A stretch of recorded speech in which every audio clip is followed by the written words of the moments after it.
Hello everybody, welcome to by far the most important video I will ever make in my entire life.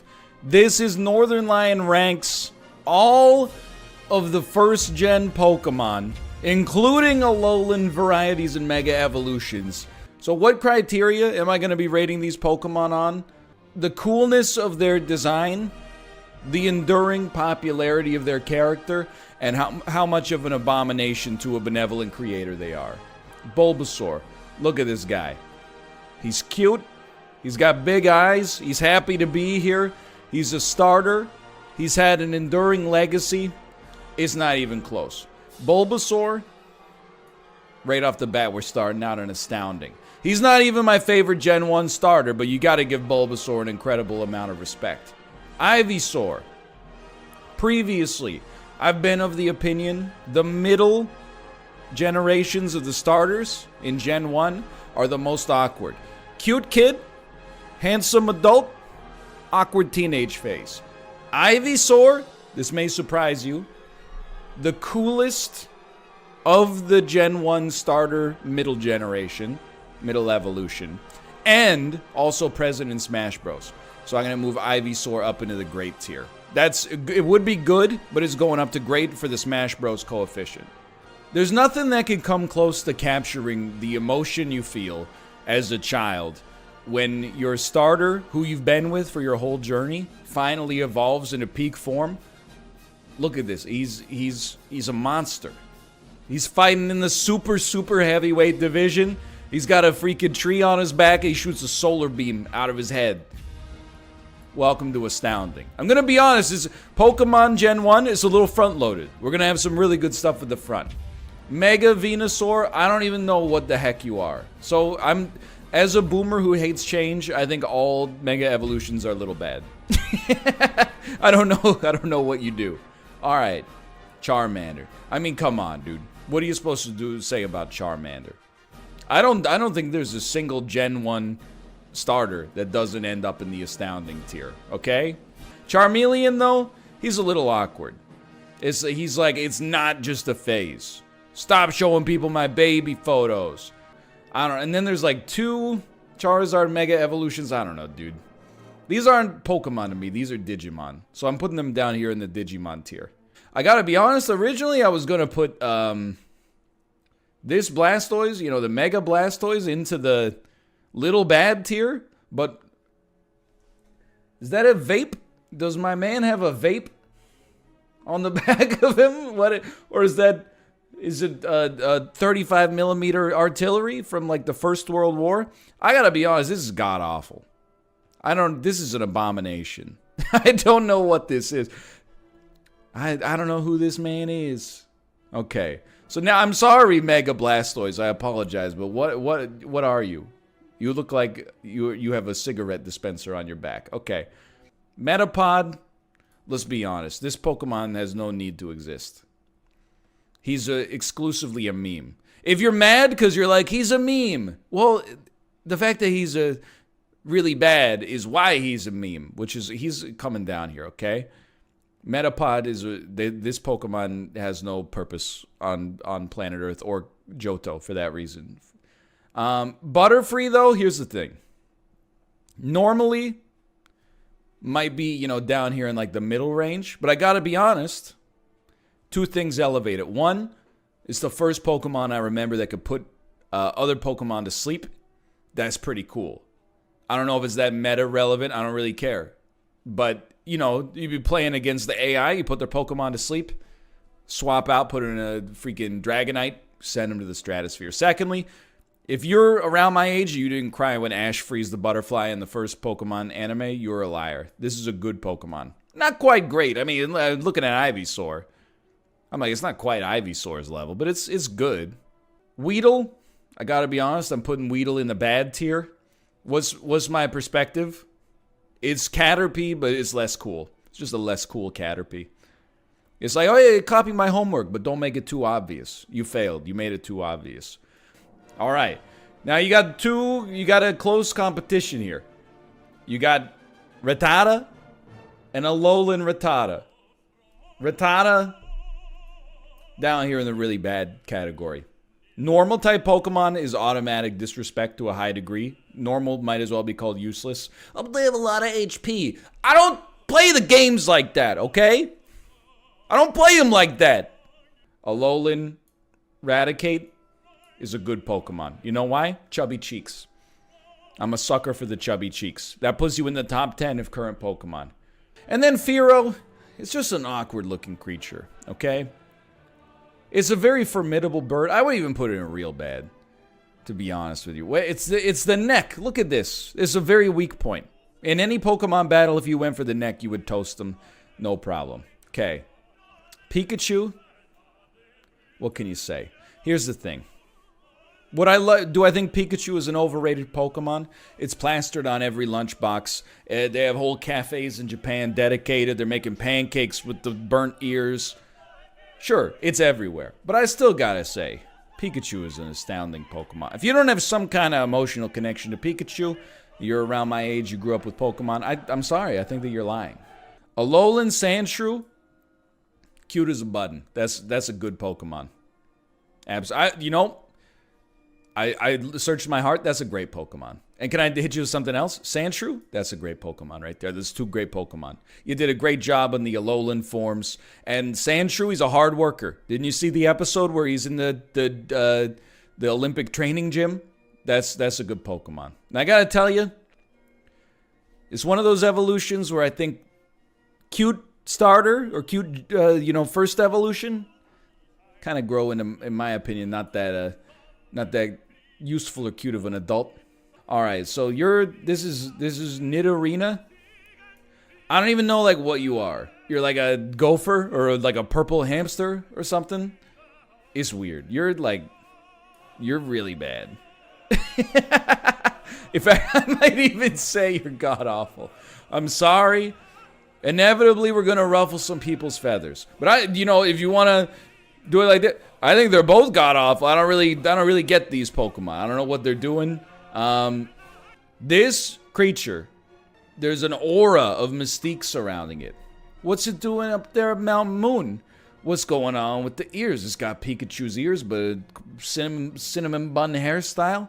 It's a psychic type, and innately, it might be a fairy type now. I don't know if that existed back when I played the first. Anyway, the point is, it's steeped in otherworldly, mysterious sort of. It has an aura around it. So I'm here to tell you that Clefairy, I would even say Clefairy is a great Pokemon. And then Clefable, I'm going to put you down here in like the little bad range. What's your justification for that? Come on. It's like you had to have 2 extra Pokemon before the deadline. This is the same Pokemon. Little bad. Didn't deliver on the promise of the prequel. Jigglypuff, this is an astounding Pokemon. Everything is working in Jigglypuff's favor. Mysterious aura. Cute as a button. Puts people to sleep. It's a troll in the anime. And is in, all the Smash Bros. How could I not put you up here? Zubat. Pretty much a god-awful Pokemon. Beyond being useless, you're hard to catch, okay? And that's in Pokemon Go, if I see a Zubat, I won't even try to catch it. It's not even worth it. Now, Golbat, on the other hand. This is one where I'm like, the evolution is a glow-up. I think Golbat is a middle-range Pokemon. I respect a Pokemon that's 95% mouth. Original Diglett, iconic Pokemon. Alolan Diglett, an affront to people suffering from male pattern baldness the world over. 3 Homer Simpson hairs at the top of his head. Are you kidding me? Alolan Dugtrio is just unbelievable. They went for it, and I respect that. This is a joke, and I'm okay with that. This is too close to home. You gotta put Meowth up. I never thought Meowth was that cool, but he does play a big role in the anime. He's the only Pokemon that can speak English, apparently. And, what's weird? I always was like, Meowth, he's so, obsessed with coin. Why are there no other Pokemon obsessed with coin? Are you telling me this guy's scratching you? He's taking your money, he's going into the store and buying stuff? Why doesn't he buy himself some rare candy so he's not so garbage? But in terms of lasting legacy, you get to stay in the good category, okay? Psyduck is an astounding Pokemon. Psyduck is pretty close to being my favorite Pokemon. To be honest, my man is just, he's overwhelmed at all times, and he's just trying to keep it together. And I think as an adult, that's very relatable. As an adult, I look at Psyduck and I say there's a little Psyduck in each one of us, to be honest. Just trying to, you know, get through the day with the spa music without exploding on everybody else around us. Okay, Machop, it's a middle range Pokemon. You know, he's got the hard taco shells on his head. It's a taste of what's to come. Machoke, that's a good Pokemon. Look at this, you can't really see it that well, but this Pokemon evolved a championship belt from the WWE. If that's not nature's hubris, I don't know what is. And I'm here to tell you, Machoke. Wait, I got them wrong again. That's Machamp, right? No, that's Machoke. Machamp. This is like the greatest Pokemon, cause he's super big, he's super muscly, he has 4 arms, he's got the taco holders, but he also seems like so gentle, you know? It's like whenever I look at this picture of Machoke, I always just picture him, or Machamp, sorry, I always just picture him petting 4 cats. You've seen the image, I'm sure. This is just god-awful. Weeping Bell is just an absolute disaster. I hope whoever came up with this creature at Game Freak, the Pokemon Company, was reprimanded very harshly. I think this might be the worst Pokemon. This might be the worst of all Pokemon, in my opinion. I'm not being insincere. And then, like, you're just a little bit better. I'm gonna be honest, you're still pretty bad. Now, Golem, I'm telling you, if you caught this guy in a candid pose, this would be a bad Pokemon. But he's so excited. He's so circular. I do wonder, I mean, I put him in the good tier for a reason, but I do wonder what's up if he falls over. Like, is there any way for him to get back up? Or is he like a turtle? He's got tiny arms and legs. Now, check this out, dude. This may surprise you. A Alolan Golem. It's in the A tier, because it has a gun on his back. It shoots rocks into the air. And in Pokemon Go, when you tap it, it goes and it shoots. That's enough. That's all you need. I respect any Pokemon with a gun. I just don't respect Pokemon that are made of jewels. Never been a horse guy. Never really been that interested in the horses. And fire type is kind of... Someone tells you they're into fire types. You go, yeah, okay. What else do you like? Consuming matter and breathing oxygen? I don't think it's that cool. I think little bad is acceptable. Yeah, you know what? Okay, sorry. I'm going to put Ponyta in the middle range, but this is not based on Ponyta's design. It's based on the video that kid posted where he catches the shiny Ponyta, and he's got 15 Game Boys set up.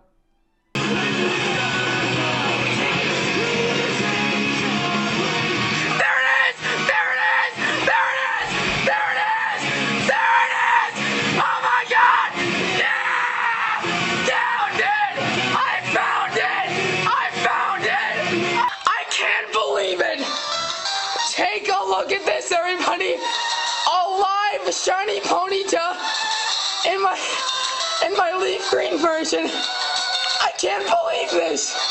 I can't believe this. I finally got it. I was listening to my favorite band once again, Sum 41. No Reason, live in Ontario, 2005. After 25,968 encounters, I have finally got it! Oh my god! Shiny Ponyta! So he goes, I'm really looking forward to seeing your Ponyta video. And here's another one. Sorry about your luck, don't give up. I can't wait for your Ponyta vid especially. I really want to feel the excitement you'll feel. Well, Shiny Collector 7, thanks a lot, man. I hope this is enough excitement for you. I'm going to say that Shelder is a bad Pokemon. And Cloyster is substantial. This is a god. I know we're filling up god awful a lot. We're getting into the back half of the Pokemon. It's a god awful Pokemon. You can't get one by me, Nintendo. I know what I'm looking at here, okay? Don't try to sneak that into my games. I do, you know, I'm elevating Drowsy to the middle range because I respect the Pokemon that evolved pants. And I do not respect. I'm moving Hypno down a really bad. He unevolved pants in order to get one of those weird Shakespearean bibs. Not respectable.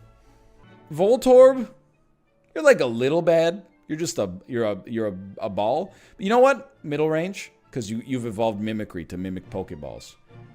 Electrode, just absolutely. You know, being honest with you, I think Electrode is god awful.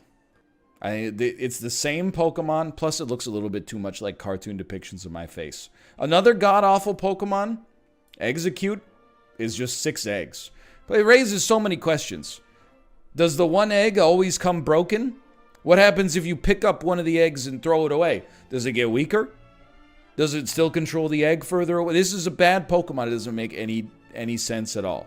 Execute, I would even say this is a good Pokemon. This is a good evolution. And his heads are coconuts. They're not going anywhere. Unlike these loose eggs, don't even come in a freaking carton. And then, if there is no greater sense of the word astounding than Alolan Executor. No joke, Cubone always makes me a little sad. Think about the Cubone story. I think that's a great Pokemon. Look at him standing proudly to face all the strife of adult life. Chansey, I'm going to put you in the good tier because you serve a purpose as the egg carrier.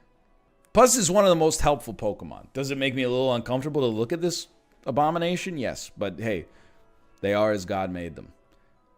Mr. Mime is just an affront to all that is holy. This is one of the Pokemon. You cannot convince me this Pokemon was in the game until there were like 147 Pokemon. This is a Pokemon that had to be added at the last minute, or I don't respect it. Jinx is of an abomination. Please spare me the essay. I understand what Jinx was inspired by. It didn't turn out. This is perhaps the strangest of all Pokemon. There's kind of a recurring theme. A lot of the bad Pokemon are just what appears to be, and you know what? Hypno would fit in this camp as well. They're just, they appear to be men in ill-fitting costumes. Like any bipedal creature with a chubby belly pretty much ends up in the bad tier. Like, but Electabuzz he looks like a professional wrestler in a onesie. But not like now when they're all roided out, like back in the 70s when they didn't care. I'm gonna be honest, I think Magmar is exactly the same. I'll elevate him to little bad just because he's got those crazy eyebrow ridges, you know? What's he doing with those? What's he storing in those? Well, he's storing mortar in those, as you're well aware. Pinsir. That's a great Pokemon as far as I'm concerned. Why is it a great Pokemon? Because it is the only Pokemon that inspired real terror. Lapras, I was going to be honest. I was going to put you in the good tier, but I hate this angle. What is this Instagram angle? You're going into the middle range, okay? Ditto. It's another astounding Pokemon. Ditto is cute as a button. And the Ditto forms of every other Pokemon, also cute as a button. Snorlax is an S tier Pokemon. You notice something about the S tier? A lot of them, pretty relatable. Gyarados, not so much. Snorlax, this is a great, look at it. He's just trying to enjoy his Sunday. He's been eating corn-based salty snacks all day, and the doorbell's just rung. If that's not a relatable Pokemon, I don't know what is. Plus, the power within him, once awakened, is incredible. Okay, the legendary birds. Articuno is a great Pokemon. One of my favorite legendary birds. You know, there's not that many cool ice types, dude, so I respect that. Zapdos, it's a great Pokemon. I like a sharp bird. He's like Fearow, but useful. Moltres. I'm going to be honest. I think you're only a good Pokemon. I'm sorry. I'm sorry to say it. I have an innate disrespect for fire types to some extent. Dragonite. What the heck happened here, dude? I don't know. It's age 7? Age 15? Age 35. You're not even for the same DNA anymore. This is a weird Pokemon to me, because Dragonite, very powerful in Pokemon Go. Very powerful in the first-gen Pokemon games. A high evolution of a rare Pokemon, but also just a little goofy looking. I feel like you can't put this in the middle. I think I gotta put Dragonite I don't know, it's so complicated. This is a tough one. I gotta say Dragonite is like a little bad. Very useful, but also very goofy. That's gonna be maybe the most controversial of all.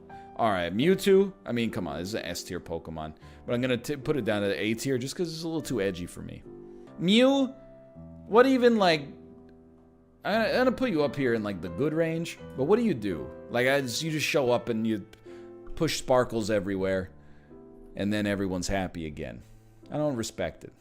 There's my list. There's my list. Now, you might know, some of these have brand names. Wherever possible, I'm just gonna treat it as the generic version. Okay? So this is not a ranking of Budweiser. This is a ranking of beer in general. I will say it's a little foreign for me as a British Columbian. We cannot buy beer in grocery stores. You have to go to a specialty liquor store or beer store in order to purchase it. Other parts of Canada are a little bit different. You can buy it in grocery stores and convenience stores. My perspective on beer is you should probably not drink it that much. So if you're making a trip to the grocery store and you're picking this up every time, I disagree with that.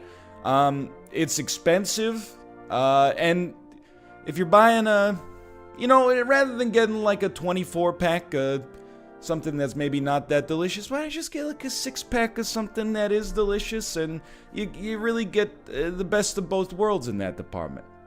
I'm not gonna say I haven't done it, but this is gonna bother you a little bit. I don't really buy drinkable liquids at the grocery store, to be honest with you, because every time I try to buy something at the grocery store, I go like $3.50. Are you crazy? Water's coming out of my tap for like, an eighth of a cent per liter. Anyway, I'm gonna throw this in the bad tier. That's not to say I don't enjoy a good brew from time to time. It's just, I don't think it's something that should be a routine on the grocery list, okay? I'm gonna be straight up with you. I've never consumed pudding in my entire life. And that's the honest to goodness truth. I know you're like, you had to have had snack packs when you were a kid. I didn't. My parents never bought them for me, so as an adult, I have no affinity for them. But I respect a snack that comes in packs. So I'm gonna put this in the middle range right now, because I respect the convenience factor and I have no idea what it tastes like. Hot sauce. Let's assume this is all hot sauces and not Frank's Red Hot Sauce exclusively, although I do like Frank's Red Hot Sauce. Astounding. For a few dollars, you can buy a bottle of hot sauce that will strengthen your enjoyment of dozens, if not hundreds of meals. Orange juice, I think, is disproportionately the benefactor of society's short-sighted ideas on health food. People think that orange juice is good for you because it has an orange on it. It's made of oranges. They're fruit. How bad could it be for you? They think you need 10 times more vitamin C than you actually need. They don't feel right if they don't drink orange juice in the morning, and they assume that that's because of the vitamins in the oranges, but really it's probably just because of the sugar content. That being said, we do carry orange juice in our house quite frequently because my wife likes it. It's not that I don't see the appeal. I like other fruit juices more, but orange juice is fine. I'm gonna level with you. This is not fair to the cooking spray industry, but I'm putting you in the little bad tier. Can I explain why? We bought a can of this recently when we got our waffle maker for Christmas, and the can leaked all over. It was like there was a bad seal on the can, and it created a mess that doesn't even make sense to me because it's all aerosolized. But I guess it's liquid in the can, and it aerosolizes when you come out. I personally, not a big cooking spray fan. I've gone like a decade without purchasing it until last week. Yes, I'm aware of the fact. If you're not aware of this, let me teach you. Baby carrots are the cores of unsightly or otherwise perhaps slightly rotted carrots. There is no baby carrot farm in the world that grows these tiny little carrots. They're just like the little centers of carrots that are otherwise unshapely. However, that being said, a baby carrot can be delicious. It also has dipability in a hummus or a ranch dressing or a tzatziki or something like that. Fair enough. I don't look down on the baby carrot because of its origin story. I will say, I do not purchase baby carrots that frequently. I purchase regular carrots fairly frequently. Use it in, julienne it and put it in salads, chop it up, put it in a Japanese curry, a soup and stew staple, oftentimes used in stir fries and fried rices. I gotta give it some support. So this is my baby carrot versus carrot ranking. But I think baby carrots can be a delicious snack when combined with some of the other things we're going to see on this list. Canned sardines. Look, I'm going ahead and I'm throwing this in the, honestly, the really bad category. Something about a whole fish inside of a can. Very frightening to me. All I can think of when I look at this is just corpses of my fish friends completely saturated in oil. I understand other parts of the world, you might have some toast and you put these on it. Hey, I eat sardines. I know it's a strange thing, but a canned sardine, for whatever reason, has never interested me. Canned peaches and canned pineapples, all right? I love pineapple. I love peaches. I'm going to hit you with something controversial. These are some of the only foods on planet Earth that taste better canned than they do. I'm not going to say fresh because I'm not sure how fresh the pineapples are in Canada by the time they get here. But I think they taste better canned oftentimes than they do relatively fresh from the produce section. So I would even, I'm gonna keep them in the middle range. I don't purchase them that often. It's also, they get a little extra convenience factor as well, for sure. Because of the fact, I mean, a peach you can just eat, but a pineapple does require some prep. So I support that. Sugar, it's a bit of, it's a have and have not, right? Let's put it up here. At some point, you're gonna need sugar for a recipe, okay? I know you might be like, we've never used sugar in our house. I believe you, but a lot of recipes, even if you're making like a chicken teriyaki or something like that, it'll be like, just put in like a teaspoon of sugar or something like that to sweeten it up, all right? You could use honey instead, but I think honestly, sugar is enough of a staple that we're gonna put it up in the astounding tier, okay? And I don't have a sweet tooth in particular, but you know, this is such a common ingredient. And the other thing is, if you don't bake, if you buy like I don't know, 400 grams of sugar, also known in other parts of the world as a pound, you're not gonna need to buy sugar again until like 2080. A grocery store cake. This is where my snobbiness is gonna come to effect, okay? That's god awful as far as I'm concerned. Hamburger buns. I'm stoking the controversy right now. Why is it a little bad? It's a package deal. It's like Pokemon Red and Blue. If you want to get the full value out of a hamburger bun, you gotta buy the hamburgers as well. On the other hand, what's the point of buying the patties if you're not buying the... Well, if you buy ground beef, you can use it for a number of things, I suppose. So disregard that. But I'm still annoyed by hamburger math.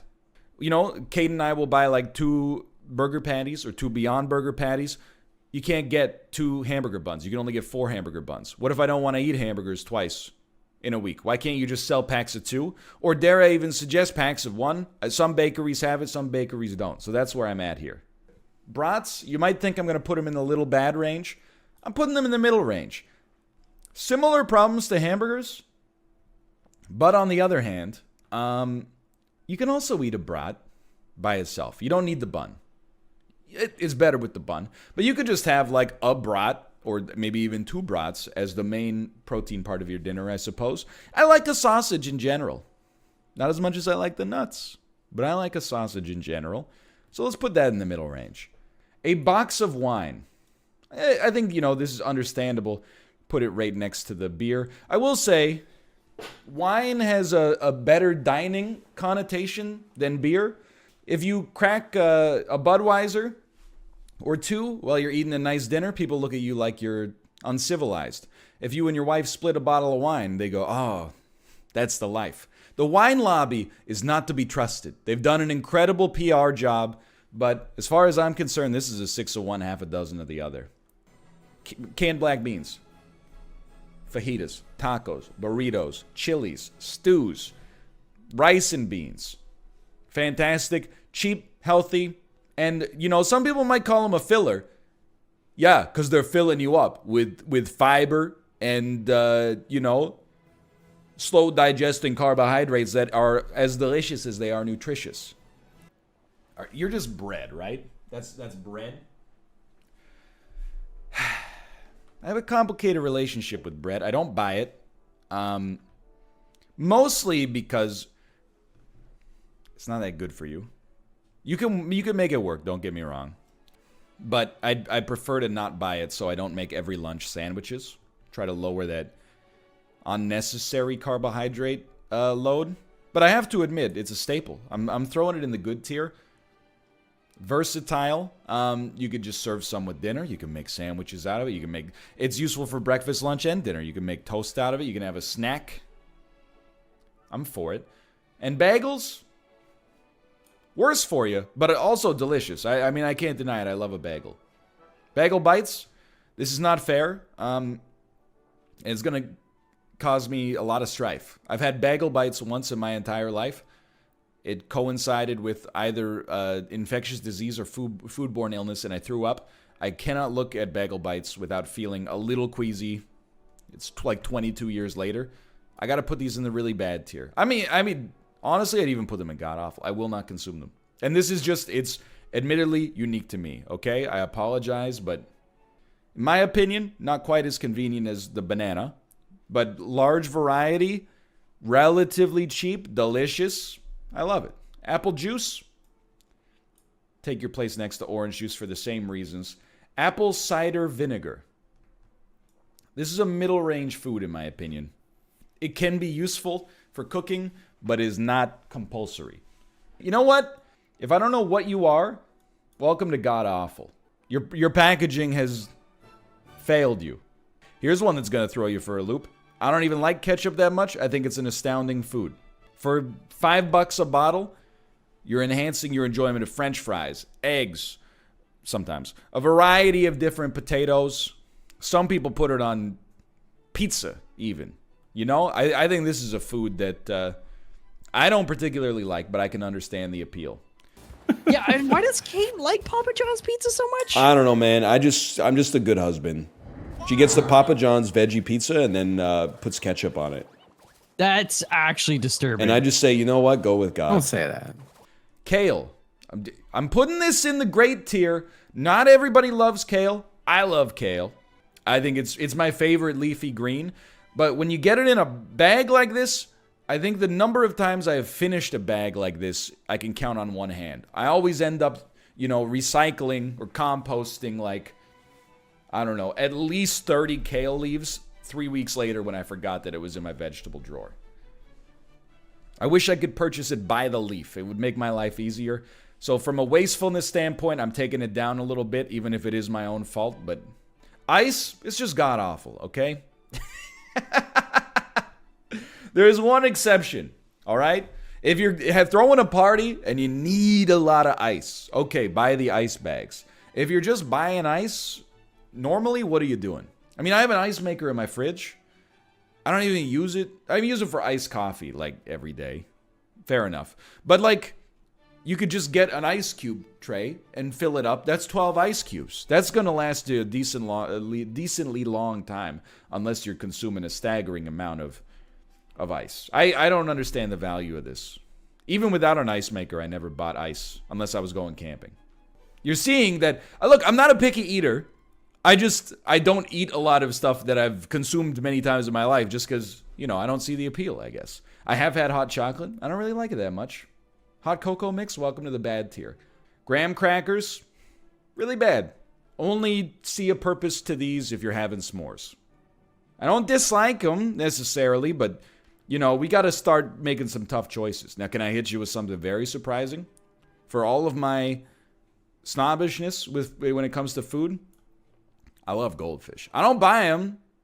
I used to buy them, like, 2 packs a week maybe. I know these are considered a snack for children because they have a face on them. The light breeziness of the cheddar cheese combined with the toasted wheat, it's a flavor bonanza. I love them. That's why I don't buy them anymore. This is perhaps my hottest take. Okay, I do not buy soda at the grocery store. It's bad for you. And I've consumed a lot of soda in my day. Don't get me wrong. You consume it mindlessly. Again, I can't stress enough. It's terrible for you. It creates a bunch of recycling, which is, recycling's not bad, but that's more work. And secondarily, why down here when like beer is up here? Well, I at least see like a purpose to drinking beer, if that makes sense.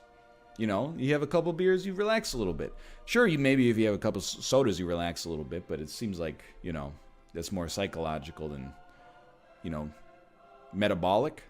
I don't know. Maybe you're going to be mad at this. That's okay. I understand. I'm sorry to the Coca-Cola Corporation.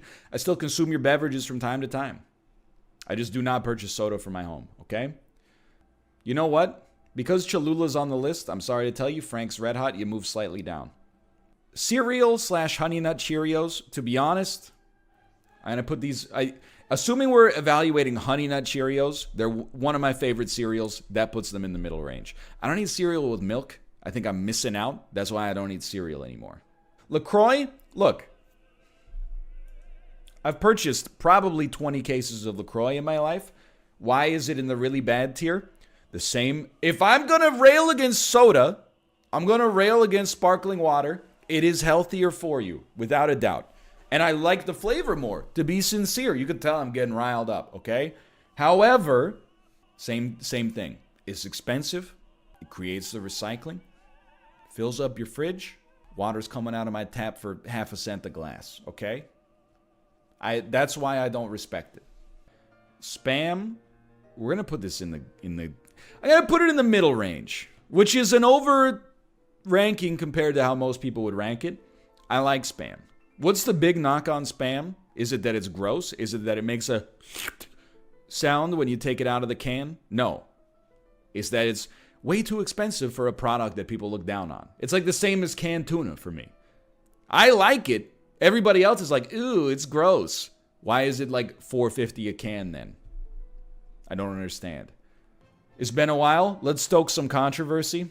I think raisins are god-awful. I've eaten probably 10,000 raisins in my life, is my guess. All of them as a child for school lunches. You know what gets me about a raisin? I hate that the raisins come in cardboard boxes. I hate that when you try to get the raisins out of the package, 300 of them are stuck together at all times. I give me some fresh fruit, please. I'm sorry, Sun-Maid. I believe these are Totino's pizza rolls. I'm putting them with the bagel bites, and I apologize, okay? Because I can't remember which one of these it was that I threw up after I ate. But I don't think it was even their fault, but still. Nutella, I'm going to be straight up with you. I don't really like it, and it's bad for you. A lot of people love it. Don't let me rain on your parade. Oranges. I love the taste of an orange. I hate peeling them. I'm just going to say it, okay? Not everybody has the kind of courage, so I stand up for the people that are silenced. Oh, use a spoon to peel it. I do. Still gets under your fingernails, makes your hands smell like orange for days, even if you're washing them. You know? I love the flavor of an orange, don't get me wrong. I hate to peel it. I'm starting to realize, I think these are mussels. I think I got to put it with crab. Again, I like mussels. I would never buy them at a grocery store. I do think you could just, lightly steam them, but I've never done it, so I consider it god-awful, I suppose. Maple syrup. Niche uses, quite expensive, but also delicious and part of my national heritage. That brings it from little bad to middle in my world. It took us an hour and a half, but here we are. Here's your astounding grocery store foods. Hot sauce, soy sauce, olive oil, ketchup, mustard, peanut butter, sugar, flour, butter, black pepper, bananas, ground beef, garlic, eggs, cumin. Let's just say steak, salt, potatoes, tortilla chips. You know what? Can I tell you something I've noticed? There is no vegetable in the astounding tier. I'm going to reconfigure the list slightly, okay? Because I think onions are astounding, delicious, commonly used. I think, to be honest, I think kale's astounding. That's going to be controversial. We're just rebalancing the tiers a little bit. Honestly, if you take this and up, you got a lot of... This is pretty much my grocery trips right here. Everybody, welcome to yet another, the most highly anticipated videos I've ever made. Northern Lion ranks all common pizza toppings. To be honest, I wish there was a list that was a little bit more robust, okay? I mean, this is merely like 20 toppings, but this will cover the basis. On the patent pending right, great, good, so-so, low tier stuff scale, I am gauging pizza toppings on a completely objective merit. How much I like them, how often I get it. That's basically it. You might say, you know, hey, why not gauge it based on, would you be likely to put this on a shared pizza?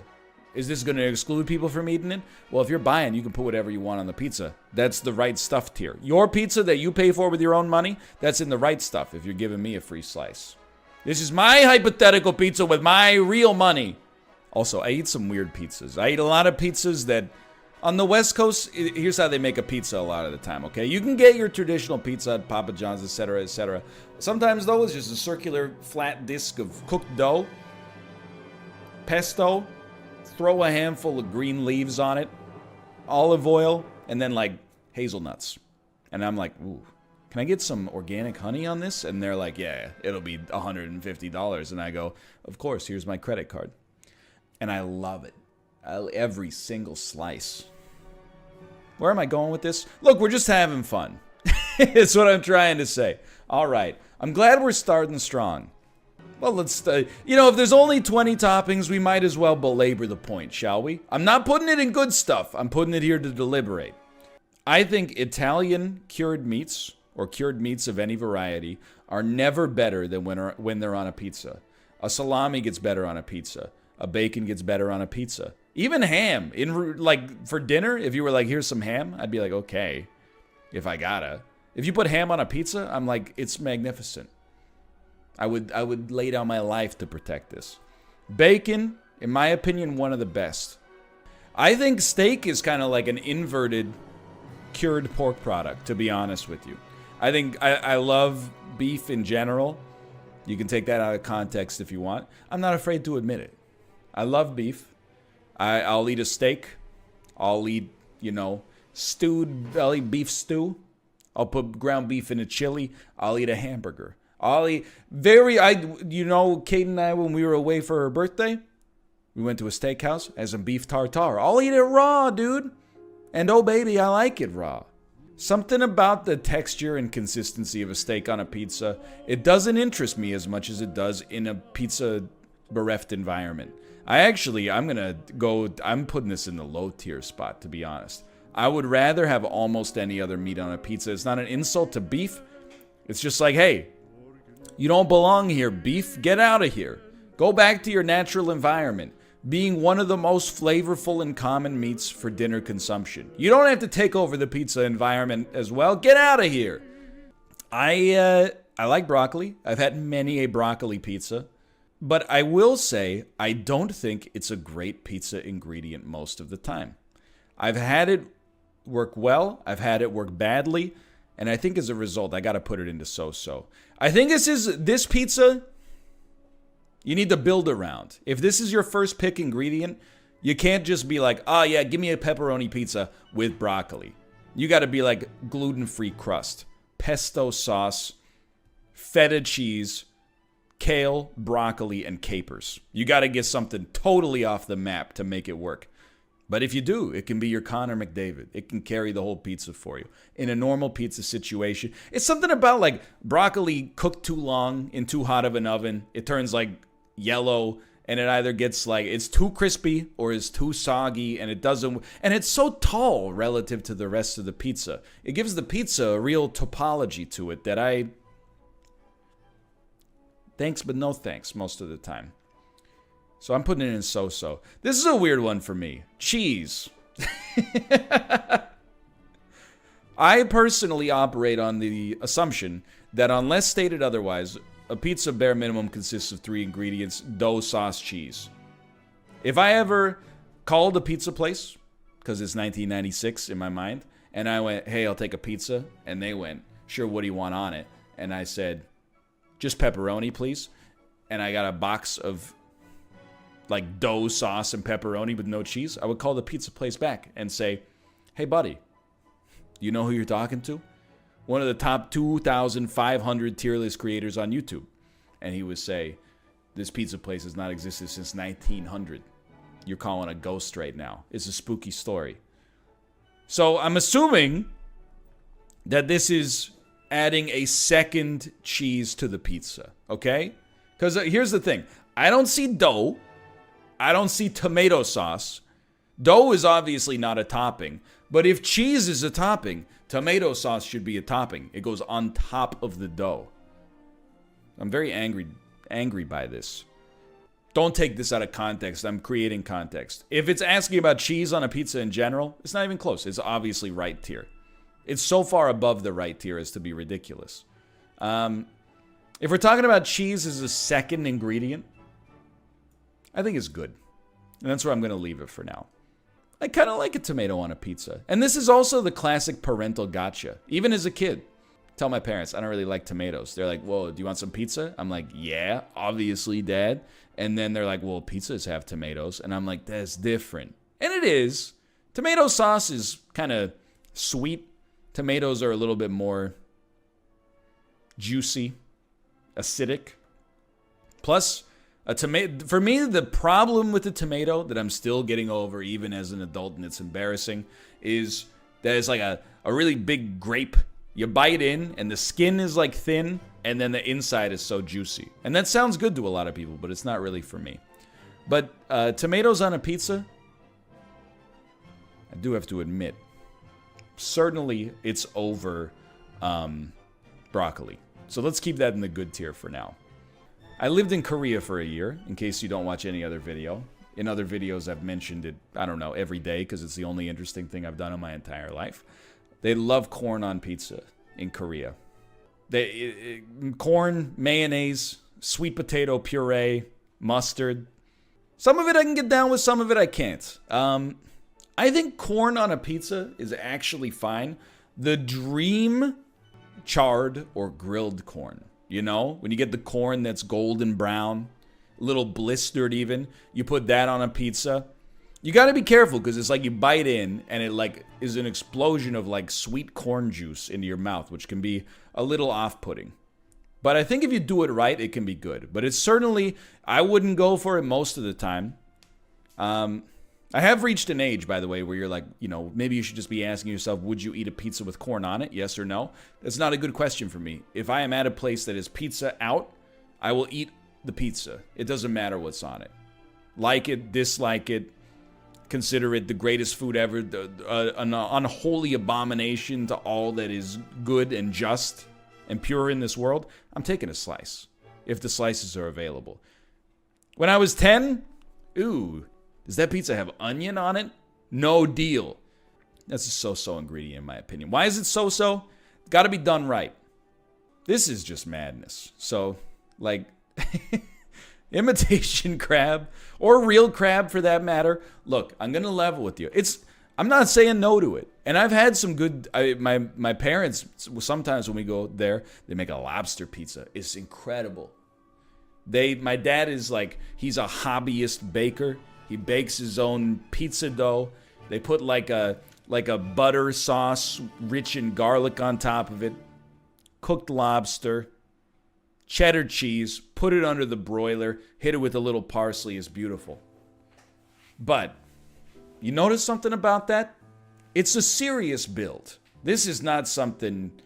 It's not a common pizza ingredient. You wouldn't just be like, again, give me a cheese pizza with some imitation crab on top. It's a little strange. But I have had some seafood pizzas in my life. I'm not saying no to them, but this is a little weird. If you're living somewhere that this is not a little weird, you're the weird one. And that's cool. Embrace that weirdness. Keep it weird. Expand your horizons. But just know that the rest of us are going, crab pizza? Really? NL, don't you come from a country where they pour maple syrup on the snow and eat it? Yeah, but like it's not a thing we do. I've done it, but I only did it to be like, weird. I wonder if it works. Plus, I grew up in the country. I think at the end of the day, I'm putting jalapenos into the great tier. I couldn't find it in my heart to elevate them to top tier, but I love jalapenos as a pizza topping, and they are one of the few toppings that can really throw an augment into the taste function. You know? A lot of stuff, when you put it on a pizza, you're like, I like chicken, I like pizza. Chicken on a pizza, no brainer. I like bacon, I like pizza. Bacon on a pizza, no brainer. Jalapenos are like, I like jalapenos. I like pizza. Put them on a pizza. This is a different food. Why great instead of right? A couple of reasons. Jalapenos are a dice roll. Some of them have almost no spice component whatsoever. You bite into them, all you get is the bitter taste of the pepper's exterior with very minimal spice component. Unappetizing. Sometimes you get a 10 out of 10 jalapeno. Perfect amount of spice. Flavors in an area of effect, a radius around it. It's lovely. Sometimes you bite into one and you're like, this isn't a jalapeno. This jalapeno snuck off and had relations with a Boot Jalokia or Ghost Carolina Reaper hot one. And that can put a damper. The worst thing is when you get a, and I know you're like, jalapenos aren't that spicy. Okay, Sean Evans, I get it. You're very masculine. But when you eat a pepper that's too hot, it sucks. Because let's say it's your first slice. Nom, nom, nom. Hot pepper, hot pepper.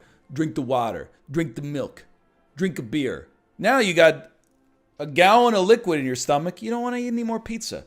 You split the pizza 2 ways. The other dude's eating 95%. Congrats, you blew it. That's why jalapenos are in the great stuff tier. But I do respect them.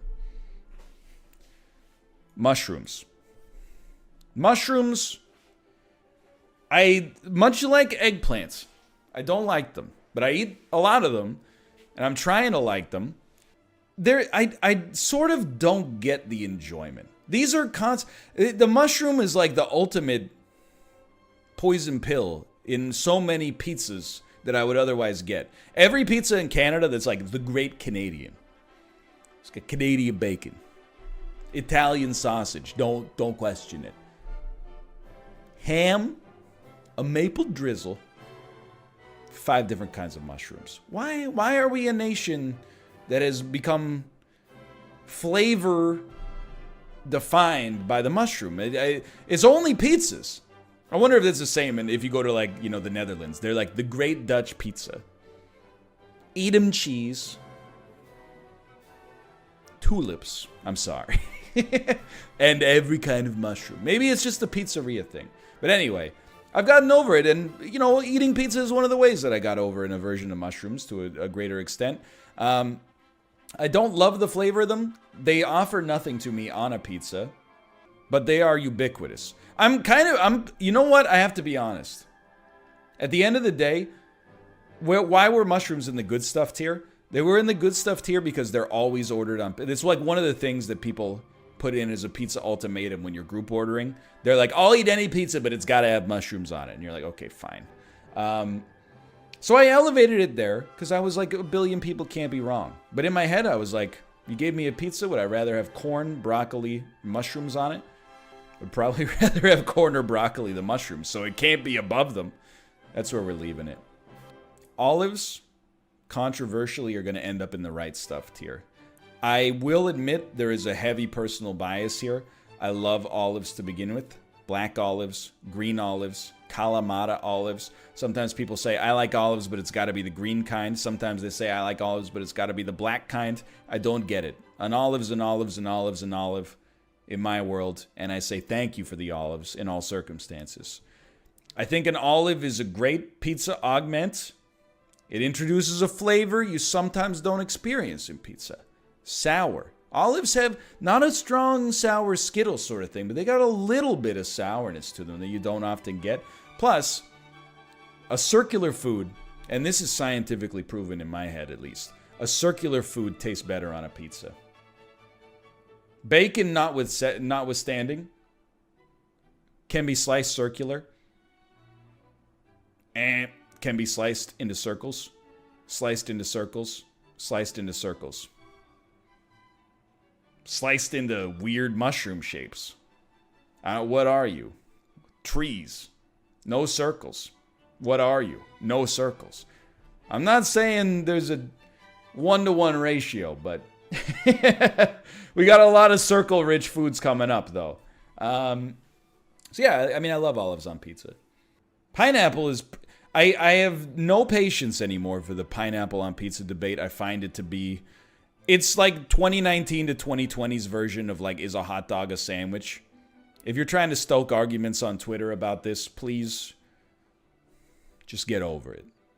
Let me spoil the pineapple on pizza argument for you. Some people like it and some people don't.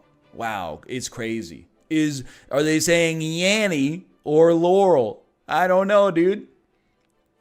Get over. We're 30 years old and older on Twitter here. Mostly the people I follow. We're gonna argue about pizza? Straight up, you're gonna hate this. It's in the right stuff, dude. Look, I gotta tell you, there's some personal bias here, without a doubt. Spoilers, every single one of these tier lists is exclusively personal bias, for the most part. Pineapple pizza, also called Hawaiian pizza, also called ham and pineapple pizza, is insanely popular in Canada. I would not be surprised, I'm being 100% sincere, I would not be surprised if this is the second or third most popular pizza variant in Canada. Number one has to be pepperoni. Number two, I'm assuming, is either Hawaiian, which is just ham and pineapple, or some variant on like an all-dressed / supreme, which is, you know, like a couple of kinds of meat and a few kinds of vegetables usually. Green peppers, red peppers, you know, you get the idea. I have eaten a lot of pineapple pizza in my life, and I love it. You might say, NL, it only fits on a ham and pineapple pizza. Try me. Put it on something else. I've had bacon pineapple jalapeno pizza. It's fantastic. Sweetness, saltiness, spiciness is beautiful. I will take pineapple pizza or pineapple on almost any kind of pizza. Pineapple goes well with chicken. Pineapple goes well with bacon. It goes well with a lot of stuff here. It might even go well with imitation crab. So I'm not trying to be a crusader for pineapple on pizza. If you don't like it, you don't like it. I will say, some of pineapple on pizza is not great when they just use the canned pineapple and it's way too sickly sweet. It's like biting into a Skittle or something like that. But when you get the good pineapple, it's worth it. Give it a try. I'm standing by this. My Canadian heritage won't let me do otherwise. So I'm assuming this is pepperoni. I can't deny it. Pepperoni goes in the top tier. I know we got a weighted list. It's very top heavy. You know why? Because lots of things go real well on a pizza. You know, if you wanted to make a more balanced list, you should have put way more garbage on this, you know? Glass, yeah, low tier, okay? These are all things that you can get from a pizza restaurant with good reason. There's almost no pizza topping, I think, better than a thin slice of pepperoni that's been under the broiler just a little too long. The edges get a little bit dark and crispy. And when you bite in, it's like it's got a bite, and then you get that delicious pepperoni flavor. There's nothing like it. Spinach is such a good leafy green for pizzas, because when you cook it, it wilts to like it almost nothing, you know, when the water evaporates. So it's not like you're taking a bite of like it's like half salad, you know? I do eat some pizzas like that from time to time, and I'm for them. Cooked dough, iceberg lettuce, salsa, shredded cheddar cheese, grilled chicken. Chicken taco salad pizza. It's good. It might not sound good. By the way, use that to discredit me if you disagree with any of my opinions here. You're like, this man's eating some strange pizzas. But of all the leafy greens, spinach is not my favorite. I prefer kale. However, I think spinach works much better on a pizza. It wilts, maintains the flavor, good texture, adds a nice aesthetic element. So this is my rankings. Is there anything I would like to move? I think so, yes. I think I've decided I have made a mistake, and onions are merely a good topping. Hey everybody, and welcome to yet another of the most hotly anticipated and debated videos I've ever produced. This is Northern Lion ranks all fruits and vegetables, also known as produce or produce. This is made by Jumbleboo in the community, the Northern Lion subreddit, who also made a cheat sheet, which is incredible. So any of these that I don't recognize on site, I actually have a Google Doc spreadsheet that I can use to cross-reference. It's a wonderful situation. It's also ironic because I noticed that with my headphones like this, my head is looking rather ovoid, shall we say. It's like an egg ranking vegetables. Man, what a world we live in today. Anyway, we're gonna be causing all sorts of problems in today's episodes. I have very peculiar tastes, perhaps. I do not like squash at all. I don't like squash. I don't like gourds. I don't like pumpkins. I know, you're like, what about spaghetti squash? I just don't, I mean, I'll eat it. I'll eat anything. I have peculiar tastes, but also I am just a trash compactor. I'll eat, I'm an organic reactor. I'll eat anything. It's just a matter of how much this thing up here enjoys it while it's happening. I'm not a squash man.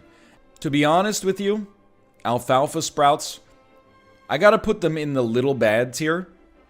I feel like these are not that popular anymore, but there was a period like around the start of the 2010s where anytime you got like a sandwich with a vegetable on it, they would also put on alfalfa sprouts. Sprouts became like ubiquitous. You couldn't shake a stick without seeing them. Why little bad? I derive nothing of their existence. There's not a lot of great vegetables in the A tier, okay? Fruits, on the other hand, apples. I think you gotta put apples in the astounding tier. Convenient, many varieties, ubiquitous. You can buy them anywhere. You can buy them at coffee shops sometimes. Useful for consumption on its own. Sorry, I should be doing this in the camera. Useful for consumption on its own. Useful in juices, fruit salads, other salads, even on a sandwich. You can have a thinly sliced little bit of apple on a sandwich. I think it's an astounding fruit. Apricots, or as I like to call them, worse peaches. I don't love, I should say, a lot of the stone fruits, to be honest. A lot of the pitted fruits. I love a peach, but an apricot, I always, it's never really been my cup of tea. I also have no idea what's the difference between an apricot and a nectarine. To me, they're all just like they threw a plum and a peach and an apple and a lemon into like a DNA recombinator, and then like 4 different fruits popped out. You might think I'm like, oh, bad. No, they still taste good. And beyond that, an apricot juice can be delicious. Like this pyramid apricot ale is basically like drinking alcoholic fruit juice with a little bit of a beer carbonation and malted taste. I don't really respect the apricot by itself. Asparagus, on the other hand, why not astounding? Maybe this is not fair, but it's expensive. You know, if you buy like a head of lettuce, it's like a couple dollars, a few dollars maybe. You can make like 8 salads out of it. You buy a bundle of asparagus, that's a side for 2 people once. So it's a bougie vegetable. Well, people are waiting for me to say, oh, and plus it makes your pee smell weird. I don't acknowledge that as a valid criticism, because you shouldn't be smelling your pee to begin with. Avocados, personally I put them in the middle range, but I understand this is, middle range probably represents close to the lower bound for a lot of people. A lot of people probably buy a few avocados a week. Avocado toast, homemade guacamole, put it in salads, slice it, put it on a sandwich, you know, you get the idea. I'm for that. We make a lot of food that requires avocados. I've said this in the grocery store tier list, you can cross-reference if you want. I have a few problems with avocados, even though I like the flavor. One is a little expensive for sure. There's a reason they're the scorn of boomers who are mad that millennials are complaining about the housing market grossly outpacing the rise of wages. Got him. On top of that, the ripeness perfection window is so small.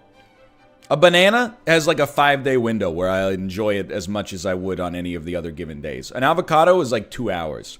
You catch it a little too early, it's too firm and not unpleasant, but not as pleasant. You catch it 2 hours later, it's jelly. It's just green jelly. But you catch it at the perfect window, it's beautiful. So for me, it's the middle range. This is a tough one for me. I'm going to put it in the middle range. I don't really like the flavor of tomatoes, but they are ubiquitous cooking ingredients, and I like the things you make with tomatoes. So, it's maybe the first food on this list that I'm not necessarily evaluating entirely on its own taste merits, but instead looking to it as a utility to be used in other culinary functions, you know? So I think the tomato is a necessary ingredient but it's not my favorite. And if we're talking about putting it in a salad, no thank you. Give me a Roma or a cherry tomato any day of the week. Blackberries, I think, are a middle range fruit, and blueberries, I think, are good to astounding. I might even... No, I'm gonna keep them in the good range. I love the taste of a blueberry. I like blackberries okay, but I love the taste of a blueberry. They're just expensive. And I'm always paranoid you're gonna get that one blueberry in an otherwise great carton that is molded over. It's just like fuzzy and white, and you're like, ugh. But yeah, berries, I would eat so much more of them if they weren't so expensive, but I mean, the market dictates, supposedly. Bananas. You don't need to belabor the point again. These were also in the astounding tier on the grocery store tier list. 6 bananas at the grocery store is like $1.04, and they're individually packaged delicious carbohydrate delivery systems. They stay delicious for like 5 days of their 8-day lifespan. And I love that when you buy a banana, you can do like banana planning. You can be like, oh, there's 4 green ones in here and 1 yellow one. So I can have a banana tomorrow and then wait a day and then I'll have 4 bananas good to go for the rest of the week. Or you're like, oh, we're going to be away for 2 days. So let's get the greenest bananas here. Broccoli 10 years ago was what Brussels sprouts are now. I feel like maybe like 15 years ago, everybody started to wake up. They're like, we've been told for years that broccoli is disgusting. Kids don't want to eat their broccoli. Dads don't want to eat their broccoli. Nobody wants to eat broccoli. That's because you were putting it in a lukewarm water bath for 8 hours like it's the Great Depression or something. Nowadays, we got modern solutions for modern problems, and broccoli is delicious. Baked, steamed, put in a stir fry, etc., etc. Even boiled, honestly, I can get down with. I love a broccoli. Everybody respects it now. I'm glad it's getting the credit it deserves. Brussels sprouts, I think they're where broccoli was 15 years ago. They're starting to come up. If you go to, I mean, at least on the West Coast, every trendy restaurant has some kind of Brussels sprout dish now. Usually, they are sliced thinly and then baked or fried so they get a little crispy. A little salt, a little Parmesan cheese, a little lemon juice, sometimes some capers. It's fantastic. Sometimes they're tempura. It's very good. Sometimes they're deep fried. It's the same, almost the same methodology. I love Brussels sprouts. They might actually be my favorite vegetable. If you boil them, your plate and your house will smell like farts. I will still eat them, but it's not the best.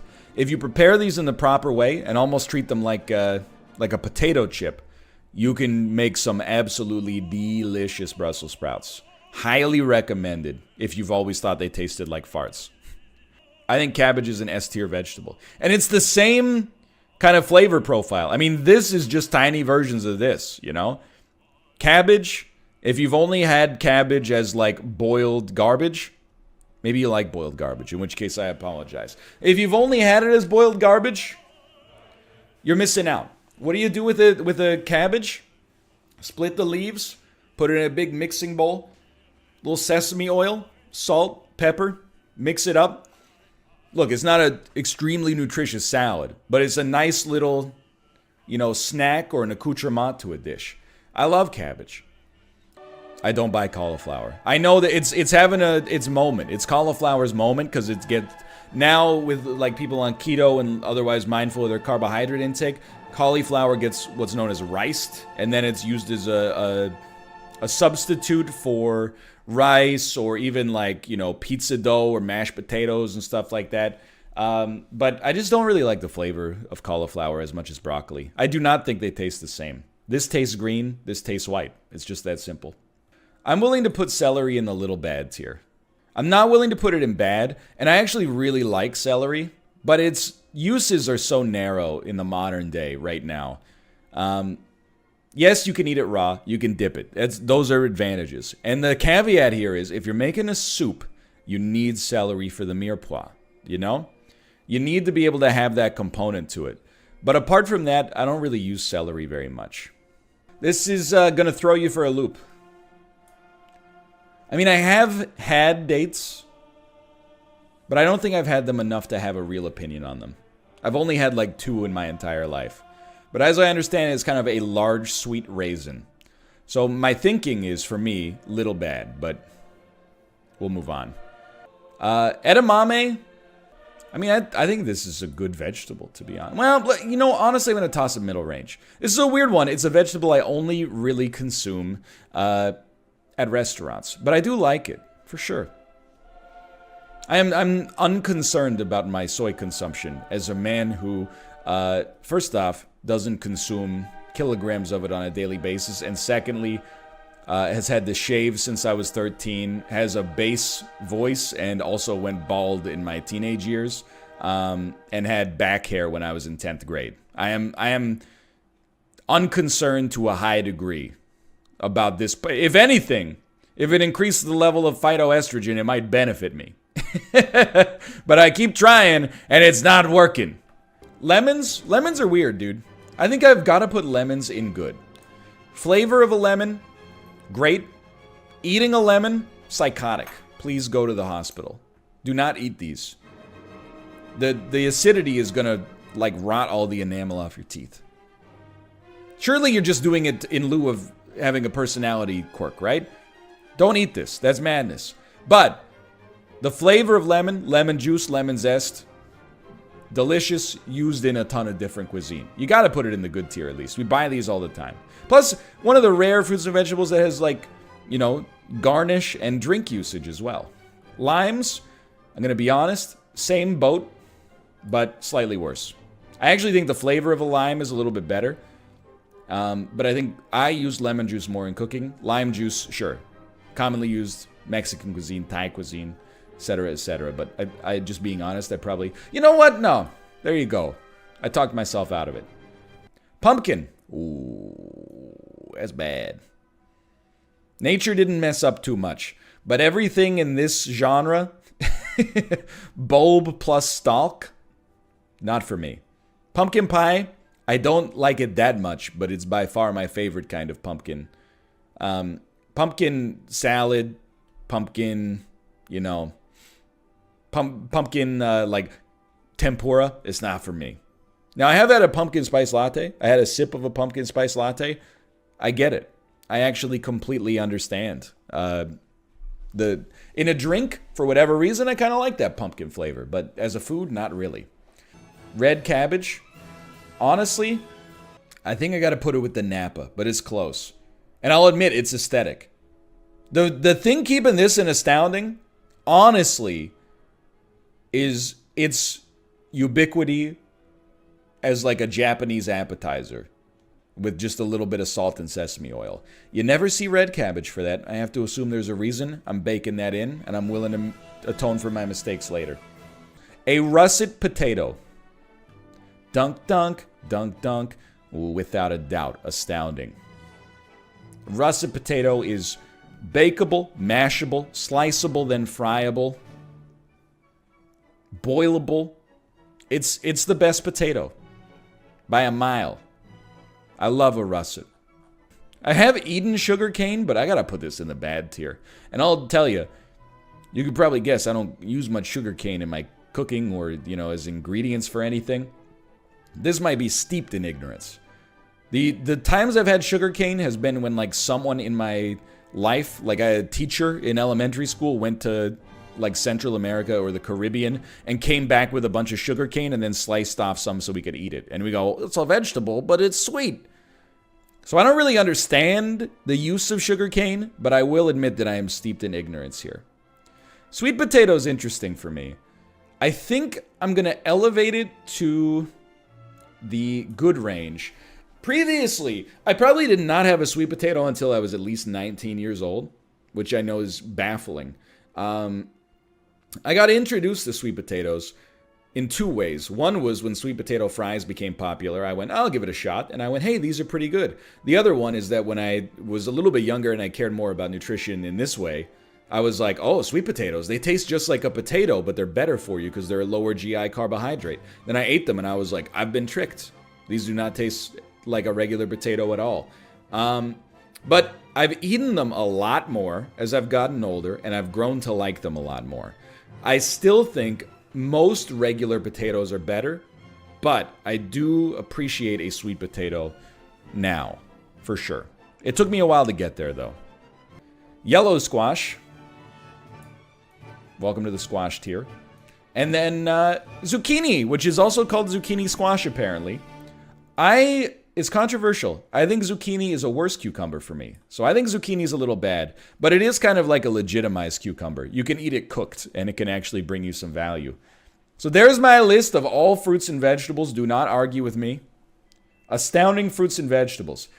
Apples, bananas, Brussels sprouts, green cabbage, garlic, kale, spinach, mandarin oranges, onions, red onions, russet potatoes. And the worst, cranberries, any types of squash, and sugarcane, which mostly I just don't understand.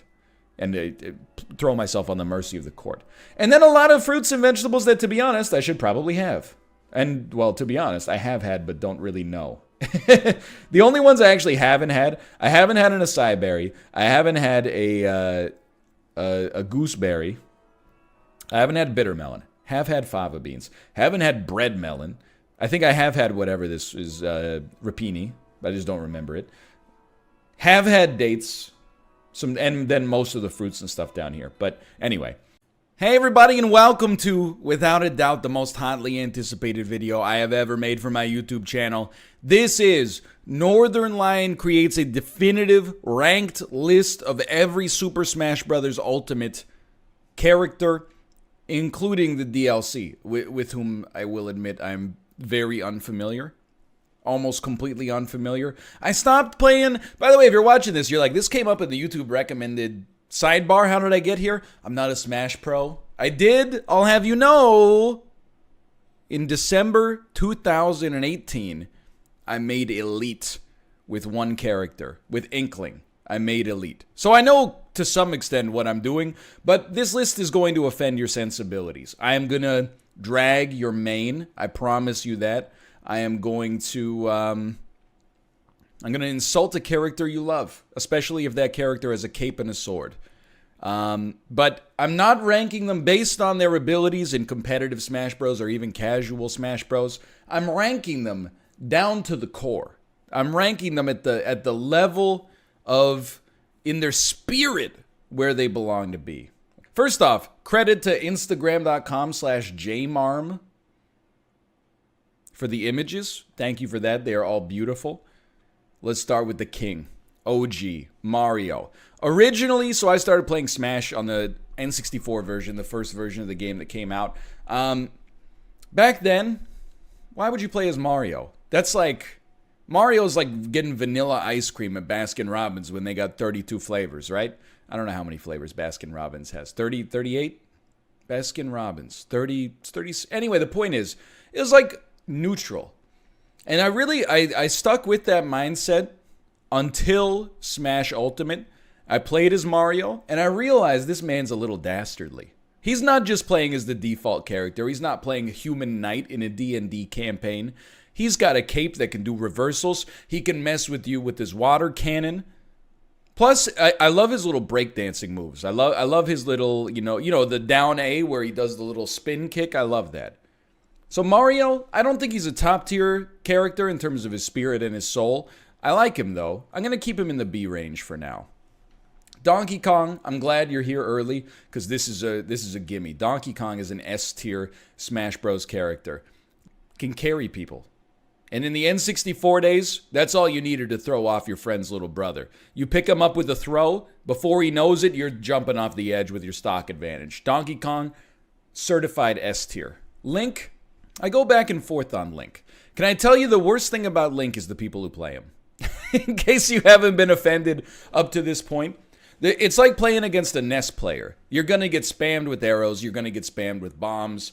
You're going to get spammed with, hey, you're going to get spammed with scry. You're going to get spammed with all that stuff. So because he is a projectile spammy character, I'm not a huge fan of Link, to be honest. I'm going to put him down in the C tier. I apologize. A lot of people are not going to be happy about that one. But when I see a Link, I know I'm getting myself into a world of hurt. A world of hurt I don't even want to imagine up to this point. Yoshi. He's a devil. He's a trickster. He's a prankster. He's Loki, the Norse god of mischief. He'll put you in an egg and drop it off the edge. I don't respect him. I don't like him. I don't like playing against him. I do respect the people who play as this guy, though. Because I think that they're a rare breed. But I gotta honestly hit him with a C on this one as well. I know I'm disrespecting a lot of the main cast. I apologize. Kirby.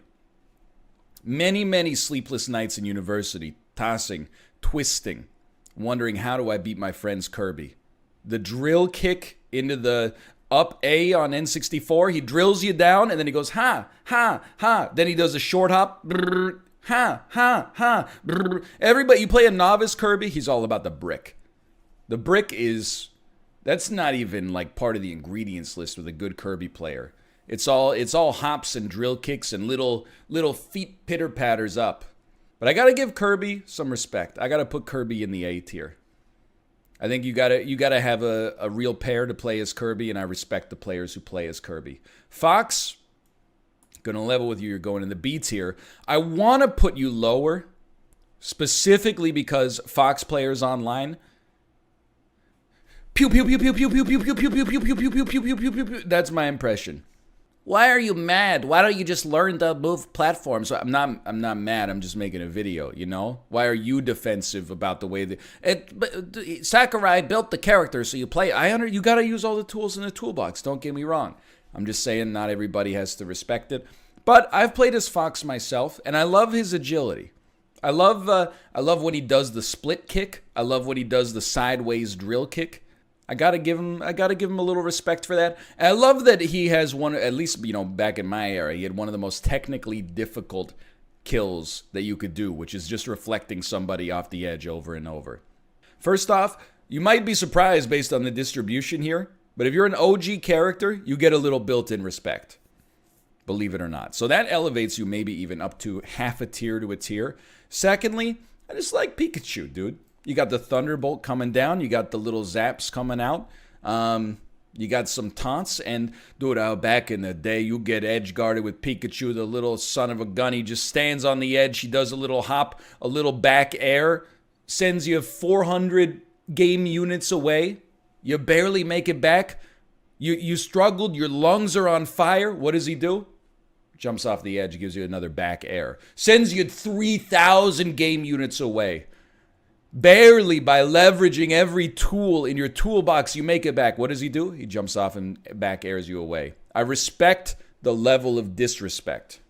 In all games but Smash Bros., I respect Luigi more than Mario. In Smash Bros., I keep him in the C tier. He would be B tier, except every Luigi I've ever played in Super Smash Bros. Ultimate learned a combo on game FAQs / video, resin, Brady game strategy guide, how to lose friends and influence people to, you know, talk smack about you online. It's some kind of weird combo where you go, and then next thing you know it, you're getting hit with the Scorcher. The Scorcher fireball uppercut. I don't respect it. Luigi deserves better. He deserves better pilots. I don't mind playing Nesses online because I feel like they spam, at my skill level, they spam PK Fire a lot. And if you just demonstrate that you're not going to get hit by that, you will own them. Captain Falcon, welcome to the S tier. I know in Ultimate he's not that good, but I will always respect Captain Falcon Smash 64. Dirty spikes, hot wings, and even hotter questions. The best taunt in the game. Show me your moves. And then so you think about the kinematics of when he jumps and he kicks while doing a backflip. Oh, and then when you dude, first, and the knee, when you hit him with the perfect knee and the game does the little, he's a lot of satisfaction for playing as Captain Falcon. Jigglypuff is a very tough one for me. I hate playing against Jigglypuff players online because they all watch Hungrybox videos on YouTube every 10 minutes. All you see is short hops. Whoop, whoop, whoop, whoop, whoop, whoop, whoop. And then they come in for a kick and they miss and they go whoop, whoop, whoop, whoop, whoop, whoop. But I have to respect any character that has a move that is so high risk, high reward as Rest. I didn't play much Melee. We were a Smash house even in college, which was like 2006 to 2010. Our nerdiest housemate was like, you guys should really move on to Melee. I wish we had. That would have been a great time to buy in relatively early. Instead, we went, it's too fast, I don't get it. We played 64 and Brawl. I know, we're in like the... I'm part of the forgotten generation. But anyway, for good reason, I understand Melee is the best respected one. I think Ultimate's up there as well. But Ice Climbers, what are you? You got to figure out what you do. Nana, Popo, you can desync them, I know, in order to make things more complicated. Look, why are you always trying to do this in games? Why are you trying to add meepos and invokers and, you don't have to do that. We could just have fun. We don't have to turn everything into a who's got a computer brain, who's reading the most spreadsheets and tips and tricks online, etc., etc. Zelda, you're right in there with Sheik, to be honest with you. Although, if we're rating specifically in an ultimate context, I think I would elevate Zelda up here into the B range. When I think of Sheik, I think of not the hand motion you think it is, but she's throwing out kunai, She's hitting you with like little chip damage. When I think of Zelda, I think of her summoning a psychic fireball, and I respect the fireball more because there's more investment. Dr. Mario, I respect, you know what? I got to take him up to the A tier. You know why? He's Mario, but with a doctorate. I'm not saying he's a better person because of the doctorate, but I respect the fact that he's been through the hardships of medical school, even if it was at the University of American Samoa. Now, Pichu, Dr. Evil, Mini-Me. I don't like the fast characters. You gave me a choice of 2 Smash characters. There's takes 5 seconds to charge up, but if they hit you once, you're dead. And there's can hit you 1,000 times and only have you on 40 damage. I take the heavies any day of the week. And Pichu is the most anti-heavy. Well, I guess they're not quite a floaty, but you get the idea.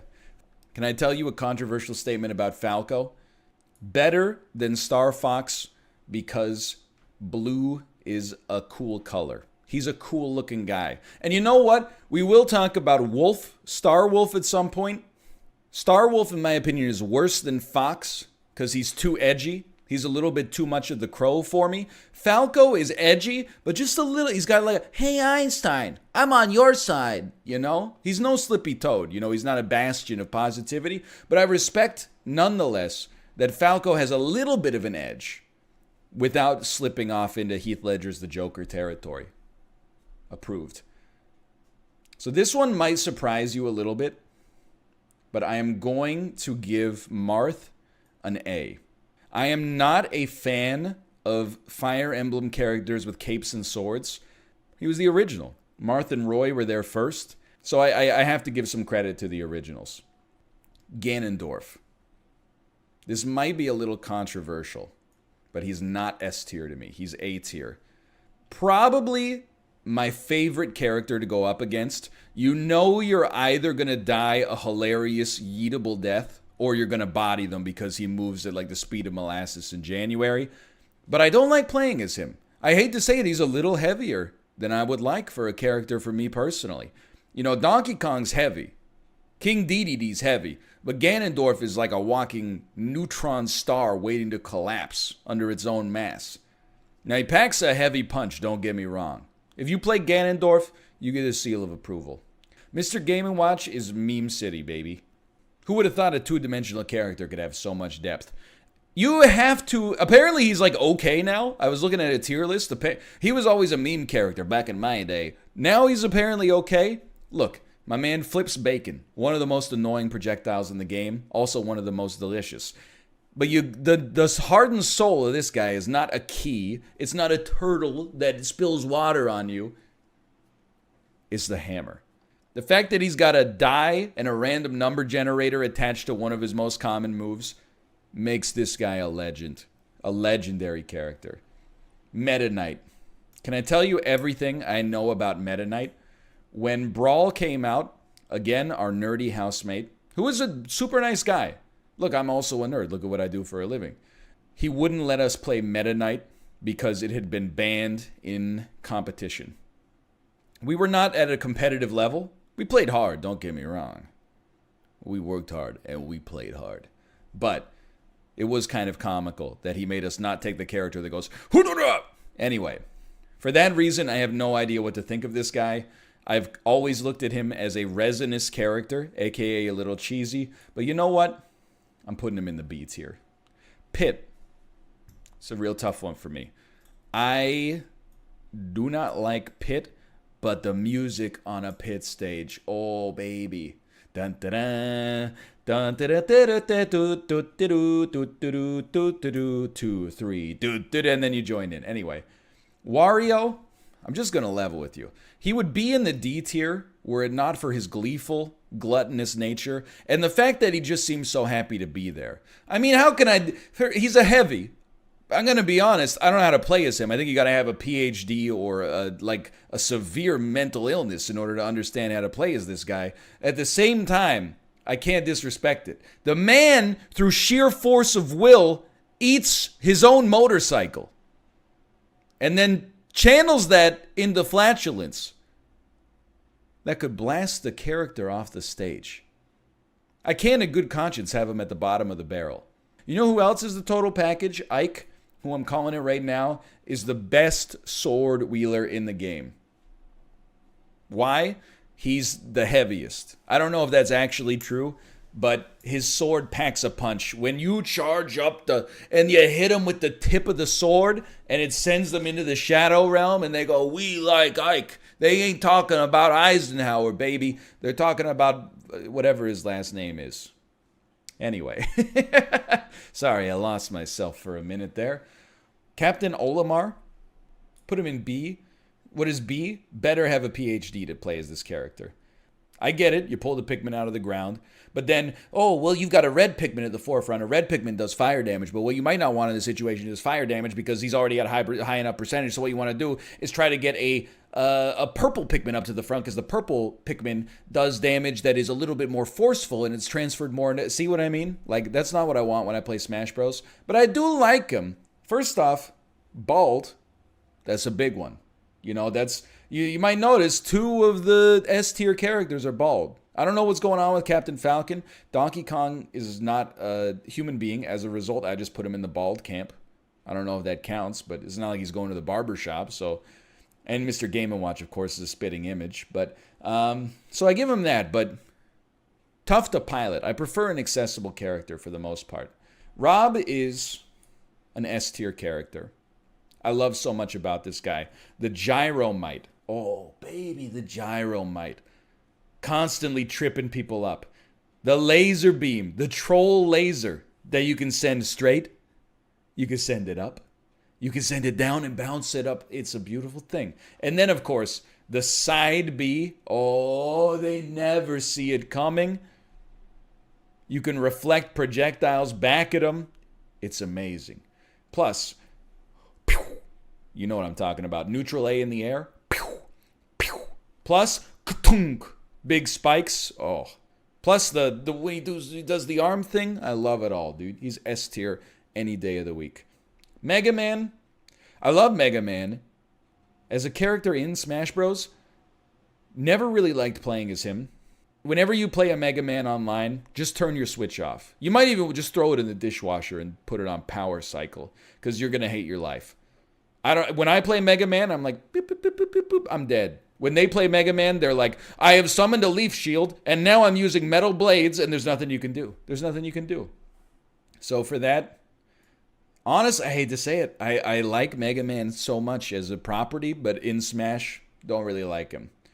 Little Mac, straight up, welcome to Mega Man tier. Again, I love Punch-Out, but Little Mac is like, I don't know what I'm doing with him. It's that perfect, the gulf between my skill as Little Mac and my opponent's skill is the reason he's in the D tier. If you play a Little Mac online, cancel Christmas, turn your Switch off. If you play a Little Mac in person, you're probably about to like 5-0 them. Mii fighters, I'm going to put you in the B range. You would be in the D range. Because I feel about Mii fighters, gunner, sword fighter, whatever, the same way that I thought I would feel about Mario. Which is like, why are you going to play a game and just be Mario? But they're like even more generic. You have been saved because there's so many Sans out there. If it were not for the Sans, you would be in the D tier. But there's so many Sans Undertales. online, I'll level you to the B tier, okay? There's a theme, by the way. Like, all these weird kind of characters, I actually mostly like their games. Even Ice Climber, honestly, which we played like a month ago. But I love Pac-Man. But in the context of Smash Bros, I just never have gotten this guy to work. And again, same thing. You play a Pac-Man online, 100% guarantee this man is going to drop a melon on your head, send you to the Shadow Realm, make you rethink your life choices. I will never respect Bowser Jr. again because of how overpowered Bowser Jr. was in Mario Tennis Aces. It haunts me to this day. Now, I will say, not all Koopas are created equal. This Koopa, created equal. This Koopa, created equal. This Koopa, oh, hold on. I didn't even see you. There's so many freaking Koopas, dude, I didn't even realize. All right, here's the thing. This Koopa, Morden, it's Morden or Roy, I can't remember. He's a legend. He goes into the A tier. Ludwig von Koopa, the Koopa inspired by Beethoven, I'm at least going to elevate you to C tier just because of the hair. And I think I got to do the same for this little guy right here. But I don't want to clog up the whole tier list with Bowser Jr. alts, okay? This is Cloud Strife. Every person I play in Smash Brothers online that uses Cloud has a name that's in English, but it sounds Japanese. They're always like Tokyo Terry, Osaka Andrew. 100%, I guarantee you, every single one of those people is from the Midwestern United States. I don't know what I'm trying to get across there. I'm just giving you my honest to goodness truth. Think Cloud. Final Fantasy VII for a long time was one of my favorite games of all time. I like Cloud. Daisy, that's an easy one. You're Peach. There's marked differences. Are there, though? Sorry, very cursed image for your cursed image folder. This must be Bayonetta. I can tell by the shoes. This may surprise you. Bayonetta's going up into the A tier. No other character makes getting stepped on feel so good. Now, I'm going to tell you right off the bat, I think without a doubt this has a chance to be the most controversial tier list I've ever recorded. Out of, I don't know, 4 dozen characters, we only have 5 in the S tier. Donkey Kong, Captain Falcon, Mr. Game & Watch, Ike, and King Robert. And then you got to be close to the edge here. You got to be close to the edge here. All right. Oh, no. You got to be. Yeah. There you go. It's my definitive ranking of Smash Bros. Characters. If you got a problem with it, you're probably right. You probably have way more reason to back up your opinion and sentiment regarding these characters than I do. The only ones I'm confident on are these 5 right here. And honestly, pretty confident that Sonic is garbage. Male Wii Fit Trainer is just demonstrably not that cool compared to female Wii Fit Trainer. Everything else is a little bit up in the air. Hey everybody, welcome to a very important video, spurned on by a conversation that we had on the stream the other day. Would you rather have a refrigerator or a toilet? It was a simple question, assuming the toilet also had running water. I said the toilet, and it was contentious, and it inspired a bunch of follow-up questions that spun out from there. So a member of the community, also video editor Sir Toasty Toes, you can see right there, made this list. There are something like 34 common household appliances or gadgets on here, and we're going to rank them. Oh, no, I have one point I wanted to make first, which is nothing on the list is can't live without it, literally. I just want to get in front of that. I know people are going to be like, well, you could live without anything on the list because, humans have existed for hundreds of thousands of years without having access to, a hot plate. You're not as smart as you think you are. That's all I'm saying. I'm saying you can't live without it from a modern, current context. I wouldn't say AC is essential. Even our AC was broken for 3 months at the start of the summer. All the summer until the start of August, basically. But We lived because we had fans. But I would say AC is very nice to have. I would put this in the good range. Depending on where you live, this might be a divisive one for sure. A ceiling fan is very interesting.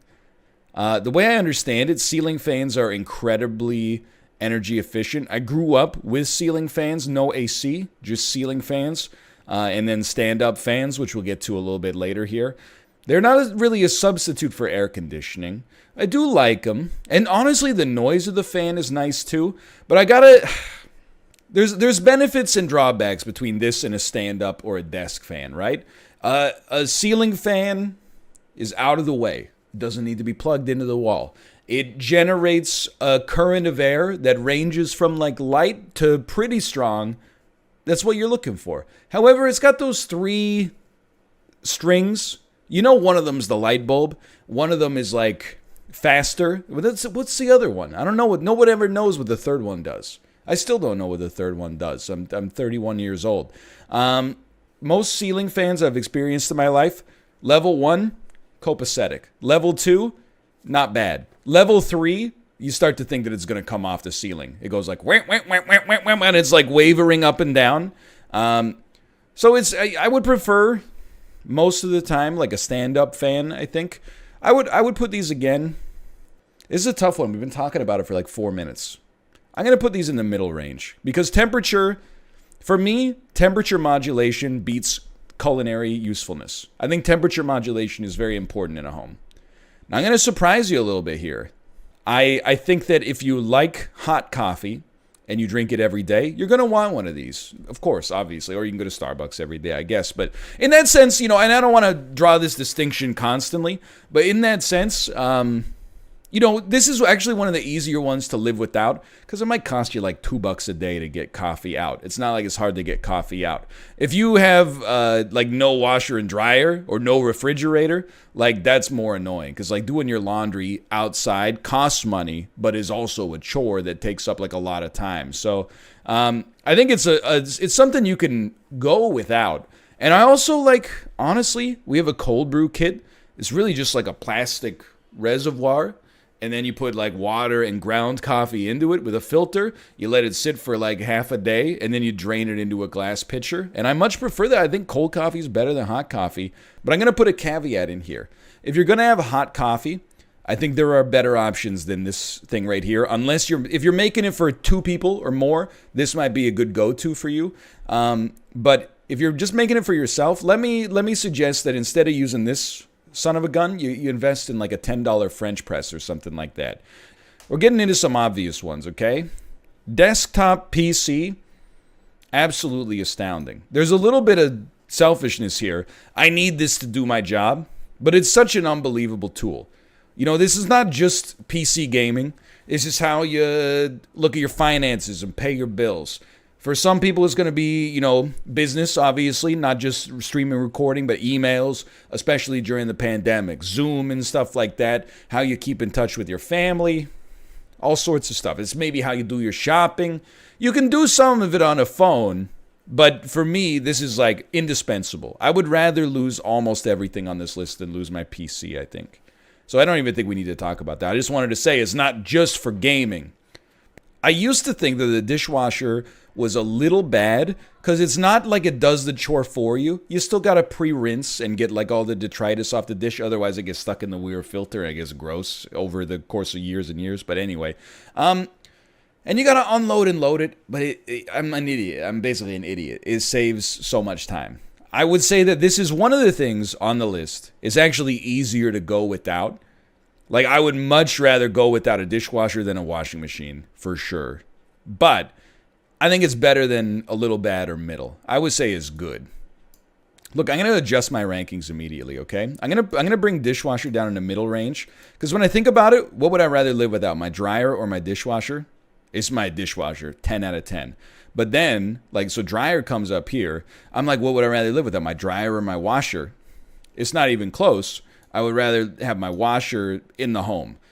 I know I could do stuff, I could use the laundry facilities elsewhere, and I've done it before, but it's very, very convenient. It saves you maybe, a couple hours every time you do the laundry and a little bit of money as well.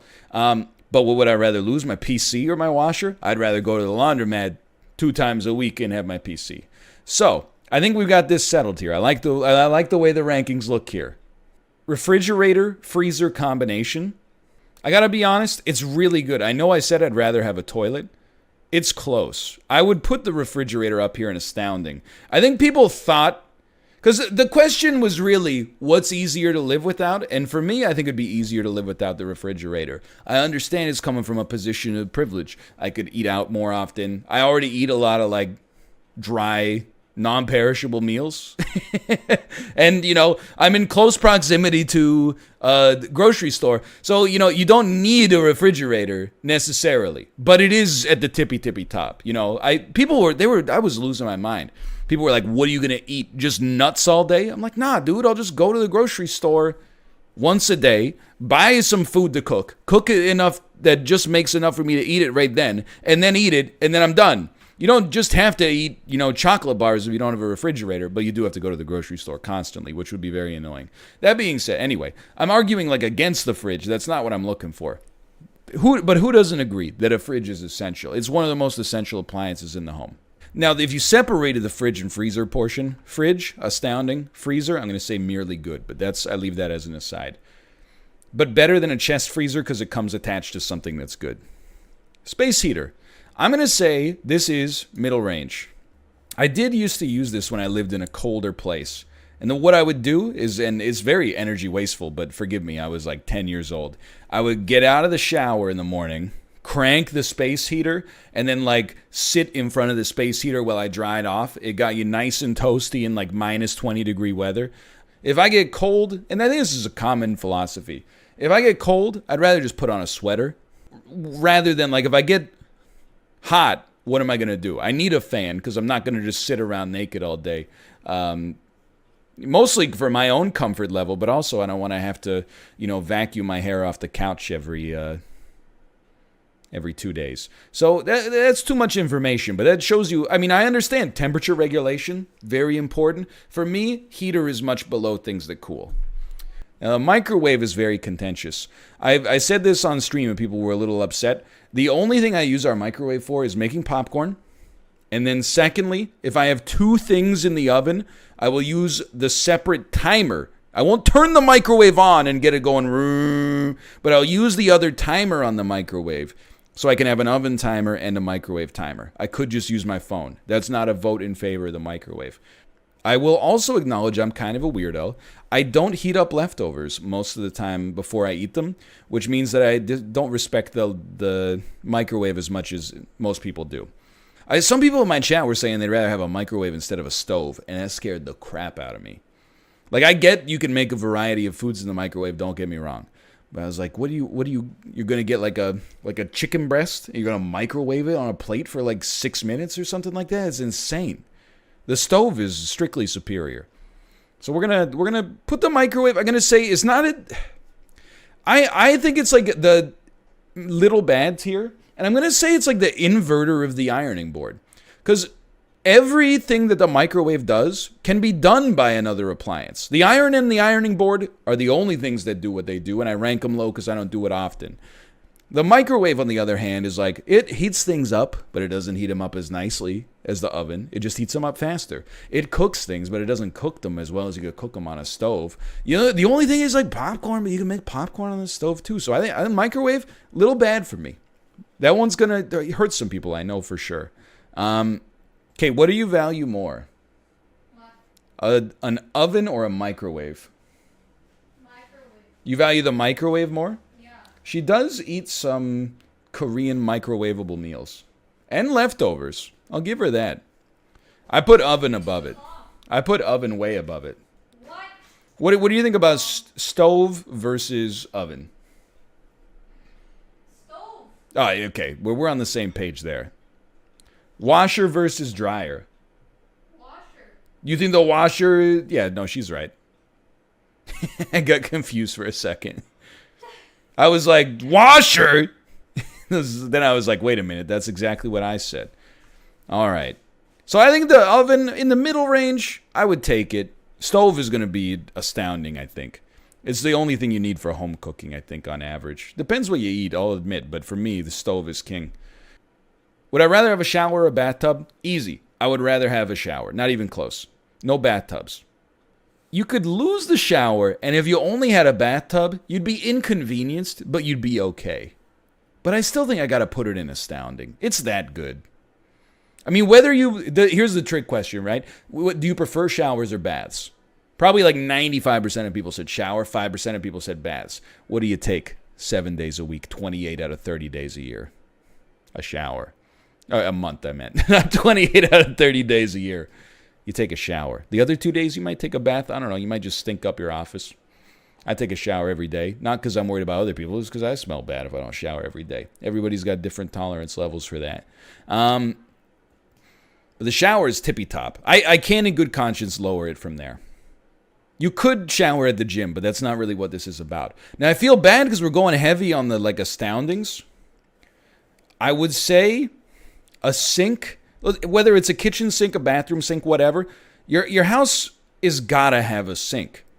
It actually might be more valuable than just about anything on this list if you ignore the fact that I use this for work and is necessary for you to even watch this video. I'm thinking, man, would I rather have a shower, no sink, or a sink, no shower? I would rather have a sink, no shower, 100%. It would suck. I wet like a washcloth and wash myself, but it's doable. What am I going to do? Every time I want a glass of water, I'm going to, I guess, buy it from the store or put my glass up to the shower head? And how am I going to wash dishes if I don't have a dishwasher? I'm going to wash my dishes in the shower? I think it could work, but I would much rather use the sink. So I think a sink's got to be up there. Kitchen sink, you rinse stuff out in it. You rinse plates off in it. Bathroom sink, you brush your teeth in it. You wash your hands, obviously.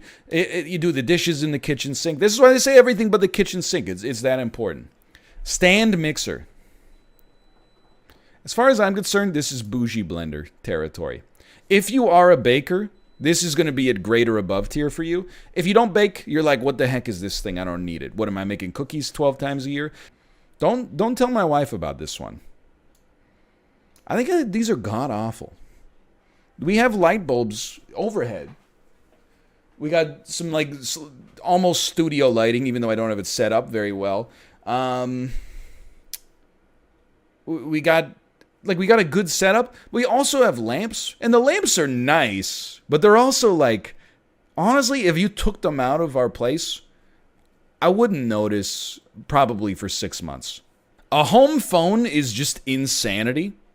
This is actually worse than god-awful.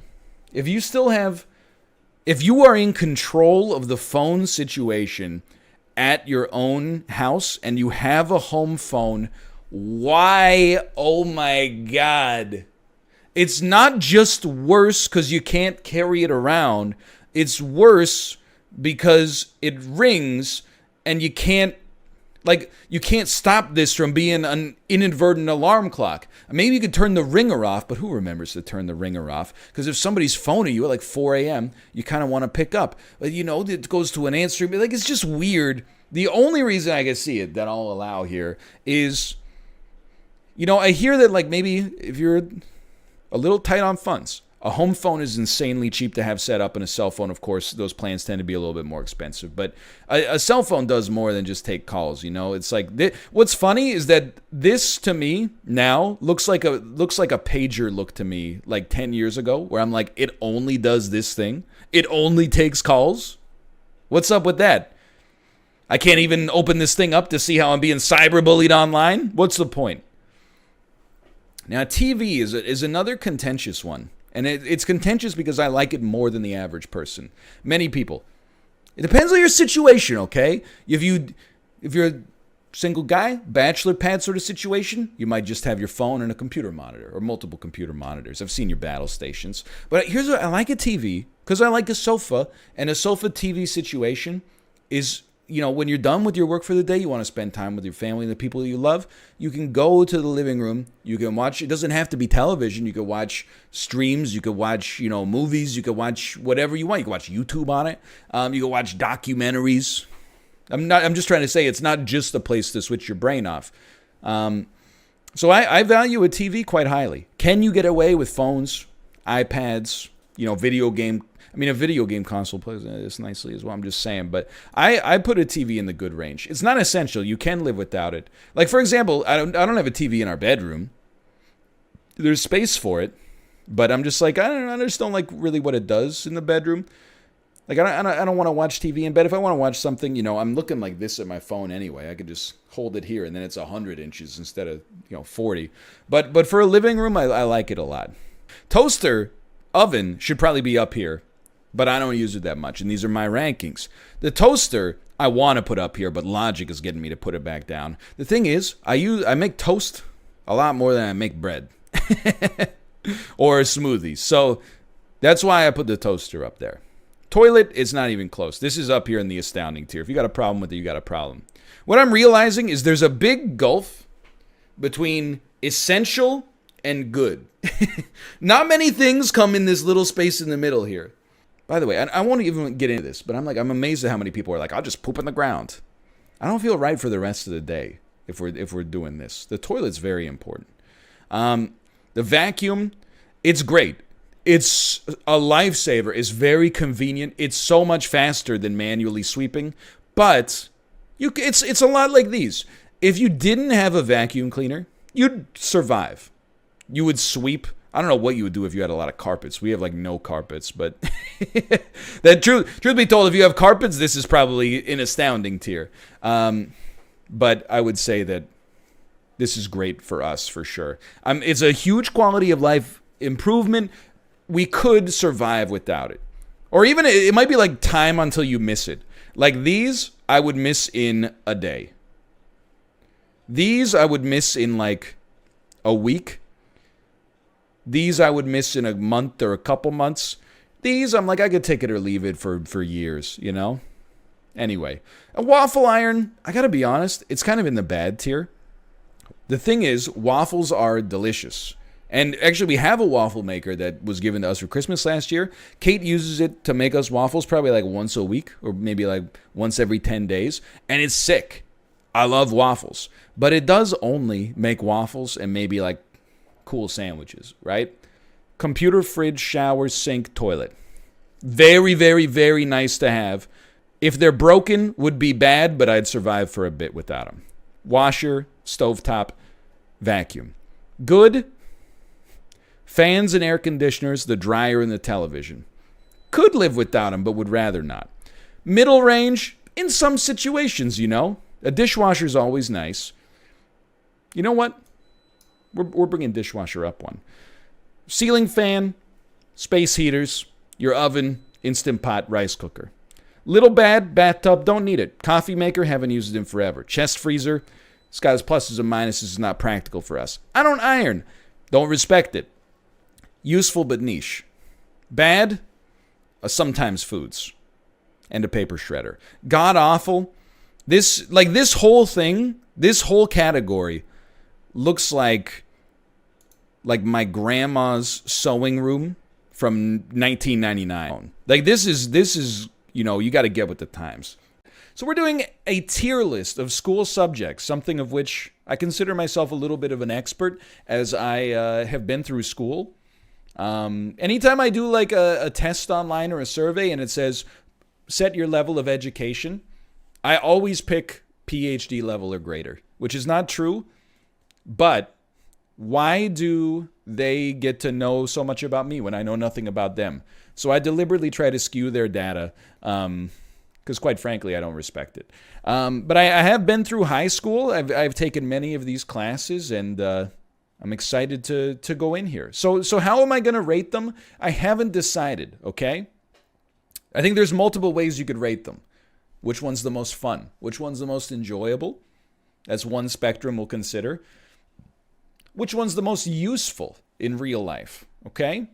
Which one's the most lucrative if you were to follow it into a career path? Which one has a teacher that faces the blackboard most often so that you and your friends can goof off? Different strokes for different folks is what I would say.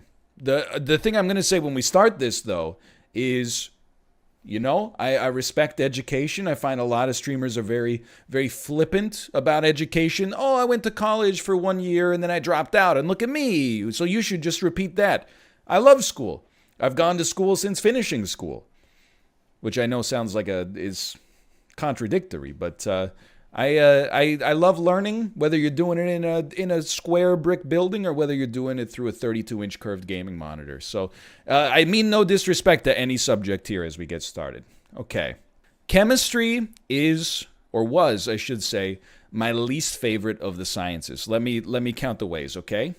A lot of math, not necessarily a bad thing, but my standard experience with a chemistry lab was honestly like, we're going to give you some of this. We're going to give you some of this. You're going to follow these steps. And then at the end, you're going to get like a crystal.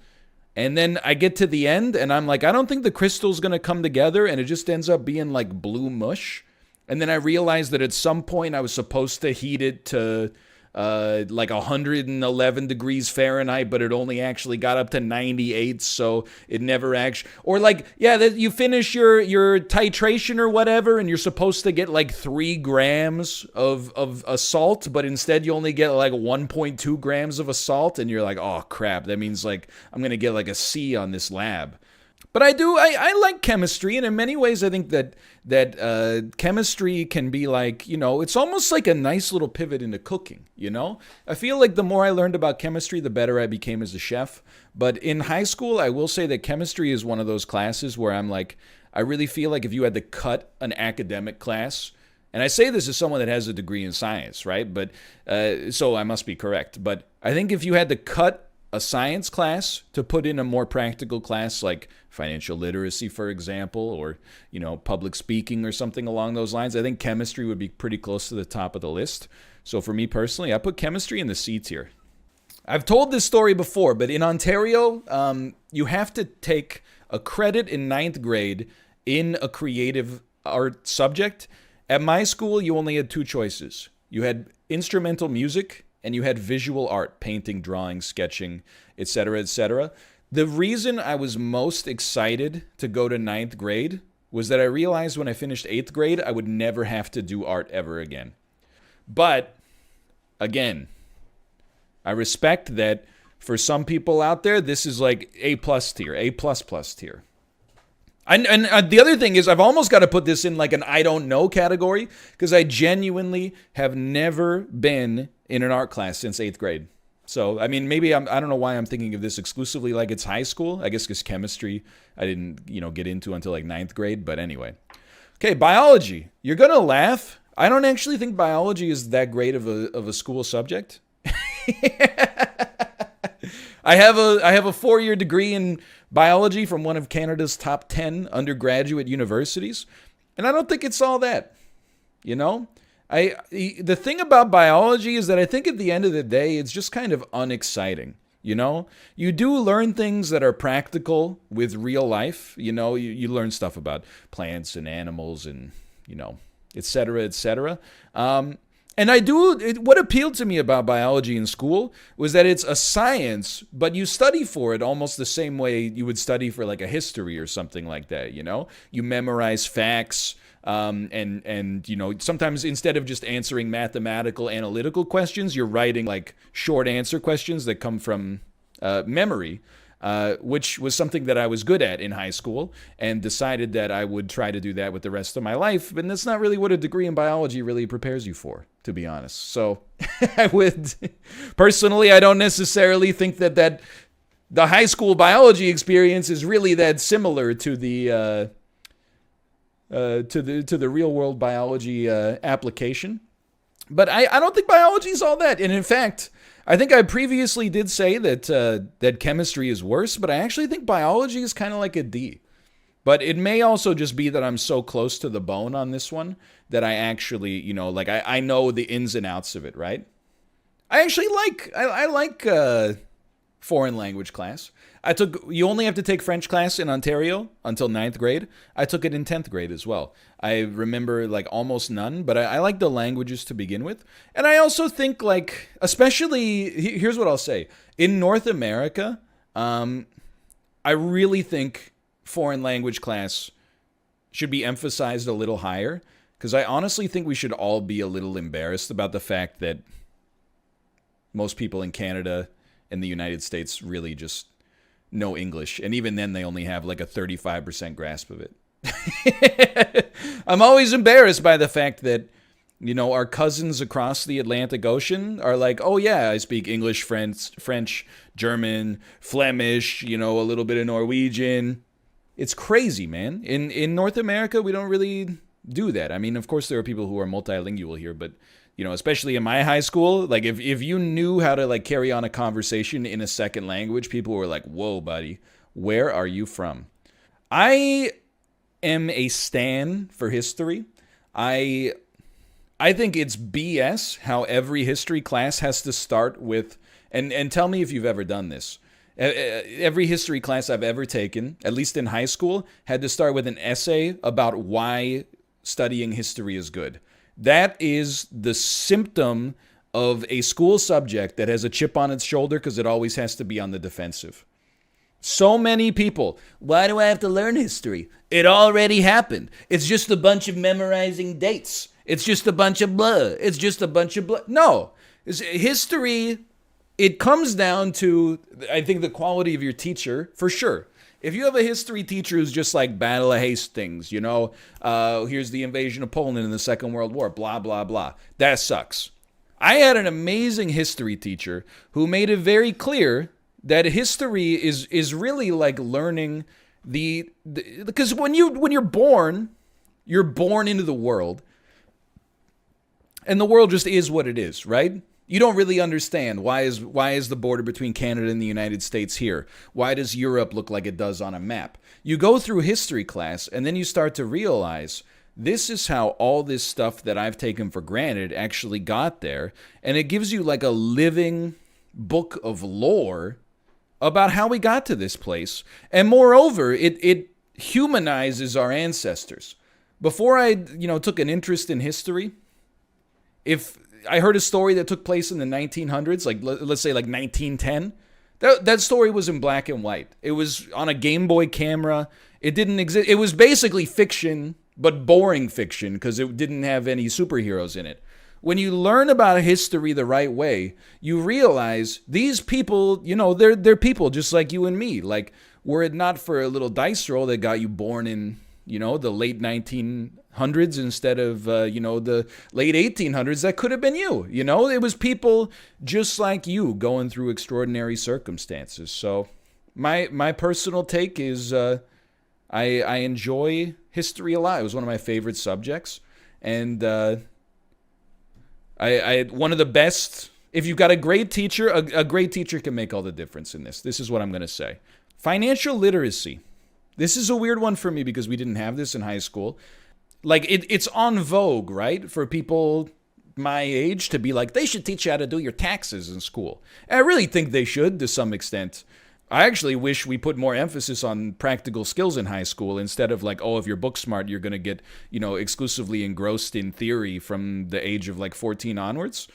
I felt like by the time after 4 years of high school education in the sciences and, like university level English and stuff like that, by the time I got to university, I was essentially the world's smartest idiot, is my take on it. I could quote Bartleby the Scrivener and write an essay about how, the geopolitics and the dominoes that fell in the World War I geopolitical alliances to lead to the war to end all wars. I could not do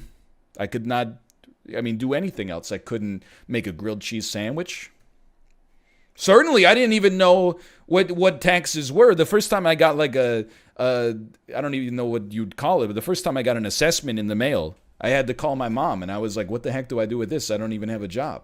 I don't have a job, and I got mailed something about taxes? Like, can't I just pass this on to you? Anyway, I think in theory, if I'd ever had a financial literacy class, I would have liked it, but I can't really speak on that because I didn't. But I think I would put this up here in the B tier, hypothetically, for me. That's my take on the subject. I like the idea of this, and I love parts of English class. I love public speaking.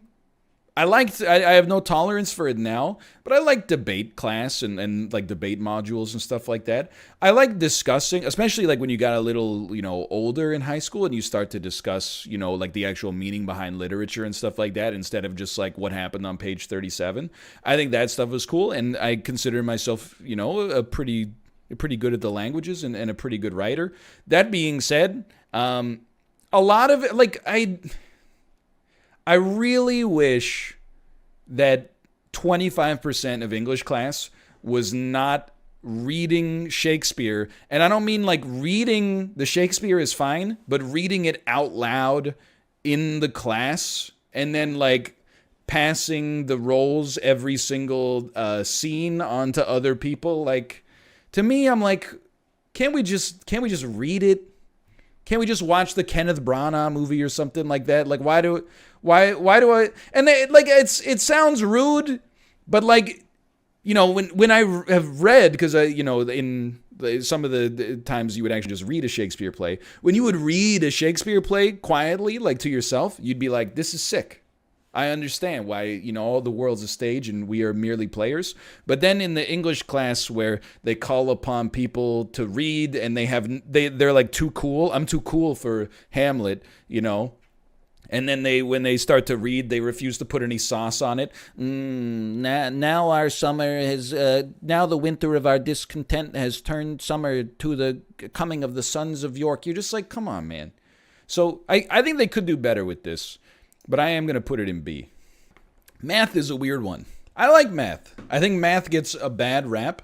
I think that there is too much negative self-talk about mathematics. Oh, I can't do math. Math is hard. Very few other school subjects go through that. Nobody goes like, oh, social studies. Oh, social studies is so hard. I just don't have a brain that's wired for social studies. I don't think I'm an A+ math guy, but I understand the import of it for sure. For me, the thing that keeps this from being A+ is that I had good math teachers that I think were very instructive in the methods that they used to talk. However, I don't think I ever had a math teacher that did a great job of explaining the real world practicality of mathematics. That's why I sound so stupid, and I guess it's because I am so stupid about math, is that essentially whenever you would ask our math teacher about like real world applications of stuff, he'd be like, well, with trigonometry, the ancient Greeks were able to approximate the distance from the Earth to the sun. And you're like, okay, but now that we've got like that under control, like what else? And he's, well, by using mathematics, the ancient Sumerians were able to estimate within 1% accuracy the circumference of the Earth. And you're like, okay, now, but like, what do you do it for now? And I understand like math kind of, it underpins so many different things, encryption, computer science, engineering, blah, blah, blah. But I don't feel like I ever had the level of instruction that brought that home for me. Music is like an A or an F, right? It depends on what you're into. I took music instead of visual art, and I took music in 9th grade, and I took music in 10th grade, and I took music in 11th grade. I did not take music in 12th grade. Instead, I took a period off, which was better. But music, I still thought it was pretty cool. I enjoyed playing the clarinet. I enjoyed, learning a little bit about the history of classical music, to which I was completely ignorant to before that. I will say that, like, man, there are times, like the 9th grade, I thought our music class sounded like the Vancouver Symphony Orchestra, right? I thought we sounded so good. And then our teacher was proud of us, so he recorded us playing a piece. And then he played it back for us, and I was so excited to hear how good we sounded. And everybody in the class had the same reaction. That was like, what the heck? We're terrible. We suck so bad. I never joined band, though. That always just seemed like... Don't make me say it, okay? Don't make me say it. It always kind of seemed like the band kids looked like they were having a lot of fun with each other, for sure. But it almost seemed like social suicide as well. It's like, I got enough problems trying to appear cool. I don't need to. And this is back in the mid-2000s where, I don't know, maybe it was more cliquey and a little bit less like, you know, like the friends from this group aren't friends with these people. Nowadays, everybody's much more tolerant. Back then, it was all Paris Hilton, Mean Girls, the OC, etc., etc. But the thing is, you know, from trying to keep one toe in like slightly cool camp and one toe in nerdy camp, I ended up just standing on a lonely tightrope. If I'd just gone all in on the band side, I probably would have had a lot of fun. But instead, I was like, no, I can't. I gotta play both sides, so I come out on top. Ended up playing a lot of 2K. Anyway, in high school, physics is the most fun science. It's that simple. You learn, it's very easy to see the practicality, you know, of learning, you know, these, not just like the theory of physics, but when you learn the mathematical equations, you're like, teacher, how is this useful? And you're like, well, if you know, you can use it to like reconstruct a crime scene, for example. Like if there's a car accident and a car went this far from the point of impact, you can roughly determine their speed. And then you could figure out if they were breaking the law or something like that. You know, there's lots of practicality there. Plus, it has the most fun experiments. Like instead of like mixing together two liquids and boiling them and then cooling them down, and then they're like, it's salt. We had like an air hockey table to test perfectly elastic collisions. We did the double slit experiment in chat, or recreated it. Like we didn't invent it ourselves. You know, we had calorimeters, and we'd be like, whoa, that's crazy. It's exactly what it says on the piece of paper it should be. Like, and I had a great physics teacher as well. But I really think that physics is the most fun science to learn. By the way, someone said it must be nice if your school can afford that. You can ask Malf. We went to like a broke school. Like our school was basically derelict. Okay, must be nice to live in a country that supports education. You got me on that one. I don't know. I didn't set the policies, but like my geography class from first grade till ninth grade, which is the last year that we had to take it, was like, here's the capitals of the provinces in Canada. And then like, you know, this is what separates a river from an estuary, from a lake, from an ocean, from a bay, from a gulf. And then we just watched a lot of movies. Like, that was basically it. So I'm sure, like, in high-level geography, you learn important stuff, you know? Distribution of natural resources and, you know, stuff like that. But we learned nothing, man. Like, our geography classes were essentially just, like, look at the map. And then, like, I don't know how many hours of my life I've colored in a map, like, with different pencil crayons. Okay, like, so, I mean, it's kind of rude, but I feel like geography is kind of like an F tier, but I think it's mostly because I don't understand. Now, technology is a weird one. I actually was talking about it in an Isaac episode today. I was talking a lot about education today, despite not really understanding anything about it. But what I will say is that I really feel like my school fricked me with my technology class. I had a computer class in 2002 to 2003 in ninth grade. Our computer teacher was about 72 years old. And the reason that he was the computer teacher is because he used to teach typing on typewriters. So the school was like, well, we got these newfangled, you know, Pentium 2s or whatever. So we got who nobody knows how to use them, but they got the same device attached to them that this guy used to main.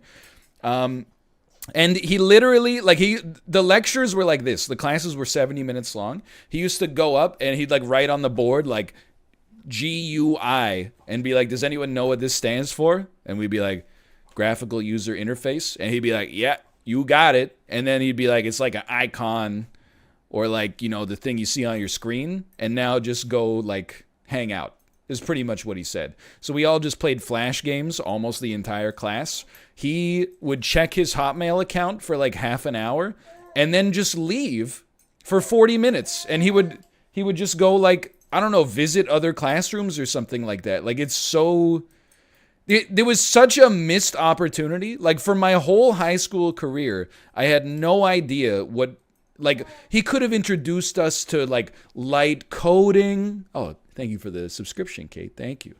He could have introduced us to, you know, basic coding. He could have introduced us to, you know, like how the internet works in some way or something like that. But instead, he was basically just like, hey, here's a floppy disk. And then it goes in the computer. And it's so stupid. Like, it's such a wasted opportunity. Which is why when I went back to school for coding in 2015, I was like, what the heck? This is a lot of fun. I was like, this is awesome.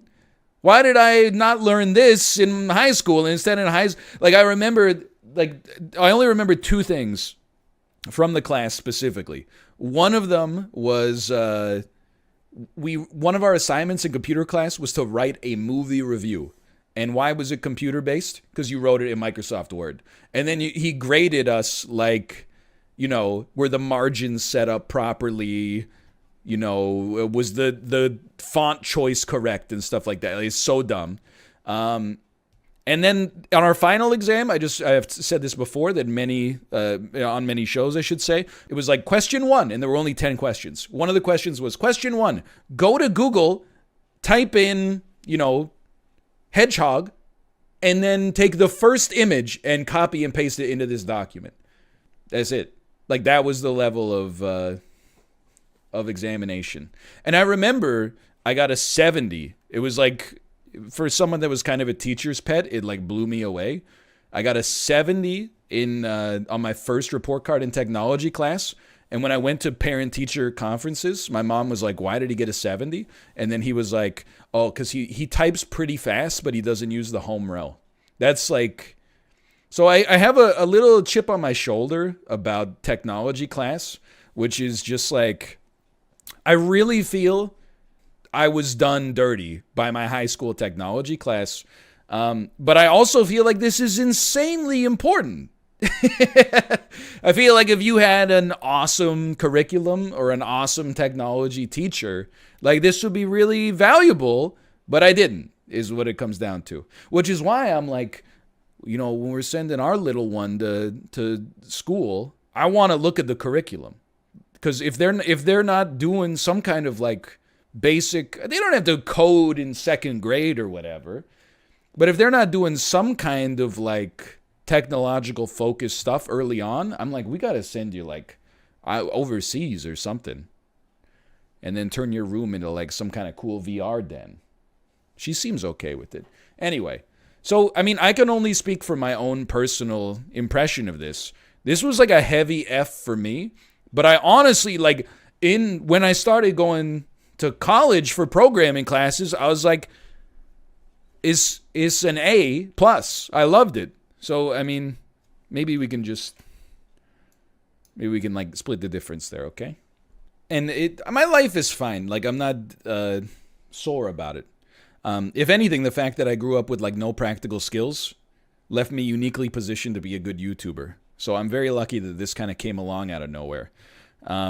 But because I was Booksmart coming out of middle school, I never got access to these classes. I mean, I guess I could have enrolled in them, but basically every teacher, my parents, all of my friends were like, I apologize for my language, but they're like, or for the tone at least, but they were like, woodworking, auto shop, stuff like that, that's for dumb people. It's not. But in my head, I was like, well, I'm good at reading, so instead, I'm going to take science. And I took all the sciences and I took all the maths, which, you know, no disrespect, but I wish that I took woodworking because it's a practical skill. I really feel like I grew up in an educational culture that very much frowned upon. You know, it was like, oh, the trades are for people that, you know, are not book smart. Like, you could become a scientist or a doctor.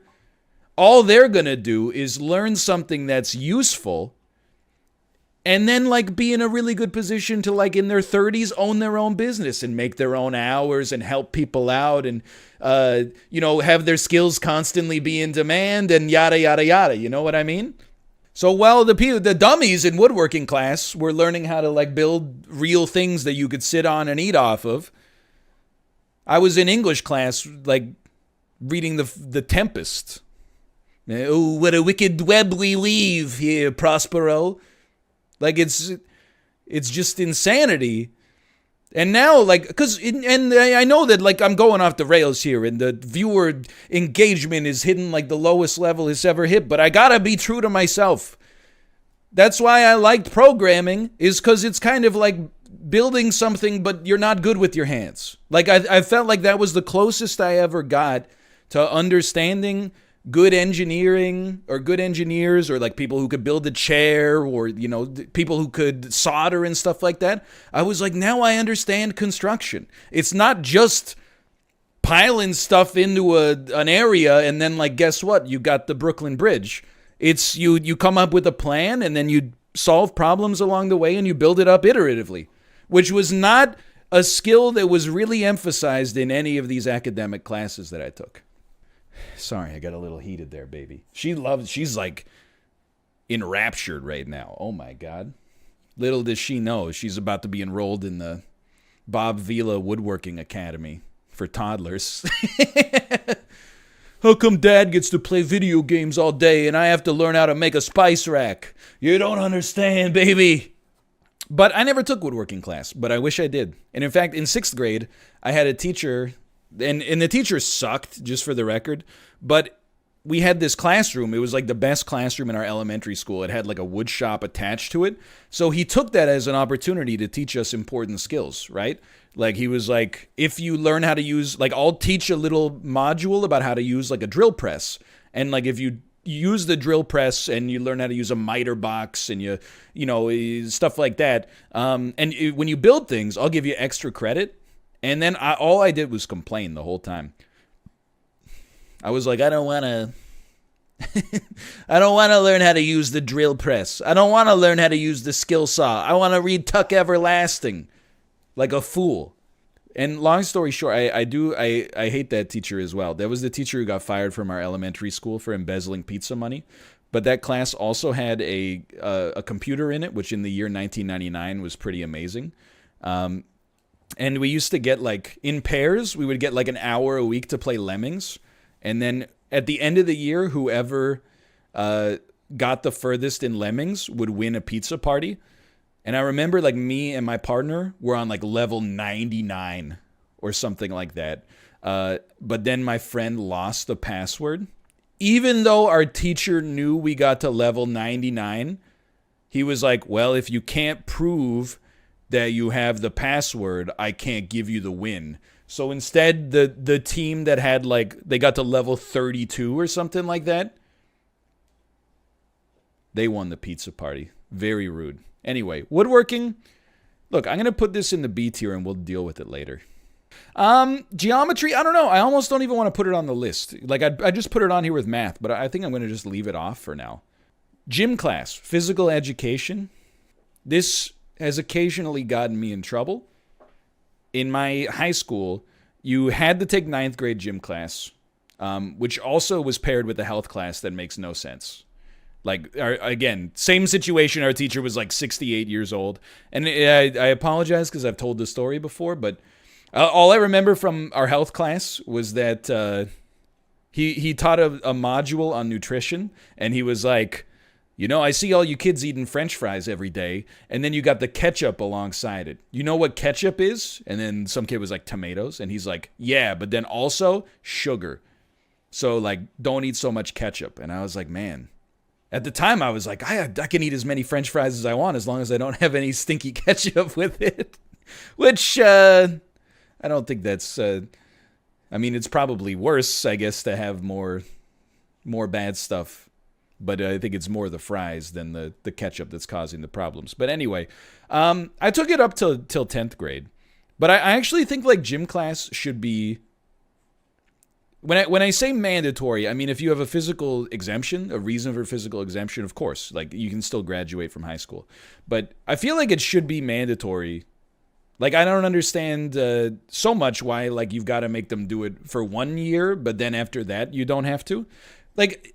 I think if you consider the purpose of high school to be to set you up for like a balanced and successful adult life, having a little period at school where you're forced to exercise for like 45 minutes a day or 45 minutes 3 times a week or something like that, I think is very positive. I think it makes way more sense to have kids go through like a phys ed class every year than like, and I say this as kind of like a little bit of a STEM lord. You could cut a lot of the biology curriculum off. I'm just throwing that out there. Especially, and this might not be true like worldwide, but like the first year of university, really like we just relearned the stuff from 12th grade over again. At least for the first couple of, like the first semester, basically. I could have gone into university like 15 pounds lighter instead of having like, redundant information stuffed into my head. We got a little too much in the B tier, and I'm a little bit embarrassed by the fact that biology has ended up as the only D tier subject. I have to be honest, I enjoyed biology maybe even a little bit more than chemistry, but I feel like chemistry is like a little bit more practical. Or at least I wish that I liked lab stuff when I was in high school. Excuse me, don't make fun of the size of my baby's head. I'll have you know, we took her to the pediatrician, and her head is back within the normal range. Right, baby?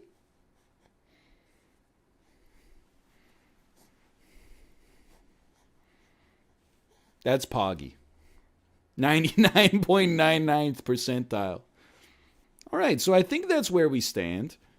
History is the best subject.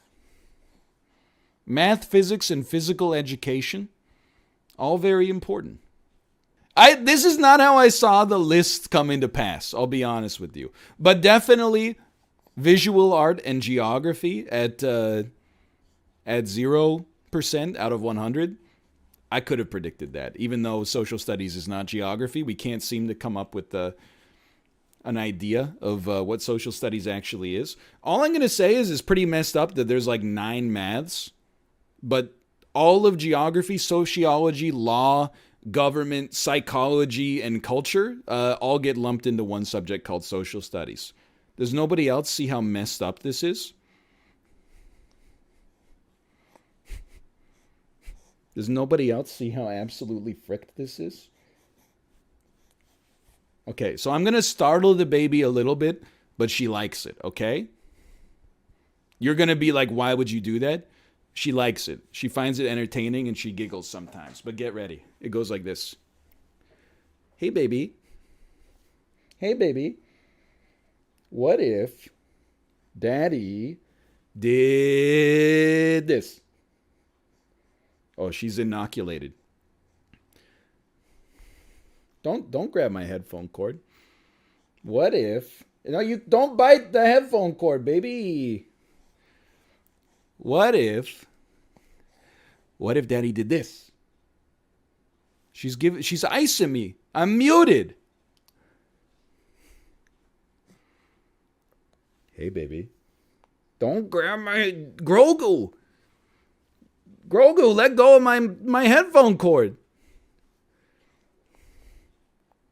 She's taking me out, man. She's taking me out.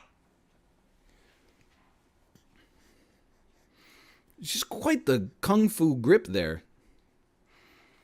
Excuse me. Okay, I'm gonna put her down. Silent assassin. Okay, baby. I think she's gonna fuss a little bit. I apologize. Now, I will apologize. Depending on where you live in the world, you might not be familiar with some of these cereals. And I'll also tell you that I'm a freak. I eat cereal without milk. I don't like cow's milk. I've never had the opportunity to use cereal with almond milk or with oat milk or whatever. I find it weird, honestly, and I'm tired of pretending that I don't. Like, why are, if they're so good, why don't they sell them together, you know? If the only way to eat cereal is with milk, why don't they sell them in the same container? That's all I'm saying. Or, like, if it's, why is milk the only acceptable liquid? Why can't you put coffee in your cereal? Why can't you put, water in your cereal? You put water in your cereal, people are like, ew! What about wine? What about, like, red wine? Anyway, so don't take my opinion too seriously here. That being said, now I have not consumed an Applejack probably in at least 15 years. But I do remember the commercial. It always had, like, teenagers skateboarding. And then I believe it went, Applejacks. We eat what we like. No, you're not paying for the groceries. You eat what your parents got you from the grocery store. That being said, for me, Applejacks, I'm going to start off strong. That's an A-tier cereal. It's sweet but not cloying. It's got a strong flavor. I like them. I like Applejacks. You might think, as a man who does not put milk in my cereal, that I would not accept Captain Crunch as my cereal lord and savior for breakfast because it cuts the Christ out of the roof of your mouth. Wrong. I think Captain Crunch is one of the best cereals. They're like little corn and sugar-flavored hay bales that explode in your mouth. It's beautiful. What I will say is that fresh Captain Crunch is like one of the strongest cereals on this list. If the Captain Crunch box has been open for more than 48 hours, stale Captain Crunch is like eating animal food. If you can get them fresh off the line, or just scrape them right off the vine, you're gonna love it. Captain Crunch, delicious. I will be honest with you. I think Crunch Berries actually make it worse. For the same the lower the Captain Crunch percentage, the lower it goes in the tier list. It's that simple. Regular Cheerios. I wish I liked them more because they really are like this is a cereal that is not that bad for you. But I find, and maybe this is where the milk would really help out, but without the milk, this is like, it's too much like eating just grain. Like, I know all of these are just grain and sugar in different components, but like this is genuinely just like, it's like it hasn't even been processed. It's like it, honestly, this skipped a spot at the factory is all I'm saying. I'm just going to be honest with you. My parents didn't let me have cookie cereals.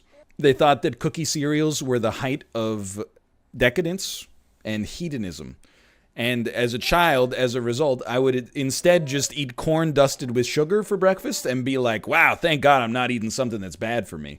So I never got to have a Chips Ahoy cereal or a Cookie Crisp or what have you. I also, you know what? I think I have had this.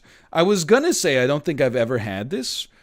I believe I have had the Cinnabon cereal, which is hilarious that my parents would get this for me. And if I remember correct, here's the thing. There's a couple of things that make a cereal delicious. One of them is definitely sweetness, sugar quality, or some kind of fruit-flavored accent. Another one is, does it feel novel on the tongue? A Cheerio, pretty boring on the tongue. Oh, but even then, a Cheerio defeats a flake. An unfrosted flake is just about as bad as you can get, which is why I'm about to insult a lot of people when we get to Raisin Bran. A ring, it's okay. But the cinnamon bun, when you're eating it, you're not bored. Let me put it that way. You're like, what the heck? There's ridges. It's got little stratification. It's a nice thing. And then I like the cinnamon. I like the cinnamon hint as well. They have never produced a cereal where there is a greater variability in flavor between, like, within a single box than in Cinnamon Toast Crunch. Some of the flakes in Cinnamon Toast Crunch are flavorless. They're flavorless. Some of them are so absolutely inundated with cinnamon sugar. It's the most delicious thing the human brain could ever eat. I have to imagine this is probably one of the worst things for you that you could possibly eat. but that's okay. We're doing a flavor taste here. I don't like chocolate-flavored cereals. Again, maybe this is something where, like, if you put milk into a chocolate-flavored cereal, or you put the chocolate-flavored cereal into the milk, you get chocolate milk, and it's awesome, and you love it. I don't like milk. I actually think chocolate milk is even worse. So I am going to put these in here, and Oops All Berries is coming up a little bit. Okay, did you know cornflakes were invented to curb male masturbation? What? Why? They were invented by Bill Kellogg, and he wanted an appetite-suppressing food that made you unhorny. And I don't know how cornflakes became the go-to here, but it is true. Let me tell you, based on how the internet looks in 2021, it did not work. Would you eat some more cornflakes? She got me. She said you should eat some more cornflakes. Cracklin' Oat Bran. This is a cereal that you can only buy in 6 American states: Oklahoma, Arkansas, Missouri, Iowa, Minnesota, and Wyoming. I have never seen this before in my entire life. I don't respect a cereal with an apostrophe, and I realize that that makes no sense because I love Cap'n Crunch, but I've never seen it before in my life. French Toast Crunch, I gotta tell you, I got some stories. French Toast Crunch was an invention from my childhood. Cinnamon Toast Crunch was insanely popular. They came out with French Toast Crunch. It's shaped like bread, and it's got like a brown crust on the outside and then a yellow inside. My dad tried this cereal and fell so in love with it that I'm pretty sure my parents bought so much of it that I ate French Toast Crunch every day for breakfast for like 6 or 7 years. I can still taste it. I can still taste it to this day. I ate so much of it that I definitely grew sick of it. But I gotta tell you, it's not in the C tier. It's pretty good. It's certainly better than cornflakes. You know what? I think they're doing a great job over at the Toast Crunch Factory. I think it's a low A tier cereal, I agree. There's something strange about Fruit Loops, can I tell you? I feel like Fruit Loops taste cold. Like when I eat it, I'm like, it's sweet. There's a light fruity taste, but also it tastes like it's refrigerated even though it wasn't in the fridge. It's like mentholated or something. I like Fruit Loops though. And I gotta tell you, I was thinking about putting them in A tier, but I think because I had slightly stale Fruit Loops and I still thought they were A tier, these are actually S tier. So don't shoot the messenger, but this is a B tier. Now here's one. This would not surprise me if I am vilified for this. I would not be surprised to be vilified for this. Honeycomb is an S tier cereal. Much like McDonald's chicken nuggets, there's so much variety within a single honeycomb based on its thickness. There's little tiny honeycombs which get extra like concentrated syrup and sugar, and when you bite them, it's like a honey potato chip. And then you get the big puffy honeycombs where when you bite them, it's just like alphabet style air. Dude, I'm all about it. I love honeycomb. Honeycomb, I'll also tell you, I think it's the best raw cereal. I think it's the best raw cereal. A cereal you can just reach your hand in, eat a few, and then you don't even have to wash your hands after. You could just wipe them. You could just wipe them and you'd be fine. Cashy-goline is actually the stuff that you put in a cage and then you put like a hamster in it. Like Cashy-goline it smells like a pet rodent, which is how you know like it must be at least like kind of not that bad for you. But it tastes like eating just pure straw. It's not good. It smells, you know when you walk into a pet store and you're not near the aquariums that smell like, like water treatment? Cashy-goline is, if you ever want to smell a pet store, buy some Cashy-goline, rip open the box and put your head in it real quick. Life cereal, I'm realizing now. So I don't know, this is like Life and this is like sodium reduced Life. This is life and life after 50. I think, look, I don't know, is this light life? I don't really understand. Let me stop you right there, by the way. No, thank you. Life is one of the boring cereals, I feel like if I have checks in the B tier, which I prefer, I got to put this in the C tier. And then, light life, come on. Oh, it's cinnamon and regular? I'm still putting them here. Lucky Charms the marshmallows are pretty good. Can I also hit you something weird? Overrated, maybe. The marshmallows are a little overrated because when you bite into them, they're like squeaky, like they're like they're weird, like styrofoam. But some of them, like, dude, the rainbows hit different. The actual like flake part of it, or I mean, they're not flakes, but you know what I mean. The wheat shapes, not good at all. Dry cat food. It doesn't, I don't think it's a particularly good cereal. Plus, there's like, I don't know if any other cereal suffers from this same problem where, if I ever got a Lucky Charms, I would pour a bowl that was heavily marshmallow concentrated. And then I would pour another bowl like the next day that's heavily marshmallow concentrated. And then like the last 2 bowls have 1 marshmallow in them each. And you got to start doing the rations. Am I going to leave the marshmallow till the end? Am I going to eat it at the start? Am I going to save it for the exact middle? Dude, I got to be honest. I think I would rather have Life than Lucky Charms. I think I'd rather have Cheerios than Lucky Charms. At least, you don't know what you're missing.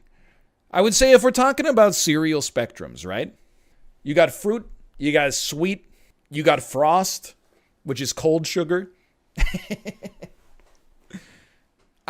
Fruit-based is probably like my second favorite archetype. I think I like cold sugar the most. Like the way that Fruit Loops taste cold, Frosted Flakes taste a little cold as well. It's like there's something to do with the sugar, right? It's an ice type. I've never had Pop-Tarts. I will accept no argument about this, okay? Raisin Bran is a bad cereal. Full stop. It's sour. Raisins, like, I know that people have strong opinions on them. I'm okay with them. If they're in like a bun or a cookie or something like that, I've got no problem. When raisins are the best part of your food product, you're screwed. You're screwed. No other food opinion I have makes me feel more like I'm the only person making sense than my opinion on Raisin Bran. I don't see the appeal of it at all. When I eat bran, I'm like, this tastes like it's horrible. It's like eating a piece of paper. And then the raisin, I'm like, it's okay. It's a little cloying, but they require milk. We could talk about this for half an hour if you want. It's not good. Fundamentally, I don't have to make a logical argument because my brain and tongue make it for me when I eat it. It's bad. You need milk? Okay, that's fine. Then the cereal is bad and milk is good. Hypothetically, let's assume we have 2 products and one of them on its own can be consumed and enjoyed by millions of Americans every single day. And for rhetoric's sake, the other product, when poured in a bowl and eaten with a spoon, is not delicious. But when you combine the thing that's bad with the thing that tastes good, it turns out the thing that tastes bad all of a sudden tastes good now. Now, if we're speaking in the hypothetical, let's make that more practical. Wouldn't that mean that the bad thing is good exclusively because of the addition of the good thing to the bad thing?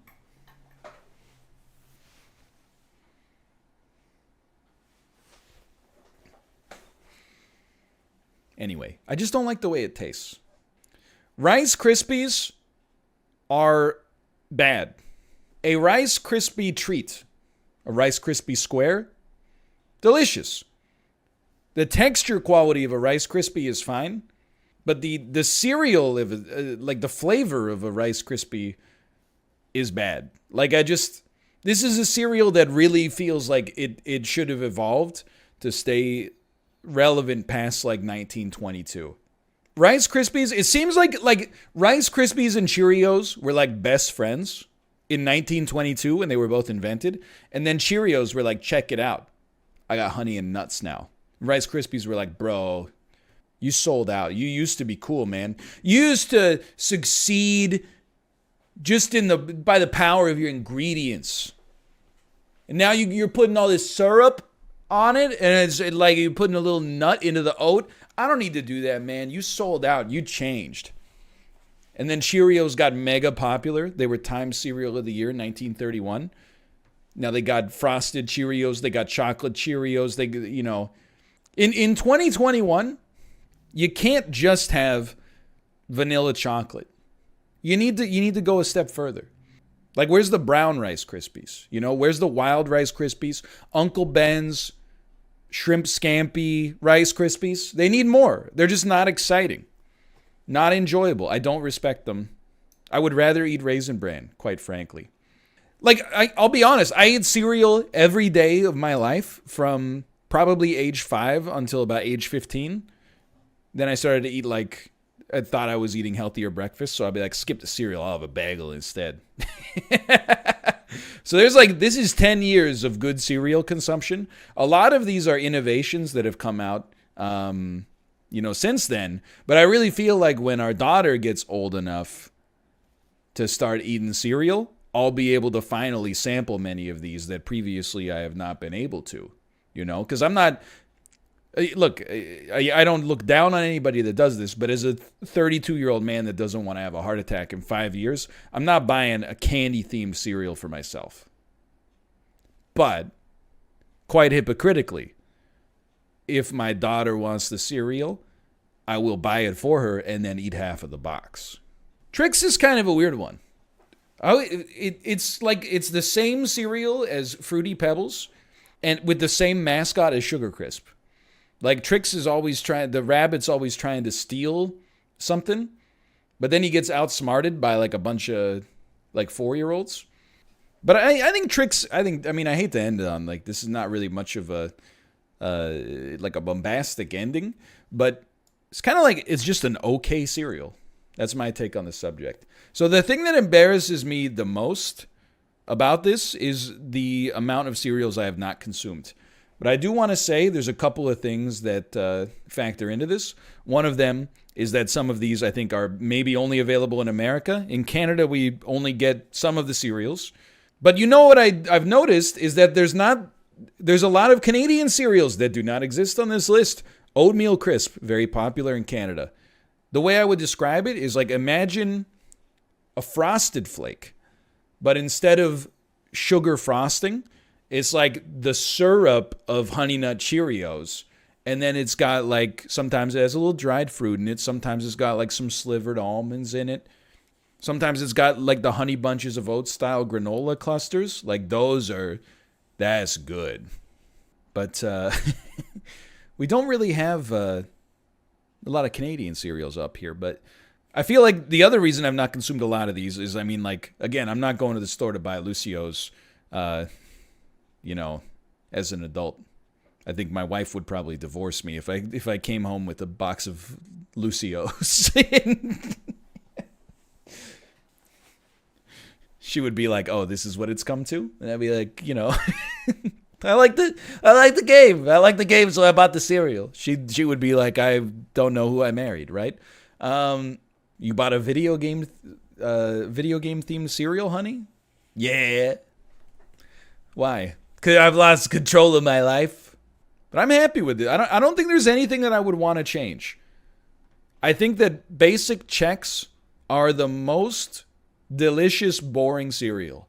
Rice Chex is the king of boring, unflavored cereals, which is fine. And then the rest of them all get kind of cool, right? They all got some kind of extra flavor. Out of all of these, I don't know, man. Here's the thing. I don't feel like I would eat too much Cinnamon Toast Crunch at this point in my life just because it's so overtly sugary. I think I would have to, if they put a top tier, only one can go in here, I honestly think I would throw Frosted Flakes in here. I think Frosted Flakes is my favorite cereal on this list. I gotta be honest with you, you're gonna laugh. It's because they taste kind of cold. Has anyone ever made refrigerated Frosted Flakes? What if you kept Frosted Flakes in the refrigerator? Do you think they would taste even better? What if at midnight I just poured a bowl of Frosted Flakes and then put it in the fridge. And my wife was like, "What are you doing?" And I'd be like, "Meal prep." It's called meal prep, honey. A lot of people will tell you this is the end game for the sparkling water arc on the channel. This is merely the Infinity War, in my opinion. I will also say there used to be an apricot flavor involved here, but my wife was thirsty on the weekend, and I said, go ahead and drink it. So apricot shall remain nameless. But today, we are doing the grocery store LaCroix tier list. We're going to begin with one of the most controversial flavors. Get ready for that sound 10 times over, by the way. Coconut. Smells of sunscreen, and when HelloFresh gives you a can of coconut milk to make some approximation of Thai food. What is that brand of sunscreen that is Hawaii? It's not Hawaiian Punch. You know what I'm talking about. Hawaiian Tropic, thank you. I've said it before. I actually quite like the coconut LaCroix. And it's a controversial opinion. Coconut is not a well-loved flavor everywhere to begin with. But I had a can of coconut water yesterday, and I'm here to tell you, the coconut sparkling water tastes better than real coconut water, which is a little bit scary, I guess, because it says natural flavors, but coconut water is like drinking out of the toilet, like after somebody drank Gatorade. This is like water with the essence of coconut. Is going to temporarily find itself in the juice tier. And we might rework this. This is just our anchor for the time being. Dude, I'm freaking out. I accidentally put them in exactly the same order. This is actually, the odds of this, in front of me right now, I have coconut, hibiscus, this is in order. Coconut, hibiscus, lemon, lime, limoncello. Oh, I'm off by one. Mango and peach pear have to change position. Otherwise, that was like, we almost won the freaking lottery right there. That was almost the simulation. Okay, step 2, hibiscus. Many people have told me hibiscus is schmackin'. I bought the hibiscus yesterday. It is schmackin'. There's no question. You know what it tastes like? You know on like Thanksgiving when you mix 1 part cranberry juice, 1 part Canada Dry ginger ale? It tastes like that, but in a 0-calorie format. Oh my God, dude. I can already feel the burps coming in.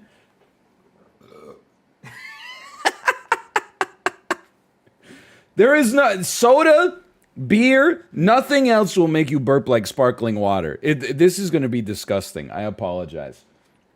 All right, so this is pure lemon, citron. Very strong lemon flavor. I have to compare it temporarily with the coconut, if you don't mind. What would I rather have? I would rather have the coconut. So right now, I'm going to put the LaCroix lemon into the tap water tier.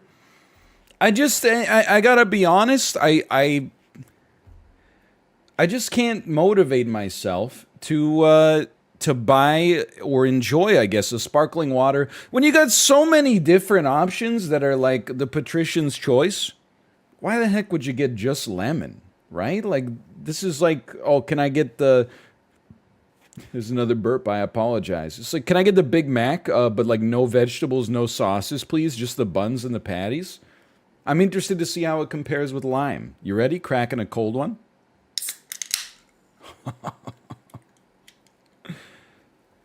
Controversial take. Lime is merely the superior lemon. Oh. There's a depth to it, right? There's a depth to the lime that doesn't exist in the lemon.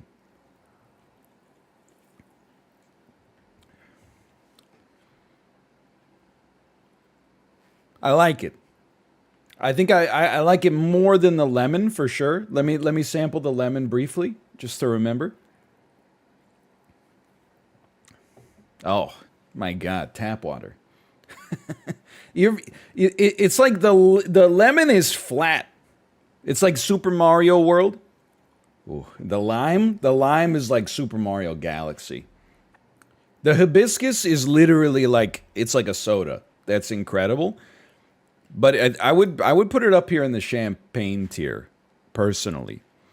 Limoncello, the reason I bought this for the first time, people told me that it tasted exactly like a lemon poppy seed muffin. And they are precisely true. I don't know what it is. Like, there's a flavor in this that should not be in a 0-calorie, no sugar added, no artificial sweetener beverage. Like, it has the flavor of like vanilla extract or something in it. It's or like egg cream. I like it, don't get me wrong. But it's got a creaminess to it that doesn't make any sense. 0 calories, 0 sweetener, 0 sodium equals innocent. Ingredients: carbonated water, natural essence. What the heck is natural essence? It's like they went to a bakery like right as it opened up and then put like a big fan on top of the baked goods and blew the air into the can. It just depends, what do you want out of a sparkling water? Do you want that sweetness? Do you want it to be like, you know, a Starbucks bakery item? Or do you want to slam it on a hot summer day? I don't know. For me, the limoncello, I like it, but it's temporarily in the juice tier. That's not an insult. It's just, you know, I definitely couldn't see myself glugging it up like I could with the hibiscus, for example. Peach pear, after getting like 7 cases of grapefruit, I said, let's try the peach pear. And I sipped on it and I went, ugh! What is this? And I haven't tried it in the intervening 4-year period. It's time to see, you know, I don't know if I've changed or the system has changed. Let's see what's going on here, okay? This is one I have had before. I'm going in with an open mind. It smells very peachy. It smells like you're in a Georgia orchard, perhaps filming something because they gave you a tax break.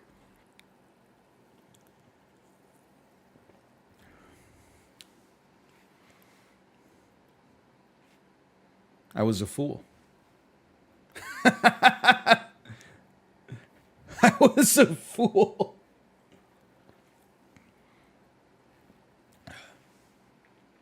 It's delicious. It's fantastic. Light sweetness of the pear as an aftertaste. That beautiful little tartness of the peach on the front of your tongue. My God. A third sip? A third sip. That's real. Dude, I gotta put that. That's gotta go. Which one of these? That's peach pear right there. This has gotta go in the ambrosia tier. I gotta be honest. Lime's still good, but I think peach pear is one level above. I can feel my thoracic cavity filling with burp right now. This is the redemption story you wouldn't have expected. I honestly, when I was at the store, I almost didn't even want to buy peach pear because I was like, I don't need it. I know I don't like it. And then trying it right now, I was like, I was a fool the whole time. Also, LaCroix, like, I don't know, I got a problem like with the way that you brand your cans. 0 calories, 0 sweetener, 0 sodium equals innocent. Oh my God, dude. I had the burp. You know, when you get a big burp, you get relief. Did you hear that little micro burp? That's bad, man. Because that's like, there's 98% burp still in there. They just made enough room so that they could like double up. You don't need, why do you have innocent printed on your can? It's like, methinks the LaCroix doth protest too much, you know? And then I've talked about this before, but your company is called LaCroix. LaCroix. But you're like, nah, dude, it's LaCroix. Okay, fair enough. I'll pronounce it LaCroix. Then why are all your flavor names in French? If you wanted the French pronunciation, you should accept that you are LaCroix, not LaCroix. Otherwise, can I get a pamplemousse? That's how I'm going to start saying it. Anyway, I needed to just get some energy out of there, okay? Mango, the silver and green can. Usually mango. you see it with a little orange branding. The lizard brain in me is like lime green. I'm ready. I do love the flavor of a real mango. I'm so sorry. Okay, quick smell. That weird. I don't know. I don't know what this smell is, but you know what? Let's take a sip. Wow. It's delightful. It's also fantastic. I've consumed a lot of mango ice cream, mango popsicles in my day, mango juice. This has that same like rich sweetness right off the top. It doesn't finish as sweet as a mango juice, which makes sense. But just getting that note at the start, you know what? It's like the start of Runaway, you know? It doesn't beat you over the head with like a do do do do do do do do do do do do. It just hits you with the da da da da. It's like the essence. Oh, that's good, man. It's ambrosia. I can't extend this any longer. I'm gonna be honest, at some point I think we're gonna have to do a refactoring to I hate to say this, lemon. Yeah, you got a 61 on the exam. We have to curve it down. We're gonna have to curve you down. You're probably gonna end up having to remake the recipe just to pass the class.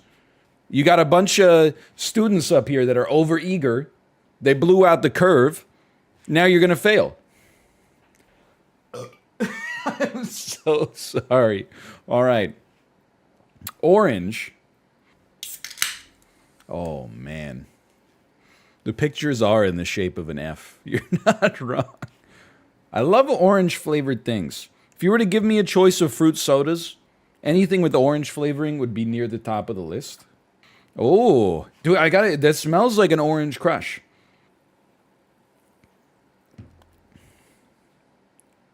Is wonderful.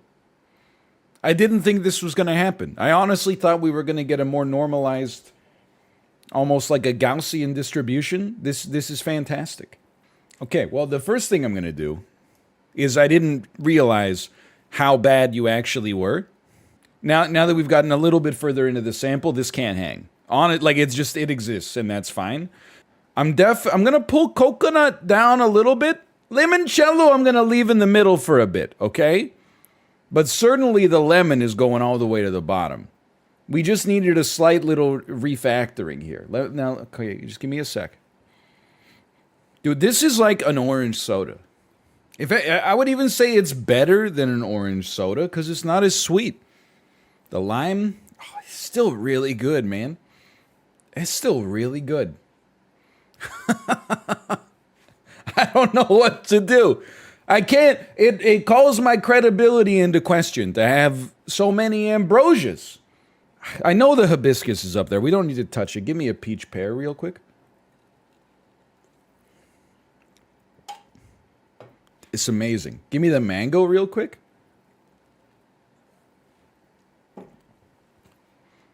It's unbelievable. Now try the orange.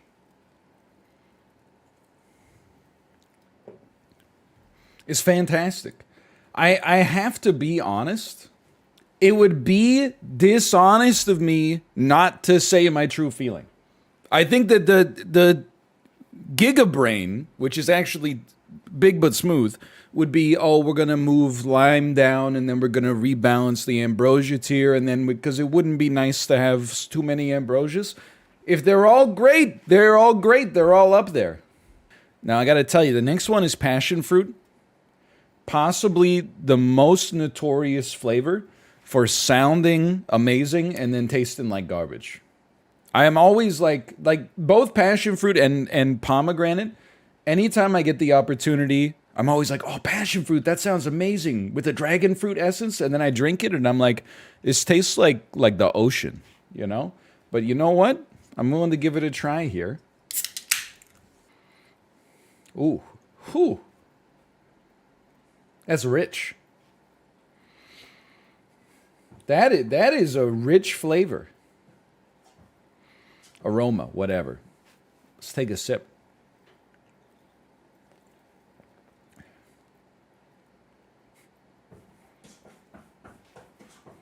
It's delightful. Yet again. If you'll excuse me, I gotta let Tomo in here. You can't get on the desk though, buddy. We got 10 half-consumed cans of sparkling water here. I'm so full already. Oh my god. Okay. I have my hands on my stomach like Monty Mole. If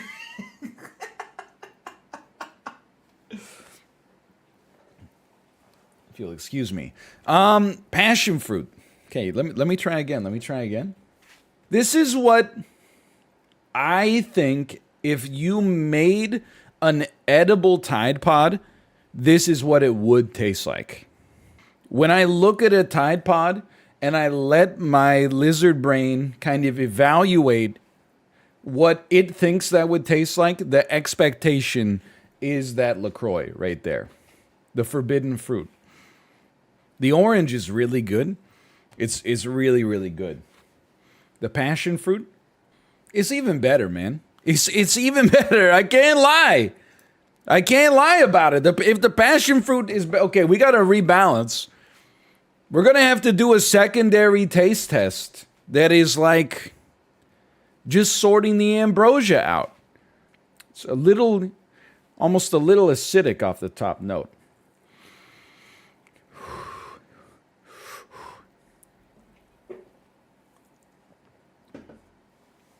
It's amazing. I wish it weren't. That is fabulous.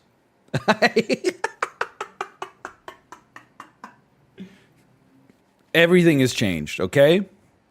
Step one, actually, like this is the way it looks. Let's go back to the Raz Cranberry. Dude, that's so good.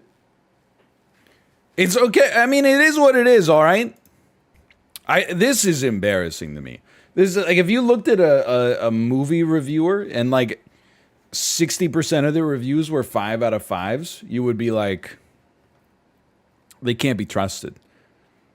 Like if they give John Wick 3 a 5 out of 5, you're like, I gotta see that.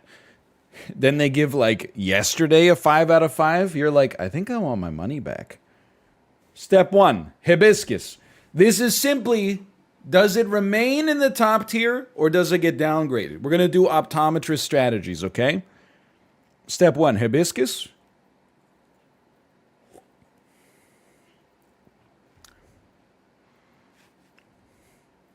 It's fantastic. It's a wonderful drink. Peach pear.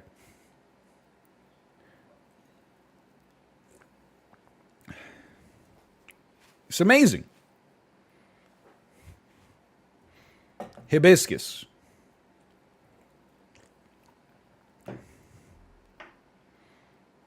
Peach pear.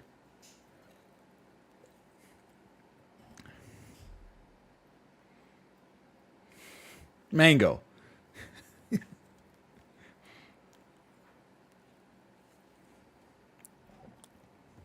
God, it's so good. Of the three, though it pains me, hibiscus is the worst. It's still really good, but hibiscus is the one most ripe for the downgrading. There we go. Okay, I'm not going to throw up. It's just foam. Okay. Orange. I'm going to say one of the orange has a bias against it because it's a common flavor. Just because it's a common flavor doesn't mean it's good. Not all, lemon, of course, is notwithstanding. But it's a delightful drink. Let's leave it at that for a second. We got like a second bracket. We got orange, passion fruit, Raz cranberry. Passion fruit. Oh, man, it's not even going to be close. I don't even need to drink it. I know the orange is not holding up against the passion fruit.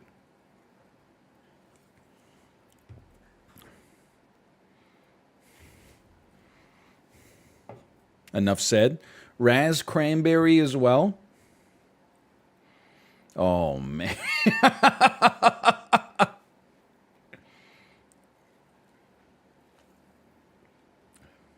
It's amazing. Orange, you had your chance, okay? These cans are way more empty than they should be, dude. We have 4 cans remaining. Mango, peach, pear, passion fruit, raz, cranberry. Start with the mango.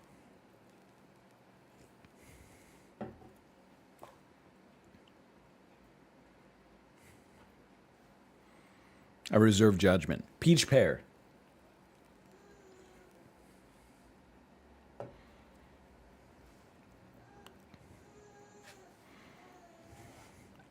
Passion fruit.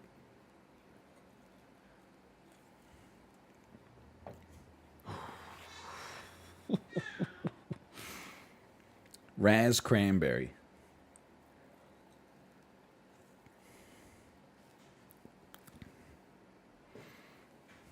I'm going to tell you, that's a given. I think finally this is like CNN calling election night.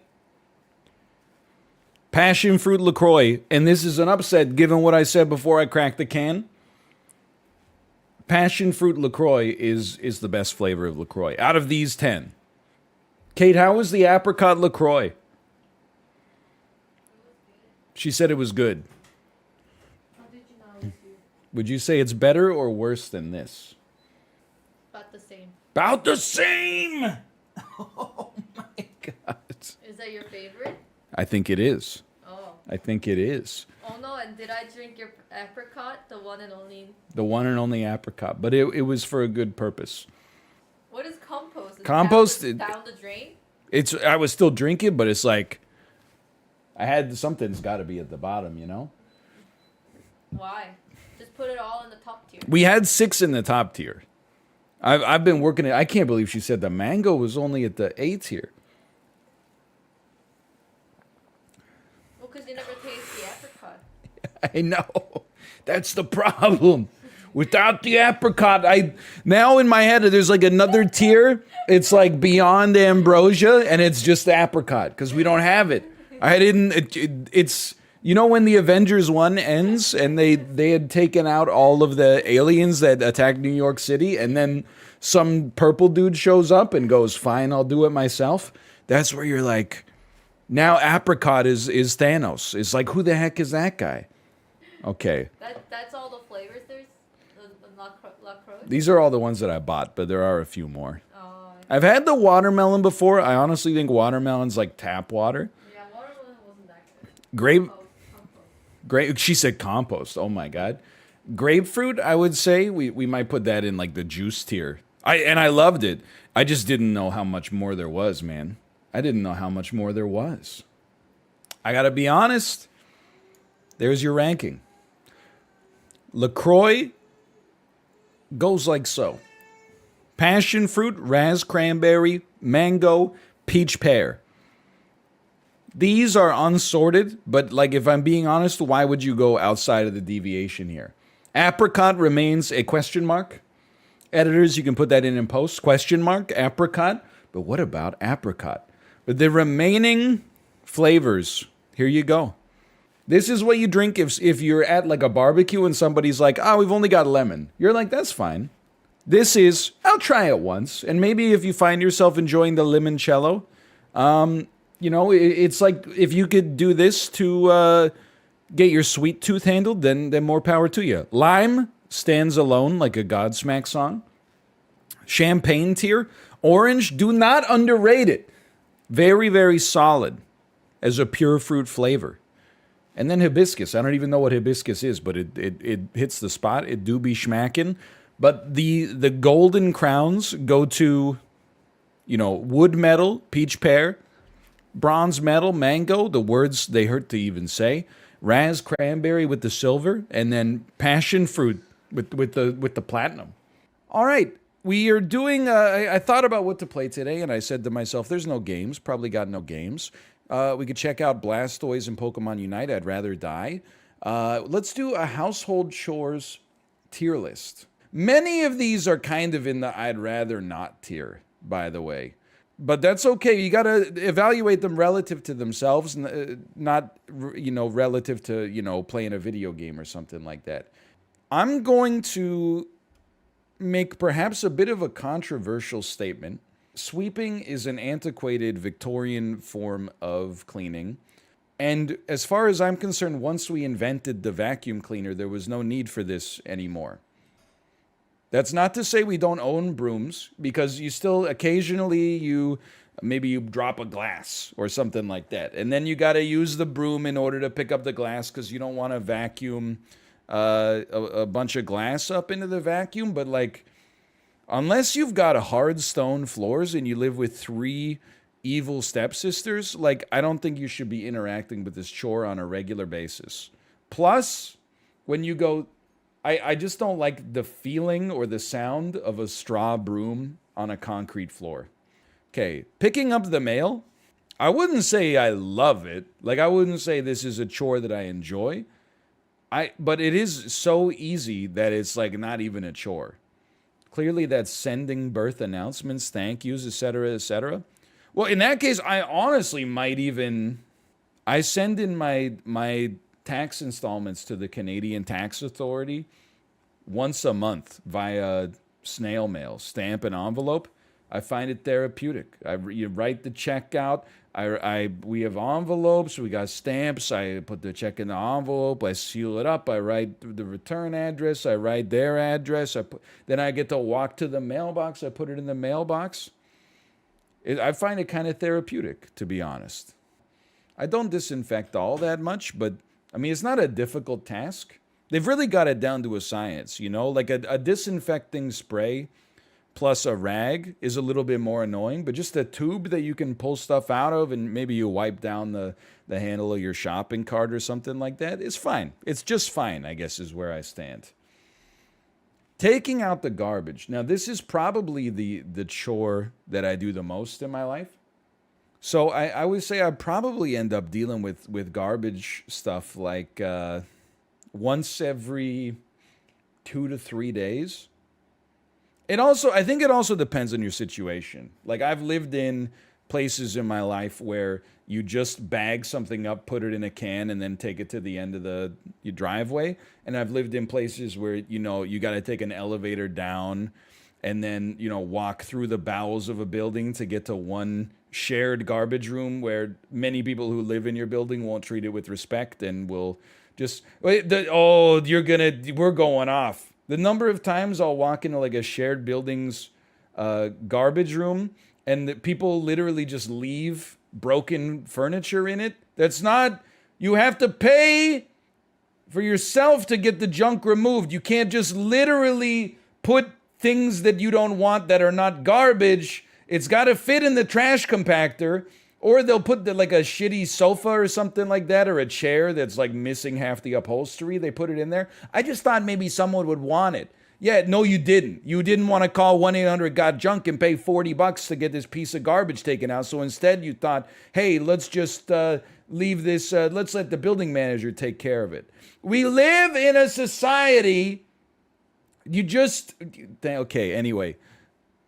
All in all, taking out the garbage is not that bad. For the most part, you take a bag down, you throw it in a big compactor, you press a button, and you hope that the thing doesn't explode. I'm going to say don't mind it. Now, this is going to surprise you, man, because, like, you're going to think that I'm, like, joking. I actually find it therapeutic to clean the fridge. It's not always something that I love, because when you pull out a bag of, spring mix that you bought 3 months ago because you're like, I'm definitely going to eat 6 salads this week, and then you ate 1 salad, and then it just turned into, like, green water. That sucks. But the actual, like, once you get through the first 2 minutes of cleaning the fridge, then it becomes therapeutic. You look at yourself with an honest appraisal, and you say things like, am I really going to use, the last 1 centimeter of barbecue sauce or oyster sauce that is sitting in this bottle? No, let's get rid of it. Like, and it always looks so nice afterwards. And I get stressed out looking at a super full fridge. Cause when you get like a 6-pack or something like that, and you can't even find the place to put it in the fridge, I'm like, That's my cue to be like, this is all gotta go. But when I do it, I think it's like I turn into Marie Kondo when I do this. I'm merciless. What I don't like is when you're cleaning out the fridge and Kate, don't plug your ears. Sometimes there will be stuff that, and I do it too, maybe a little bit less, but I have a bigger appetite for sure. But sometimes there will be like, you know, something in the fridge that's been there for 3 to 6 months and I've never seen Kate eat it. And then when I'm cleaning out the fridge, I'm like, hey, am I good to throw out these like Yubu sushi pockets? And then she's like, oh no, I'll use them today. And I'm like, because for 180 straight days, you looked at the Yubu pockets and said, I'm not interested. But now that there's a little risk involved, all of a sudden you're very hungry for Yubu chobap. Why don't you just let me throw it out? People are like, that's wasteful. Yeah, okay. It's still waste if you leave it in your fridge for 6 months and then throw it out later when it's all moldy and shit. It's just gross after that. I never waste food. All I do is let it sit in my fridge until it's completely rotten and then throw it in the garbage instead of putting it in the compost when I realize I'm not going to eat it again. Cooking, love it / therapeutic. If when you're making your own recipes, or not making, but following your own recipes and not just going by HelloFresh, like this is, it's one of the most fun chores to do. Like if vacuuming created like a delicious eggplant parmesan after you did it for half an hour, you would probably be like, I'm going to vacuum 3 times a day. Because this is like one of the only one of these that could actually be considered a hobby. I guess gardening as well. But no one's like, oh, my hobby is, you know, Windex. I do know that there are people that don't enjoy cooking, and that's fine. You know, there's household duties that I don't really enjoy either, but cooking is like the most fun for me. Cleaning the kitchen after, not so bad, honestly. I mean, but you got to get in a groove, and I do have a dishwasher. So like the stuff is sauteing in the pan, you empty the dishwasher, you flip the stuff in the pan, then you load up the dirty stuff in the dishwasher, then you plate the food, and then you put the pan in the dishwasher, and you're like pretty much good to go. As long as you stay on top of it, you're good to go. I need the link to this so I can do it on my stream. I can send it to you. And then you can out me for like, look at all these chores he enjoys doing but doesn't actually do as much as he should. I don't use this mop, like the school janitor mop. I use a Swiffer Wet Jet.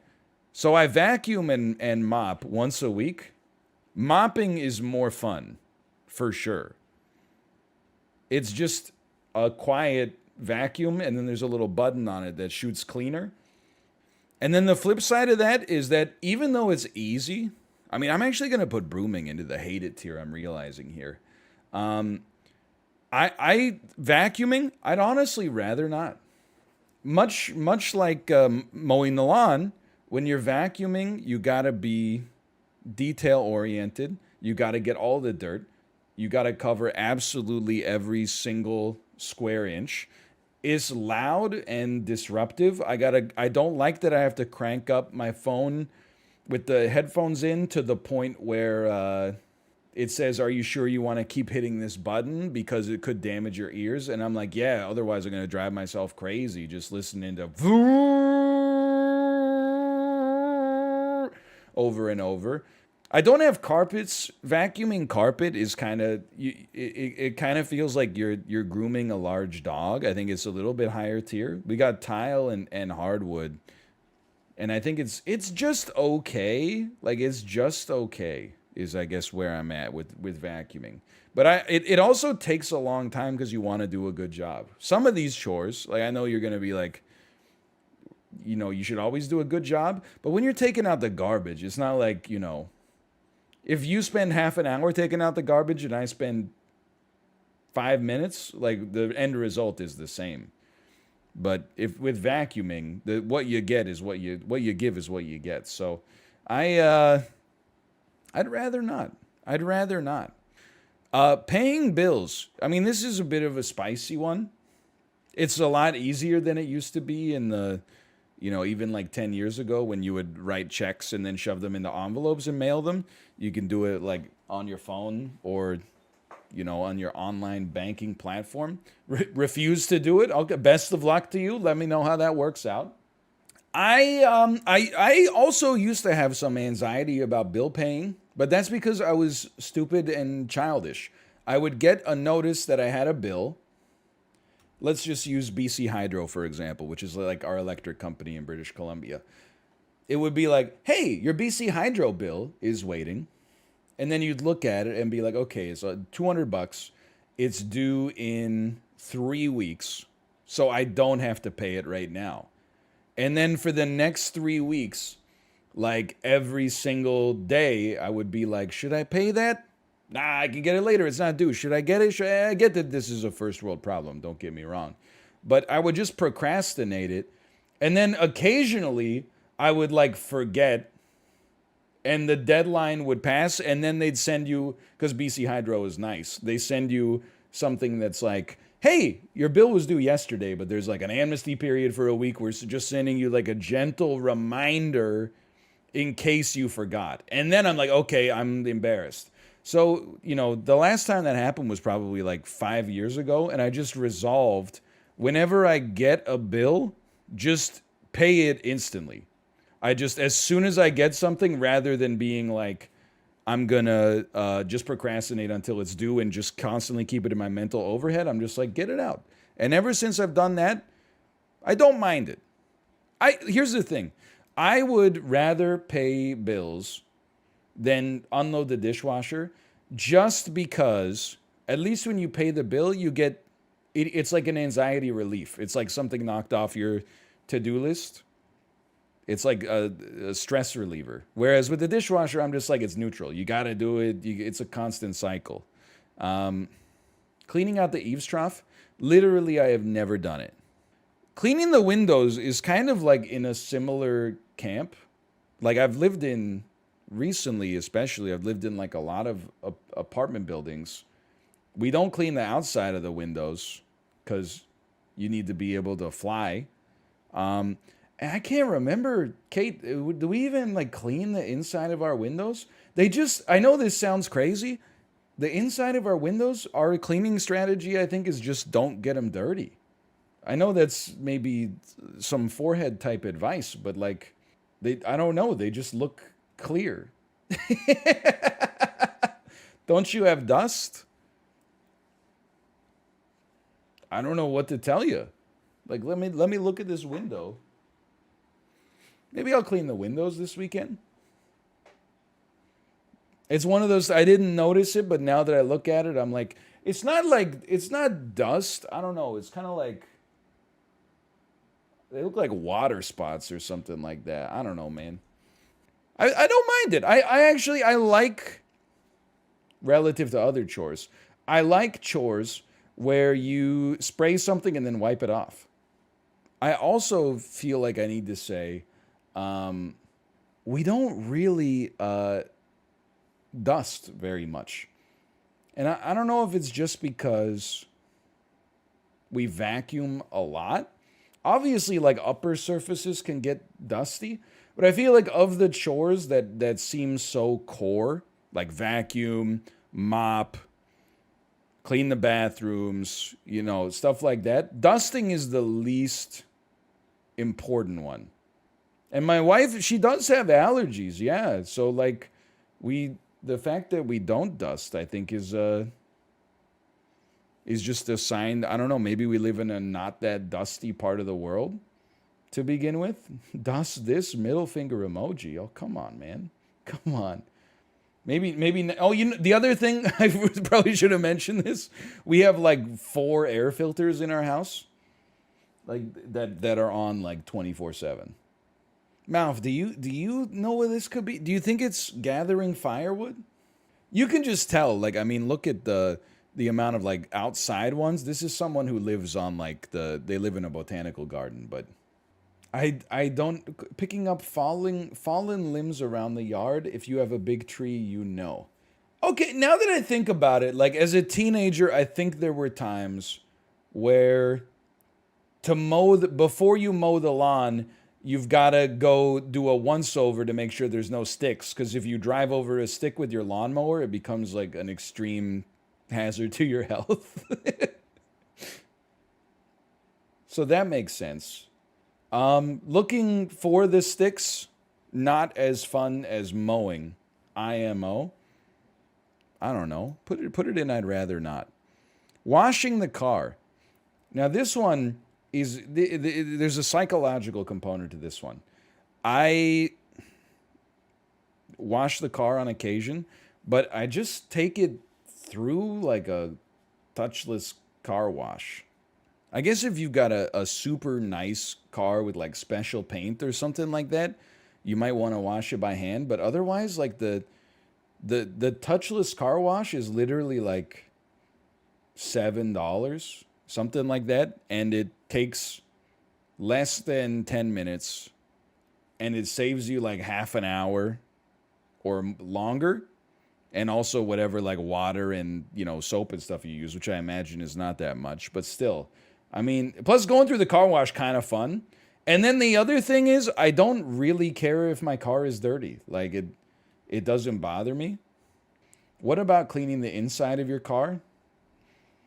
Look, it's a weird flex. My strategy for cleaning the inside of my car is that I don't let it get dirty. You ever get into your friend's car? Like his mom will pick you guys up from school or something like that, and there's just food wrappers on the ground, like Michael Scott.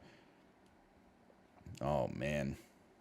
Oh, you can just throw that in the back? I hate that, man. I know some people out here are like, they're like, I do that. That's fine, like, especially if you're not driving anybody else around, but like, oh man, I don't like it. What about dust in car? It's never really been a major problem, I guess. We park inside. I mean, this is just my own tier list, you know. I can't make it universal. I got so much dust in there. Straight up. If you had a dusty car, couldn't you just roll down the windows for like 5 seconds when you're on the highway? I feel like that would clear you out real quick, right? That's how you get the... Well, I guess if there's like a truck hauling sand in front of you. Anyway, I don't know, man. I mean, I'm kind of neutral on it. Like, I do it very rarely, but it's not a hassle to do. I don't know. I might even put it up near the top of the list here. I feel like if you are doing this with a sponge and like out in the sun, you just love your car, which means that you probably find this therapeutic, right? Like, this has got to be the chore second most likely to be therapeutic. I mean, it really does feel like a mouth tier list. They love their gardening, don't get me wrong. I'm sorry, it just takes so much work to maintain the grounds of the tier list estate. J. Nichols 11, the sprawling acreage in front of the J. Nichols Manor, it requires so much outdoor upkeep. You wouldn't get it. I've lived in like a concrete jungle basically since I was, since I was basically 21, but then from like 17 to 21, I was a college student, so I wasn't mowing the damn lawn then. Let my landlord do it. Oh, NL, she was an 85-year-old lady. She could pay somebody to do it. We're paying $490 a month per bedroom for rent in a 7-bedroom house in 2007. She's getting like $4,000 a month in rent for this piece of crap house that was built in like 1917 out of a bunch of old mud. Just painted the mud. There's not even any drywall. Laundry's always a little bit of a tricky one, okay? If you have a washing machine and a dryer in your own house, it's really easy. Like, doing the laundry is probably the easiest chore. Folding the laundry kind of sucks. When people say like laundry is annoying, I genuinely think, I think you just swallowed the Procter & Gamble pill. The trick to doing the laundry is don't complicate things. The only separation of clothes you do is if like you've worn something nice recently, you check and make sure it's not like dry clean only, because you can ruin it pretty easily. But if you just wear like a normal kind of like routine, like average clothing, you just pile it all in the same washer. Like, Maybe I might try to separate out denim so that you don't bleed the denim into other stuff. But like, you shouldn't be washing your jeans all that much. And you can wait until you got like, 4 pairs of jeans and run a quick load or something like that. Do you separate all the white clothes out? Not at all. I don't know if that's like antiquated Tide literature. I put all the clothes in the same washing machine. I wash it, on whatever the default setting is. There's no bleeding at all. And I've been doing the laundry for like 15 years. I do everything on hot and it just works. Yeah, I don't know why I guess maybe it's marketing or something, or maybe detergent technology has come a long way. But in university, I remember being like, oh, because you get like screwed up by the media, right? Oh, he doesn't even know how to do his own laundry. Oh, he's never done his own laundry before. It's 2 steps. You put the shit in the washer, and you put soap in and run it. Literally, the setting is called like wash or normal. And then when it's done, you put it in the dryer and you hit normal, and then you take it out. Like, it's not rocket science. It's not that bad. I don't love it, but I would put it in the don't mind it tier. Probably like right around the dishes, honestly. It's a chore that you can bundle with some leisure time. That's what I'm doing right now, watching you and folding the laundry. And you got to keep in mind, folding the laundry is the worst part of the laundry experience. Like, this chore takes 2 hours, but like an hour and 45 minutes of it is literally just Maytag doing your job for you. Now, recycling is a strange one. I can't believe we've been doing this for like an hour.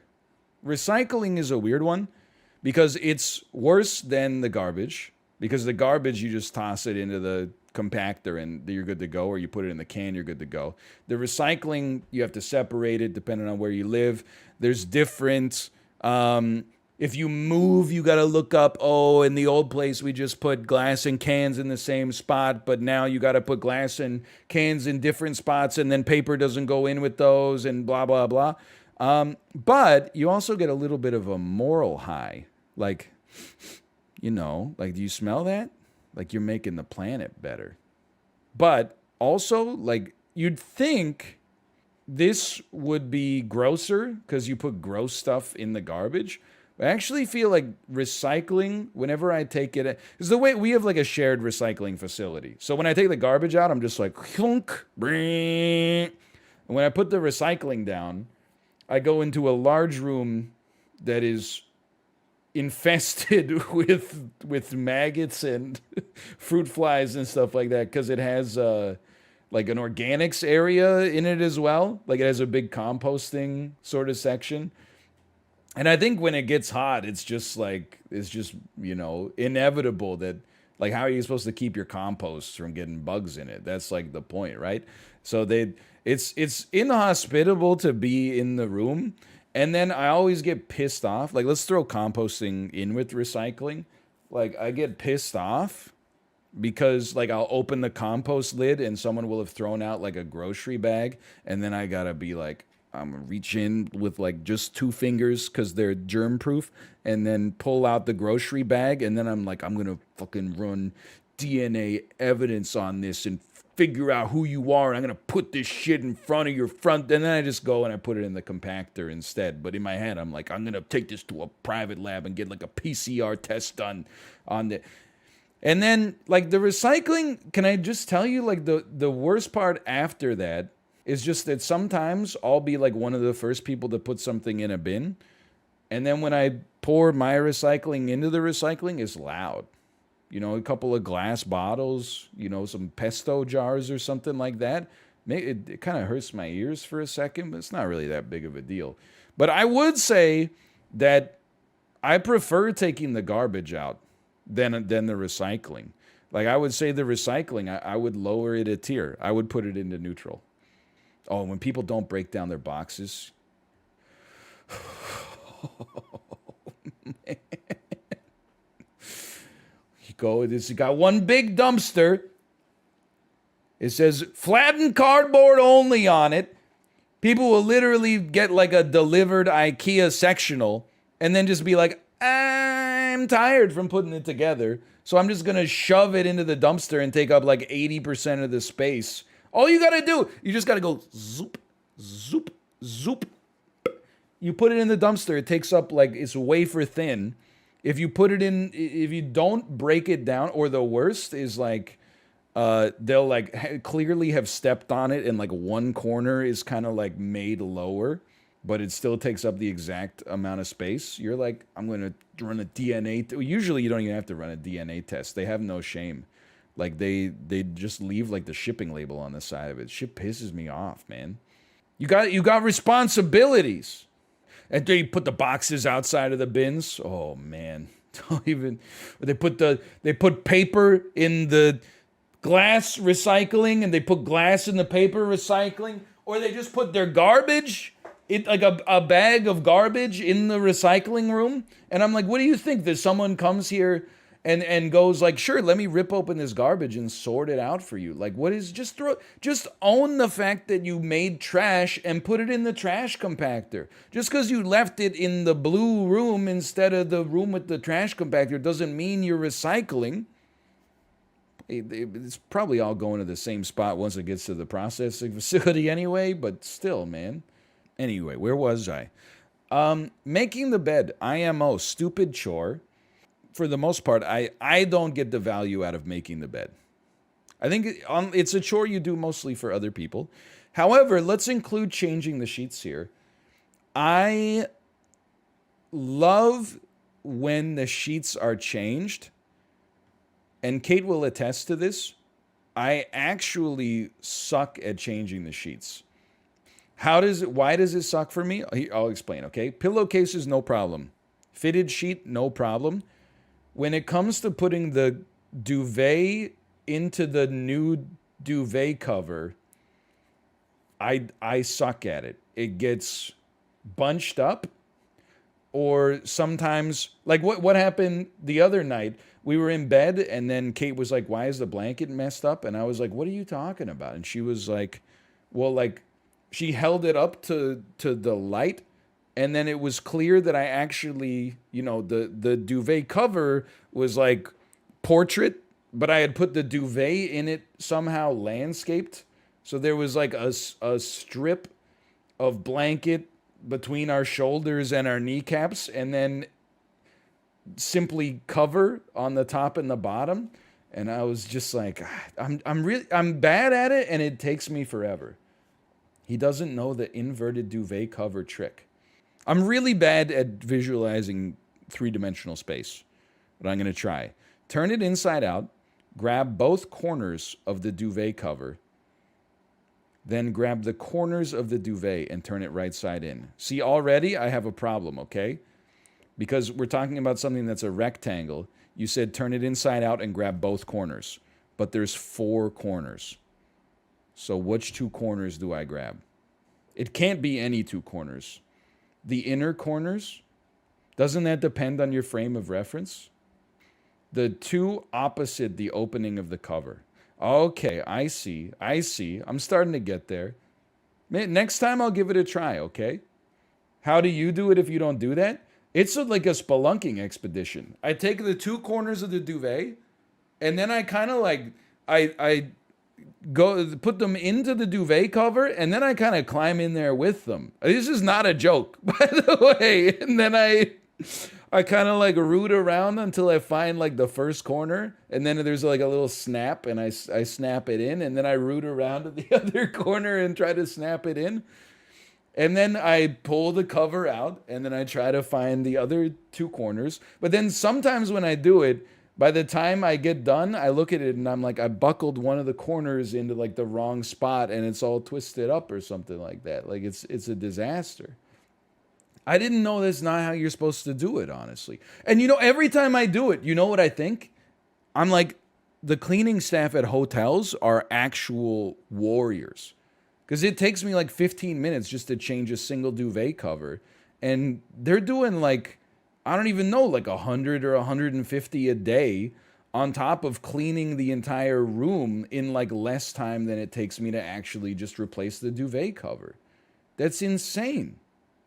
You're using the same technique since when you were 5? Yeah, but I only started being in charge of changing my sheets, like, when I went to university. And then even when I went to, university, I didn't have, like, a duvet with a cover and, like, an actual duvet inside of it. I just had, like, a comforter that I, like, never washed. Or when I washed it, I washed the whole thing. Like, I didn't take it out of an envelope or anything like that. Cleaning the bathroom is one of my favorite. I do it once every 2 weeks. I think it's gross if you don't do it that often. Like, if you clean the bathroom only when it's disastrous. Like, it's really easy. Like, cleaning the toilet is the easiest thing in the world. You literally just, like, put the seat up, put the little thing around the rim, and the little blue lines come down like Death Stranding. Close the toilet lid. Then you know, all-purpose cleaner, the outside of the toilet, all-purpose cleaner, the sink and then the bathtub, you do a little scrubbing. You make sure you get the water mold and stuff like that, so it's clean. And then you literally just flush you just use a toilet brush and flush it. And I love a chore that's not noisy because you can listen to podcasts. I guess it can be gross too, but I don't know. I don't find cleaning the toilet gross because it's my crap, If there's like a little, like a little crap splatter here or there, this is my own poop. What am I going to do? You should try having a roommate. Oh, but when you have a roommate, then you share the cleaning duties. So at least if you have a good relationship with your roommate, you should be cleaning a proportional amount to the amount of people that are leaving crap splatter on the side of the toilet. So you're making X crap splatter and you're cleaning the bathroom X amount of times. And when you clean the bathroom, there's 2X crap splatter, but you're also only cleaning it half as often as you would if you were living alone. Facts don't care about your feelings.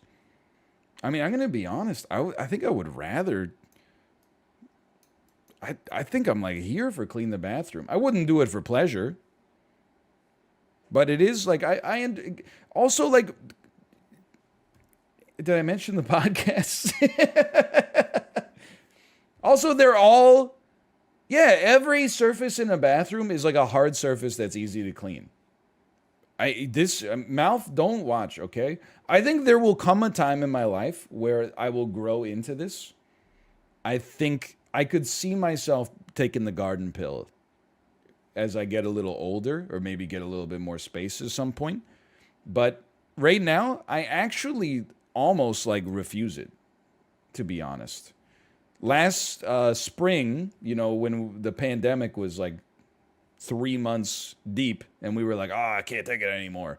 Well, I need to get a hobby. We bought a bunch of gardening stuff at Canadian Tire, and I thought I was gonna love it, and I hated it. I just like did not enjoy it at all. I don't like a chore where like you get dirty, I guess is really what it comes down to. And when you're gardening, you get dirty while you're doing it. Watering the plants, not so much. But yeah, it's a dirty job and someone's got to do it. But then we had these plants and we were like, what the hell are we going to do with this? Like, we were eating arugula for like, I don't even know. It felt like 3 weeks straight. And then we still ended up having to compost a bunch of it because we just couldn't eat it before it went bad. Washing the dishes by hand, I'd rather not. And like, it's pretty close to hate refuse it. We have a dishwasher. This is a chore that my wife handles. Also, anytime I did it, Kate would just do it after me anyway, because she would be like, there's a little spot on the spoons, and then she would just do it again. So it was really like I made a time donation to the chore god, and then received nothing out of it. So we agreed that this was a chore that essentially it is deleterious for me to do because my efforts are better served elsewhere. Like mindlessly hauling black bags downstairs into the trash compactor. I mean, all this plant related stuff, you can see that sort of stuff isn't my bag, baby. And then in-home organizing, I'd rather not. When you get it, like it's like a dopamine hit when you start to organize your desk. Like I don't know why I was going to phrase this like Gandalf. One does not simply clean their desk a little bit.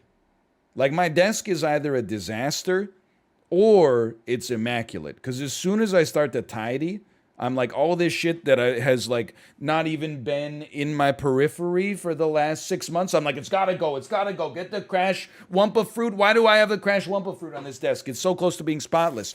Oh, Starbucks breakfast sandwich wrapper from earlier today. And why is there a hat on my desk? I don't need a hat when I'm streaming. I'm inside. Glasses cleaner. We could shove this into a drawer where like I could use it and maybe never get it ever again. Cantaloupe, what are you thinking, man?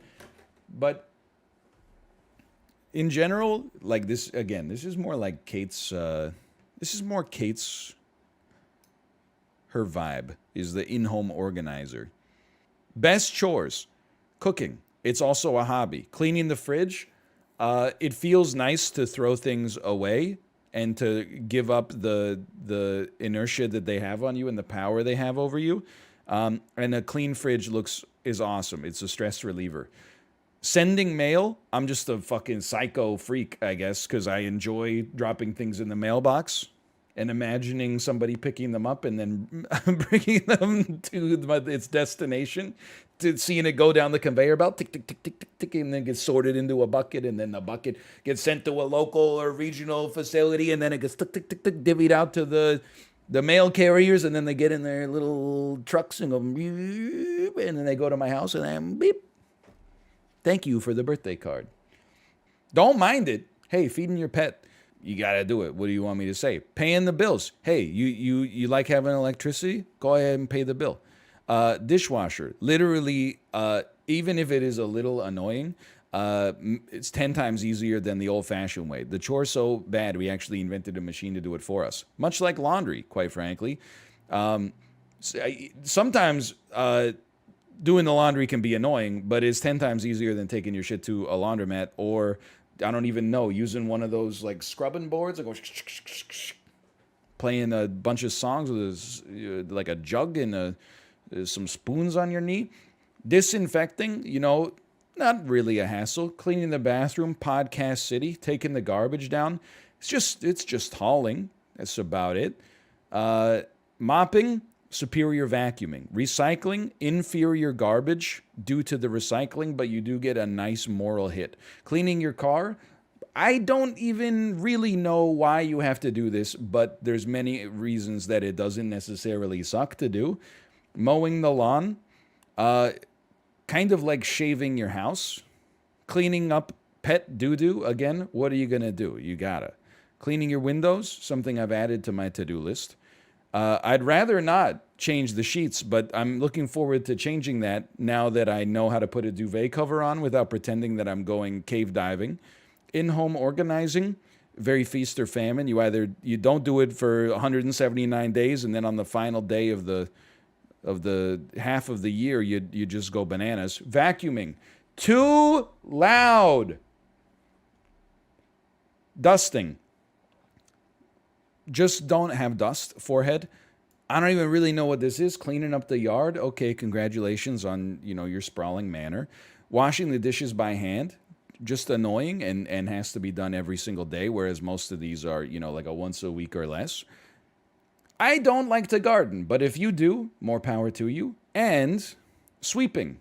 Just analog vacuum. Hamilton ship tier list now.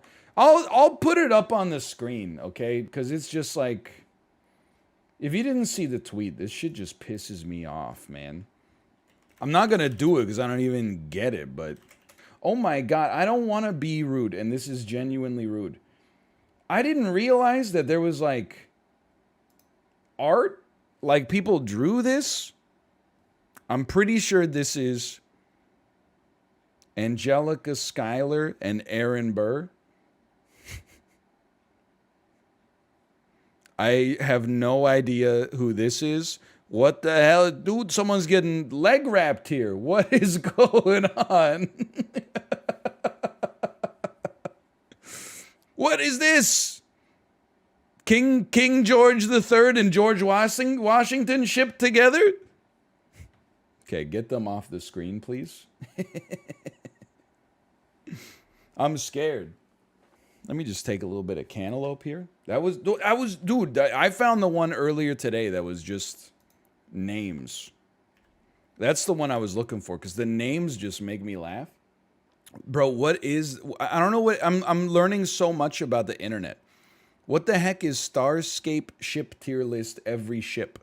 Ranking JoJo's Bizarre Adventure ship names. Girls und Panzer ship tier list. There's some serious TOS stuff here. I'm very happy that I did not have the screen region up. I just saw a pair of bare breasts. Every single one of these made me laugh. And despite seeing the play like 3 times, I have no idea who almost any of these are. And also, like, the ones that... I guess I don't understand the shipping community. Like, I'm trying not to punch down. But, like, who's shipping Mariah Reynolds, who is Alexander Hamilton's mistress, with Eliza Schuyler, who is Alexander Hamilton's wife? Who's watching the play and going, oh, you know what would really hit the spot? Is if Alexander Hamilton's wife coupled up with the woman that he cheated on her with and, like, destroyed his career. I mean, the funniest name for Leggy is really good. Jaggy is really good. Some of them don't even... Peggy Reynolds says, like, 2 words in the whole fucking play. How can you... It's because I don't know how ships work, I guess, but how can you ship a character who only says, and Peggy, for the whole thing, and then be like, oh, you know who would be good for her? Thomas Jefferson. Hamburr is very funny, too. Like, if I die in a duel, please don't ship me with the dude who killed me. I would haunt your ass. All right, we've scraped the bottom of the content barrel. I'm hoping it's not like when you scrape the bottom of your garbage can and all the, like, desiccated detritus is, like, rehydrated and starts to smell bad. I hope it's like when you, like, cook a steak and then you deglaze the pan and you get, like, a delicious sauce out of it. But this is, like, as low as it gets, man. This is the shopping carts and baskets tier list maker. It is kind of a natural extension when you think about how often I go to the grocery store. So I'm going to do my best here, all right? Can I tell you that, first off, I always grew up thinking that I would be a cart guy. But it's because I grew up 30 minutes away from the closest grocery store. And when me and my parents would go to the grocery store, we would buy groceries for the week so that we didn't have to come back for a week. Now that I'm older, I go for walks a lot. I live in a city with ample grocery coverage. I'm more of a basket guy. I typically, I very rarely end up in a situation at a grocery store where I'm incapable of getting into the express lane. I always qualify for the express lane. I have TSA pre-check. But I do need to say, before I'm just setting the preamble here, there is a problem with baskets. You pretty much always need to have one hand holding the basket.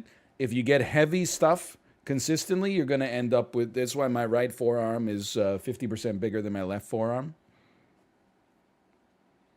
And sometimes, depending... A basket is not just capable of holding less. There's also some other foods that, like, if you're buying a baguette, you got problems, right? Like, how are you going to fit a baguette in a basket? Do you put it resting on the edges, under the handle? If it pokes out, you got to make sure that under 50% of it is over the edge. Otherwise, the weight will just tip it over. So it does make so that some things can't actually fit. But anyway, I am a basket man. This basket, hey, let's just be honest, okay, is old reliable. I can feel in my mind's leg right now, I can feel the cold waffle metal pushing up against my leg when I'm wearing shorts on a hot summer day. Plastic handles, you gotta have them, because if you're going with metal on that, they're gonna dig into your hands a little bit. But I much prefer a plastic basket to the metal basket. But I mean, I gotta say, this is old reliable, man. This is B. One thing that keeps it from being a little bit higher, hear me out here. What if you bought a single radish? It's gonna fall through the cracks. Get a bag? Oh, what, do you hate the environment? I don't put any of the produce in bags. I don't understand. Nature put most of the produce in a bag itself, you know? The potato has a peel. Most fruits and vegetables have an outside. Oh, I wouldn't want the potatoes that have visible dirt on them to get dirty from the basket before I take them home, wash them, and then peel them anyway. Then you get home and you just throw out the bag. Like, congratulations. You just created a lot of work for yourself for absolutely no benefit whatsoever. This is, it's crazy. It's so you can carry them. That's what the fucking basket is for. I can't take the basket home. We put the loose produce after it gets scanned. You put it inside of your shopping bag that you brought to the grocery store, or if you're a bad person, the plastic bag that they give you at the grocery store when you reluctantly admit that I forgot my bags today. I'm gonna hit you with one other thing, okay? Sometimes when they say they scan a meat item, beep boop. Hey, do you want us to add another bag around the bag that the meat is already in? I look at them like they, grew a third leg coming out of their forehead. It already has a bag. I don't need another bag to go around the bag that the meat's in. The meat juices, maybe I'm just built different when it comes to stacking the bags. It's never been an issue. I've never had a meat leak. I'm not saying it doesn't happen, but it happens very rarely to me. Or never, which is the rarest of all. You'll have meat juices all over your single radish. I mean, I am a little psycho, as a little freak, as we've established. Most of the time that I buy a cut of meat at the grocery store, I am using it that night. I got no problem with a basic cart. There are some little issues that pop up from time to time. One wheel is always fucked. I guess grocery stores had a problem with people stealing carts, so they made it so the wheels lock up if you leave a certain radius around the grocery store, but science has not yet invented a way to unlock the wheels. So instead, about 50% of the time here, you grab a cart, the wheels are just still magnetically with the brakes on, so it's almost like you're just pushing like a shitty sled. I got nothing against the cart. The thing I have something against is human beings.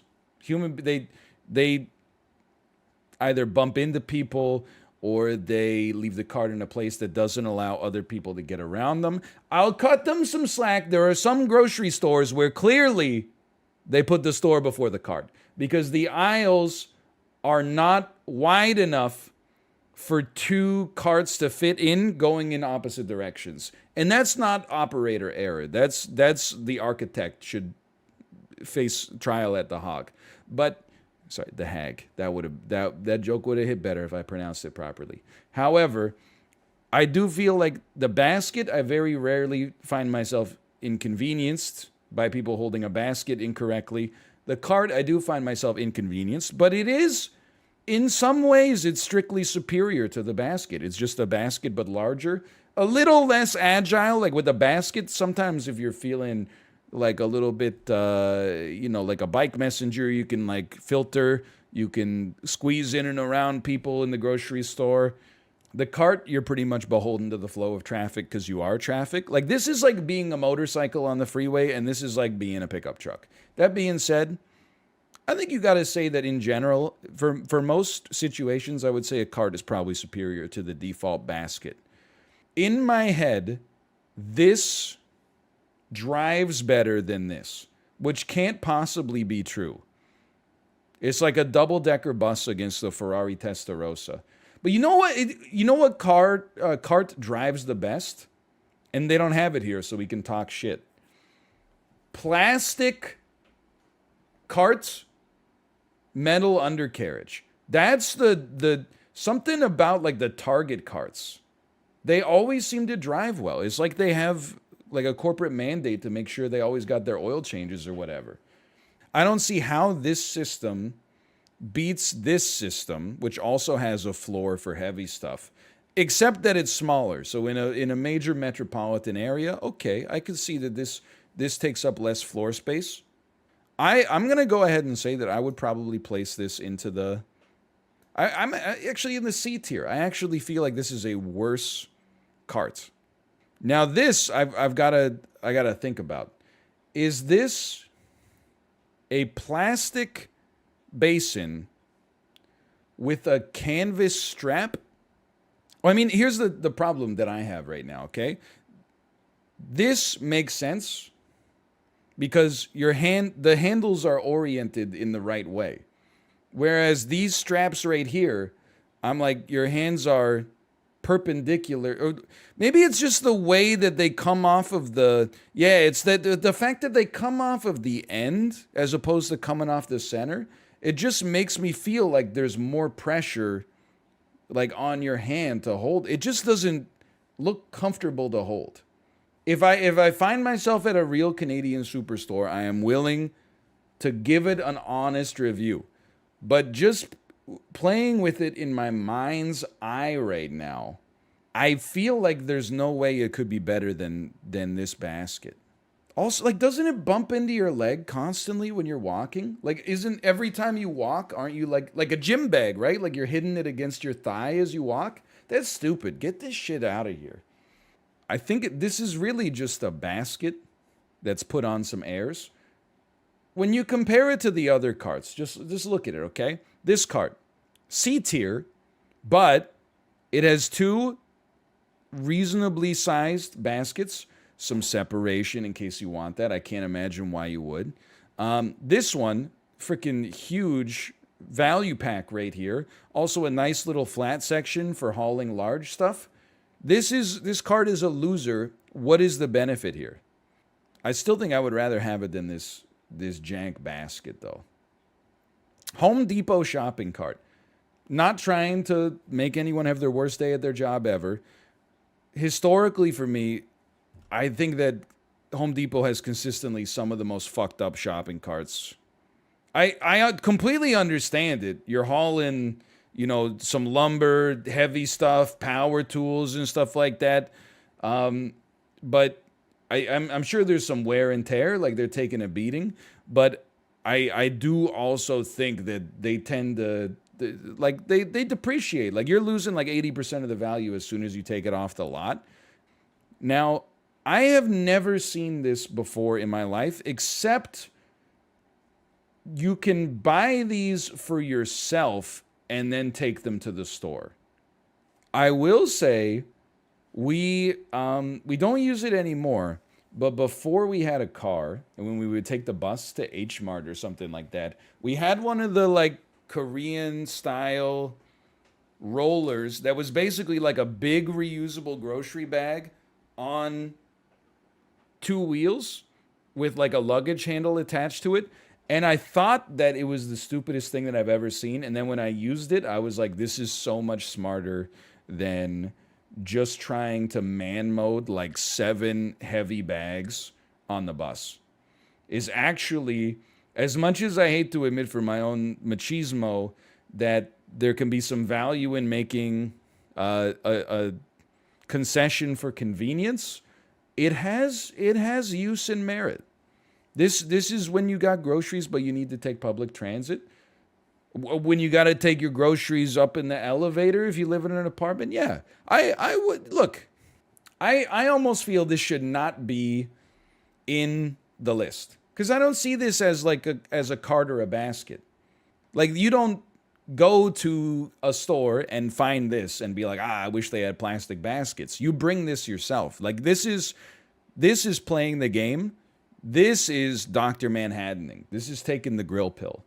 That being said, I will say that I think all things considered, I'm going to put it in B tier. I think it has A functionality, but I think you have to buy it yourself, which makes it that's a B tier in my opinion. This is the superior contraption. For me, this is a dream come true. What the hell is that? I've never seen that. I hate this thing. I've never seen it before in my life. Really? This is like this is a TNT supermarket joint.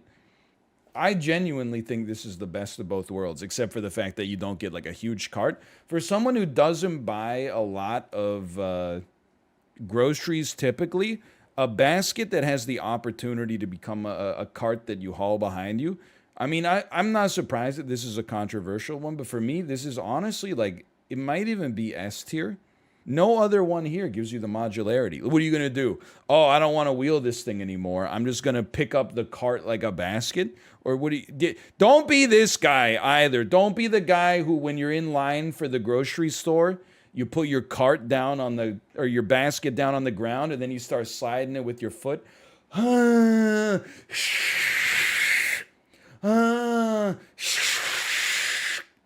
That's disrespectful. Insubordinate and churlish.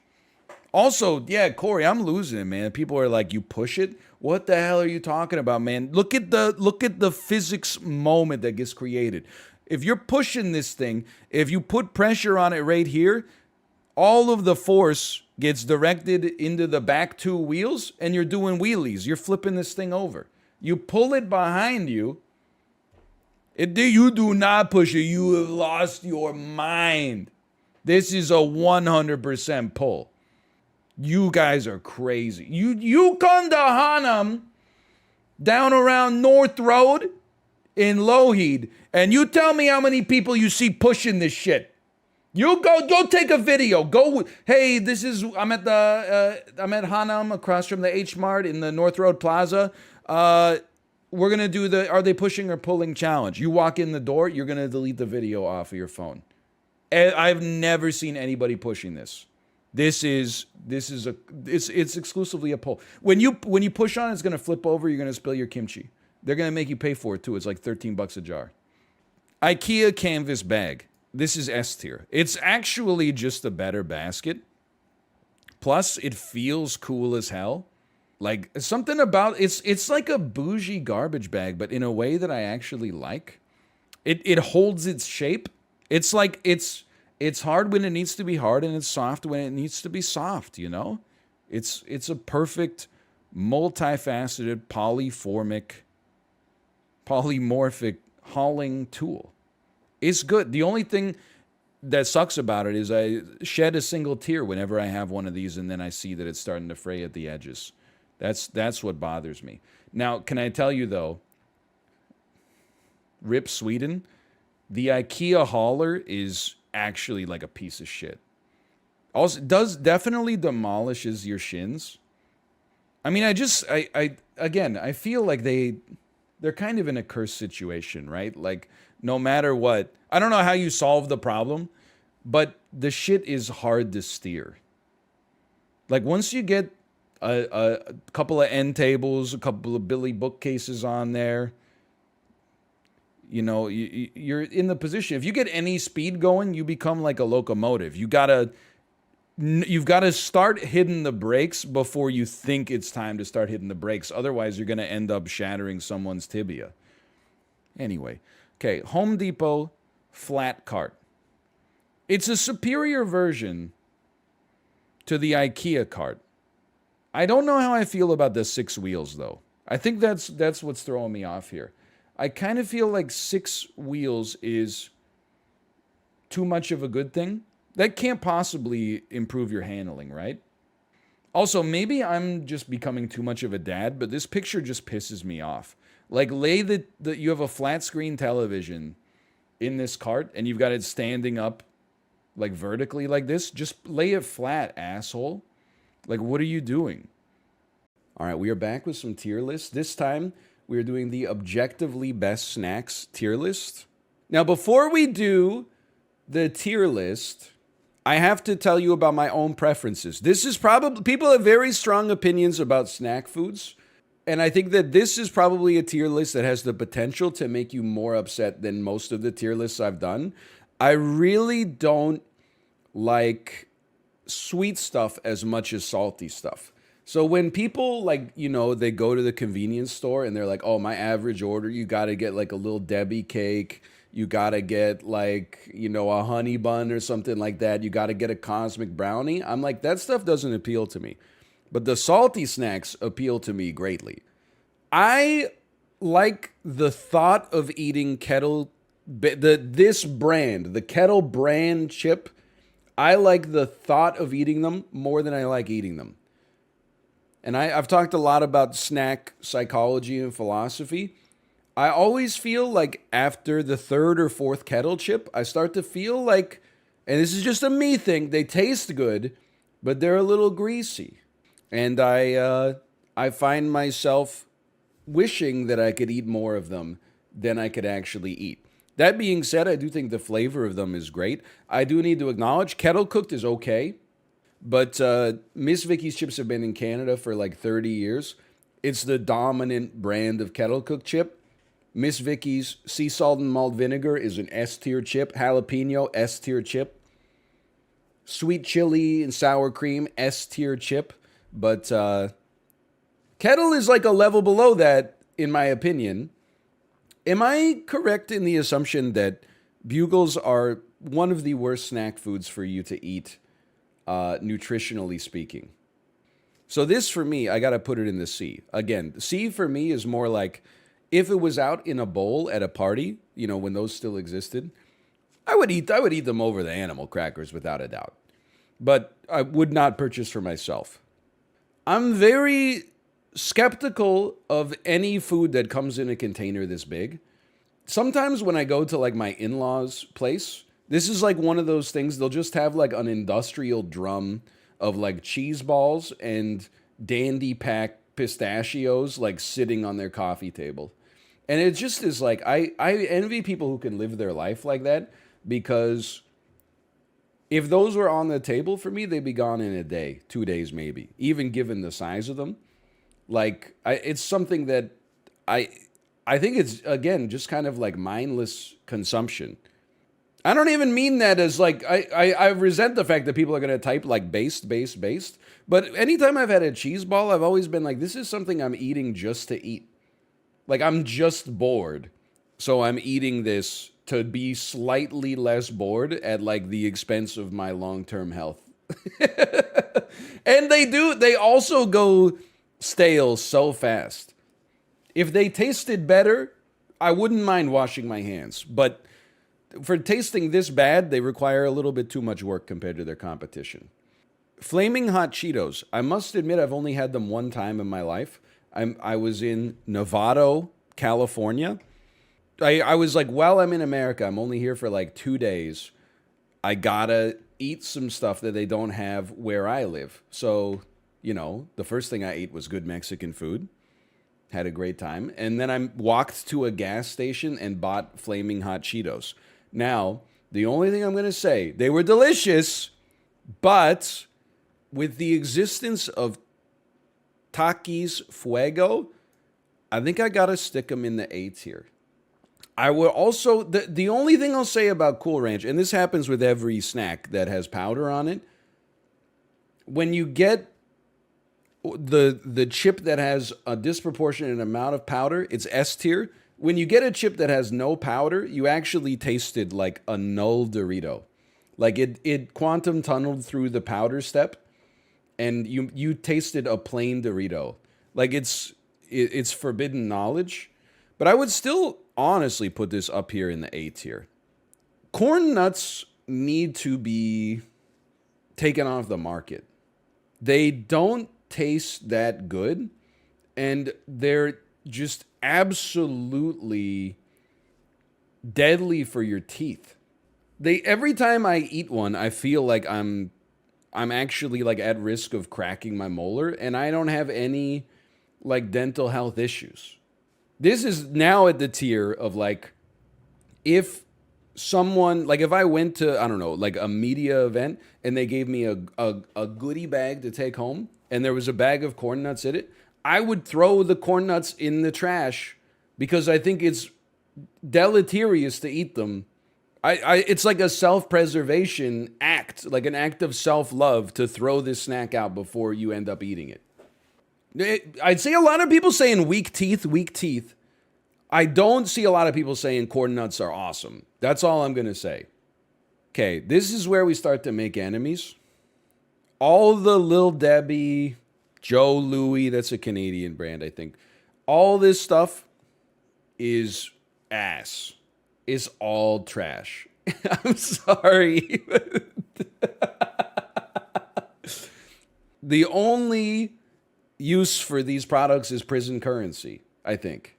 The sprinkles are like the chocolate, it gets like stuck to the roof of your mouth. It has like a sheen on it or something. Like for hours after you eat a cosmic brownie, you will have like a chocolate coating on the roof of your mouth. Every time you like swallow, you're just taking a little bit off, and you're like trying to swallow hard. You're like it's like you're trying to clean, a stain off of your toilet bowl or something like that. And then the sprinkles are like not even sprinkles. It's just a piece of matter with food coloring on it.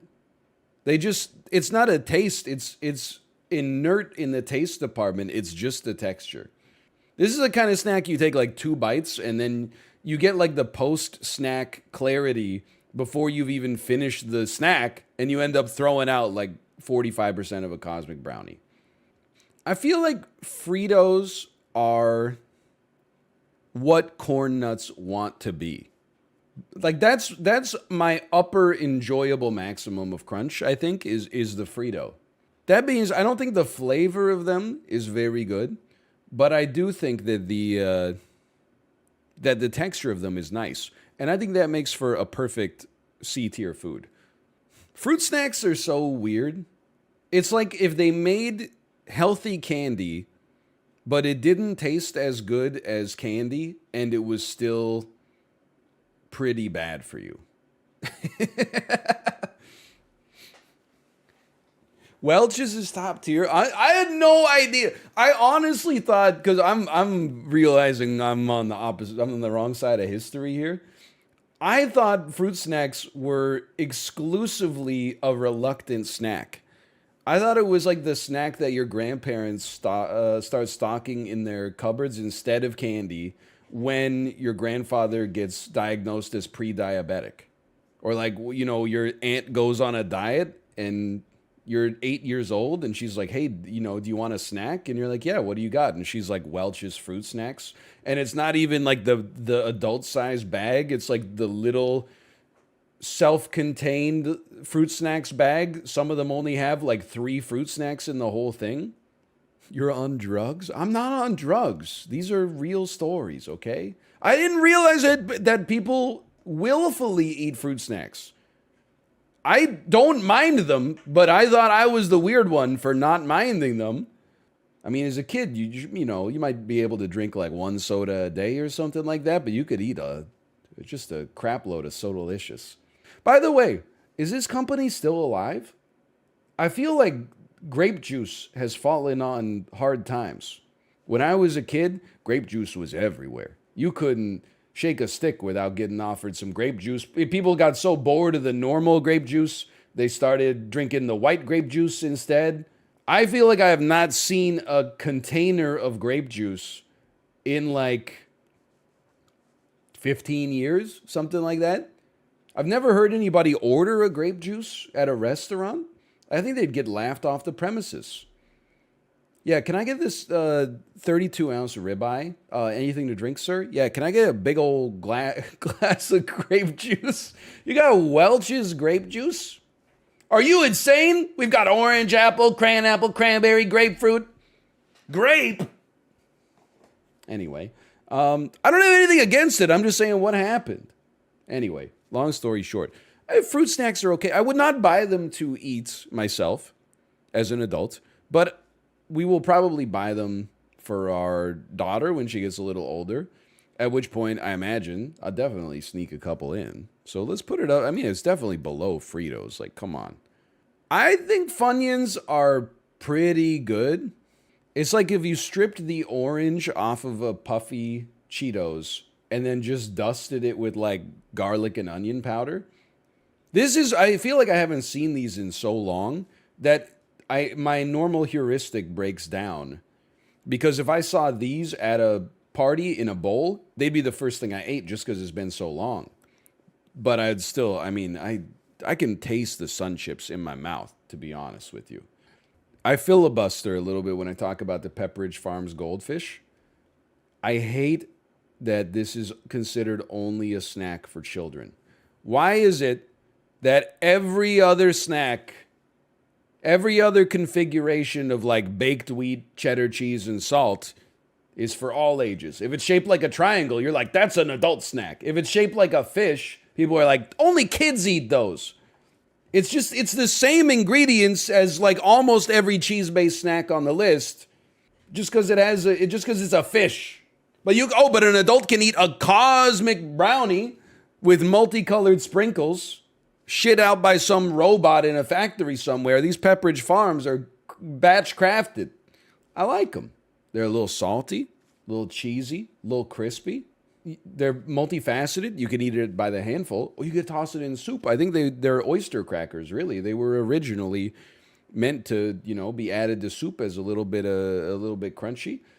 I'm putting it up in the S. And the other thing I'm going to say, and people are not going to like this because it sounds like I'm only concerned with like the nutrition. It is one of the snacks on the list where like, look, it doesn't taste as good as a Cheez-It, okay? But the nutritional information is actually pretty good by snack standards. Like, I think you're way better off feeding your kid like a little Ziploc bag full of goldfish than you are giving them a Welch's fruit snack. For sure. Like, their taste is like A tier, but the combination of taste and nutrition elevates them to an S. It's almost like a go-to snack.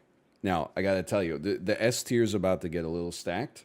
Harvest Cheddar Sun Chips, best flavor Sun Chips, and I apologize to Miss Vicky's, the best Subway combo edition. Better than the Miss Vicky's jalapeno, better than the Miss Vicky's sea salt and malt vinegar, better than all the other Sun Chips, better than Baked Lay's, and better than white chocolate macadamia nut cookies.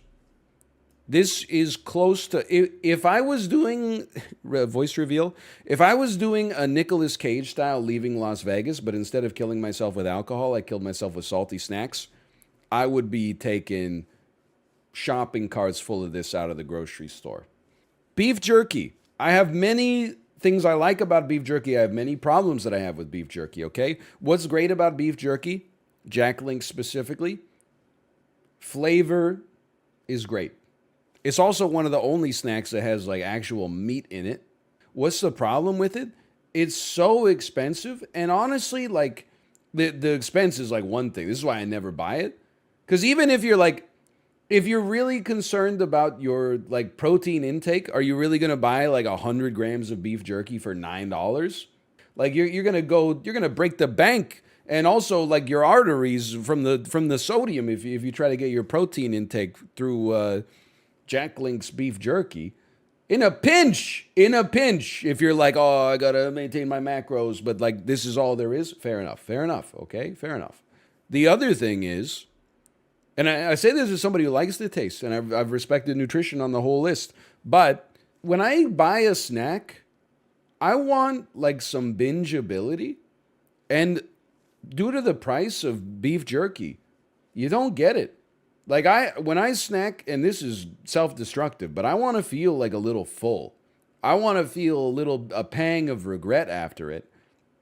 If you buy beef jerky, you eat it, you're like, okay, I could keep going for like 2 hours. I want to like eat a snack and be like, I don't want to eat again. Maybe tomorrow. Ask me tomorrow. I'm always like unsatisfied in two ways. I'm always like, that was expensive and I'm not full. At least with cheese balls, you're like, I'm full, but so is my wallet, you know? Now, I'm not going to put the beef jerky below the cheese balls because that's just insanity, but either way, I'm putting it in the C tier. I mean, I'd probably stick it like right there. I'm going off because someone said, would you really would rather have the fruit snacks? Well, like if you're buying, I'll take some jerky. If everything on this list was free, then I'm probably putting beef jerky in the A tier. Okay, but like it's, and I want you to buy 2 packs. I want you to buy 2 packages of it too, because the one is not enough for me to feel satisfied. But given the price, I'm putting it down in the C tier. I think that the Kettle has done a great job with their branding, is all I'm going to say.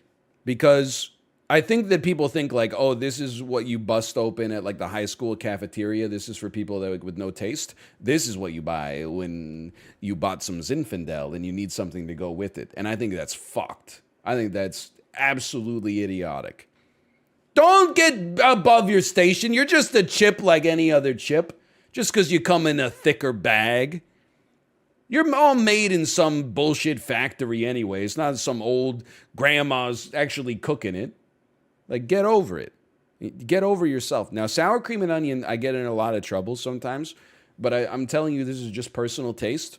I think there's something in the powdered dairy that people use to make sour cream flavored things that irritates my stomach. As a result, I always eat like 2 of them, and I'm like, this is delicious. Why don't I eat more sour cream and onion chips? And then after like the 3rd one, my stomach starts to be like, hey, hold up. I mean, I like the flavor, but for me personally, these are more in like the C tier. Look, there's 4, on the political compass, there's 4 types of Tostitos, okay? Hint of lime, regular, rounds, scoops, multigrain. Something is wrong at the Tostitos factory because the best by far are the multigrain. Something about the way that they got the most salt and also like the way that the grains separate during the cooking process actually creates like an air pocket in the middle of each chip. I gotta say, personally, I think scoops are the worst, but it's mostly because, I mean, it's kind of insulting, right? Like making a chip that's shaped to be dippable. I got no problem with a normal tortilla chip. Like, I think there's a reason you never go to like a real Mexican restaurant and they're like, check it out, we got scoops. It's like when they started making those happy face potatoes, you're like, this can't taste good. As soon as you start to optimize for shape instead of like actual flavor, I'm not a fan. Rounds are okay. But I also feel like that's kind of where Tostitos got too ambitious. Like, they came out with the rounds, and people were like, oh, I kind of like these. And then they started selling single-serving bags of rounds, and I was like, know your place. The tortilla chip is something you get, you're snacking in front of the TV, you're, at a party or something like that. Nobody's going to the store, and they're like, oh, give me some flavorless round tortilla chips. Like, if you saw one of your friends buy it from the local convenience store and take it back, you'd be like no salsa, no nothing, just rounds? It's just strange. It's almost like a hospital food. The problem is that for these are good, okay? But they need more to shine. Like a chip without a salsa, let's not even talk about guacamole, nachos, etc. But a chip without a salsa is not that impressive. And also, I kind of feel like Tostitos they've been passed in the tortilla chip game. I'd probably put it right around here on the C tier. Is there something about like a big white corn Tostito that it makes my lips hurt just looking at the bag? Like, I feel like you get some that are so salty that when it passes into your mouth, like it hurts your lips. It's like you're in the Altiplano salt flats or something like that. It's just weird. I love them, don't get me wrong. Okay, Nutty Bars. I don't want to make any enemies. I really hate all this Little Debbie shit. You know what? The thing that I'll say, because it looks like I am biased against sweet snacks and very much in favor of the salty snacks. But like, they did this snack tier list kind of dirty, right? Because they put on like all the salty snacks. Where's the candy bars, Where's a Snickers? Where's a Payday? wears a Twix, you know, wears a Butterfinger. They put on like the worst sweet snacks, but the best salty snacks. Those aren't, candy isn't snacks? So you're telling me a Cosmic Brownie is a snack, but like a Hershey bar is candy. Brownies aren't candy bars. Why? Go ahead, say it. Go ahead, because I know what you're thinking. You're like, because it's more like bread. Okay, say it. Yeah, too much flour. So it's the flour content that determines whether something is a snack or a candy. I mean, potato chips aren't made with flour. Except for like the weird reconstituted. Dude, they don't have the weird reconstituted chips. Do they still have munchies around? Munchos. Sorry, because we already had munchies earlier. Munchos. Is that what they're called? Munchos are so gross. Dude, Munchos, that was like my go-to snack from the gas station. Munchos permanently damaged my tongue. I must be fucked up, man, because like, if you put some Munchos in front of me right now, I've only just started to realize how funny the name is too. Oh man, I was all about Munchos. I'm just being real. If you put these opened on a table in front of me, I would not eat them. Nacho cheese Doritos, they're fine, but like, unless you're like 10 years old, who's buying original nacho cheese Doritos? They're fine, but like at this point, you haven't picked a side. You haven't gone as either like a Cool Ranch or a Sweet Chili Heat or a Zesty or something like that. You're like, I'm an undecided voter. I haven't made up my mind on Doritos yet. Like this is like the ultimate like, this is like something your grandma would buy you if she heard you liked snacks. You know, I heard you like snacks, so the guy at the store said this is a very agreeable one. It's true. I'm not against it, but I would also, like, if I go to your house and you have a bag of nacho cheese Doritos in your pantry, it doesn't tell me anything about you as a human being. Lay's Classic, I do have to say, it's kind of similar to, like, the nacho cheese Dorito. Like, there's 70 flavors of Lay's, and you're still buying yellow bag. Regular Pringles, okay? I love a Pringle, full stop. The end. I recognize it's one of those things you can say whatever you want to say. It's not even real potatoes. It's instant mashed potatoes. They press. Okay, none of this shit is real, man. You ever see a bugle tree? They're all some weird 1920s guy had too much time on his hands and was like, I'm gonna make, salty corn. And then like when the world was able to communicate, where they're like, whoa, we got like 9 salty corns. And then they're all surviving because the market is huge, okay? Now that I think about it, now that I'm tasting everything on this list, first off, let's move you down a little bit. I'm gonna put Pringles right around here in the mid-B tier. I do like them, but I think I just realized that I like them more than the average person, but, like, come on. Ruffles Original, this is an insane chip to put on the list, because this is a chip that does not exist without a dip. Ruffles All Dressed, the fact that the purple bag is not on the list, there's one of the best chips on planet Earth. It's a go-to. It would be easily in the 3 candidates I would buy if I was bringing potato chips to a social gathering.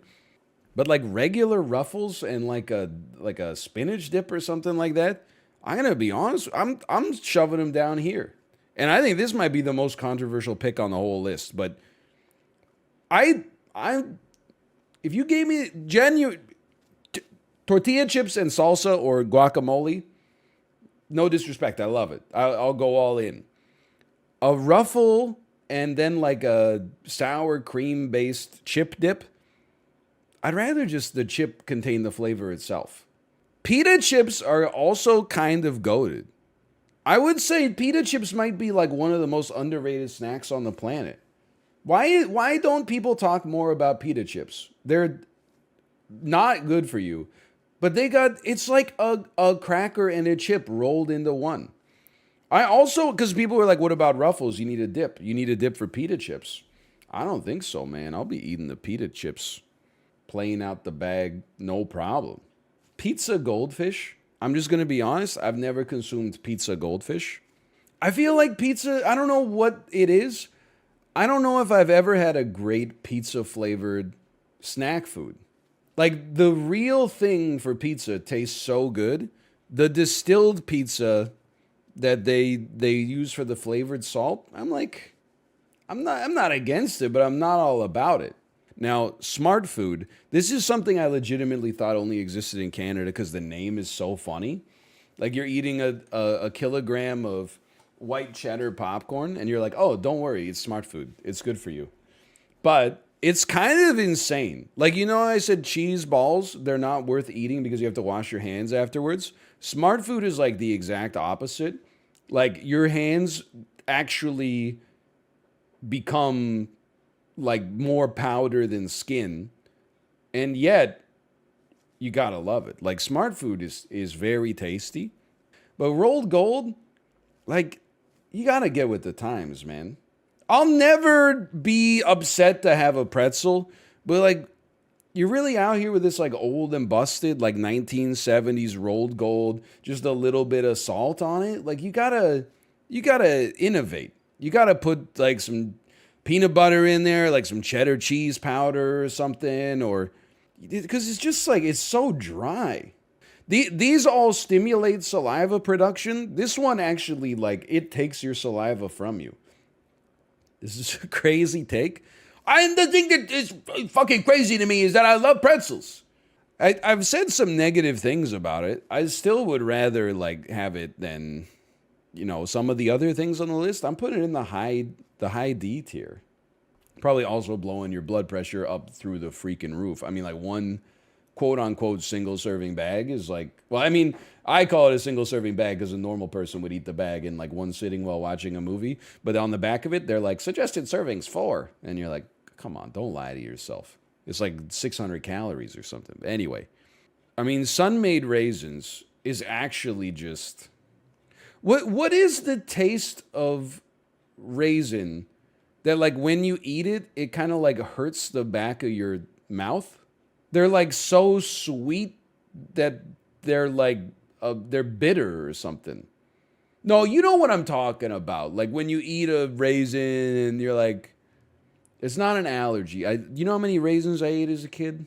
It's a sulfur preservative. Thank you. And then you type that I'm allergic to. Apparently, there's a sulfur preservative on it, chat, that you didn't know what the hell you were talking about. But like, eating a box full of raisins is disgusting. I'm sorry to say. And I also have to say, it does the same shit as fruit snacks. Like, raisins are not good for you. They're probably better for you than a Nutty Bar, but like substantially worse for you than like an apple. And an apple tastes good, whereas raisins taste like garbage. Just eat like a real piece of fruit. You don't even need a cardboard box. Nature gave it a peel. Why are we still eating raisins? I don't think anybody out there is like, I love raisins, I eat them all the time. I think it's, you know, your mom puts them in your lunch and you're like, okay. Like, you guys are going to bat for a food that, if we're being honest, you have not eaten outside of the context of an oatmeal cookie since, you know, you were probably in like the 7th grade. I can't believe that I'm put in a position to, like, I'm the only raisin hater. It's not even a real fruit. It's like a fruit product. This is like nature's fruit by the foot. I don't know if it's like a Canadian thing or what, but like, I'm like never I'm at the grocery store. I see everybody's cart. This, less so. This, never seen it in my life, but I've eaten something similar. This. I ain't ever see anybody put sun-made raisins in their cart. I bet it's next time you go to the grocery store, go to the raisin aisle. They'll be next to the fruit snacks in the fake fruit aisle. And then just reach like 8 boxes in. I think you will find an expiration date where the year starts with a 1. It'll be like, please eat before June 8th, 1999. And they've never been called on it. Nobody's buying this stuff. Sunflower seeds are also really bad. I'm so sorry, but it's a food you eat like for sport. Like, you don't like sunflower seeds. You actually just like working for salt. Like, good fiber? Yeah, but like, so are a lot of things. Like, I'd rather just eat like a salad than spend half an hour eating 8 calories of sunflower seeds. Like, that's the point. This shit is just messed up, man. It's only 8 calories for a half hour of entertainment. You can watch Netflix for 0 calories, though. The point is, it's fun to eat. Ask your dentist if he thinks it's fun to eat sunflower seeds. That's all I'm going to say. Like, I bought sunflower seeds like 2 times in my whole life. And both times while eating them, it's one of the only snacks where I've ever like gotten halfway through and been like, that's enough. I just can't be fucked anymore. But then even what's so messed up with it is that there are places where you can get like shelled sunflower seeds, so you don't have to go through the trouble of shelling them.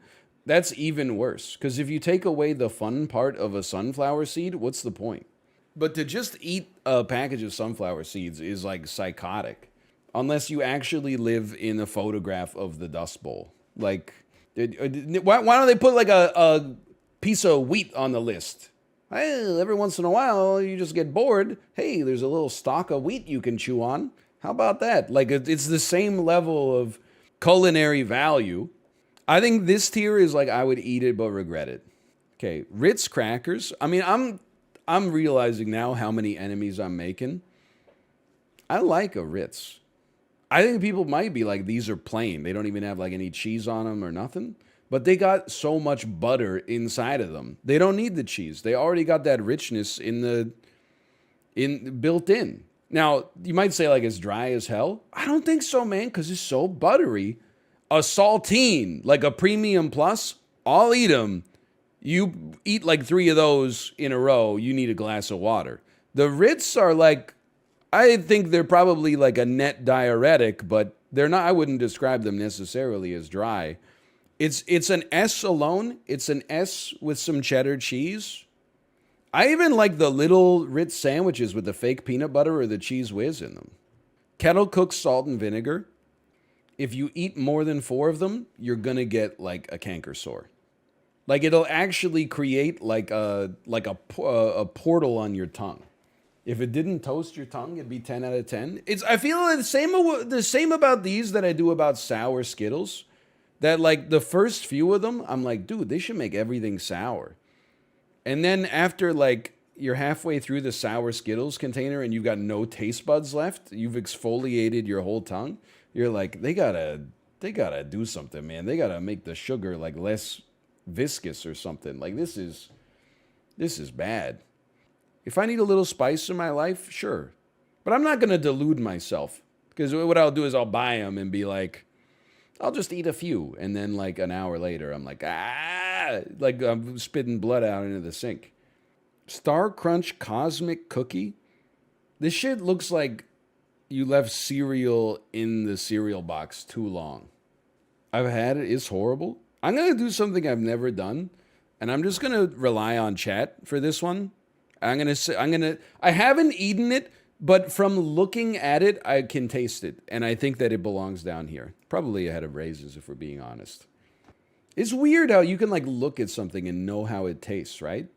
But then I realized that like the first 3 years of your life, as soon as you can grab things, you literally just pop it in your mouth. So no wonder I can like look at my doorknob and know like exactly how it tastes. I spent 36 months just trying to like, eat anything I found on the ground. You can hit me with all the question marks you want to. I have a child. She's very smart. Sometimes she's still like, what's this? And you're like, cat fur. I think it gets stored in your deep memory though. Because now if you thought about eating cat fur, you're like, I know exactly how it tastes. I didn't do that. How would you know? Were you like a self-raised baby? That explain why you're on Twitch. What is this? I've never seen blue Sunchip. Is this original Sunchip flavor? I honestly thought Harvest Cheddar would be considered original. I've had some saltless Sunchips because they put the saltless ones in the Munchies bag and then tell you it's Harvest Cheddar. But really, here's the way they put unseasoned Sunchips in the Munchies bag, and then the Doritos surplus powder shakes onto the edges of the sun chip and they go, see? I mean, I'm much like the rolled gold and much like, but better because they're sun chips, and much like the Ruffles. Why would you buy the flavorless one when the flavored ones exist? You know, it's like buying the worst Lamborghini. Are you really going to be like, it's better than a Honda Accord? Or are you only going to anchor yourself on the idea that it's worse than the, Murcielago? Like the whole time I would eat these, I wouldn't be like, at least it's not Fritos. I would be eating these and being like, man, these would really hit different with a little Harvest cheddar on them. Yes, if I was making a car tier list, I would rather have a Honda Accord than the worst Lamborghini, because at least with your Accord, you can feel superior to all the Civic drivers, of which there are many. Many people are saying this. Whereas with a Lamborghini, anytime somebody with a better Lamborghini drives by, they're going to look down on you. They're going to look down their nose and be like, really? You got the Gallardo. Okay, sure. There's some that I'm like, I'm definitely willing to fight for, and then there's some that I'm not so strong on. The one that I'm like, you don't want to argue about this because you're just going to push me more to the extreme. I'm going to dig my heels in even more. Raisins belong in the bottom tier. And if you think mentally that they don't, I want to see your grocery receipts from the last 6 months. I would imagine 1% of the people in this chat are buying raisins. And yet it seems like at least 20% of people are like, I love them. You're not buying that shit. You're not buying the sweaty red cardboard box. What do you mean sweaty? Honestly, if your mom puts a sun-made red box of raisins in your lunch bag and it's the spring or summer season, those raisins be sweating it. Like you open up and the relative humidity of the room goes up a little bit. Like it'll fog your glasses up when you open up the box. Like they're still alive in there, man. Like I don't know. I don't even know what the hell like raisins are. Every other dried fruit is named after the fruit that it's dried from, except prunes, but that's like a special case. It's dried apricots, dried bananas, dried mangoes, dried apples. Dried grapes are like raisins. Why are you trying to like distance yourself? It's so weird. I honestly, I mean, there's some shit on this list that I think you only should have eaten in the Dust Bowl. Sunflower seeds, cheese balls. I mean, I don't mind animal crackers, but let's be honest. That's a snack that is just, when you think about it, you're like, that shit had to be invented in the 1800s. When they didn't have flavors yet, so they're like, I don't know, cut it in the shape of a elephant or something. We've made a lot of innovations in the snack game since then. Corn nuts, I don't know if I would say they're worse than raisins, but like, they just, look, I mean, I could come up with something about every single one of these probably, at least a few of them. Cosmic brownies taste like a chemistry class. Corn nuts, they gotta make the nut part of it, or maybe is it the corn? I don't know. They gotta make it softer. It's dangerously hard. Like, it's actually a health risk for your teeth. Raisins, I think we've covered enough. Like, it's like eating, chemical glue, like an epoxy. I don't even know what this shit is. Nutty Bar is like grandma's favorite snack from 1953. Anyway, that's good. Slash marker. I will say, here's how I'm going to edit my tier list today, okay? S is going to be, you know what? Let's put it this way. Would drink daily. Because otherwise, that's literally just like a water tier. Then, would keep in fridge. Like something I would buy at the grocery store and then keep it stocked in the fridge. Then, B tier, maybe at a restaurant. C tier, maybe at a potluck. All stick with water. thanks. And then final tier, have not tried it. Let's start with a Monster energy drink. I said we were going to argue. Let's argue. I don't drink energy drinks. I have had a few in my life. Of the Monster Red Bull continuum, I prefer to have a Red Bull. But even then, here's my thinking. I drink coffee. I'm not saying I'm above caffeine, okay? The branding of a Monster doesn't speak to me. The taste I find a little sickly. The ingredient list scares the crap out of me. I'll stick with water, thanks. Now, I think that's one that's not going to make people happy, but you have to acknowledge that this is my tier list, okay? By the way, Red Bull's going to be in the same tier, so if you're like, oh, thank God, all those Monster fanboys are getting owned, but my Red Bull's going to be safe, you are incorrect, for the record. But anyway, bottoms up and the devil laughs. Yeah, it may also open a portal to Beelzebub, according to that lady. Almond milk. Nobody out there drinks a glass of almond milk, right? Like, this is not something that happens. Have you ever heard of a MILF? Bro, they're making smoothies. They're not just drinking almond milk. They got like 7 different kinds of, silk and Oatly in the fridge because they're making smoothies. This is, to be honest, I've long been a believer that you can't really tell the difference between Pepsi and Coke unless you drink way too much of both of them, or either of them, I suppose. At a restaurant, I would order a Diet Coke from time to time. With a DoorDash order, I would add a Diet Coke. A regular Coke, a regular Pepsi. I'm not saying they don't taste kind of good, but honestly, I'll stick with water, thanks. Either way, by the way, I mean, this is just, water is like your free space. Would drink daily. I mean, I hope so. Because everything that you drink essentially has some water in it, unless you're about to die. So I think that this is a gimme. But yeah, dude, water's what's wrong? Here's the thing: it hits all the right spots, man. It's extremely cheap if it comes out of your tap, and I say that as someone who pays the water bill. You could say it's neutral for you, but in today's world, things that are neutral for you are good for you. It is calorie-less, it's refreshing, it's delicious, it's exactly what your body wants. It's literally required to live. That's true. That's pretty true. Even as early, I think this was like 6th grade, there was a girl in my class who was like, I never drink water, I don't like the taste. Even as an 11 or 12-year-old, I was like, the rest of your life is going to be fucked up.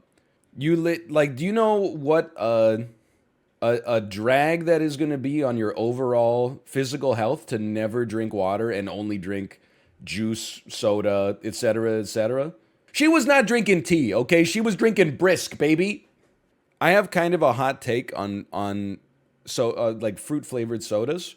I think that the more exotic the soda, the worse it actually tastes. Like an orange soda, pretty tasty. A Sprite, pretty tasty. Other lemon lime sodas, pretty tasty. Once you start to get into they have a passion fruit soda, it's not gonna taste as good as the can looks, is my take. I understand that a diet soda is not necessarily good for you in an objective reading of the ingredients list. But at least it's 0 calories or like under 10 calories. I don't want to drink like a normal soda. At least I don't want to drink a Fanta. I might drink like some kind of glass bottled hipster soda that's like, $4 a bottle, but is made with real chicory or something like that. Otherwise, like if you're going to offer me like a 200 calorie soda, why don't you just give me like a beer? At least it does something for me. At least it has some kind of like psychological impact. But I'm not going to sit there and just drink a can of Pepsi for recreation like a 9-year-old kid. I'm an adult. Chocolate milk. I am realizing I have very strong opinions on drinks, but mostly it's just because I think the water respecter has logged on. I have to compare everything to water. It's got to offer me something that water doesn't. Now, chocolate milk has a lot working against it for me, okay? I don't really like the flavor of chocolate. I don't have much of a sweet tooth. I find bovine milk to be a bit of a strange concept that is only considered normal because of the fact that a lot of people do it and have done it for like thousands of years. But when you think about it, you know, from a higher order, like a bird's eye view, this shit is kind of weird. And also, I think you guys are all in the pocket of the milk industry, who has you thinking that if you don't drink 2 glasses of milk a day, you're going to end up with broken bones, even though you live a largely sedentary lifestyle. Now, apple cider, it's kind of the patrician's apple juice. If I went to somebody's house and they offered me an apple juice, I would be like, okay, you probably got kids. If they offered me an apple cider, I'd be like, oh shit, you guys just come back from the farmer's market? It kind of tastes like the autumn. It tastes autumnal. Grape juice, honestly, has got to be amongst the worst fruit juices that are out there. Like the juices that graduate out of adolescence and are available at like, you know, a hotel continental breakfast fountain. You get apple, you get orange. Grape juice, though, it's perpetually stuck in like a 10-year-old's birthday party. Like that's the culture that grape juice thrives in. I also think that I OD'd on Welch's white grape juice when I was between the ages of like 6 and 12, and I never want to see it again. I think people, and this is judgmental, I think people drink way too much of this. Like if you ever go to Costco, you will see people that, you know, I mean, this is insanely rude, but they don't look like they're doing 64 workouts a month, and they're coming out with like pallets of Gatorade. I don't think you need that much. This is a value judgment. I don't think you need that much Gatorade personally, but I'll tell you, when not so much the Peloton, but when I was running, oh my God, when you finish like a reasonably long run, every once in a while it would end close to a 7-Eleven. I would feel like a call, like a siren inside that 7-Eleven to go in and get a Gatorade. And then you could drink like a liter in the parking lot and it feels so damn good. It actually is like, it feels like you're a balloon being like reinflated. That being said, I don't keep it stocked. So I'm gonna put this in the maybe at a restaurant tier, which I would never order Gatorade at a restaurant. That's psychotic, but this is more like maybe, you know, outside of the house. Table for 2 at 7-Eleven. So true. Protein shake. You know, I haven't had a protein shake since I stopped lifting weights in March 2020. But I mean, I would keep it in the fridge. I'm a very utilitarian sort of guy, okay? Everything I buy at the grocery store, every drink that I purchase and keep in my home, it has a purpose. Water is just the baseline. Dark coffee gets me going in the morning. You're an ingredient in a protein shake. You are an easy way to get, you know, like 30 plus grams of protein down your gullet in less than 5 minutes at 7 a.m. Everything serves a purpose. Does a protein shake taste better than a Pepsi? Only someone that's so delusional that they are willing to go to the gym for 90 minutes every single day for 365 days straight would lie to you and tell you that. A Pepsi obviously tastes better, but the protein shake actually serves a utility. It's not better. You're so, like, I don't want to pop your bubble. If you took a brain in a jar and then you were like, hey, these foods have the exact same macronutrient profile, which one lights up more good neurons? The Pepsi would light up more good neurons. It's designed to taste like food that a bee would eat. It's just pure syrup. It's the dream. What if the brain was jacked? That's why I said you got to take the body away, okay? I think root beer is actually, like, in terms of the broad soda categories, root beer is the best. It's superior. Also, I feel like a Diet Coke tastes as good as a regular Coke to me. You may disagree, and that's fine. But Diet root beer is like something has gone wrong. Chocolate milkshake. You know, here's the thing. There are other milkshakes coming? Okay, well, like, now that I know there's other milkshakes coming, I would put a chocolate milkshake in. I'll stick with water, please. That's just because I'm not the biggest fan of the chocolate flavor. Now, a strawberry milkshake or a vanilla milkshake, I think I would probably have those at a children's softball game. I am like fairly anti-milk. I mean, if I'm looking at the rest of this list, I think this is where the bulk of the argument is going to be. You already know it's going in the all stick with water, thanks. I just don't get it. If you like milk because it tastes good, then that's fine. I don't have a quarrel with you. It's only that my main issue is when people are like, I drink it because it's like a superfood. And I'm like, it's really not at all. Like it has a lot of calcium in it. When was the last time you ever like turned on the news and they were like, the nation's been overcome by calcium deficiency? You get it out of like your diet ambiently. You don't need to supercharge. It's the same as eating like 10 oranges because you're worried about your vitamin C. Why don't you just like eat, I don't even know, like a spoonful of tomato sauce over the course of 24 hours? Did people say it's got 10 grams of protein per cup? That's like, it's a lot. But it reminds me of like when people say like, oh, I eat a lot of nuts because they have a lot of protein. They do have some protein, but like if you care about your protein intake and you're trying to amp it up, you're gonna have to eat like 2,000 calories of peanuts in order to eat the equivalent amount of protein as like one salmon fillet. Or like a little chicken breast or something like that. So like, and it's not even vegan, so it's not like it's a meat alternative, I guess, but only for people that are like, I don't like meat, but I still drink a cow's breast milk.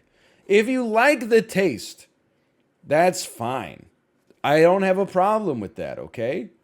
It's only the false argument that it's a good food. I'm on doctor's orders to drink whole milk. Okay, well, like, you might be the exception that proves the rule. This is not like a beverage, it's a medicine. Also, I do have to ask, and I mean this with no disrespect, do you live in Wisconsin? Your doctor prescribed milk to you. Does your doctor work in like a garage in their home that they converted into an office? If you break a bone? No, if you break a bone, you go to the hospital, you get a cast. They don't just say drink 2 glasses of milk a day. That's not science, that's pseudoscience. That's some Dr. Oz shit. That's crazy. You know, it's like a fucked up false dilemma, right? Like people are always like, how many bones you've broken? None. You know what? Probably like 85% of people in my generation grew up drinking milk. They were breaking their bones left, right, and center. I'm not saying that the milk makes your bones more brittle. Just that, you know, the odds of you breaking a bone are substantially more heavily correlated to your lifestyle choices than the amount of milk that you drink. I had a friend in middle school, he broke his arm, drank milk every morning. You know how he broke his arm? He got mad that he lost a game in StarCraft and smashed his forearm on his desk chair. Just shattered his forearm bone. I don't even know what that one's called. Oh, if only he drank 6 glasses of milk a day, maybe the chair would have broke. That doesn't make any sense. I don't know whether it was the ulna or the radius, okay? I just know the sound it made when I wasn't there, but I can imagine. Anyway, so I would much rather have water than milk. Also, I don't like the taste. It's more like beyond... the conceptual problem that I have with milk is one thing, but then I also don't like the taste. So, and then it's also everywhere.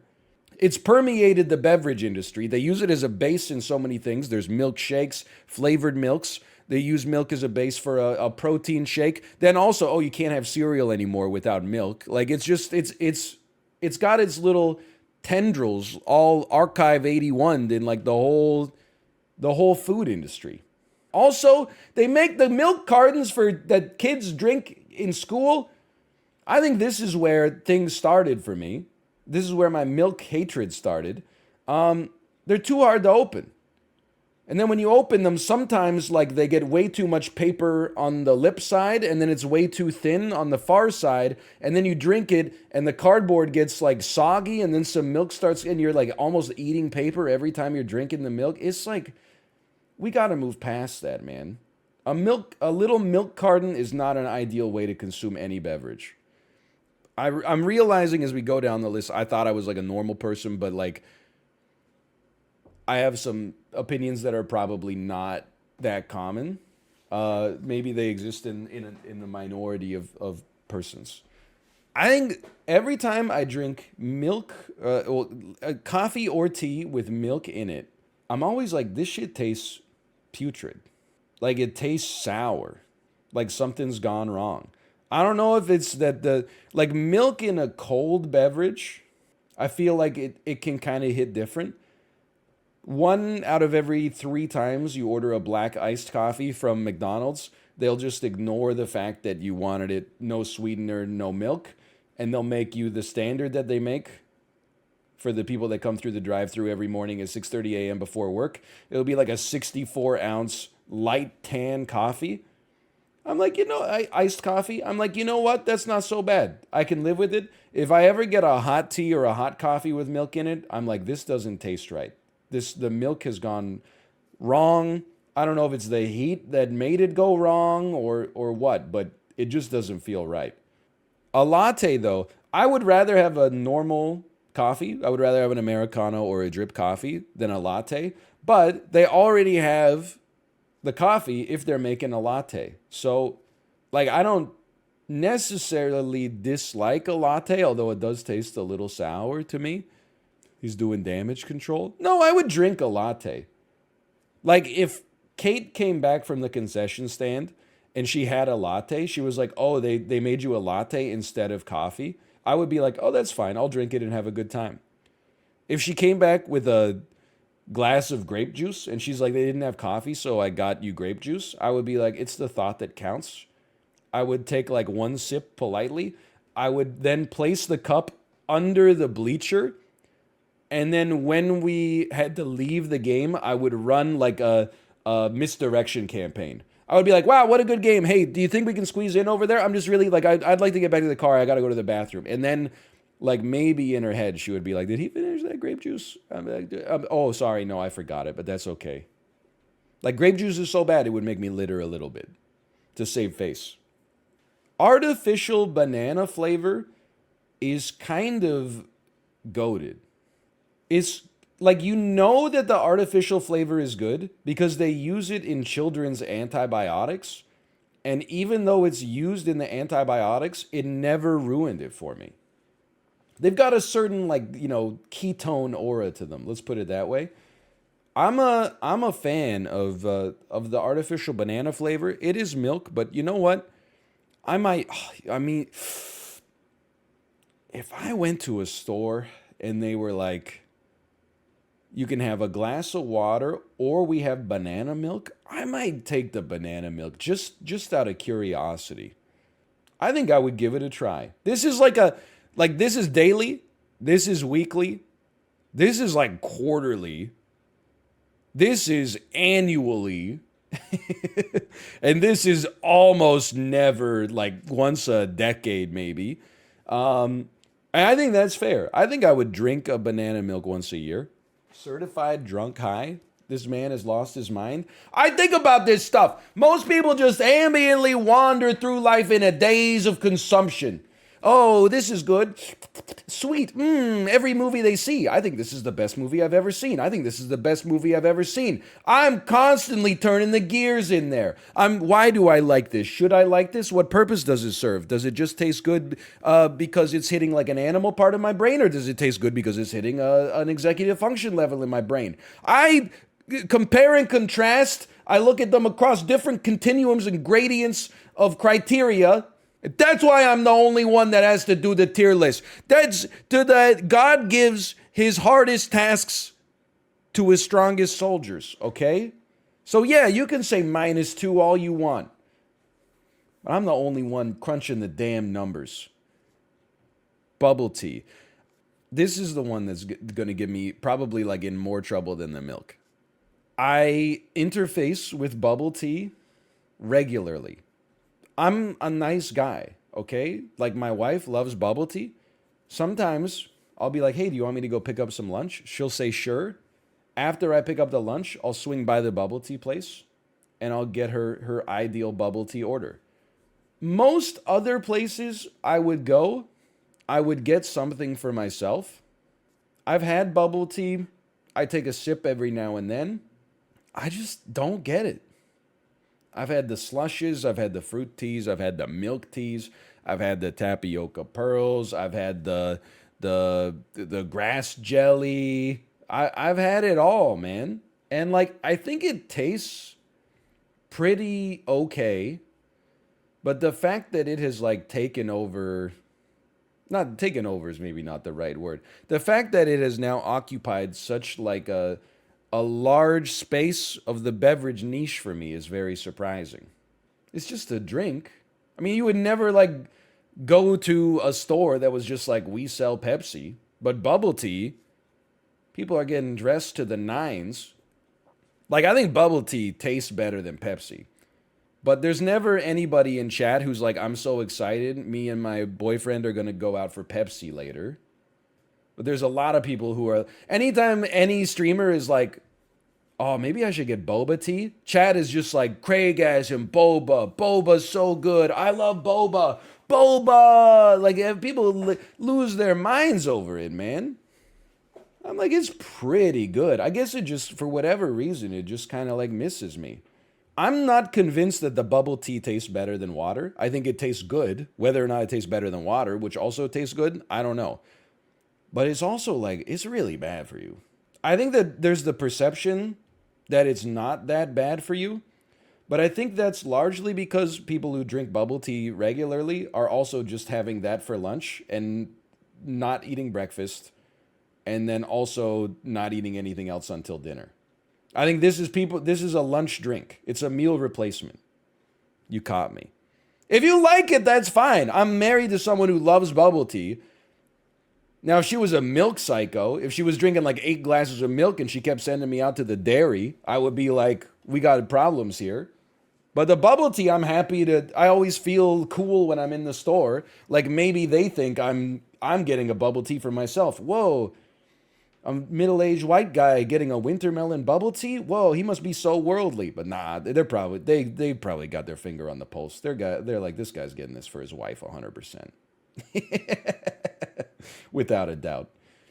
But they might, so someone who's new, a new staff member might be like, look at this cool worldly guy. At least I get like some kind of street cred out of it. Look, let's be honest, okay? It's up here, like, I mean, it's probably move that monster down.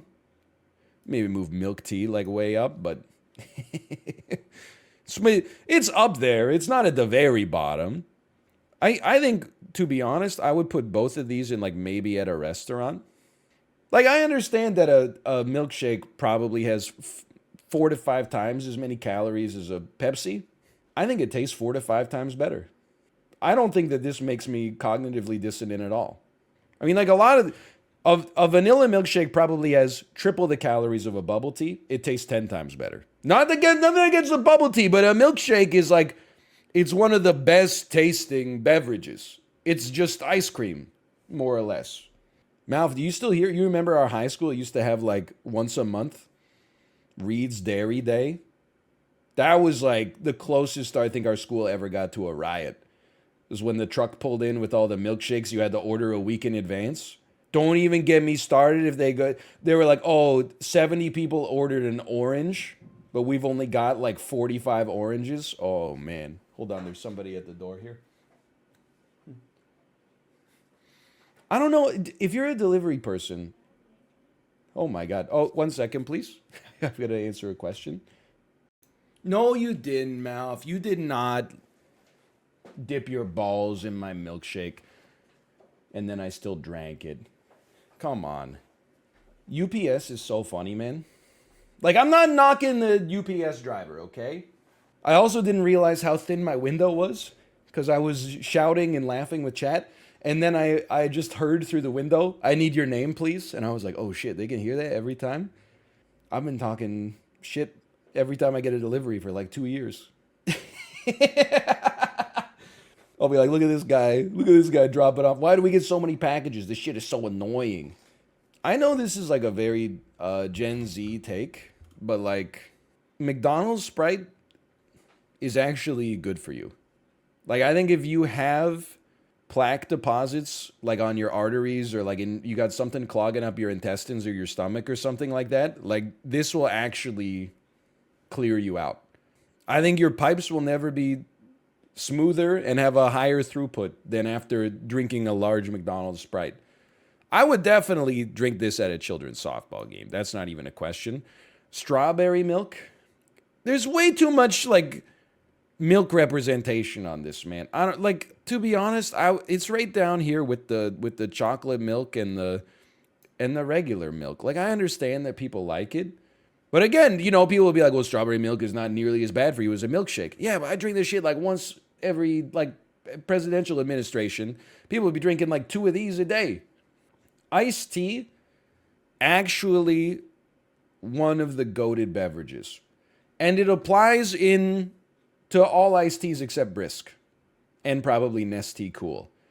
I love like a tea that has just been brewed and then allowed to chill in the fridge. Very refreshing on a summer day. I love a cold oyocha. You know? Get it out of a vending machine. Drink it while the hot Osaka sun beats down on you. Pretend you're living in a Caro Bonito album. I also like an Arizona iced tea. I like a sweet iced tea as well. I'm all for the iced teas. Soup is weird. Like, the soup being on the list is weird. Soup in general is extremely normal. It's not really a beverage. And also, like, I don't keep soup in the house. Like, this soup is like one of the rare things in life that I'm mouth-pilled on. Rather than having like a can of Campbell's soup, I would rather just buy some vegetables and then make a soup. I do still think that and everybody will laugh at me for this, I do still think that there is, with the rise of bone broth, I think that there is a place for a savory type bubble tea restaurant that sells, you know, like some bone broth, vegetables, herbs and spices. Broth is not that different from tea. I don't find it, like, if someone was outside and they had like a travel mug full of tea, I would be like, that's insanely normal. Let me guess, you got a long scarf on. If someone was like, I've got a travel mug and it's full of like, it's just like piping hot chicken broth with some like carrots and celery in it, I would be like, that shit's kind of cool. Goalies at the last Winter Classic had their water bottles full of broth. Many people are saying this. Many people are saying, we're coming around to it. You are an alien. I don't know, this one's kind of hard to parse. I mean, I would keep soup in my fridge. I would not describe it as a beverage necessarily, but sparkling water. Easy. The reason I won't drink it daily is just because it's, and I'm willing to say it, okay? It's inferior water. It tastes better sometimes. Sometimes it just tastes different. But regular water, insanely cheap. It's the cheapest beverage you could buy. I can't get a soda stream. They got their fingers involved in the conflict in the West Bank. Read literature, Chad. I mean, I guess I could just buy a soda stream and never tell anybody. And then I could be like, people would be like, why is your water sparkling even though it's in a glass? And I would be like, oh, I just started to open the can and then pour it into a cup now. People would be like, he's old. That seems like something an old person would do. It's the perfect crime. I was using my soda stream yesterday. Your soda stream? Oh, I meant my air fryer. People would believe that. I don't understand the juice supply chain. I'll start you there. But like, if pineapple juice was so good, you would see it more often. Like, I think that there's a reason that like the orange juice section at the grocery store is like 4 shelves and then the pineapple juice is like 1 row. Ever tell you about the time? So my in university, I lived in a house. There's 2 houses. This was the second house with 5 other people. And then also, it was basically 6 people because one of my friend's girlfriend basically lived with us, even though she never chipped in on anything. Anyway, so she fancied herself a bit of a Carrie Bradshaw type. So she would have all sorts of like weird juices in our fridge for, you know, making cocktails. So there was pineapple juice in our fridge for like, I don't know, like 3 months. And I would always open the fridge, look at the pineapple juice, and be like a little tempted. Like, oh, I wonder what pineapple juice tastes like. I resisted out of respect. One morning I woke up, I was so hungover, like just disgustingly hungover, I would drink any liquid that was available. In a moment of weakness, I saw the pineapple juice. I was like, it's citrus, it's sugar, it's got everything the body needs. Picked up the carton. There was only like a couple of swigs left in the carton. Tipped it up, took a swallow, and was like, that doesn't seem right.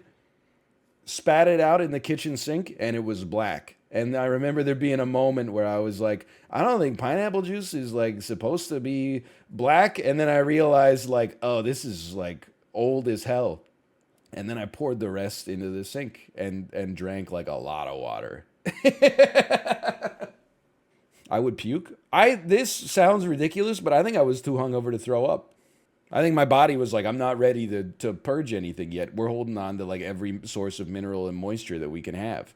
Grape soda, all grape flavored things are bad. I don't want to be the arbiter of what's acceptable and what's not, okay? But like if you went to a restaurant with another grown-up, okay? Let's call it a sit-down restaurant. If they said, do you have grape juice or apple juice or grape soda? I like apple juice, though, not the other ones. You would be like, something's not, like this person was homeschooled. And I'm not even passing judgment there. If I was like at a corporate dinner or something like that, and then the person that I was with was like, I'll have a grape soda, I would be like, you were homeschooled, 100%. There's no 30, 40-year-olds out there that are like, I'm so excited to go out of the house so I can have a grape soda. Tell me more about your relationship with grape soda, because it's like, were you not allowed to have it as a kid, and then you grew up thinking that it was like the holy grail of drinks, so as an adult, you're like, anytime I get the chance to take a grape soda, I don't pass up on it. It's not baby. It tastes nothing like wine. So many people are saying it's just good, like tasty wine. They taste nothing alike. It's like saying like a slice of bread and a beer tastes the same. There's similar ingredient composition, but something in the process drastically changed between the two. If I gave you a beer and then a slice of bread, you're like, oh, these taste pretty similar. That would be your response. They don't. You have lost your mind. Oh, you know what? Maybe it's because I predominantly drink IPAs, so it's possible that you might be ale-pilled. I can't speak to that. That's your own personal journey. I would also like to acknowledge that I think this is entirely branding, but in my head, Sprite tastes delicious and 7-Up tastes like pure ass. On a logical, intellectual level, I don't think that they taste much different. But if I remove my scientist brain and I get in touch with my personal, delusional, overconfident animal brain, I'm like, Sprite is good and 7-Up is bad. I would stick with the water, thanks, over a 7-Up.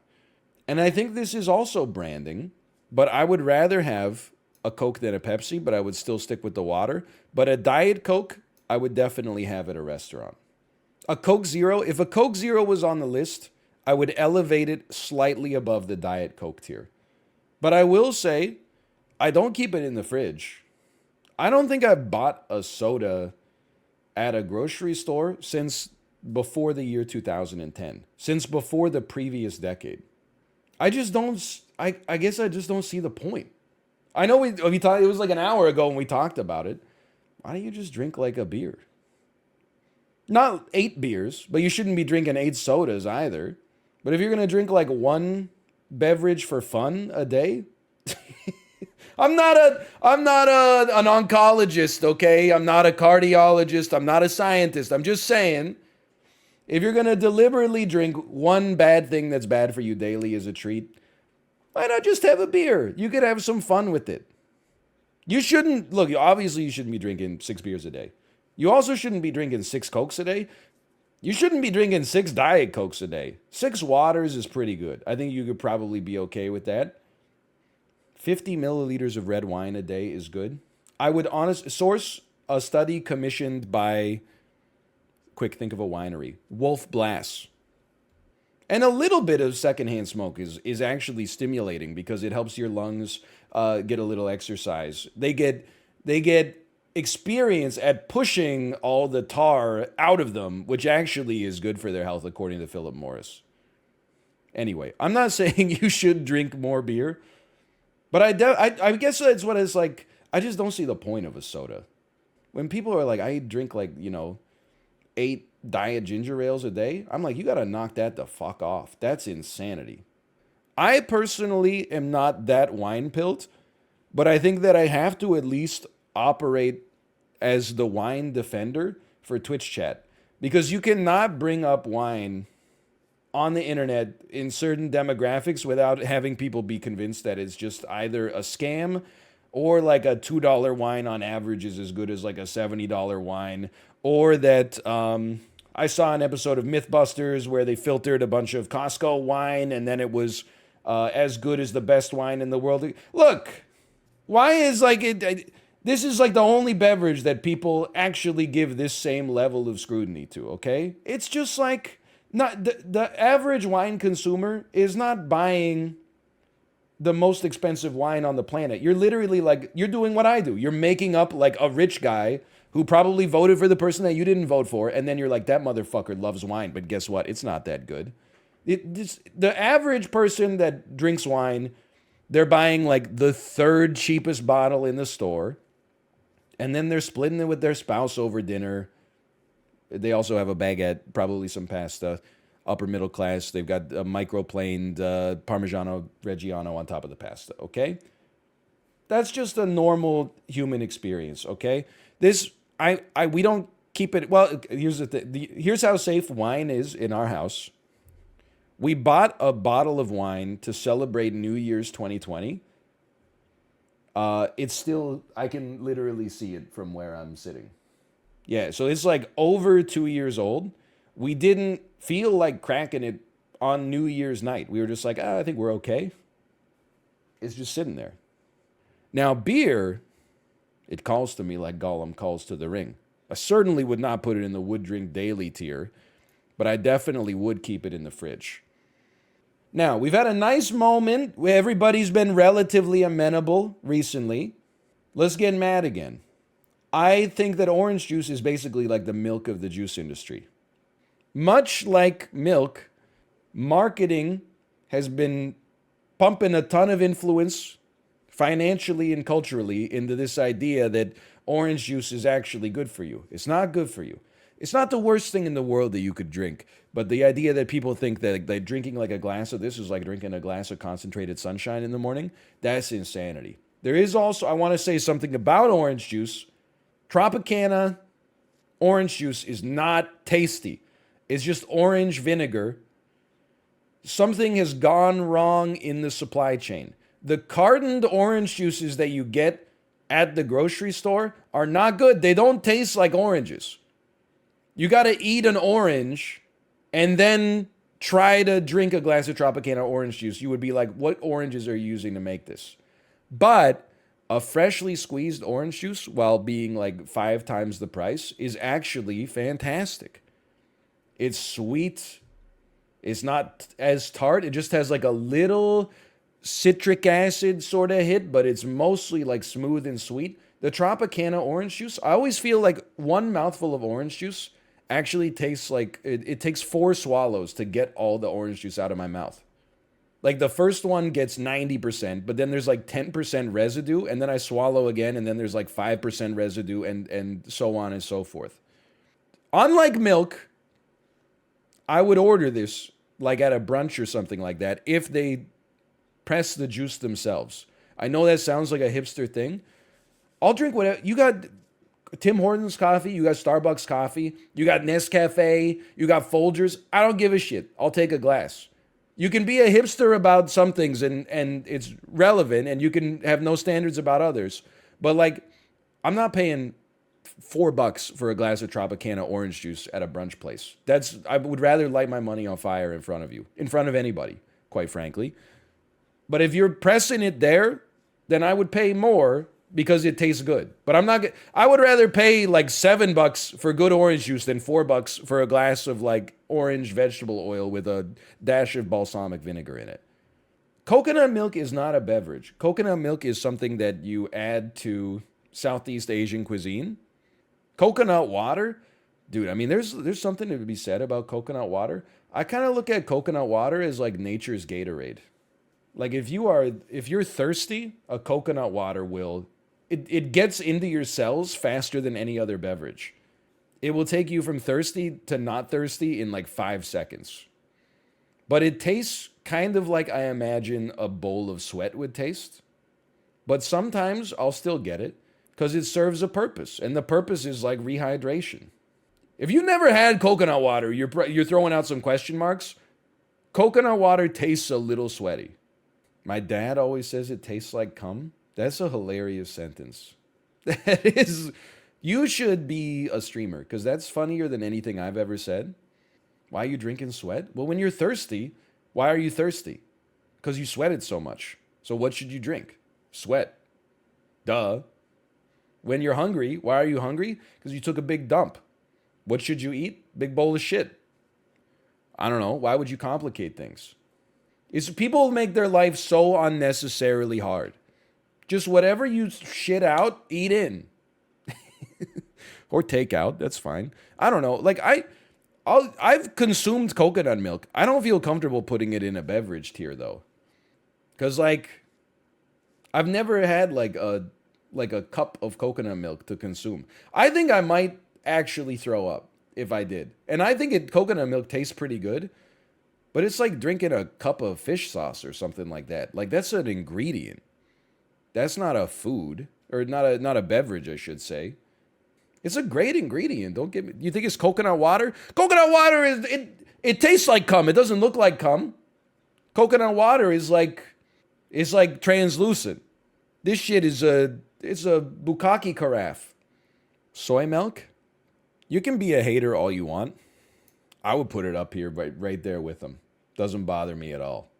If you took a sample of chat of people that were like, I never consume soy, I bet I'm stronger than you. And I'm just being honest.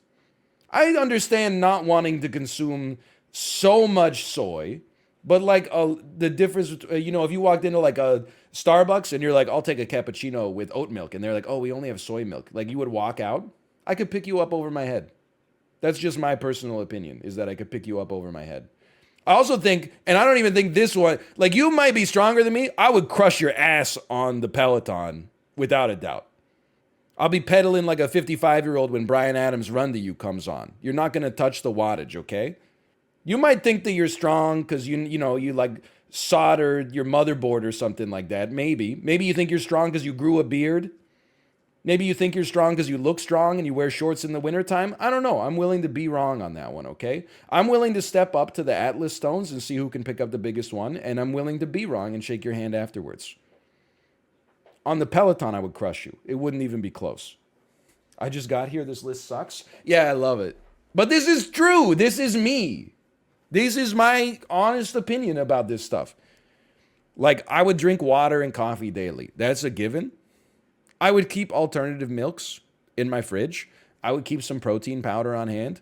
Keep some tea, some iced tea, some soup, some sparkling water, and some beer on hand. Wouldn't drink them every day, but on a weekly basis, maybe. If the mood strikes me, a nice coffee, maybe a glass of wine, an apple cider in the autumnal season, a Gatorade after a hard day's work, a root beer because it's the best of the sodas, lemonade's just tasty, vanilla milkshake or strawberry milkshake if I'm trying to pretend it's 1950s America, a Diet Coke can hit the spot in a DoorDash order or an Uber Eats, and a fresh squeezed orange juice.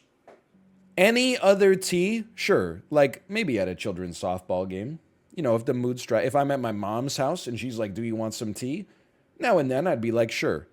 Orange soda, if the mood strikes. A latte, if there's no other option. Banana milk, you know what? It's the best of the milks, but let's put it where it belongs. A McDonald's Sprite, the occasional tropical juice, and an apple juice out of a juice fountain once or twice a year if I'm at a hotel's continental breakfast. And then, things I don't want, weird sodas that look better than they taste. $9, 600-calorie bubble tea that tastes okay, but I don't see the purpose. I only purchase this to curry favor with my spouse. All the milks, non-diet sodas that taste functionally equivalent to the diet sodas to me. Energy drinks. grape juice. Anybody that drank this should, if you're an adult and you have this container of Welch's grape juice in your fridge, the NSA should be spying on you. You're up to some shit. And it might not even be your fault. It might be due to your upbringing. But this is not a good sign. There is some causative correlation, I think, between adult grape juice consumers, at least if you're like under the age of 60. Chocolate milkshake, it's just an inferior milkshake. Chocolate milk, we don't need to discuss this. Grape soda, almost worse than grape juice, I'm just not sure. And 7-Up. And then things I have not tried. All right, I'll throw a slash marker in here. That's okay, slash marker. It's a tier list that was made for me. We've ranked many of the things that are on this list. I do want to say, sometimes people get annoyed with me because I'm not in like great shape, but I do make some decisions for what to eat with at least like 20% of the decision is made for a health reason. Otherwise, I would be dead. So when people are like, you got to start ranking the things just by how they taste, I'm like, no, that's not how like adults in their 30s actually think, because all the adults who think like that already fucking died, okay? So this is an honest appraisal.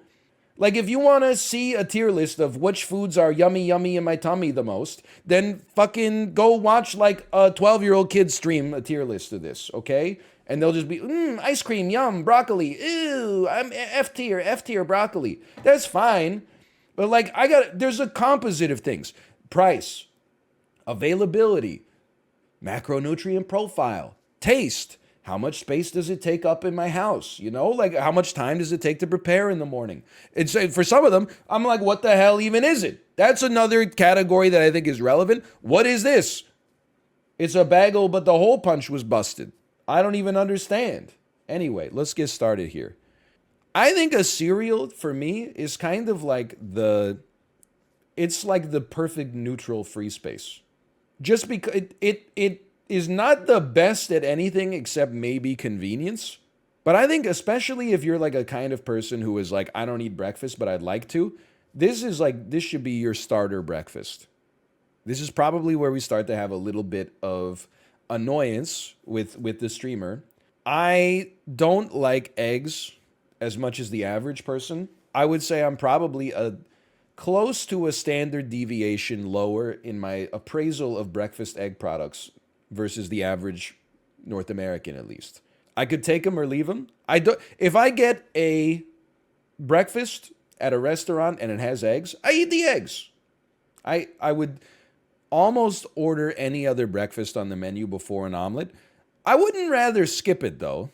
I'm also not I do have to acknowledge maybe we're leaning a little bit too much into convenience.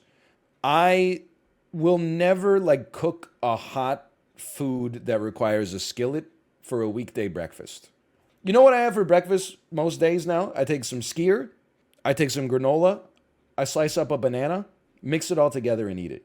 I will be done my breakfast and fueled by the time you're taking this shit out of the pan, which is fine. You know, if you got the time for it and you got the ambition, by all means. For me personally, this would be more ambitious than I would think is easy to stick to for a weekday breakfast.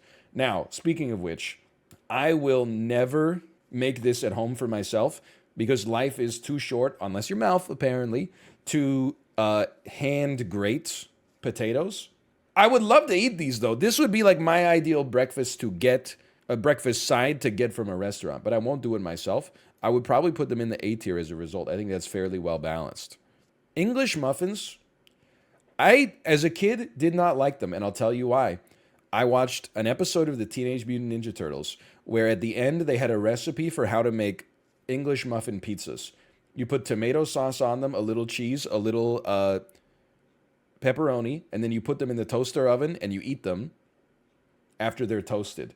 I thought that this would be the best food I'd ever eaten. I begged my mom to buy all the ingredients, made it in the toaster oven, ate it, and I was like, this is so much worse than actual pizza. Muffins are like why do you exist? Don't get me wrong, like you taste good, but we as a society like shouldn't be eating muffins anymore. This is like a food from the Civil War that like they invented so that Union soldiers could carry around like one entire day's worth of calories in something that's like the size of an apple. Like, this is a food from the American Revolution. It's just a muffin. Why are you being weird? I don't know. I just thought it was funny. I guess where I come down on this one, it's insane to me that McDonald's sells muffins. I think if you ever go to McDonald's for breakfast and you buy a muffin, you go to McDonald's too much. You go to McDonald's to get a breakfast sandwich, you eat it, you don't go back for 3 months. If you are like, oh, I've been at this establishment for so long that I'm sick of an Egg McMuffin, give me a McDonald's, banana bran muffin. You gotta start making some of your breakfast at home. You've been to the McDonald's too much.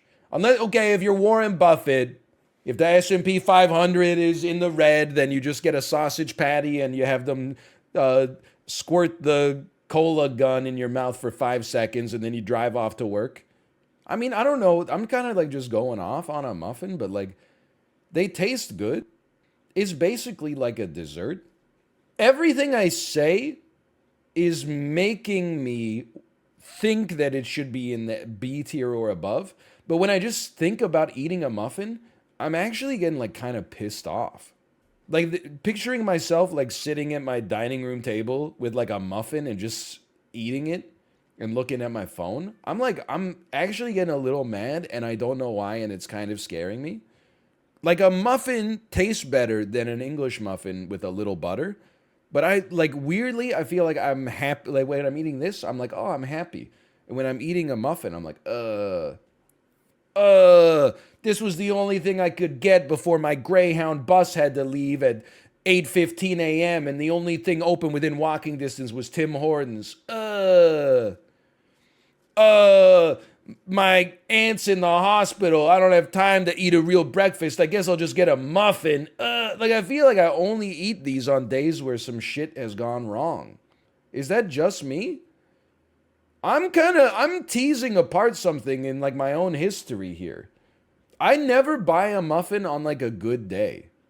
I'm never like, this day's going so well. Oh, I'll take a muffin, please. I don't know. This is what separates us from the animal kingdom. I gotta place this in the B tier because I like it. I know that I like it. When I'm eating it, I'm like, this tastes good. It's bad for you, but it's very convenient. Maybe those cancel each other out.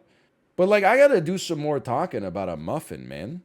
I gotta figure out why I got a problem with these. Avocado toast tastes good. If you don't like avocados, whatever. So be it. The world don't move to the beat of just one drum. The first avocado toast I have, I'm like, this is great. I should do this more often. And then the second one, I'm kind of like, I'm over it. It's not labor intensive. It's just like, plus, if you're like having avocado toast, that's got to be like a lifestyle for you. You got to make sure you got fresh avocados at all times. You got to have like a rainbow of avocados because they're only at their ideal ripeness for like 6 hours. They bloom like the corpse flower, right? Like you got to honestly keep like a ledger of which avocado you're going to eat and when. That's too much. Okay, I feel like a cinnamon roll is where I might start to fight with some of my Scandinavian viewers. I bet we make them differently in North America, but cinnamon rolls in North America are fucked up. It's like the worst food you can eat, for your body at least. Like it's actually like cake, but then with more icing, and then also with sugar on top of the cake. Like people are saying you're too health pilled. That's 880 calories. Like, if I was like, I don't eat regular potatoes because sweet potatoes have like a better glycemic profile, that's insane. What are you trying to do? Be like a fitness competitor? If so, more power to you. But look at me. That's not the kind of guy I am. But like, I don't want to eat an 880 calorie breakfast that's essentially like 2 slices of birthday cake mashed together. That's not being like too health pilled. That's like, that's literally having the slightest filter. No, I'm not going to eat a cinnamon roll for breakfast and then skip lunch. Absolutely not. I love lunch. On flavor, I would honestly tell you it's an easy S. But it's so sweet that I don't just feel it in the moment. Like I feel it after I eat it. Like this is something where after you eat it for like half an hour, you're like a little fucked up. It's better than a muffin. I would rather eat a muffin. I mean, like, I don't know. I would have to think about it. You know, is it my birthday? Is it my 12th birthday? Then I take a cinnamon roll. But like, you can't do a tier list and just be like, which of these things feels the best. You end up getting a tier list where it's like, oh, you know, heroin is in the S tier easily. Oh, a banana, it's okay. You know, like you gotta, this is how my decision-making process, it's not just based on like some kind of psychotic hedonism of like which one fires off more neurons in my brain. You gotta consider some of the objective data associated with these. That's how fucked up a cinnamon roll is from a macronutrient breakdown. It's got me comparing it to a needle drug. I wouldn't compare avocado toast to a needle drug. Maybe like a rosé, but not a heroin. I love a fruit salad. I don't think it's a good breakfast food. It has no protein or fat component whatsoever. You're going to be hungry again in like 45 minutes. This is not an acceptable breakfast. It's maybe acceptable as like as a part of your breakfast, but as a breakfast, I have to acknowledge that I think this would be in the C tier. This is like a recipe for having breakfast at like 7 and then lunch at 9:30. It's not an acceptable breakfast for an adult. Now, a fruit and yogurt parfait. I need to ask chat here, okay? So for breakfast, I have some granola, some skyr, and some fruit mixed together. Is that a yogurt parfait or is that oatmeal? If this is what I have for breakfast, I have to put it in the S tier. Let me count the ways, okay? It's insanely easy to make. It also tastes incredible. You get the light sweetness and sourness of the yogurt, a little bit of granola, a little crunch from the granola gives you some nice texture. Because sometimes just eating yogurt I don't like because I kind of feel like it's like the feeling you get when you're about to throw up where you're like, I can't swallow. But if you add a little texture in there, then I'm like, that breaks it up a little bit. And you get the deliciousness of the fruit. I'm happy with where the parfait is here. This is just a slice of ham. Oh, okay, so here's what I'm going to do. Because I'm realizing now, we can't evaluate these things just as it's not fair to evaluate them as an independent breakfast. As a result, I'm going to raise fruit. And I'm going to say that it is a B tier addition to a breakfast. Now that I don't have the leg to stand on the idea, because no one's eating a slice of ham for breakfast unless they're Lenny from The Simpsons. So like this is where some of them are a whole breakfast. We evaluate on that criteria. Some of them are obviously a side, fair enough. Like a cinnamon bun, that's a whole breakfast, man. Avocado toast, an omelet, that's a whole breakfast. On the spectrum of breakfast sides that are meats, ham is the worst. The only advantage that ham has is that sometimes the diner will be like, you get 2 slices of ham that are like almost this big, or 2 strips of bacon.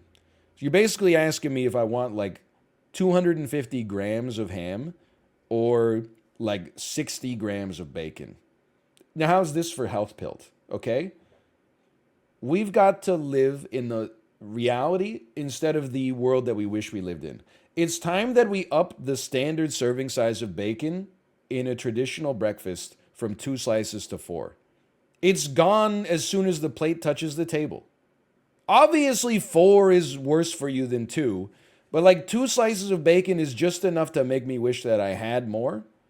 Also, I think that every time I cook, there's a little bit of breakage, which is to say, I eat some of the food out of the pan before it makes it to the plate.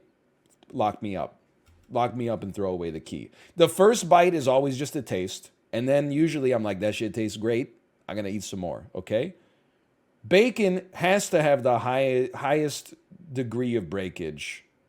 You've got to cook it in batches, so you've got like a piping hot plate plus paper towel combo of just sizzling bacon sitting next to you while you're cooking the bacon. You could easily eat 3 or 4 slices just cooking 12 of them.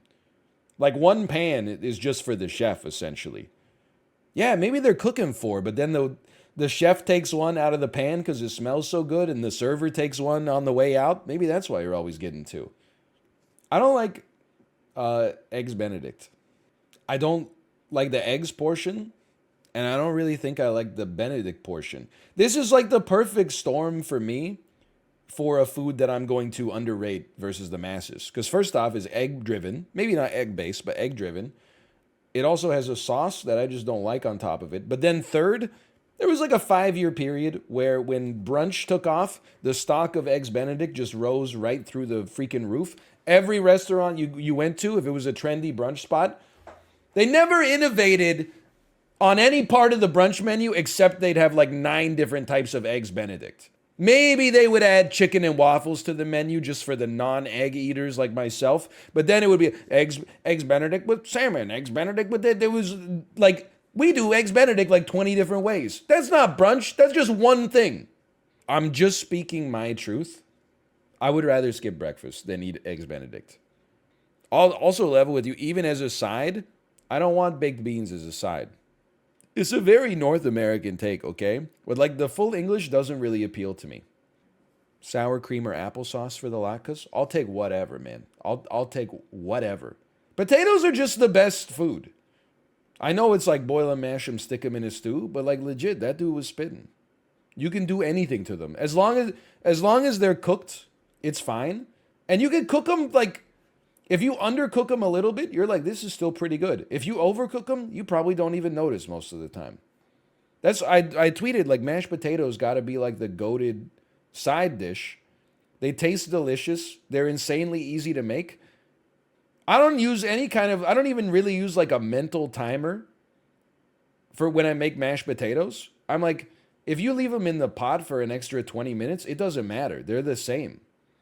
Undercooked is not good for mashed, but like it's very difficult to overcook a mashed potato in my opinion.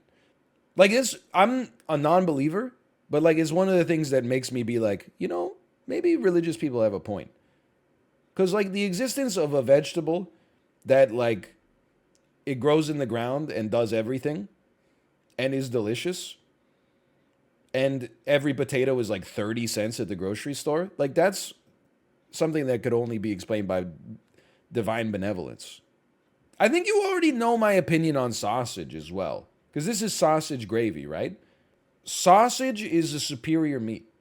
When it comes to breakfast, I might prefer the flavor of bacon a little bit, but like when you're comparing like 2 measly strips of bacon to 2 breakfast sausages, I'll take 2 breakfast sausages any day of the damn week.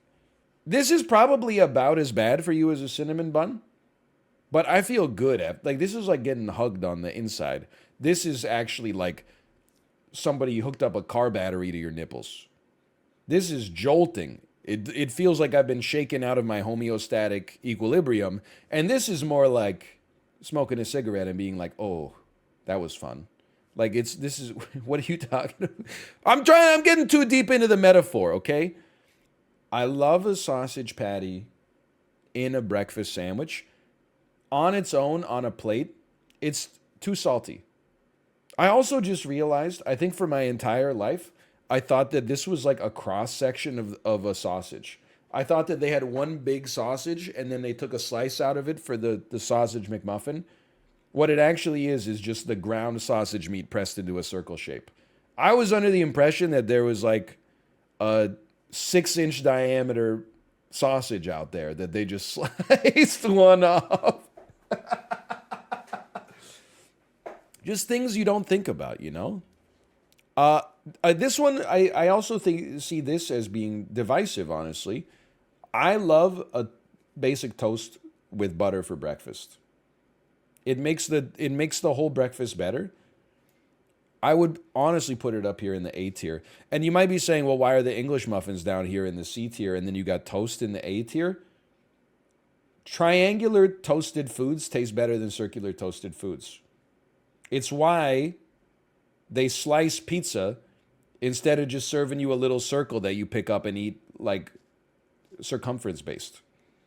Now, a fried egg, I know you all think you're Anthony Bourdain and one of the first things you got to do is learn how to make a perfect fried egg, sunny side up, and then when you slice it, the yolk runs out and you can dip your bread into it. And look, I know you all think that you're all so cuisine pilled and stuff like that.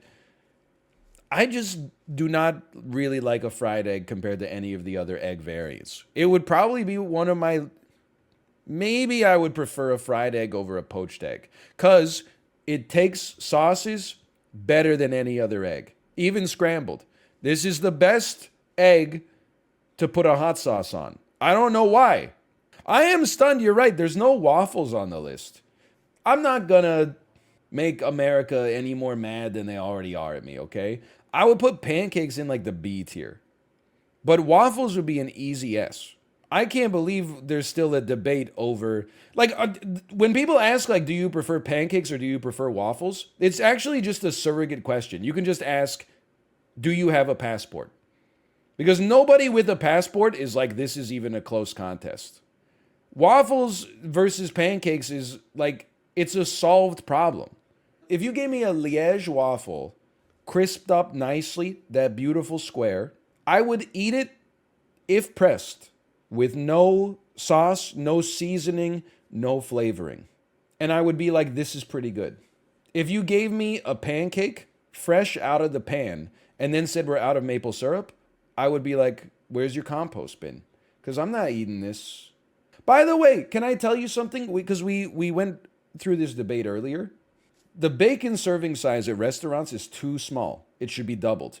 The pancake serving size at restaurants is way too fucking big. Nobody needs a stack of pancakes. Don't even get me started on like a large stack. You need like 2 pancakes.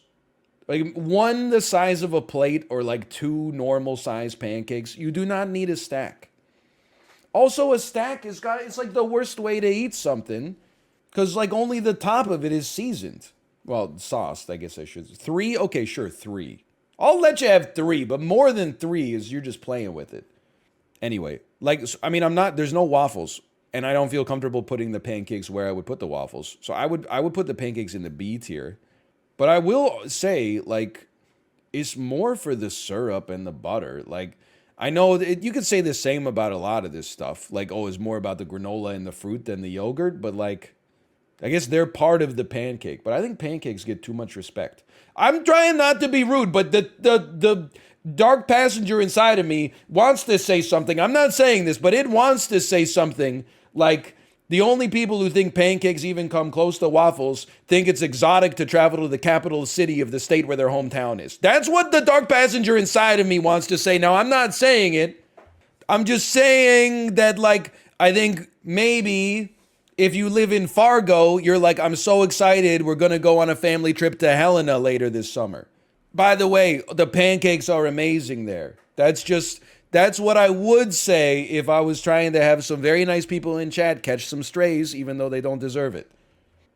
Now, a hash brown patty, a McDonald's breakfast is like literally just perfect.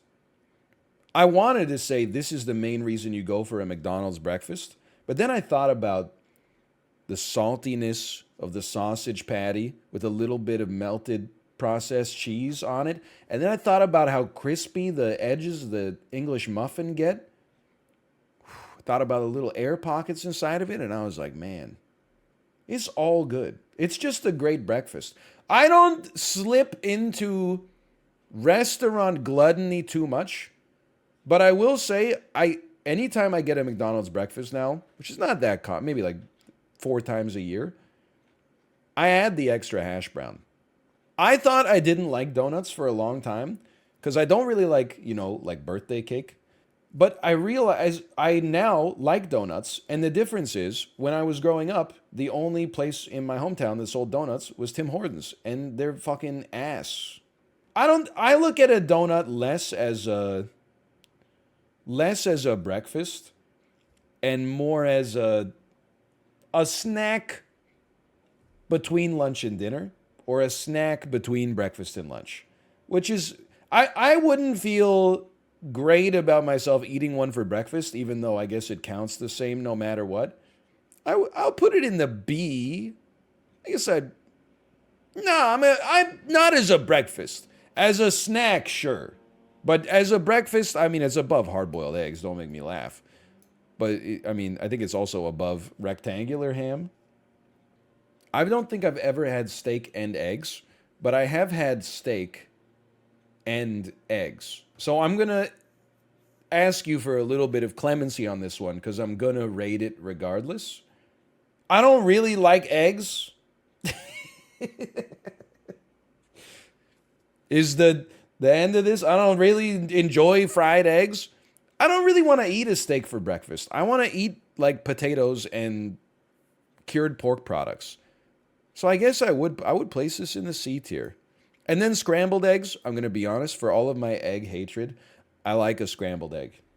Worst egg, I'll fully fall on the sword of this being a little baby child's favorite way to eat eggs. I'm okay with that.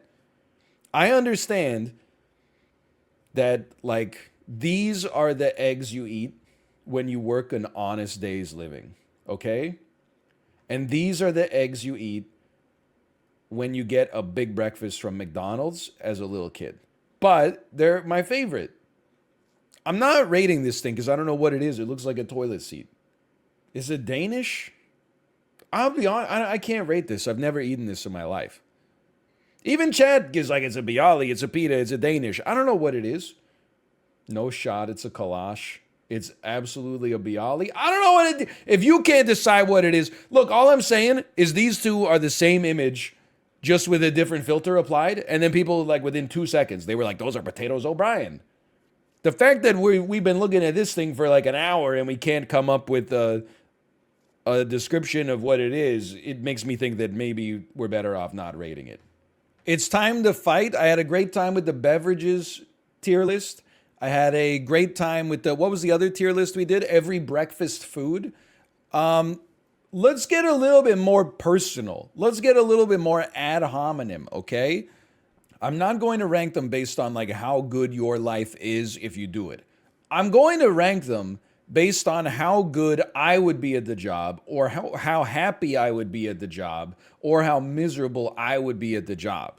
So I think there's a lot of great jobs that I'm just not cut out for, and I don't know if there's any like bad jobs that I'm cut out for, but either this you're not, because people were like, you're gonna get canceled for this because you're gonna put nurse in like the D tier. No, it might be in the D tier, but mostly because I don't like to deal with other people. Account manager. This isn't a descriptive job title. I don't mean this in a negative way, but I feel like this is a job that is made up in order to create a bureaucratic hierarchy. Where, like, when you get too many salespeople, you have to have an account manager so that the account manager can have an excuse to manage some of the salespeople. I think this is a bureaucratic job. I'll be honest with you. I think I would excel at this because it doesn't seem like there's any actual duties that are, dare I say, difficult that are attached to this. Oh, an account manager is one step higher than a project manager. Well, then that's impossible. I can't do that. You got to be pretty smart to be a project manager. You got to have experience in software engineering or construction.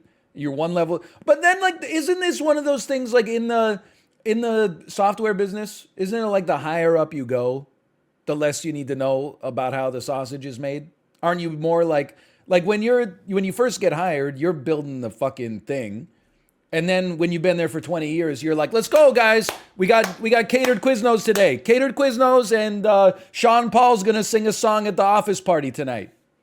I'm a project manager. I literally play Super Auto Pets all day. I'm going to be honest. I think I would be like B tier. I don't know what this is. But as long as I'm dealing with other people in a corporate environment where I have some power over them, I think I would be fine. A paralegal.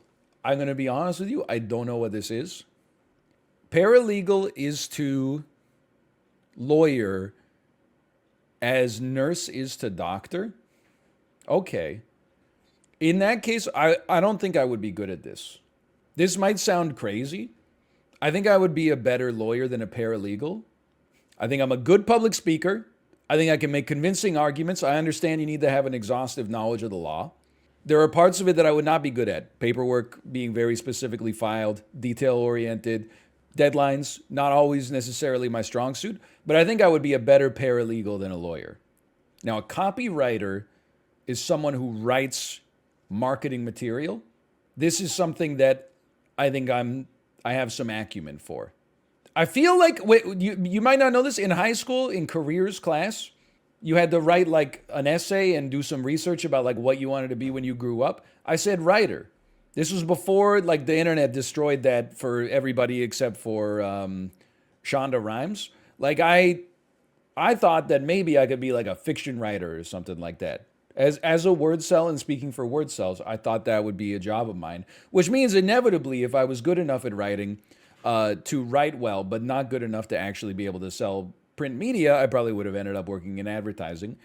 How many times have I talked about my disdain for human resources in my limited corporate experience? I do want to say that I understand why human resources is necessary. When a company reaches a certain size, you need to have a department that is like internal affairs. You need to have the cops that are cops for the cops. But my experience with HR, in very limited experience with HR, is that, I mean, like I always tell the story of how I worked at an office for a little bit longer than a summer. And I thought I was a genius because I would take lunch at like 3 p.m. Because if I worked from 9 to 3, then I took an hour lunch, I only had like a 45-minute second half of the day after lunch. When I came back from lunch, the day was almost over. It was basically like I cut my day in half psychologically, harming no one else. I thought I was so smart. Then it was like a 30-person office. One day I came back from lunch and there was an email in everybody's inbox, like a reply all, that just said, hey, just so everybody knows, the permitted lunch times are between 11 a.m. and 1 p.m. We need to have like all hands back at some parts of the day in case we call like a surprise meeting or something like that. You could have just talked to me, you know, mano a mano, and been like, hey, could you start taking your lunch in this window, and then save me the embarrassment? Instead, they like, no, it's got to be escalated through the proper channels. Probably the CEO had to sign off on it. I think I would be bad at this. I think I would be worse at event planning than I would be at human resources. My standards are too low. And this is going to sound a little bit psychotic, but I mean this sincerely. Like, I don't need an event to be happy. A plate of food and some good people is like, that's, if you were like, now we've got Sting up on stage, I would be like, that doesn't even add to the experience. I'm not saying you couldn't make that, you couldn't find an artist or something that would do that for me, but like, I'm not the kind of guy who when I walk into a place, I'm like, oh, the balloons match like the accent pieces. You know, I'm just like, this is a box, this is a room, this is a chair, this is food. I'm very like, I guess, utilitarian there. And also, I'm terrible at the coordination and the detail-oriented stuff. And then having to deal with like people that are like, oh, it's my daughter's bat mitzvah. Like, I need to have specifically these kinds of cups. I'd be like, go get bent. Who cares? Eat me. I would be bad at this. You are gonna laugh. When I was assembling that barbecue, I was like, I know I've had this take before. We need a better class of technical writer. Here's the thing. I don't know, the companies that are making these manuals, I get it, okay? If you, and I hate to go back to this shape rotator word cell thing. If you are a shape rotator, I'm not coming for you. I'm happy for you. But like the manuals for building things with your hands are made for shape rotators. It's all pictures and diagrams. And like I was looking at one of the diagrams, and then there was a circle surrounding something, and it said 2x. And then there was a little something in the circle. And I was like, is that double magnification? Is that you have to repeat this 2 times? Like, what does it mean? I feel like a shape rotator doesn't even need the manual. They would just look at it and be like, I basically get the gist of how this is going to go, right? Whereas me, when I'm looking up these manuals, I need you to actually have like the picture and then step by step also be like, now you are going to take 2 A screws and you're going to place the A screws in the holes on this side of the barbecue. And like, I think they should have one manual that's like if you're a picture brain and one manual that's like your word brain. How much is that going to add to your overhead for the price of a barbecue? Like $1 a barbecue?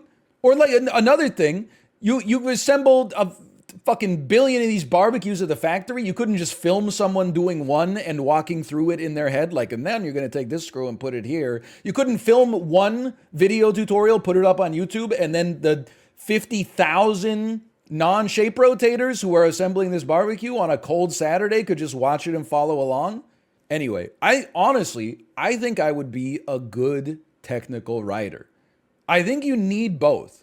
I think you need the shapes, like you need the diagrams, and you need some text, or at least like an audio book where they tell you what you're supposed to do.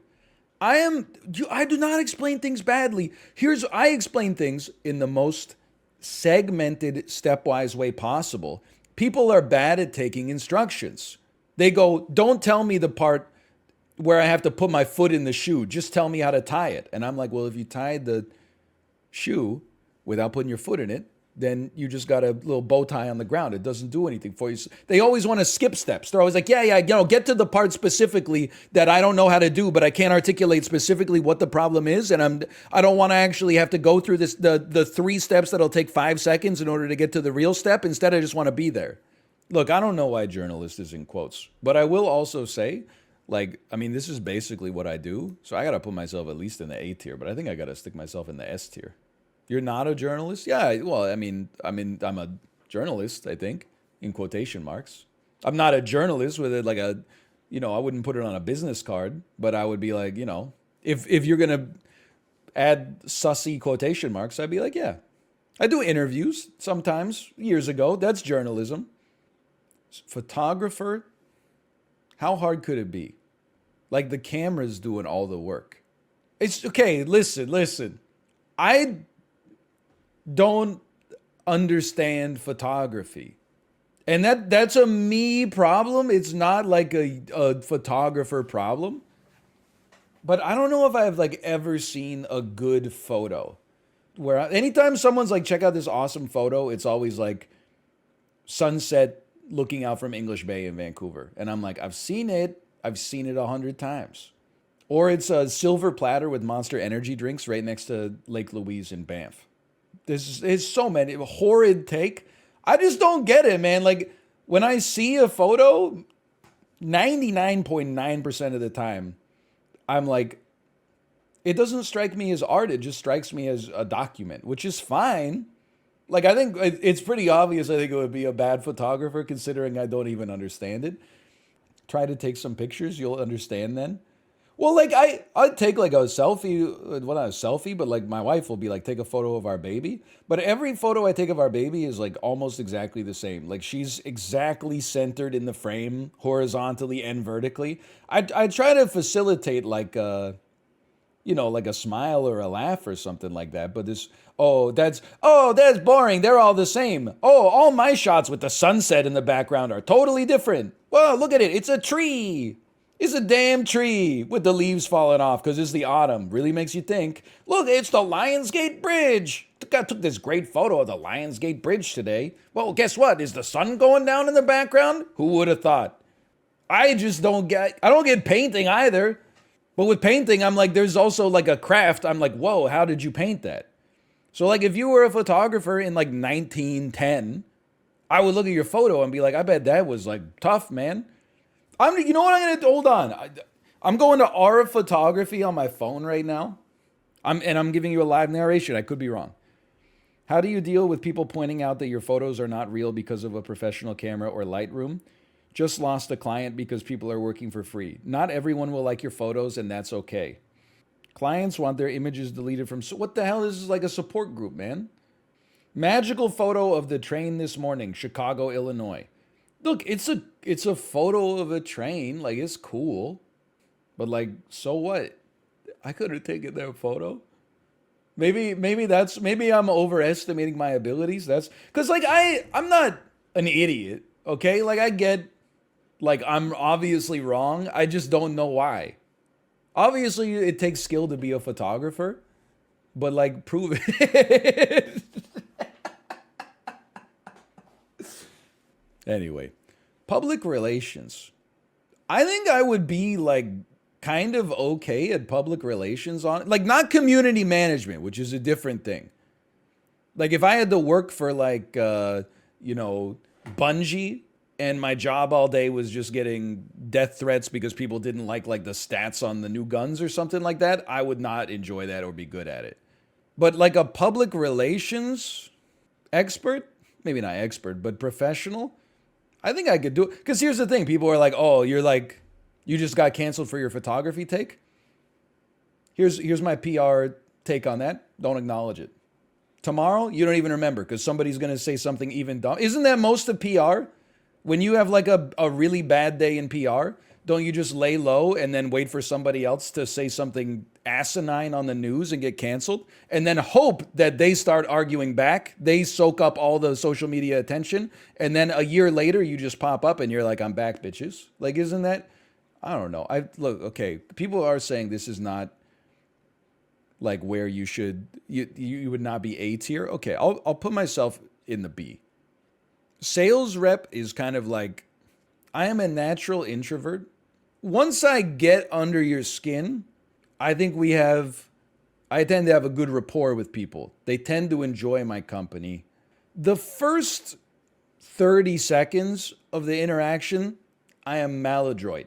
I don't know how to ingratiate myself with somebody and, make them feel like we're kind of friends without coming across as slimy and stuff like that. I'm just kind of like a guy. So I don't know if I feel like being a sales rep, you got to be kind of like gregarious. You got to be a little bit of like not a bullshitter necessarily in like a negative way, but you got to be, there's just some, like 1 in 10 guys is just like that kind of guy where like as soon as you see them, they're like, hey buddy, how are you? And like they make you feel like you've known them like your whole life, even though you've never met them before. I'm not one of those 10 guys. Yeah, Dan is one of those guys. 100%. Like I think Dan could like be at a part when he meets people, it doesn't feel like they're both acknowledging that like this is an awkward meeting. I think it's like, he treats you like you've been lifelong friends the first time he meets you. I'm not like that. I'm like, hey. Then they're like, oh, what were you guys talking about? And I'm like, I don't really want to get into it. There's way too many like finance careers on this. Here's what I'll say about like I think I would be actually a good financial analyst, or not financial analyst, but financial advisor. Basic flow chart of how to use your money is very sensible. At least that's what I believe. You get an emergency fund, then you go into tax advantage accounts, you buy low MER index funds. And then after that, if you're like insanely wealthy, then you can start to talk about other stuff. But for like most people, like that's all you're going to do. But everything else here that's like, financial analyst, and there was some more that were corporate, well, maybe not corporate strategy, but I'm like, I don't think I would be like a good financial analyst because I don't think that shit is like real, kind of. We don't need to get in. I guess it's real. You need financial analysts in order to fulfill the efficient market hypothesis so that that information is out there for other people to act upon. But as an individual investor, I don't think that I'm cut out for it because I kind of think it's like a little bit is statistically invalid. But anyway, I guess what I'm getting at is when it comes to being like a financial analyst, I don't necessarily think it's reasonable to be good or bad at a job because I don't think your success is determined by the effort you put in or the skill you have. I think essentially they put 100,000 ping pong balls into a pachinko machine and a couple of people end up on the Kathy Wood side for like a couple of years where they're doing a great job, and then a couple of people end up on the other side where like statistically they're just like garbage, and then 99% of people exist basically governed by the rules of mathematics. Okay, an administrative assistant, I'm going to be honest with you, I would be an A-tier administrative assistant, but I would hate my life probably. I think I would be. This is basically, you write emails, you write memos, you run out to Staples to buy business supplies that have run out, you make phone calls that your boss doesn't want to make. I've done this. I'm not going to say it's not hard because some people will probably find it difficult, but like, it's not that complicated, but it would probably make you want to die. Being an assistant basically just means you have to do most of the shit that your boss doesn't want to do, which is the shit that is spiritually hard to deal with in the first place. It's basically like they are offloading the shittiest parts of their job that they can offload onto somebody else. So you're basically, I don't want to, because I don't believe that the assistant is doing the boss's job 100%, but they're doing the parts that the boss doesn't want to do. Or that, okay, maybe it's also like, oh, I'm the CEO, so like I have to call, Joe Biden right now. Can you answer my emails? But like, I don't know. There's basically like, I have a great rapport with David, but this is basically what I have David do. I would be dead without him sometimes. He sets up the sponsor stuff. He writes out like a timetable of like, here's what you got to do. He writes out like a list of things you got to do. And still, I read it. I glance at it. Like I'm basically like a scumbag. So I understand it from both sides of the coin. This is why, like, I've always talked about so many people, and this is more like event planning too. So many people that stream are like, oh, if streaming ever like stops for me, I'm going to like become a influencer marketing worker. I would be dead. I know what it's like on the other side. You don't read the emails. You don't sign the forms. People want to send you money. All they need is like your bank account number. They're like, they haven't replied to the email for like 6 months. You're like, please, I'm trying to send you money for the thing you already did that you didn't even read the email of what you were supposed to do in the first place. You just went, through like the whole phone meeting. So like, I know what it's like on the other side. I don't want a part of it, but I think I would be okay at it. I would be not a good firefighter. But I don't think I would be a D-tier firefighter. Let's assume I was in shape good enough to be a firefighter and we're talking about disposition. What I'm about to say cannot possibly be true, but in this moment, as I say it, it feels true. I would rather go into a building that was a little on fire than be like a hairdresser and have to maintain 40 minutes of conversation with a client I didn't really know. I would rather be a barber than go into a raging inferno. And I understand as a firefighter, that's your responsibility. You don't want a firefighter that shows up and goes like, fuck that, you're on your own. But like, most fires, I have any firefighters in the chat. Look, you're actually genuinely heroes. But like, I imagine the 80%, especially in the city, like 80% of firefighter calls are like, somebody opened the wrong door, so the alarm went off, and now you have to go check it out, like at the building because 150 people evacuated. Like, I think I could be as good of a firefighter as a below average firefighter. There's no chance, even at my peak, am I going to be like an adequate film editor. There's no chance. With some work, I think I could fit this into my personality, but it would be a long process, okay? Man, we got so far to go. Doctor, I don't know. Like, honestly, if we're talking about like a general practitioner, I don't think I would be very good at it. I think my personality is more like a surgeon, but I don't have the hands or the patience for it. But definitely, I feel like a family doctor is more like I don't know. I've said too many takes about like family doctors where I'm like, I don't want to dig myself like a hole. But I feel like you got to be like fucked up to get a high standard of care at your family doctor. Like if you go to your family doctor and shit's just a little off, they're just going to tell me to go home every time. I don't know if I could deal. You're right. Because I imagine like a lot of family doctors, you do like, hey, you should like stop smoking. And then they come in like 6 months later and they're like, oh yeah, I've got a cough. And I'm like, well, you still smoking? And they're like, yeah. And I'm like, well, you should really stop that. Like I don't know. I think I would find it annoying. I don't think I would be great at it. You need a people will die if you have this job tier. I don't think doctor would be in there. Like, I don't think I would be like that as a doctor. Like, I don't think I would be like, you're fine, just rub some Windex on it. I think it would be the opposite. Like, I would grind the healthcare industry to a halt. Because if people came in and they're like, my tummy's hurt for 3 days, I would be like, we're getting you a CAT scan fucking today. Like, I would be responsible for like 10% of all referrals in the province, despite being like 0.001% of the doctors. Quality assurance. I'm so stupid when it comes to real careers that in my head, quality assurance is the person at a factory that watches gizmos come down the conveyor belt and picks out the ones that have like 3 legs instead of 4. It's mainly Excel spreadsheets and user stories. Okay, with that, honestly, I think I could be B tier there if we're going to generalize like that. I'll tell you, without a doubt, I think I would be an ass accountant. I'm embarrassed with like the emails and the documents that I send to my accountant. I want to apologize every year. Last day as an auditor feels good.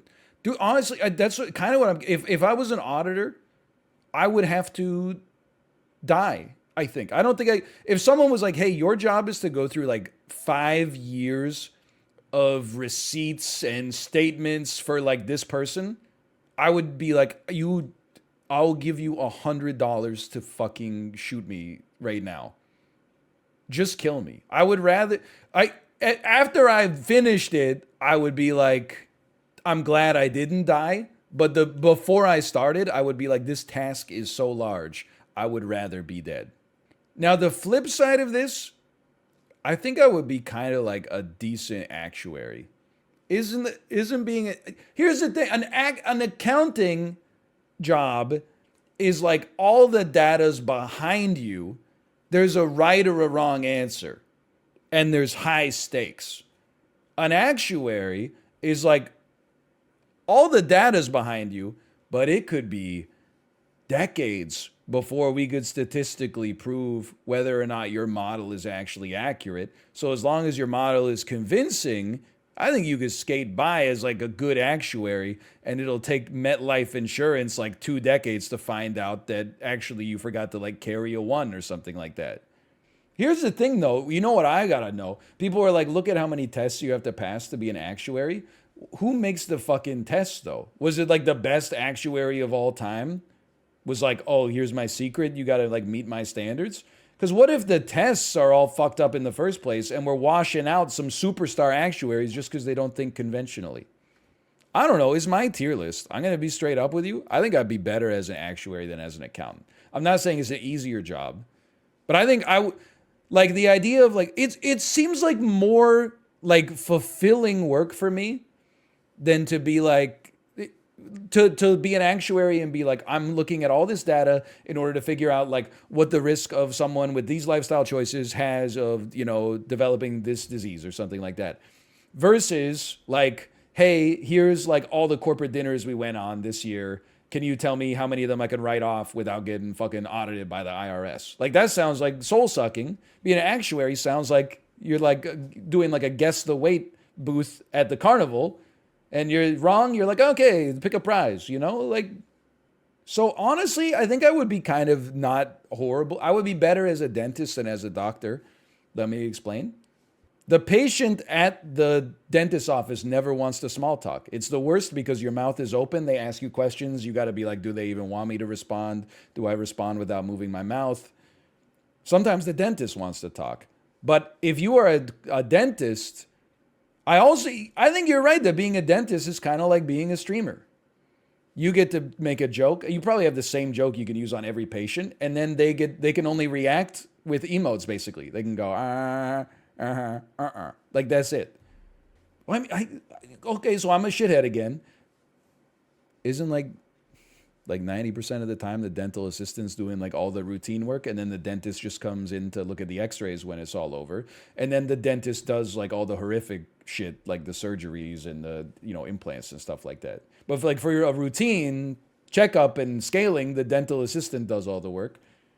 I know I have family that are dentists. Well, it's hard to become a dentist. They don't seem to act like it's actually hard to be a dentist. They talk about the student loans, like the amount of school that they had to go through. But I've never heard them be like, oh, it was a really hard day at work today. Like the tooth just wouldn't come out. I think it's just kind of like mouth Lego once you get to that level, right? Again, this is not like how hard would it be. You have to resist the notion of like just because something takes a lot of school, it would be harder to do. That's obviously true, but we're assuming like you drop me like fully qualified into the job, but with my existing personality. I know quant is quantitative. I think they're a quantitative analyst. They use technical analysis. I just don't like, why do you do this job when you're smart people, right? Like, you know the data, you know the Burton-Malkiel data.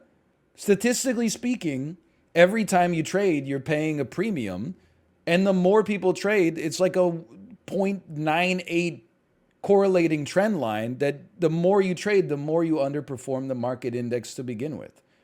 Aren't you kind of just like a ping pong ball getting sorted? You're like one data point that is... I don't know why you believe that.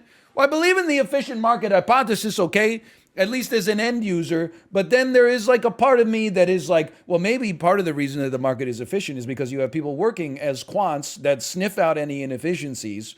And that's why they get paid the big bucks, because, you know, these firms, they get some arbitrage from having hired them. But then I'm like, well, if that's the case, then wouldn't the algorithms just outperform them because of the fact that the algorithms trade like instantaneously? But then I'm like, who makes the fucking algorithm? But I'm like, a quant trader doesn't make the algorithm. It's probably a software researcher that makes the algorithm, and then a quality assurance officer pours through the code to make sure that everything's okay. And then it's got to go through accounting, and then you're like, oh, you miscarried a one someplace, and then you got to go up to the copywriter that's, here's how we're going to market the algorithm. It's all connected, man. I think quants do make the algos. Okay. I would not be good at that. So many things are in the D tier. To thine own self be true. Like, if you brought I get that you train, but like the concept of like you bringing your car into me and then being like, it kind of rattles above 70 kilometers an hour, and me diagnosing what the problem is, I would be like, are you fucking crazy?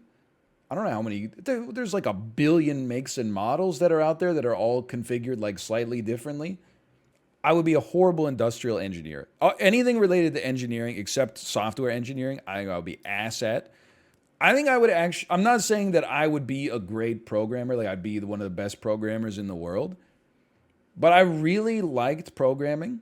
I found it fun. I'm sure that corporate life would beat some of that out of me, but like the day-to-day duties of like writing code, when you get to write code, I think I would enjoy.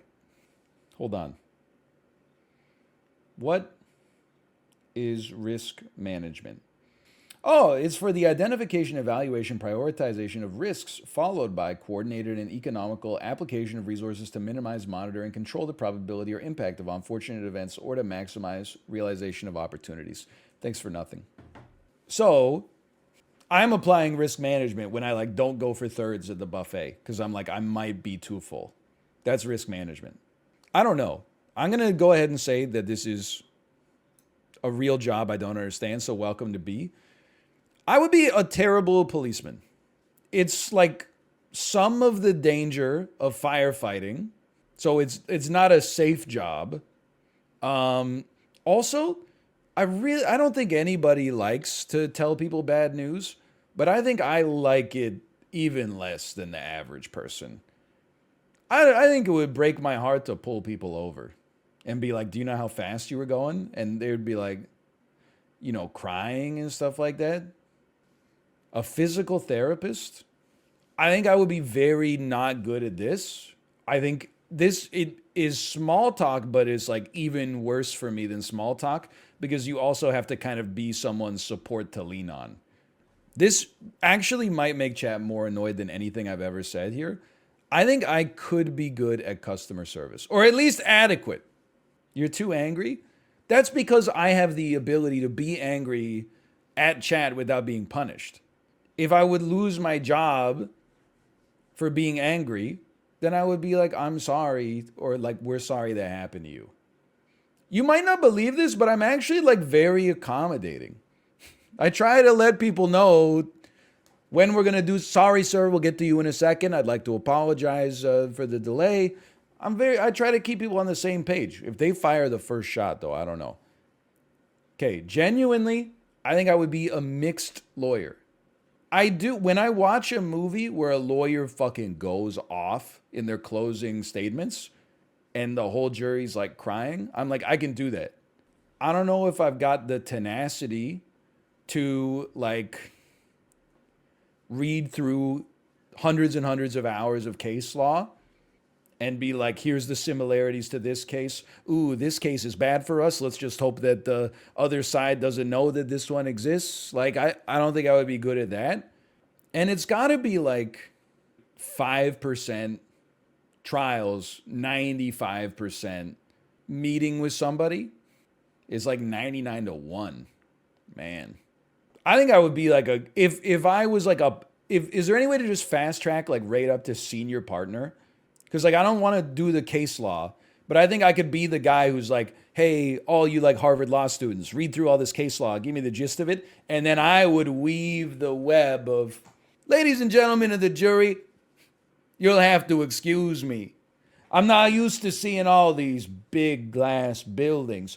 I may be but a humble Canadian prosecutor, but is a man not entitled to defend his own flesh and blood? Like, I think I could do that for sure. What the heck? Isn't compliance like, oh, you were on that podcast, but you didn't say it's not financial advice, it's just for entertainment at the end? Like, that's what compliance is, right? Complying with regulations to avoid fines. I think I would be ass at this.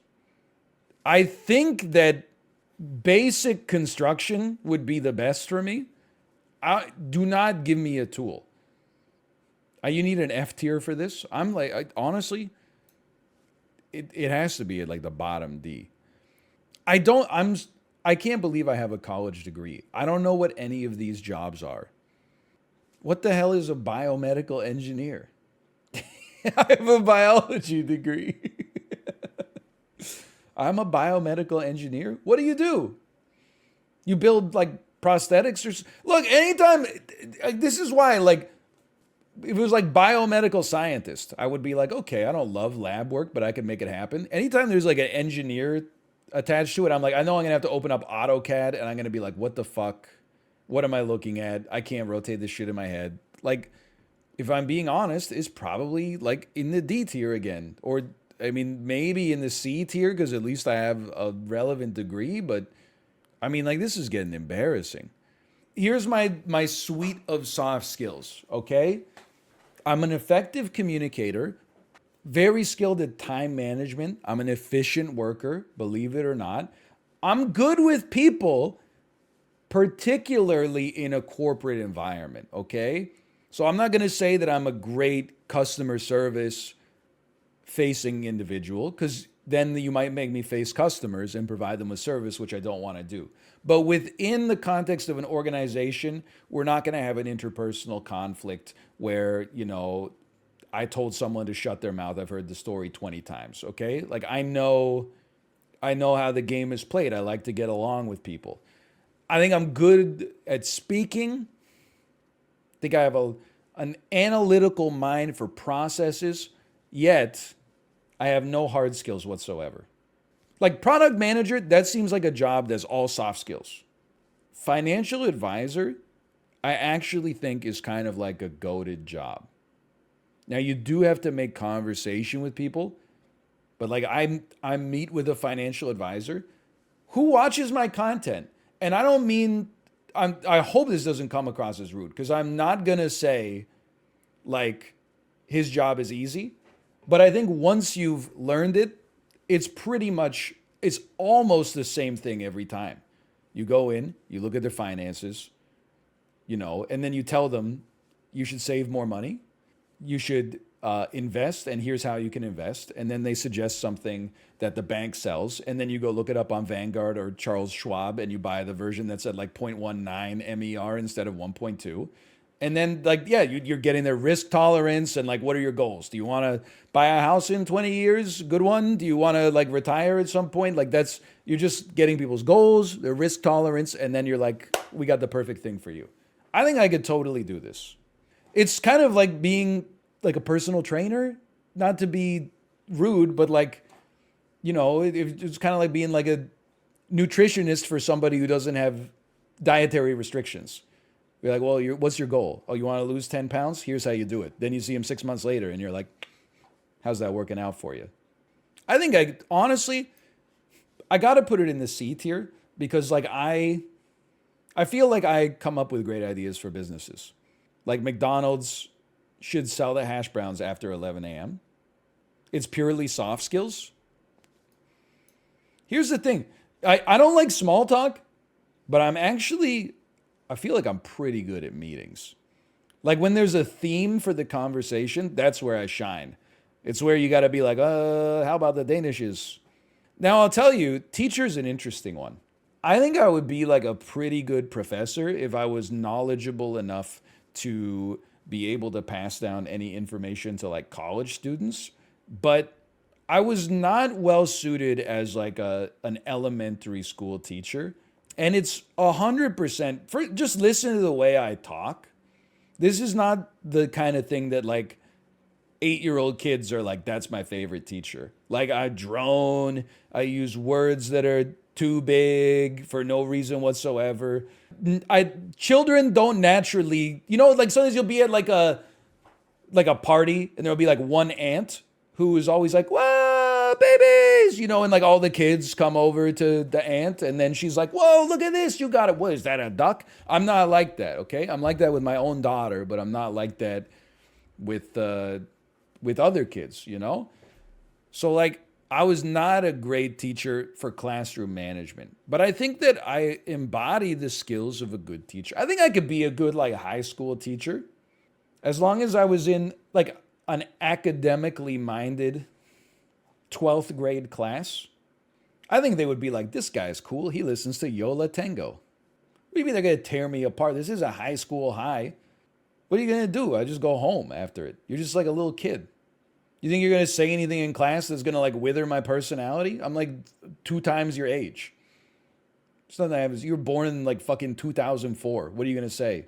You weren't even alive when I Heart Huckabees came out. Oh, I'm bald. Good one. You know, like 5 years ago, you cried in 6th grade in front of all your classmates because you pooped your pants. Now you're trying to act like a hard ass? That was 5 years ago. 5 years ago, I looked exactly the same.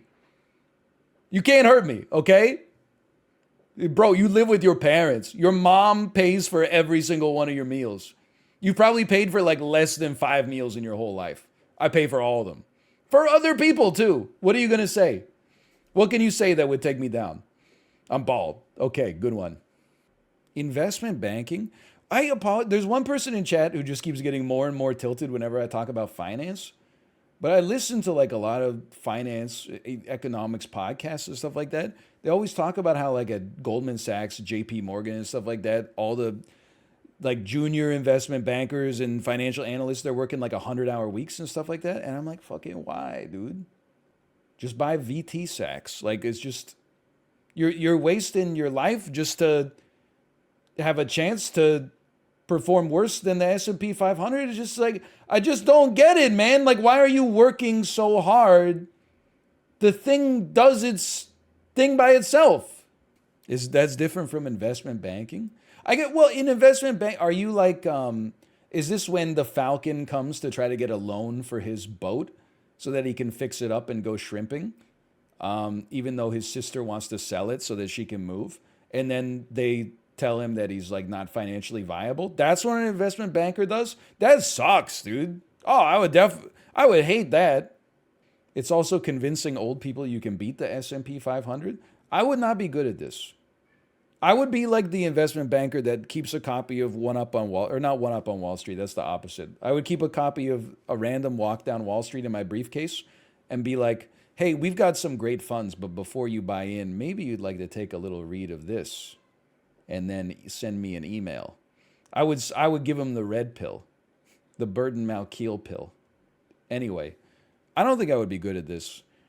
I also don't know what corporate development is. That seems like one of those jobs that's kind of not real, like you made up a job title to match what you were already doing. This is mergers and acquisitions for other companies. and also HR and recruiting. Let's be honest, some of those are soft skills. I'll put myself in the C tier. What I realize is like a lot of these jobs, especially like corporate jobs, let's farm some base, okay? The lower you are in a corporation, the harder your job is. Which is why every time we end up in like a corporate job on this board, I'm like, well, if you could just drop me in as the CEO, I think I'd do fine. I'm like, I could not like work myself all the way up to be like, you know, I couldn't start as a janitor and become the CEO of McDonald's. But if you were like, you have the, you know, you could be the CEO of McDonald's, I'd be like, what?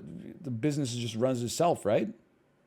I'm sure there's stress, but like, you get fired as you ever see what CEOs get paid? You get fired as a CEO, even if you're like ass. You just get hired to be like on the board of directors at another company. Plus you get severance. Like, this shit is crazy, man. Anyway, let's be honest. I would be absolutely horrible as a carpenter. I would also be insanely bad as a nurse. I will say, I think I would be a good pharmacist. Prove me wrong. Prove me wrong without telling me it would take 8 years of school, because we already know this. I feel like that we've talked about it before. I have respect for the pharmacists now, but isn't most of your job as a pharmacist, and I'm not saying it's not important, but most of your job as a pharmacist is just telling your patients not to kill themselves accidentally and making sure that the doctor didn't write a prescription that would kill your patient. It is a job where you have to talk a lot, but at the same time, you also have that dividing line. So I feel like if you ever needed space, you could just be like, I got to go to the back for a second. And then you just like walk back into the shelves, right? Like, doctors write terrible prescriptions all the time. So you're checking doctors, okay? You're explaining to patients how to take the medication. Like, I don't want to be a pharmacist, but I think I would be okay at it. Like, you have to know drug interactions. That's something that actually, like, I think I could handle. I could not build a cube out of wood, but I think I could be like, oh, you can't take, you know, this pill with benzene. It'll give you anal fissures. I think I could just remember that. Like, that's how my brain works. Plus, I'm sure they got like a database or something. Like, isn't that way when you're about to like fill it? Isn't there like some machine learning layer that's like, are you sure you want this patient to die? Because that's what you're doing. There's gotta be. It's not just like one dude with a cowboy hat being like, I've never had this one before, right? I think I could do it. I'm not saying A tier, but I would put it in the B tier.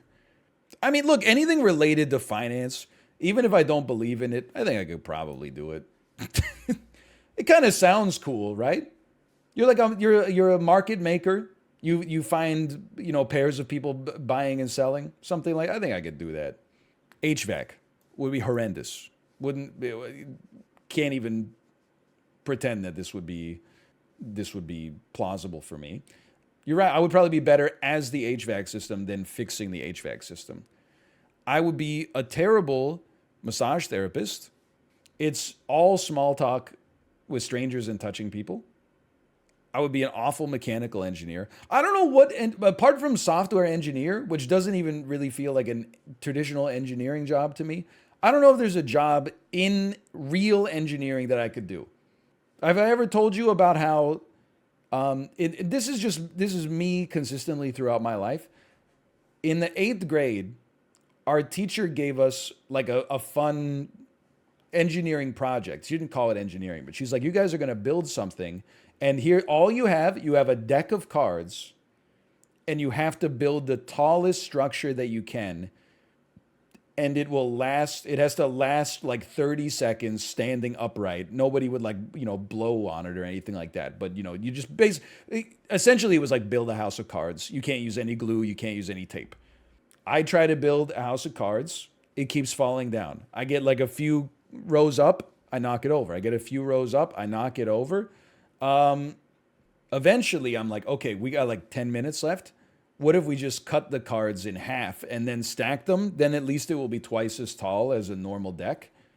Cut the cards in half, tried to stack them. Because they were so small, they didn't stack well. Instead, it just became a pile. And no joke, the teacher was like, hey, Just so you know, there was one group whose house of cards actually ended up being smaller than if they just stacked the cards in the box. And we were like, that's us, for sure. So that's about the level of engineering acumen that I have as a baseline. I remember seeing like some of the other projects when they came in, and there's like some people cut like slits in the cards and then made like interlocking bases to serve as the foundation of their house of cards. I was like, nah, man, just stack them. Home health aid. Don't be mad. I think this is just like kind of having a baby. But it's like if you took the baby and made them the size of an adult human, it's way worse. I believe that, but I'm going to be honest. I don't think I would have a problem wiping someone's ass. I would rather wipe someone's ass than go into a building that was like a little on fire. And I would rather go into a building that's a little on fire than have to make 40 minutes of small talk with my barber client. I'm not saying I would enjoy it. Like I'd be like, oh, I love wiping ass. But that doesn't really bother. Like, it's not even that. Like, the ass is like only a little bit worse than just having to interact with them to begin with. Based? I know it's more than dealing with poop, but that's what people always come to is like I would have a hard time spiritually with watching someone who, you know, used to be in the prime of their life and made all these happy memories in the home, and now they're like just slowly decaying, and that's what's going to happen to all of us one day as well. But like, you know, in terms of the day-to-day duties of the job. So I actually was maybe not a database analyst. That's a little bit more, you know, advanced than I was involved with. But I was a DBA for one summer. I started from zero, and I didn't know what I was doing. I built the database. I was paid complete dog shit, for the record, and this was at a not tech company. This is like a culmination of all the jobs on the list, right? I mean, this is how I think I have soft skills. Like during the interview, they were like, how would you approach this problem? And it was two non-technical people interviewing me, and they're like, well, I would first see what the inputs are for the database, and then I would try to build the database according to the specifications, and then I would ask the client what they want the reports to look like, and then I would design the reports to look like what the clients want to look like. And they gave me the job even though I had no database or any programming experience essentially at all. And then they were like, yeah, we had it between you and like a computer science student, and we're so glad we went with you. And I was like, you guys don't know what the fuck you're talking about. I was just picturing like the computer science student didn't interview that well and probably gave them like a real answer. And they were like, we don't understand what this guy's talking about. And as a result, we feel threatened. But this guy was like quite affable. We think we can work with. They basically hired like who they wanted to work with, who they wanted to like eat lunch with. And then, so you got to remember, it was like a 10-week job. I had no idea what I was doing at all. The fact that the thing functioned was insane. We built a small database from scratch.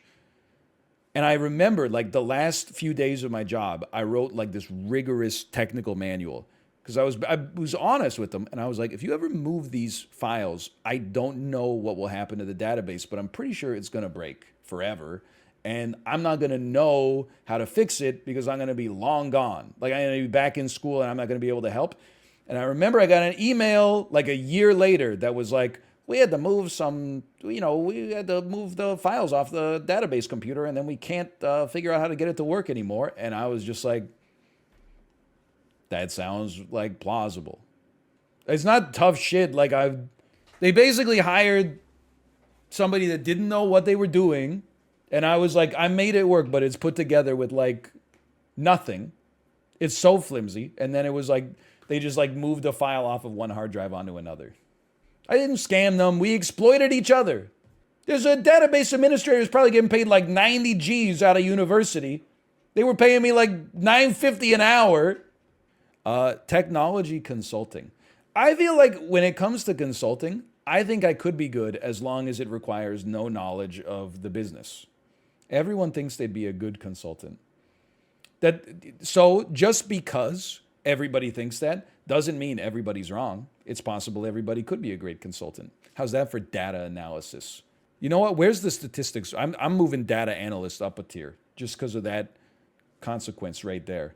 Now, you're going to flip your lid. I think I could hack it as a truck driver. Not now, but in like an alternate life. If I'd chosen some different paths, I enjoy driving. I don't even need the stereo. I could just looking at the horizon is enough for me to be entertained while I'm driving. I understand the duties of the job are hard and also long, okay? But I think I would rather be a taxi driver, but I think I could do like a truck drive. I mean, this is like one of the simulator games that appeals to me. I get. This is another one that's going to make people slightly mad. It's dietitian. How hard could it be? I don't think you ever have to tell somebody they're dying. You know, oh, you can't eat wheat. I got some bad news for you. Doesn't it seem like you're doing a lot of telling the same people the same thing every day? Or the other thing, and this is not fair to dietitians, but I also feel like the other aspect of dietitian is like the more specific the advice, like maybe the worse they are at their job.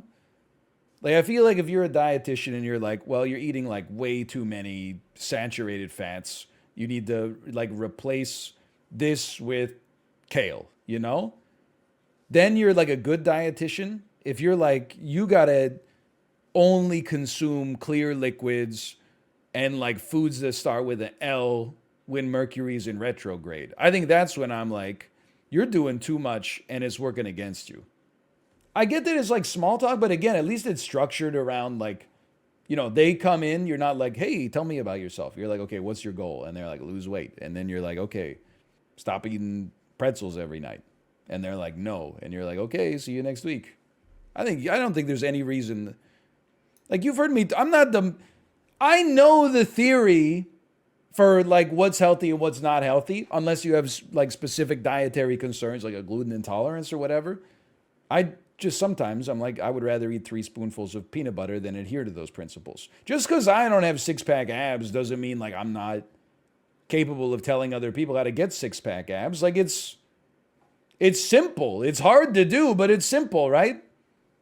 I do not think I could be a good UX designer, but I think I would be a great UX tester. And I don't do this to be like a funny guy, like, press any button, I hit the power button, and then I go, it doesn't work. It's just actually like how my brain works. I think some people are like, they look at something and like they know how to interface with it.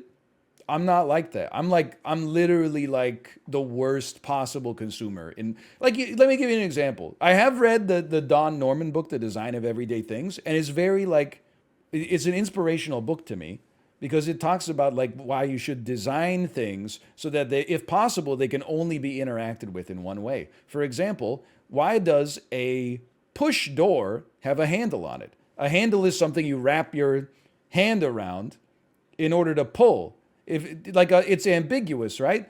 A push door should just have like a bar, like a metal rectangle, because that's all you can do with it. So I love that, and that resonates with me. But this is how my brain works. Some doors that I interact with have like a chrome circle, and the circle says push on it. They are indicating that the handle should be pushed in order to get the door to open up. 1 out of every 10 times, I try to push on the inert chrome circle. And that's because I'm stupid, but it's also because it's designed badly. Why did you make something that looks like a button that says push if that's not what's supposed to be pushed? Like, I'm basically a robot. This is the same reason that I'm always talking about like technical writing, is that like it's not designed for the stupidest person who's using it. It's designed for like the average person. And the average person is like a standard deviation above me when it comes to this kind of stuff. I don't think I would be good at UX design. But again, I think I would be a great representative customer, or tester, I should say. And then, management consulting seems like soft skills. All right, so I'm effectively basically cut out for like less than 10 things, none of which requires any real skills. Kate told us about all the things you break because it's designed badly. Sometimes I get, and I don't get annoyed with Kate over this. I get annoyed at like the manufacturer. Like I broke a baby toy like a year ago. Let me explain what it is to you, okay? It's like it's a sphere, but then there's like a little cylinder coming out of the top of the sphere. So it's supposed to be like a robot's head with a little like almost a chef's hat coming out of it. The chef's hat is inset into like the top of the head. There's other toys that came in this set that when you press a button, they squeak. So the first time I saw this toy, I picked it up and went to push the button and it went snap. And then the head was like permanently jammed into the toy and it won't come out now. Why did they design this shit to look like a button if you're not supposed to press the button? Like it's so many, and I don't think you know it unless, like if your brain works differently, let's call it normally, I think you just accept that the world requires some interpretation. Like there needs to be your brain needs to go, how do they want me to do this? I just look at it and I go, this shit looks like a button, so I'm going to press it. These are A24 actors ranked based on how likely it is that I could beat them in a fight. Now, I want to establish some rules, okay? No weapons. That's about the only rule I could think of. Like, you know how on Physical 100, there were 2 arenas for the 1v1 wrestling? One of the arenas was like an obstacle course, and then the other one was just like a circle. We're going to town in just the circle, okay? There's no terrain. There's no weapons. There's just, it's just a flat room. And it's not till death necessarily. Let's say it's to death or submission. Like, I'm glad that we start here, because, like, I clear Patrick Stewart. I'm sorry to say. I don't think, like, if we normalize the ages, if we went to, you know, if we took him at 34 versus me at 34, I don't know. Maybe it's even. Maybe he gets me by a bit. The man, it's not his fault. He's like 90 years old. I'm not saying I would completely demolish him, but I think I could definitely completely demolish him. Ryan Reynolds, I'm going to say he can definitely beat me up, but I'm not running. One of the reasons I'm not running is because I think that he's mentally sane. The movies he picks are too mid for him to be crazy. Like Tom Hardy, I know he's on here somewhere. Tom Hardy, I'm running, okay? Like, this guy is crazy. He could kill me. Like, he might want to kill me. Ryan Reynolds, I think he would just, once it was clear, I don't even know if he would strike me. I think he would just hold my hands behind my back, and I would struggle for a bit, and then I'd be like, okay, you got me. I could beat Adam Sandler in a fight, for sure. He can ball. Yeah, but it's not who would win in 1v1 basketball. What are you talking? It's just people in chat are like, dude, he plays 1 versus 1 basketball all the time. What does that mean? Like, how would that? I got 20 years of youth, and I honestly think I'm in better shape. I would say, I'm going to say that I can beat him up. I'm not going to say I could demolish him, because I really don't, unless somebody is like a child actor or they're 90, maybe 80. I don't think I'd demolish, but I think I could beat Adam Sandler up. Timothy Chalamet, I'm going to say I can probably beat up Timothy Chalamet. Here's the thing. He's cooking my ass. Okay, I don't know how tall Timothy Chalamet is, okay? I'm 5'10". I weighed in at 174.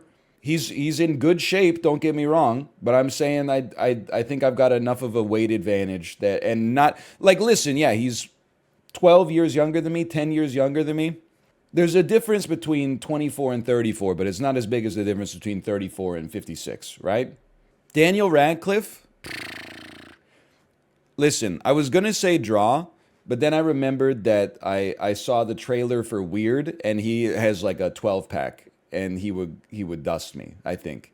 He's really short, though. He's like 5'5".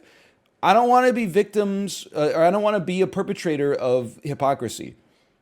Listen, this is all just intellectual exercise, okay? It's not like an objective power level, but I get so annoyed when people are like, people talk about like Dan and I boxing, And people, I'm like, I don't know. I think it'd be pretty close. They're like, Dan would cook you. He's like 2 inches taller than you. I'm like, 2 inches taller doesn't mean shit. Neither of us know how to fight. And also, Dan's shorter than me. I don't know. It's just he like puts his webcam so it covers more of his torso. People think Dan's tall, but he's not. He's like maybe like 2 centimeters shorter than me. But everybody, people that like literally have never worked out in their life are like, dude, if I got in a fight with the flyweight champion of the world, I would totally cook them. I got like an 80-pound weight advantage. No, you wouldn't. They would beat your ass, okay? So haven't you seen the video of the Mountain fighting Conor McGregor and just throwing him around? Yeah, haven't you seen the video of the Mountain deadlifting 1,100 pounds? You're not the Mountain. Like, just... Like, no disrespect, but you got to have a little bit of self-awareness. Just because, like, you're 6 foot and the person you're fighting has an 8-pack and they're 5'11", that doesn't mean you get the advantage, okay? I apologize, this is a little offensive. I'm not tall, but, like, be careful who you call short in middle school. Because then you see them, like, 10 years after high school graduation, and they're like, I have a YouTube channel where I teach people how to get, like, 3% body fat. Or they, like, you know, like, the same thing with guys who are, like, a little chubby in the 8th grade, and then you see them, you know, on Facebook 15 years later, and they're like a Navy SEAL or something like that. Like the things that people become, you know, sensitive about, sometimes they overcompensate in the other direction. And if it's a fist fight, that scares me. Seth Rogen, I'm just going to go ahead and say it. I think I wouldn't want to, but I think I could definitely beat up Seth Rogen. What do you mean no shot? Like, he's 10 years older.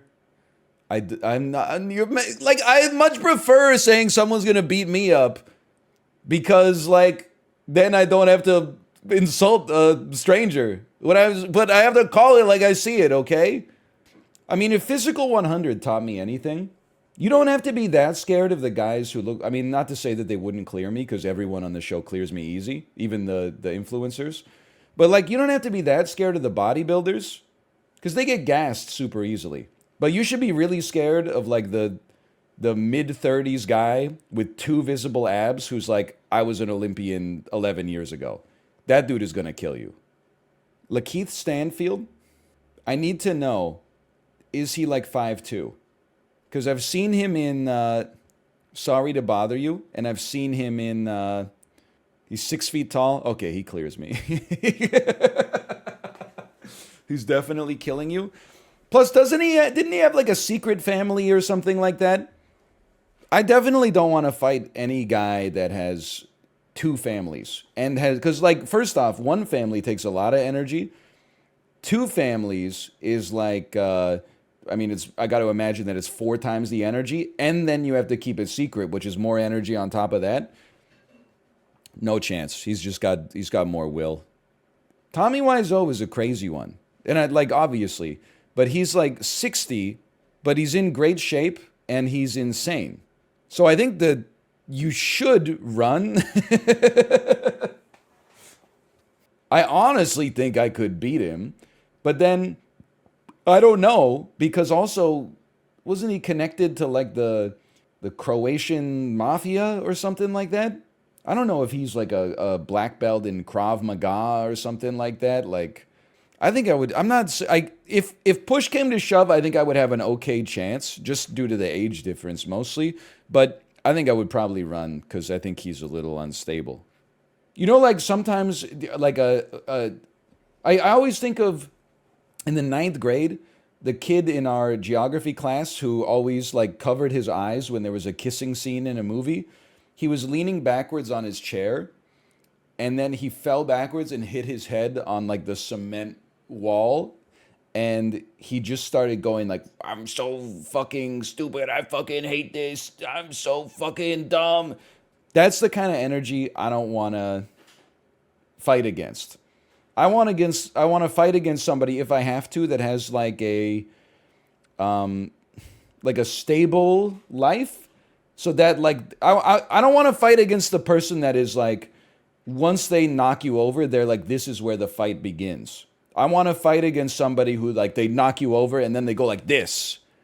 And then they go, you know, do you yield? And I go, I yield, I yield. And they're like, okay, get up now. Like, don't do that again.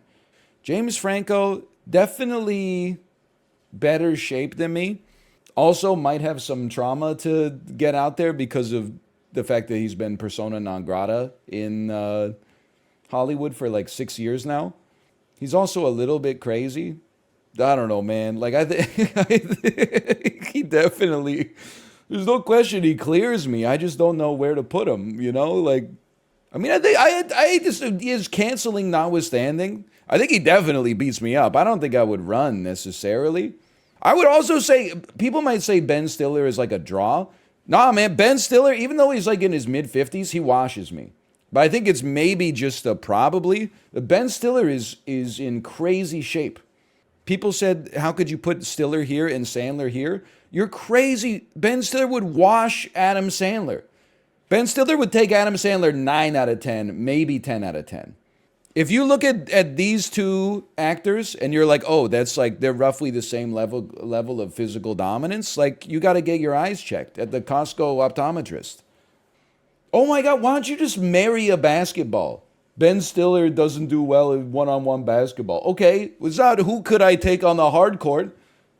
I mean, if I had to guess, the list would look pretty similar. I would definitely demolish Patrick Stewart in one-on-one basketball. Sandler would crush me. I'd probably go even with Rogan, maybe less than even. Seems like he might play some Hollywood basketball for all I know. I don't think I'm taking too many people in basketball, honestly, because Ben Stiller played basketball in The Cable Guy, or he directed the basketball scene at least. You know what? One of the craziest things about getting older is when you're like 17 and you see a guy that's older than you that's jacked, you had the most extreme copium is like, well, I got like 11 years. I could be that jacked when I'm his age.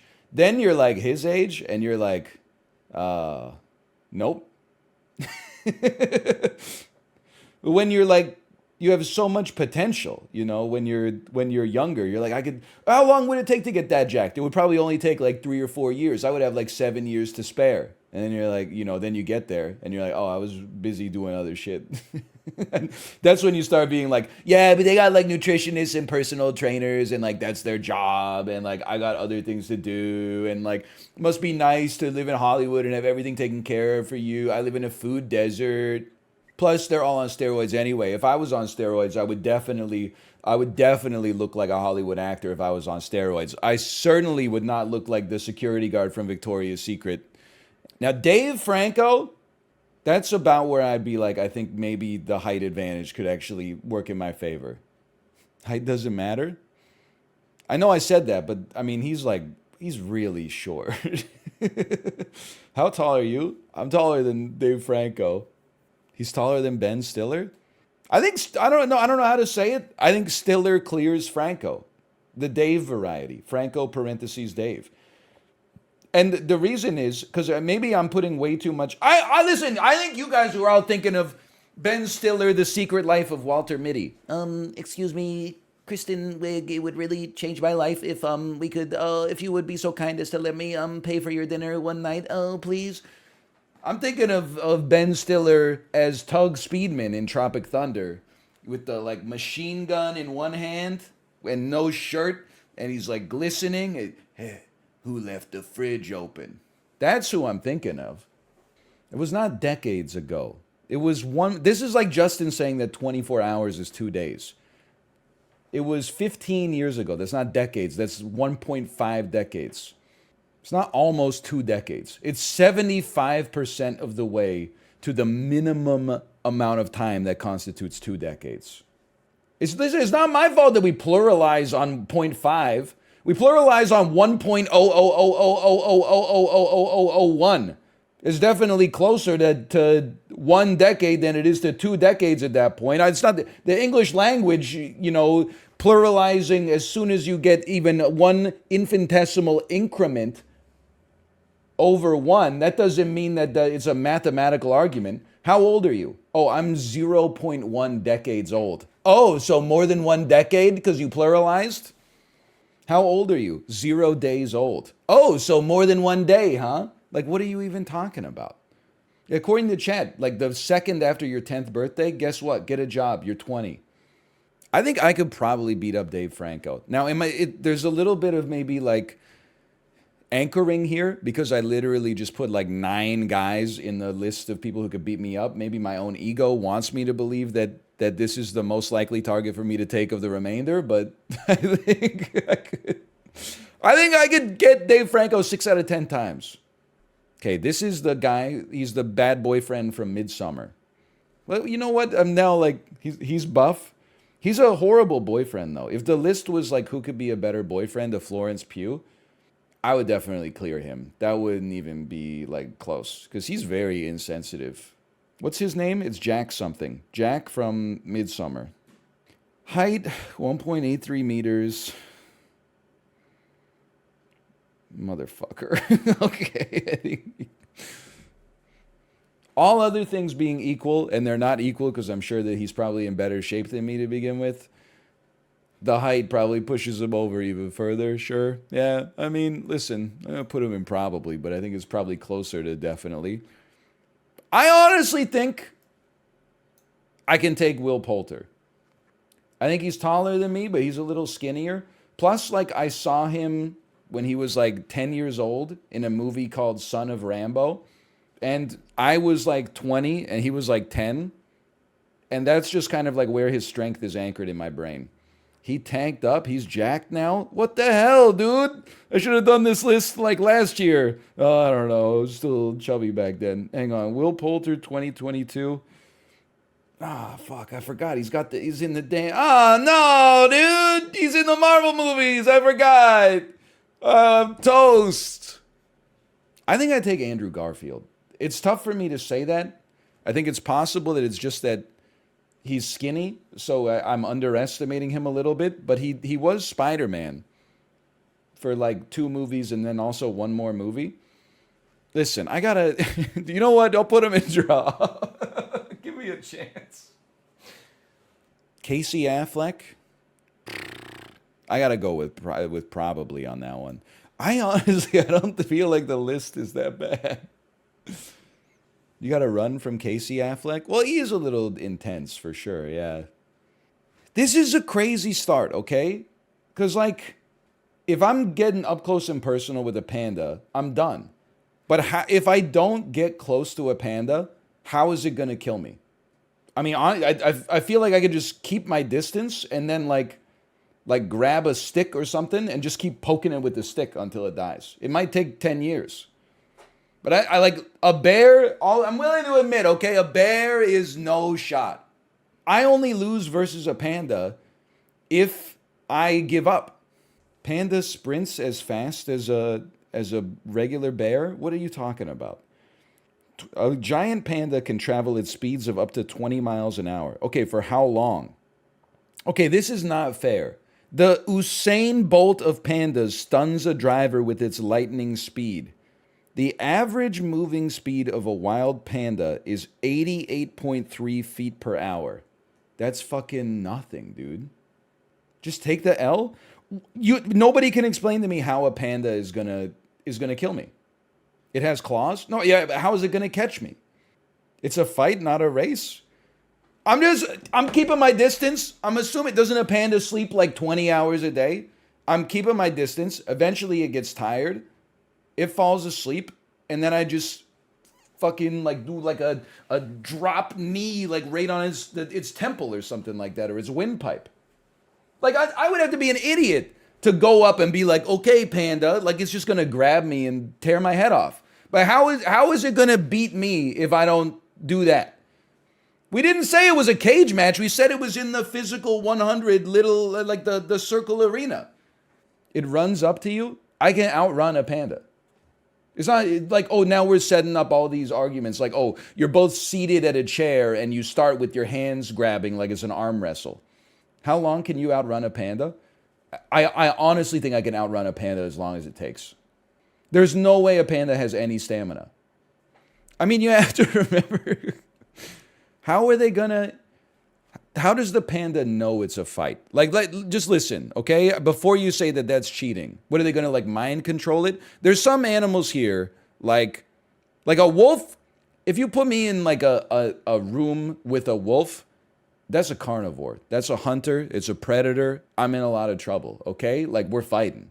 If you put me in a room with a panda, I don't think that it knows that we're going to town. Maybe when it gets hungry, it starts to go a little violent, but it has a docile and sedated attitude. I don't think you're going to create a situation easily where like the panda's going to rush me. It's not mental gymnastics. It's like when I fight the shark, I'm not going to be like, oh, so it's a cage match. I'm fighting a shark on land. I'll just wait for it to drown. Like, I'm trying to meet it in a reasonable sense. You know, I'm not going to walk up to a panda and be like, let's grapple. The panda's going to rip me in two. At the same point, the panda's not going to be like, okay, the humans can use their superior brains to bring in like a gun, okay? I don't know. I just don't see it killing me. I don't see me killing it, but I don't see it killing me. Now, a giraffe doesn't have like claws. I don't think it has sharp teeth. It's got like a blue tongue. But it could definitely like crush my rib cage with its hooves and kill me, or just smash me with its neck or something like that. I would say that this is easy L. Geese are mean, but with no exaggeration whatsoever. I would kill a goose in a fight. That's not even up for debate. They have teeth. The same people who are like, I'm 1 inch taller than another guy, I would win in a fight easily, even though I've gotten no physical exercise in a decade, or 1.01 decades. They're like, actually, this thing that's 1/20th of your size has teeth. So, like, if you were killing it, it could bite you and, like, draw blood. Okay, draw blood. Your ass is literally getting put on the table for Christmas dinner. Pigeon. It's yet again, it's an easy dub. The only thing I'll say about this is that I'll probably get really sick with infection later, but it's no contest. We have medicine for that. That's not against the rules. Bullet ant has a few fatalities. Okay, the human species has trillions of fatalities, not just within our own species, but then predators, prey, livestock, accidents. Our body count goes crazy. Trust me, you don't want to compare this. I'm just saying the ant should know this before it gets into the ring, okay? It's the main event. If I have a chance against any bear, it would be a black bear, right? Those are the smaller ones. I'm not taking a polar bear. I'm not taking a brown bear. I'm not taking a grizzly bear. Panda, I can't win. They can't win. It's definitely not 50-50. I'm not sure it's an easy L. I think. Hang on. Can I get the tail of the tape on a black bear here? If you see a black bear, try to escape to a secure place. No kidding. Me looking up, can I defeat a black bear in combat in the middle of the forest? If escape is not possible, fight back. Concentrate your kicks and blows on the bear's face and muzzle. How much stronger is a black bear than a human? They are 5 times stronger than the average human. A black bear could kill a single person with a swipe. All right, well, in that case, I'm going to go easy L. A dog? It really depends on the dog. Most of the dogs I see in Vancouver, it's over. You could just pick them up and toss them against the wall or something. I get the idea that, like, you know, like a German Shepherd would rinse me, but like how? It's so much smaller than I am. Maybe this is not fair. I don't see myself beating many animals in the water. Just because, like, it's really hard to generate, like, any kind of force in the water. Like, that's not where human beings are at their strongest.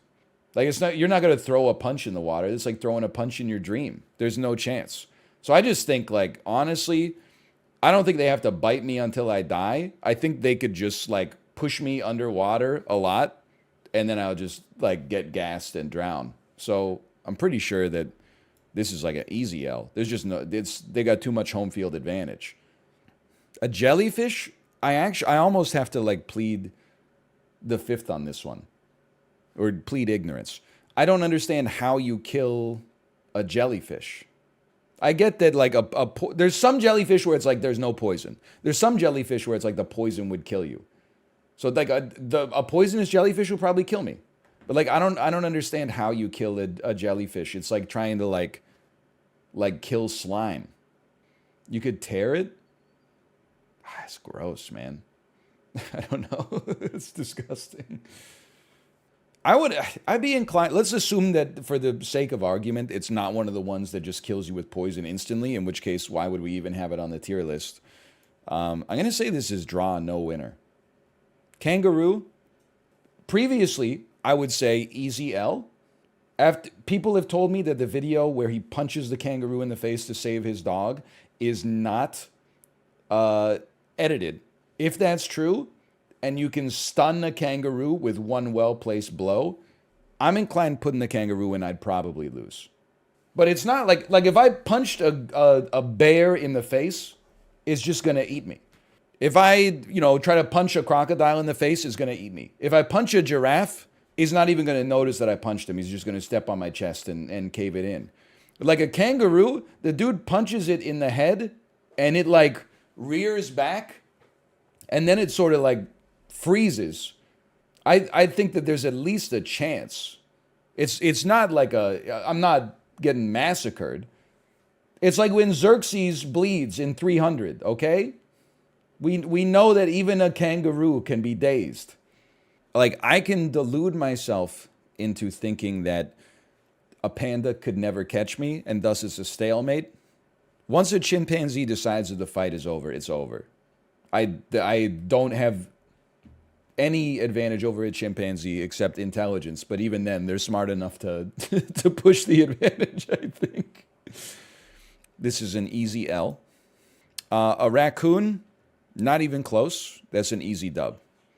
There's no, a raccoon stands no chance. I'm sorry. I would not take pleasure in doing any of this, okay? I'm sorry. Maybe it would go differently for you. I'm not dying to a raccoon in a fight. I could, like, get mauled to death by a goat, and at least my family could show their faces at my funeral. They'd be like, it's a little weird, but, like, it's an accident. If they were like, he died fighting a raccoon, like, it's a ghost town, man. Nobody's reading my eulogy. Just kick my body, like, into a ditch or something and burn rubber.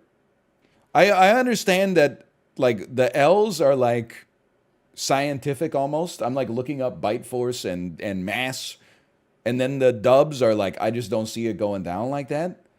I'm sorry to say, I just don't see it going down like that. I just can't imagine. I feel like I would hear stories about, like, a man died in a toucan accident if this actually happened. All the birds would fly away. We're in a closed warehouse. They gotta land at some point, okay? As long as all the windows are closed, it's over. Then what about the panda? I'm telling you, I think that there's a situation where the panda falls asleep and I land a debilitating knee strike on its windpipe. I think I just keep my distance from the panda. Then when it falls asleep, I drop a little Anderson Silva on it. And then maybe it doesn't take on the first one, but then we start the dance all over again for another couple days. One swipe and you're done. He's got to catch me first. You're like all the bodybuilders on Physical 100.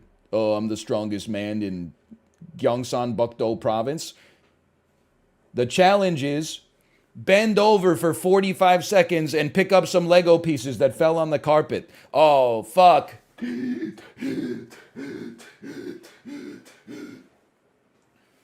How big is the warehouse? It's big enough for me to notice a panda is sprinting at me and then get to speed until it gets gassed, which I have to imagine happens in less than 1 minute. Shark? I mean, again, I know we're in the water here. There's... Maybe I've got to apply... Well, I was going to say, like, apply the same logic as the kangaroo. Like, one punch might stun it. But, like, there's a chance that on land, I could follow up that punch with, like, a couple more punches and then maybe, like, an uppercut and then maybe like a roundhouse kick or something like that while it's confused. I'm not going to punch a shark in the nose and then, like, kill it with blunt force trauma underwater. There's no shot. I'm definitely dead in this case. Sloth might be the largest animal that I could definitely kill. I think I would just pick it up and throw it on the ground over and over.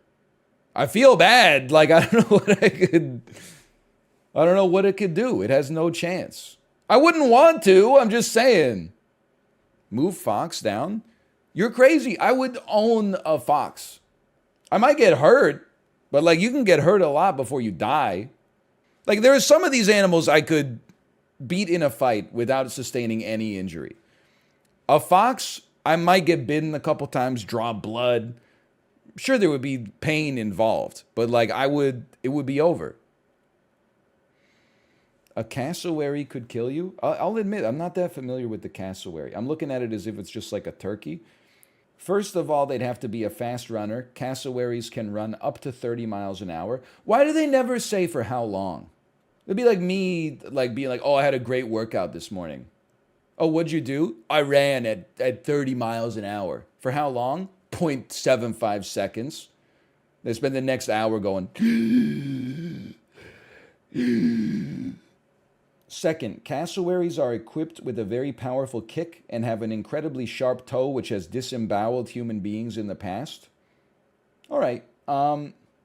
Listen, I'm reading more posts. In practice, there aren't many humans out there with an intimate knowledge of cassowary movements that are also capable of planning and executing a perfect strategy to kill one barehanded, which would likely involve strangulation. A very powerful, fast, and agile person trained in the motions of the bird could win. Would a hood to throw over his head count as a weapon? All the, I forget what that website is called, Quora or whatever. All the Quoras about like black bear, chimpanzee are like, it would eat your throat and drink your blood. The cassowary, they're like, it would be hard, but it's theoretically possible. Let me be very clear. I think the wolf rinses me, but I do think that there is a chance. Not a high chance, but I at least think that there is like there's a 5 to 10% chance I take one wolf in a fight. I'm not an expert in fighting animals. I'm going to assume that when the wolf comes to strike me, I have to basically counter it with a well-placed kick to the face with my blundstones. And then it'll like whimper and fall over on its side. And then I put my elbows like that and go, fall right on top of it. And then it'll start like coughing and stuff. And then we're going sloth style. I'm picking it up over my head and going, boo! Boo! You're not lifting a wolf? 80 kilograms? I think I could, listen, I don't think I could lift it over my head. Now that you're telling me it's 80 kilograms, I think I could get it off the ground. I think I could get it like in something like braced on my stomach like this. And then I think I could go like, whoo, and like heave it or something like that. And it might fall weird. I think I could take it either way. I'm not putting it in probably win, by the way. This is probably lose. Emphasis on the lose, not on the probably. I mean, the thing, if a snake has no venom or constricting capabilities, easy dub. If a snake has lethal venom, probably lose. Not guaranteed. Oh, let me put it this way. I think I lose 100% to like an anaconda. One of those snakes that's like, 300 feet long and 500 kilograms. Like if a snake is bigger and stronger than me and it crushes me, it will kill me. If a snake is smaller than me and has poison, I got a chance. I guess as soon as it bites me, like I got a minute or two when it's latched on, when like it's over for the snake, right? Unless it paralyzes you like near instantly. I would accept this as a double KO. Can I just be like sensible here? Aesthetically speaking, it just makes sense to put the human beings in 50-50. I don't think it's literally 50-50. When you factor in like the demographics of Earth, I think I would probably win more than 50-50. I'm a relatively young man in decent shape. So I think I probably clear 65% of humanity, maybe 70. I don't know. There's several there's a billion or two people that clear me. Don't get me wrong. You do zero weight training? It's not weight training. It's fighting. So again, go watch Physical 100, okay? People be like, I hold the Korean record for squatting. Then they go up against a guy who's like, I am a forest ranger. Forest ranger clears him. I know I have to be demure. There's probably like a couple of 70-year-olds on the planet that could beat me, okay? But I'm once we get to 70, I'm taking 95% of the populace, maybe 99. Once we get up to 80, it's 100. I could definitely imagine a cow hurting me. It's hard to imagine killing a cow with your bare hands. You might be right. I don't know. 'Cause I want to say like easy L, but like how real is cow tipping? Like if the cow just assumed that I was not aggro and then I tipped it over, it's not real at all. Okay. I think it could kill me. Unlike a sea turtle, I think it could kill me. Now I'll tell you, I think this shit would be tragic to watch, but there is no world in which I lose a fight to this pig. But I think it would be like brutal. It would be like hours of me wailing on this thing. It would not be fun to watch. It would be like disgusting. Pigs' bites break bones. It's not biting me. I'm sorry to tell you it's not getting there. Maybe a pig in the wild, a wild boar, sure. This guy, no shot. I'm sorry to say. How are you going to kill him? Repeated kicks to the snout and skull.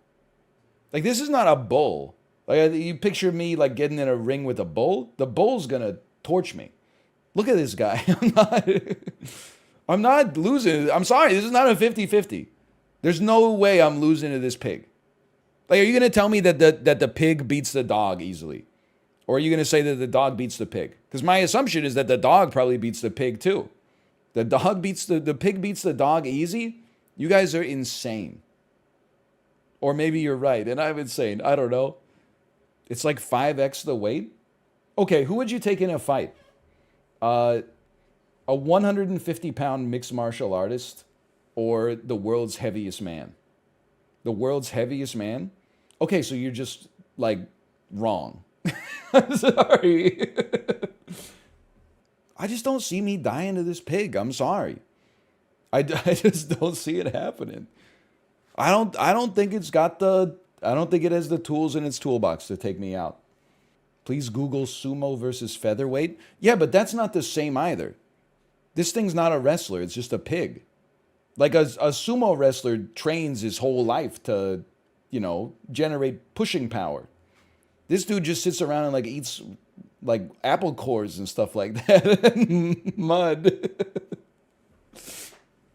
You're not an athlete either?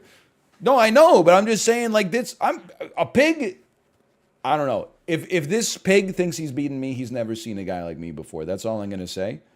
I feel like I could beat it in a straight line speed test. I could circle around it, Dark Souls style. I could jump and then plant both my feet right on its spine. I could deliver kicks to its entire body. It's got so many weak points.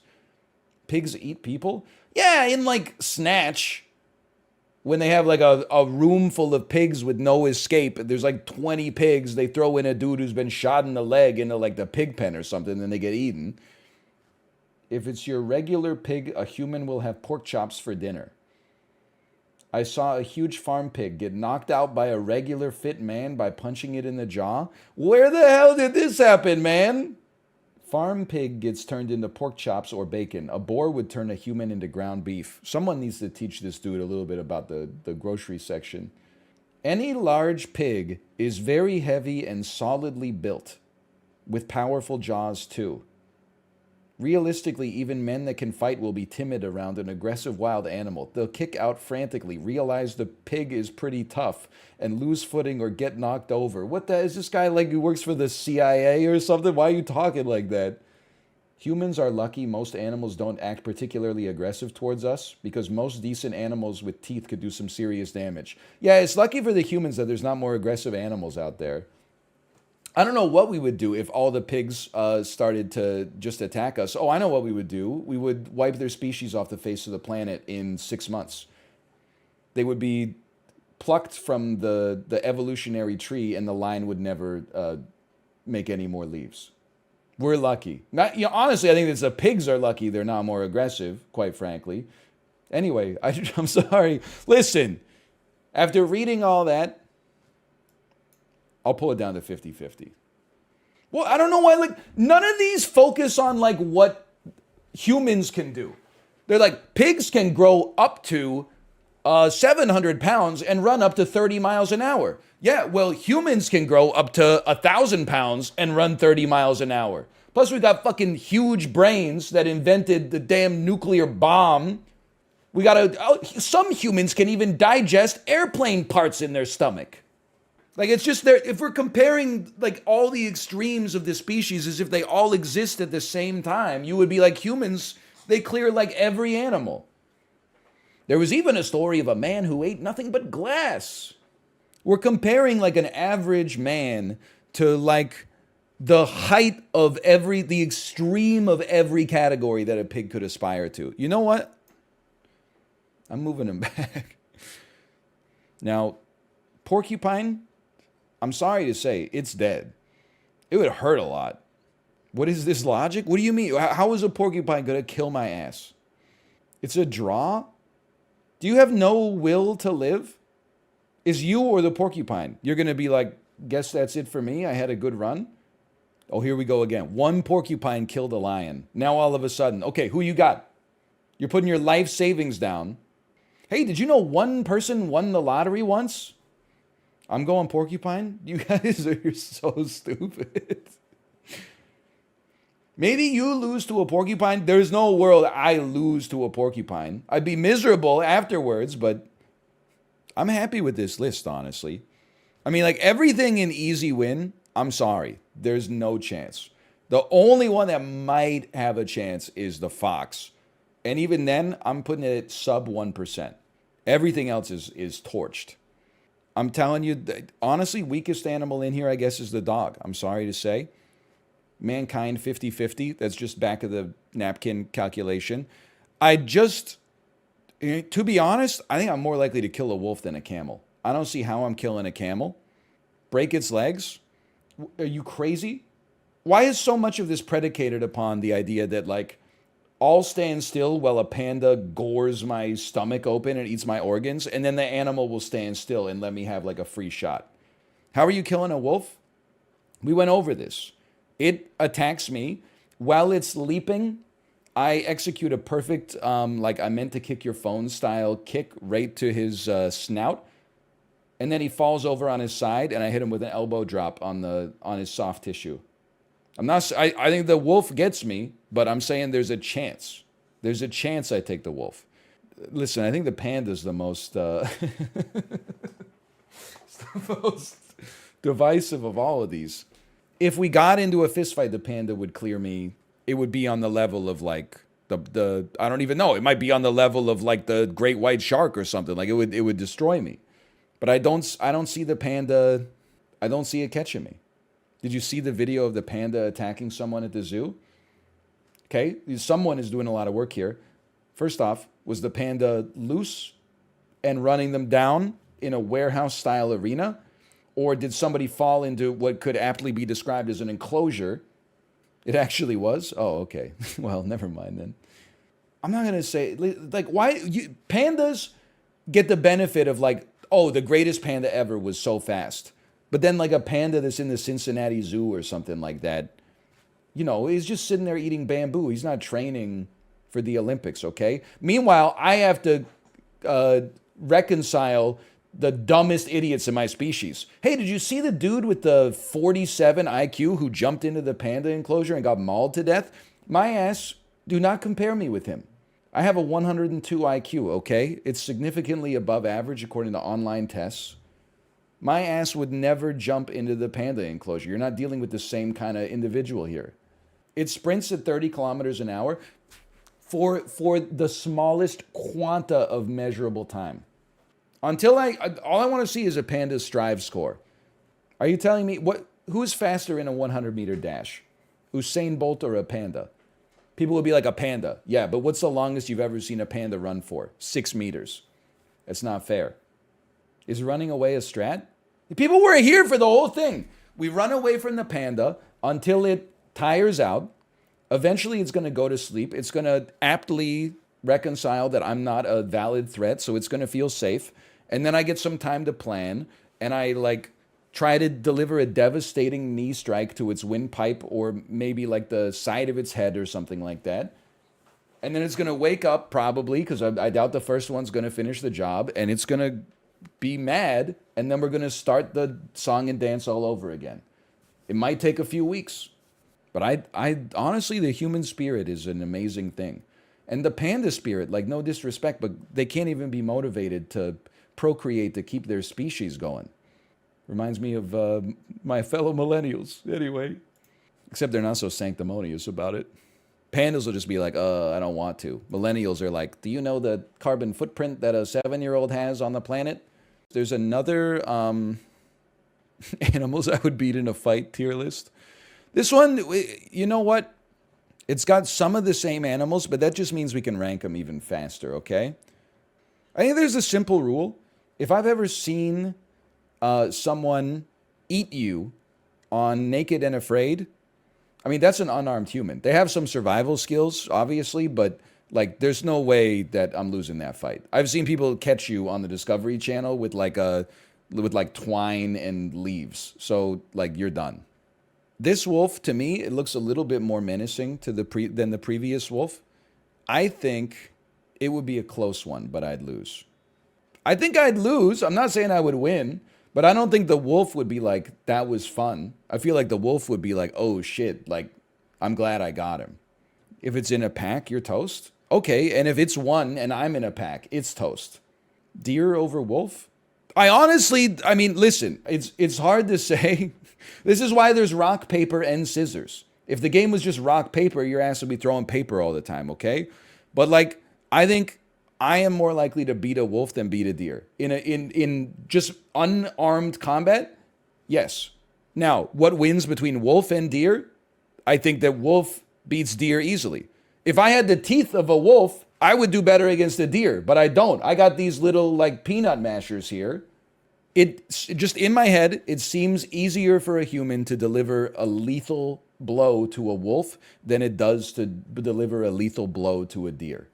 Like, because I think, how do humans generate force? Our best weapon is our feet, right? We kick them. You could kick a wolf in the stomach. I'm not kicking a deer in the stomach. His stomach is like 4 feet off the ground. I'm not kicking it in the head. It's like 7 feet tall. Like, there's no chance. The deer is spec'd for defense. Like, this is like a war of attrition. This is a heavyweight knockout. No question. If it was who beats a deer in a fight, wolf clears it, no doubt.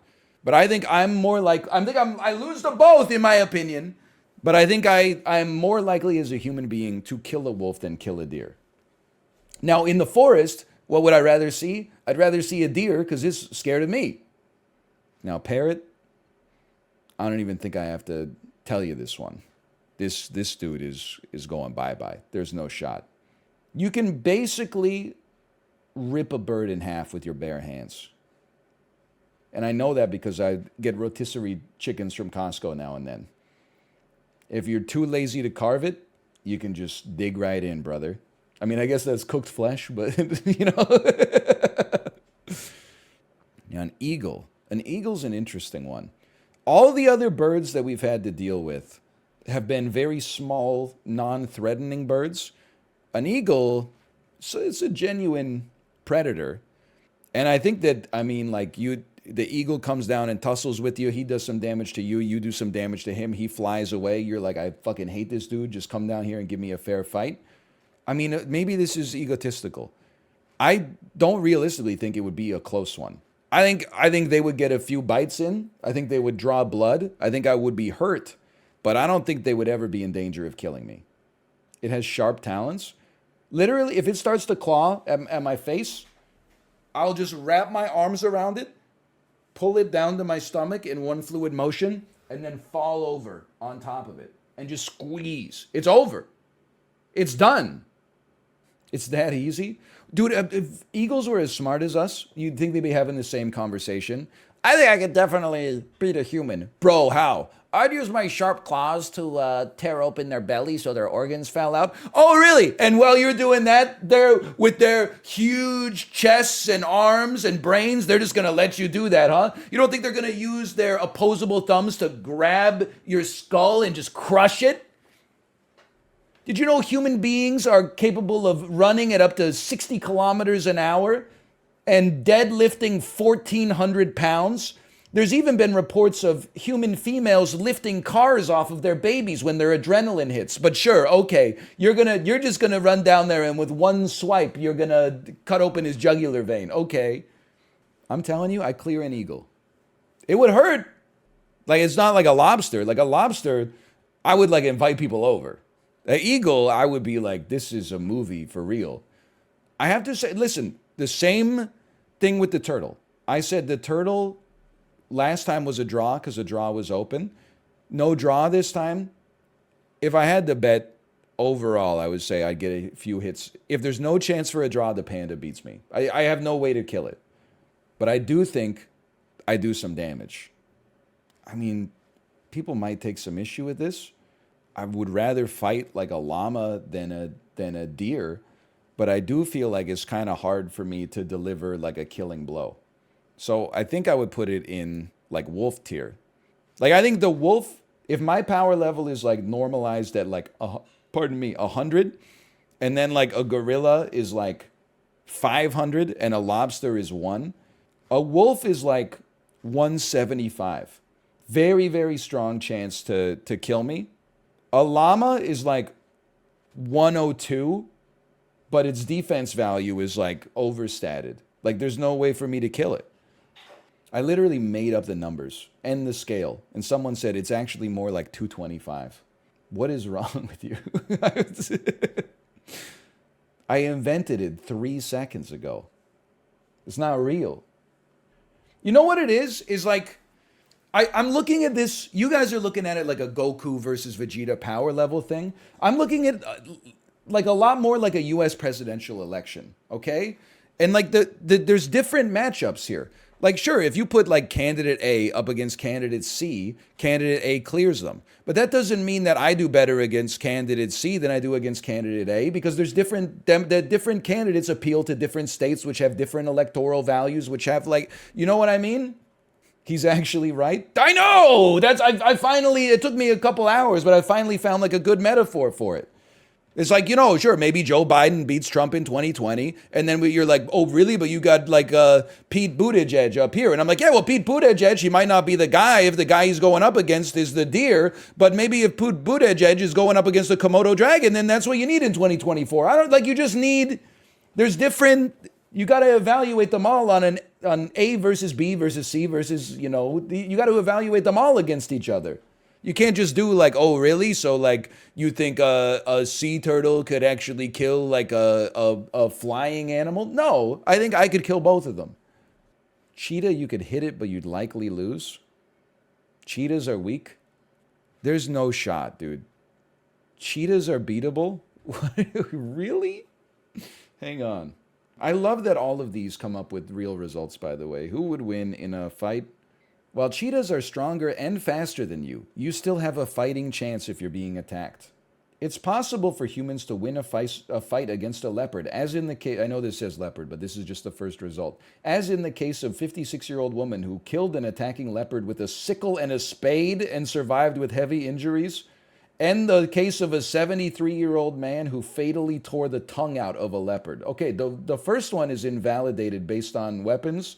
The second one is fucking crazy. It's human wins all three. Cheetahs are lightly built speedsters, not well suited for close combat with prey that fights back. Years ago, I worked at an animal shelter that had a 100-pound cheetah. It attacked another worker and he beat the shit out of it, broke a few of its ribs, and pummeled it until it was nearly unconscious. He was 6'3" and 230. That sucker scratched him up pretty good, though. All right, I mean, I'm not 6'3", 230. I guess I can't believe it, but I learned something. I'm going to put it in, it's a close one, but I would lose. Swans can break bones? Yeah, people can break bones, too.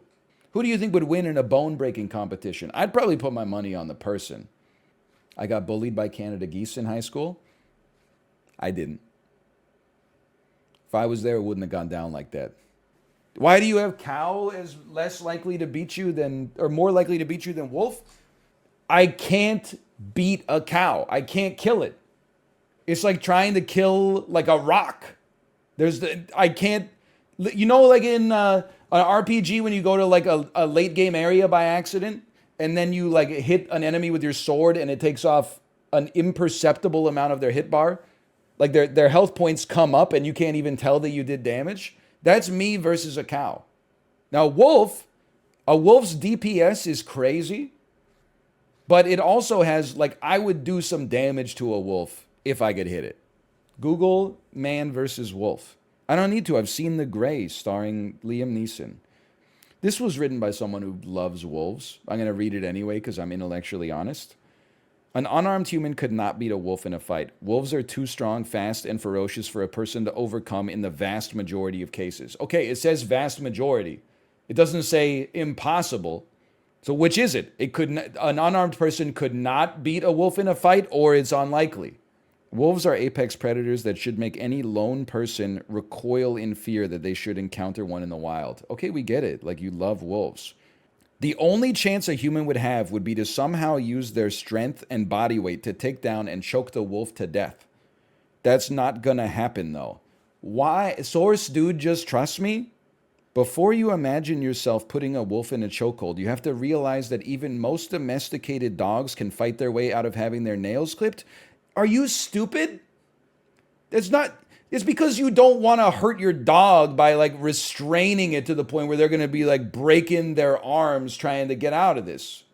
You're not putting your dog into like a full Nelson to cut your dog's fingernails or paw nails.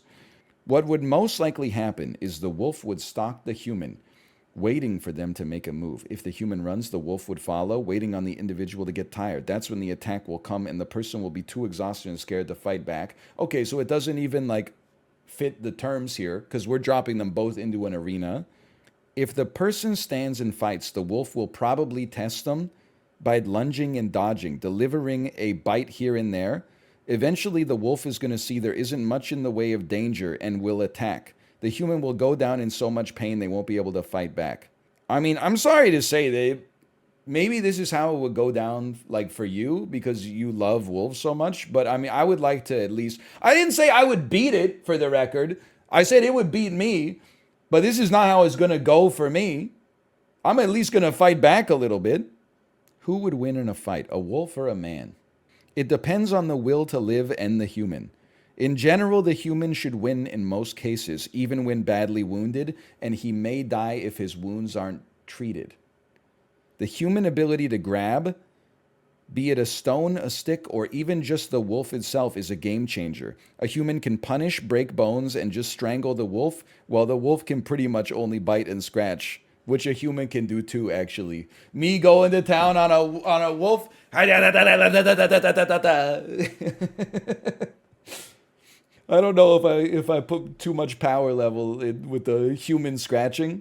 A human being is simply far more flexible in his body, especially the way their arms can move. The wolf shouldn't be underestimated, though. His bite can crush bones and will heavily wound the human being. If wolves kill deer heavier than themselves, they usually hunt in a pack and not alone, or they're deer that aren't able to defend themselves. Even a roe, that's a female deer, can wound a single wolf badly with its hooves. The other problem here is the domestication of humans.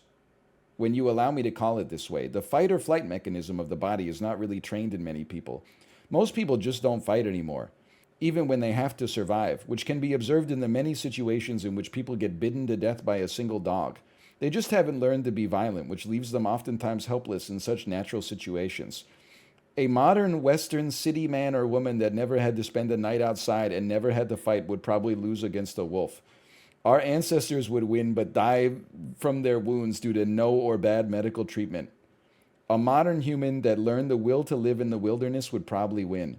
What? The way I'm looking at this is that it's debatable. Could I beat a singular wolf in a fight?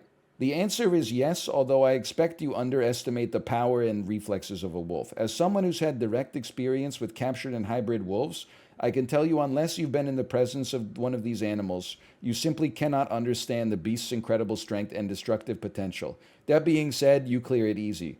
Like many other large predators, they have a particular vulnerability, which can be exploited by humans. Nature has designed feral canines to attack fleeing prey using mouth structures specifically configured to keep bitten animals from pulling away. However, they have no physiological mechanism for preventing an object from being pushed into their mouths and throats. The recommended survival technique for an attacking domesticated dog is to offer the forearm, then use the free arm to secure the back of the animal's head. The legs are then wrapped around the canine's torso and the animal rolled onto its back. Ordinarily, a dog will at this point attempt to dislodge the forearm from its mouth and get back to its feet. With proper resolve, the animal can be held in place and the bitten arm shifted so the fist can be pushed into the dog's throat and esophagus. This can profoundly restrict respiration. Holy cow. I'm going to be honest. I don't see me doing that either. I'm going to stick with the kicks. You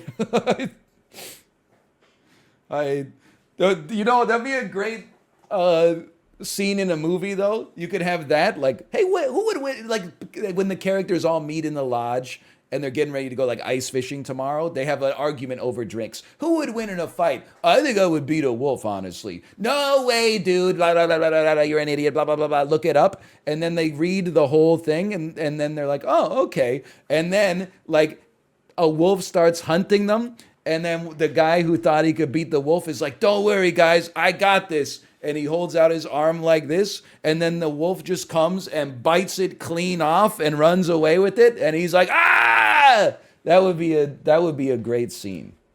I figured we could start with something that we all at least have some awareness here with. Okay, these are video game consoles. Now, I do need your help because I'm old. So bizarrely, I know the old consoles, but the young consoles, you know, are a little confusing to me. Like, I'm pretty sure I own this, but is this an Xbox Series X? That's an Xbox Series S. What's better, S or X? Because it's driving me crazy. Because the Xbox Controller S for the original Xbox was the best controller. And now they're saying the S is the budget version and the X is the premium version. You can't just go back on the S and the X, okay?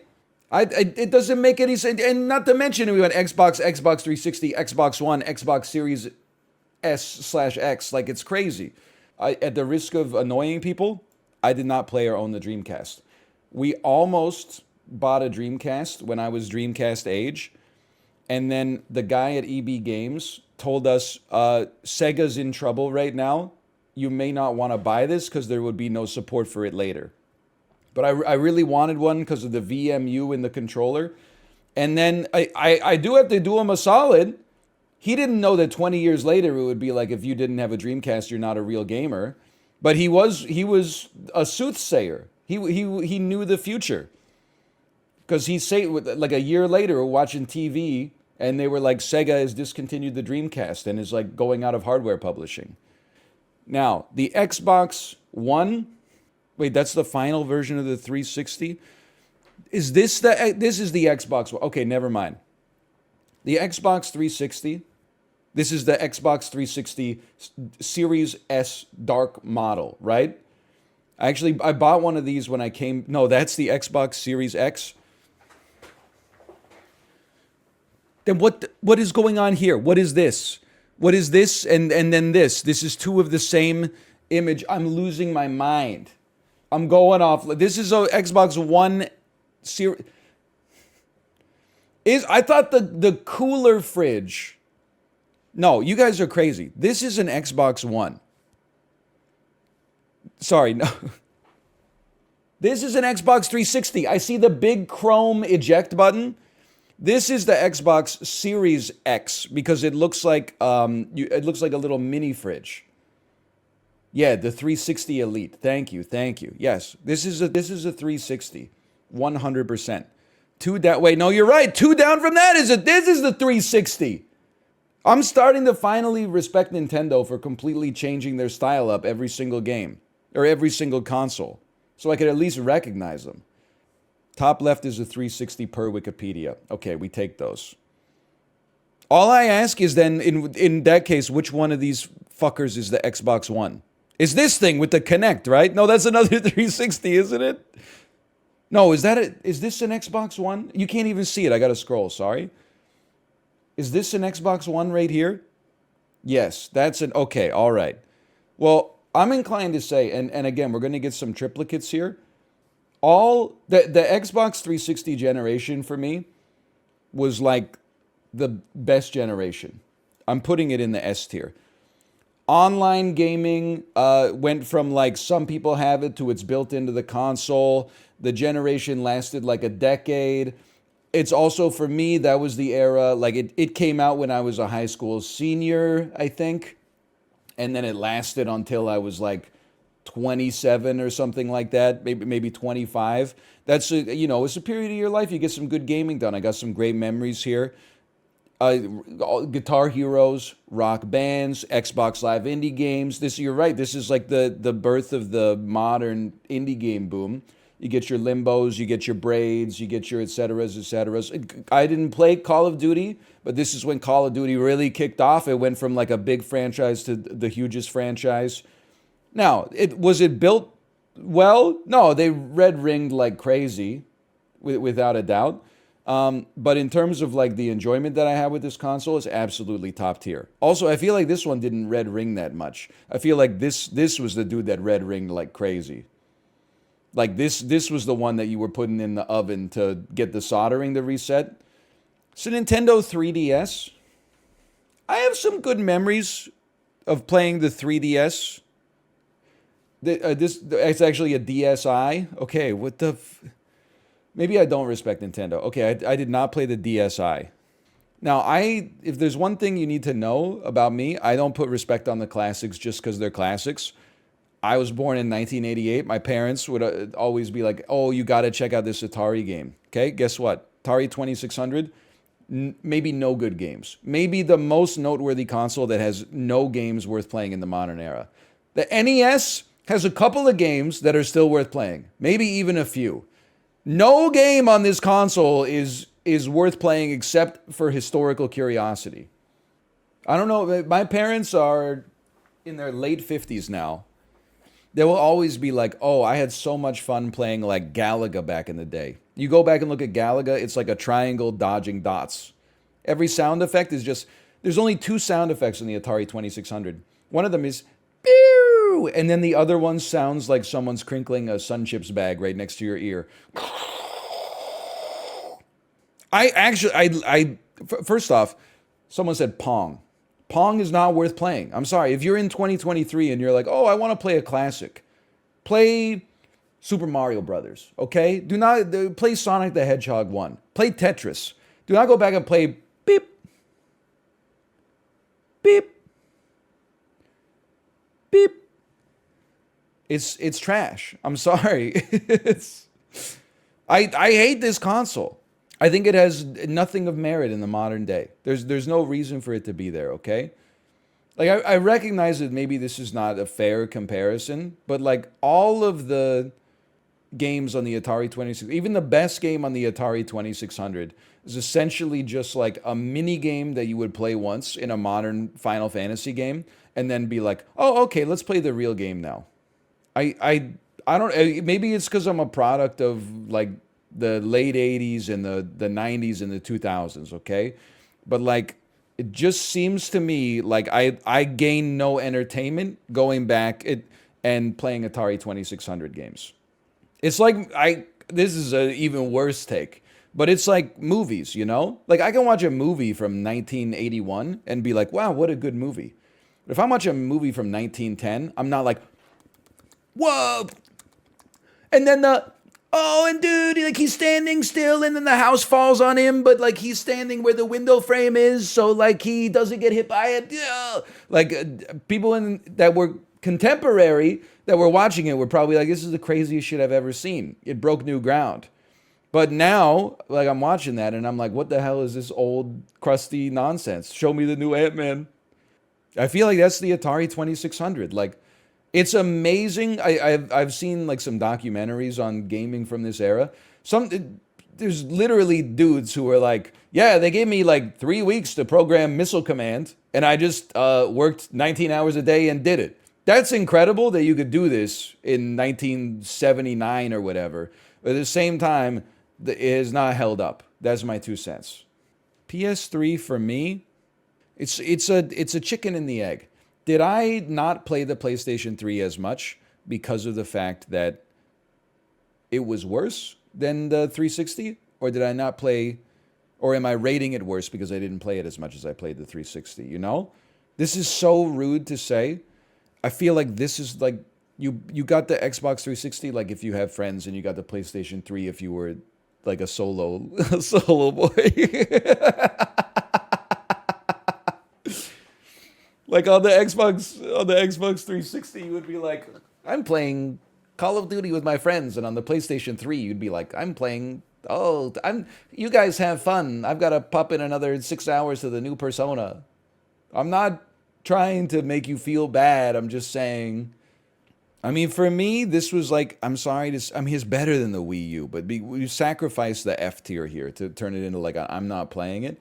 Like, the only time I was ever motivated to play the PlayStation 3 and unhook the 360 was for Tokyo Jungle, man. Had a Blu-ray player. This was around the era I stopped watching things on discs. I was a bit of an early adopter on the streaming service. Plus, the Xbox 360 had fucking Netflix, dude.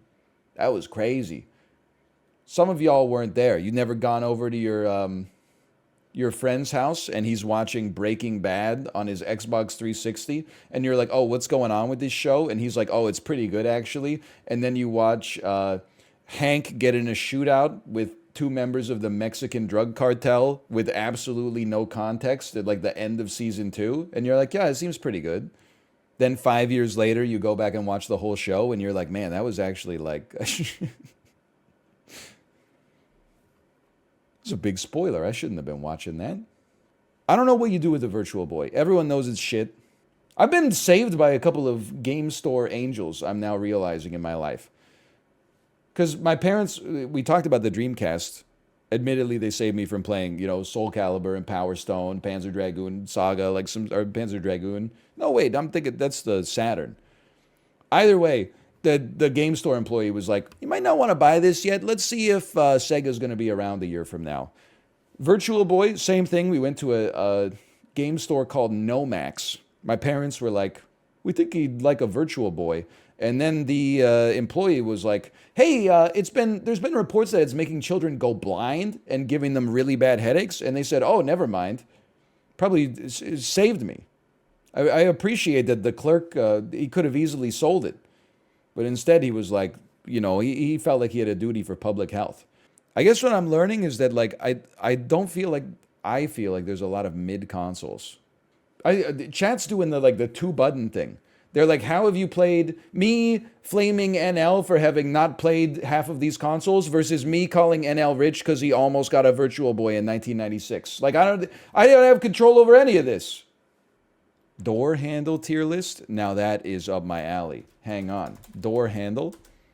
Now, people that watch this stream more often will know that I actually have some strong feelings on doors. Part of it is because I read Don Norman's The Design of Everyday Things, which is a goated book if your brain is broken like my brain is broken and you have problems putting things together, or oftentimes you find yourself, for example, pulling on a push door or pushing on a pull door. It put into words the frustrations that my brain had been dealing with its whole life, which is like, why do you have you should design the door in such a way that you can't open it the wrong way. If it's a push, you put the metal rectangle on it so you literally can't pull. And if it's a pull, you put something pullable on it. Like, okay, anyway. Now I'm going to start you right here. This door handle, I feel like just in my head, I'm grabbing the door handle and it's unsatisfying. It's not set properly in the hole. So when you grab it, it's kind of like, it's wobbly a little bit. And like when you turn it, you're not exclusively getting rotational torque. some of your energy is being wasted because the doorknob itself is lifting up and down while you do it. So for me, I'm just going to have to go ahead and say that this is a D tier doorknob straight out of the gates. Now, this just reminded me that I think maybe I hate these doorknobs because this is what the doorknobs were like in my off-campus house in second year of university. One of the doorknobs, you ever have a doorknob where if you open it too fast, the knob falls off? One of my housemates, and we could have just fixed it, but we were busy drinking. One of my housemates had a doorknob like that. His doorknob fell off on the inside of his room, thus trapping him inside of the room. We let him out. From that point onwards, he kept a butter knife in his room. So if he got trapped in his room, he could put the butter knife into the other side of the door handle and then use that to twist open the door. Q, one day, he's in class, and then, me and some of my other housemates are eating breakfast in the kitchen, and we get a knock on our door, and there's two students there laughing, and they say, "Hey, there's a middle-aged Asian woman on your balcony begging for help." And we said, "Oh, really? Like, that doesn't seem likely." Lo and behold, we go upstairs, and we hear his mom go just rattling the damn door, going like, excuse me, can you help me? Excuse me, it's blank's mom, I'm stuck. And she didn't know the knife trick, obviously. We didn't know that she was even in our house. She just came in the middle of the night and stayed over, I guess. And I mean, that's a legendary story in my world. So the end of the story is I'm ashamed to say that I was laughing too hard to feel good about opening the door. Because I was like, if I open the door and she sees like 5 college students like openly guffawing in her face, like that's destructive to someone's self-esteem. I felt bad, but I was like, I can't open the door. But I went downstairs, and then one of my other housemates put on a straight face for long enough to open the door and let her out. Anyway, it wasn't me. I did not do the right thing there. Now, this door handle is certainly weird, but if you're asking me, at the end of the day, do I prefer doorknobs or door handles? I mean, I prefer door handles without a doubt, at least for hand feel, because they're affixed tightly to the door. You can almost tell just by looking at it that when you grab it, it's affixed to the substrate, and when you pull it, you're going to be or push it, I suppose, but I mean, I don't know why you're pushing a handle. Regardless, you should be, the force that you're using is translating to the door. There's no inefficiency there. So even though this is a little gross, I would be inclined to put it at least above rickety ass knob that doesn't turn well. Now, finally, a hit doorknob. I don't know if I would put this in the S tier, because I feel like the thing that happens with the key in the tilde is that when you turn the key, you're also turning the handle a little bit, which is a little annoying. But apart from that, like, this is a classic. This is like a, if it ain't broke, don't fix it. I have no problem with this, and I would be inclined to put it in the A tier. Just because it's basic doesn't mean it has to be in the B tier. Like a good ham and cheese sandwich might beat a bougie fried cauliflower sandwich. You don't give it extra points just because it's a little bit more, inventive necessarily. I mean, we're talking about door handles here. We're not talking about opera. I put a lot of respect on keep it simple, stupid. Now, I don't know what I'm looking at here. No, yes, I do. It's a kind of. So it's a cylindrical handle. Like, is this the kind of door where in like a place where hamburgers cost $21, this would be the door, this would be how you go into the bathroom? Yes, okay. So you can push it from both sides. I definitely prefer a push to a pull. Okay, I like these doors. I got nothing against these doors. It's a gastropub ass door. Okay. I mean, just to be honest with you, I would put this straight up in the A tier as well. So listen, some doors need a lock, some doors don't. This door, if it's a gastropub bathroom door, doesn't need a lot of security. I like a handle that you can hit with your forearm so you don't get your hands as dirty. In my house, I would never have these because it would make your house look like a prison. But when I'm out in public, my favorite kind of door is like a beige door, little glass window. The size of the window is fairly irrelevant, but then the door itself, the handle, is just the metal rectangle. You know exactly what you basically don't even have to stop walking. You just, while you're walking, you turn to the side, you put your shoulder on the metal rectangle, and you just keep going as long as nobody's on the other side of it. That's my favorite kind of door, but they don't even have that here. Now, this is absolutely psychotic. I feel like you have to separate not for engineering reasons, but like for usability reasons. You have to separate the mechanism you're unlocking from the thing that you turn in order to open the door. Like this is Shadow Realm for sure.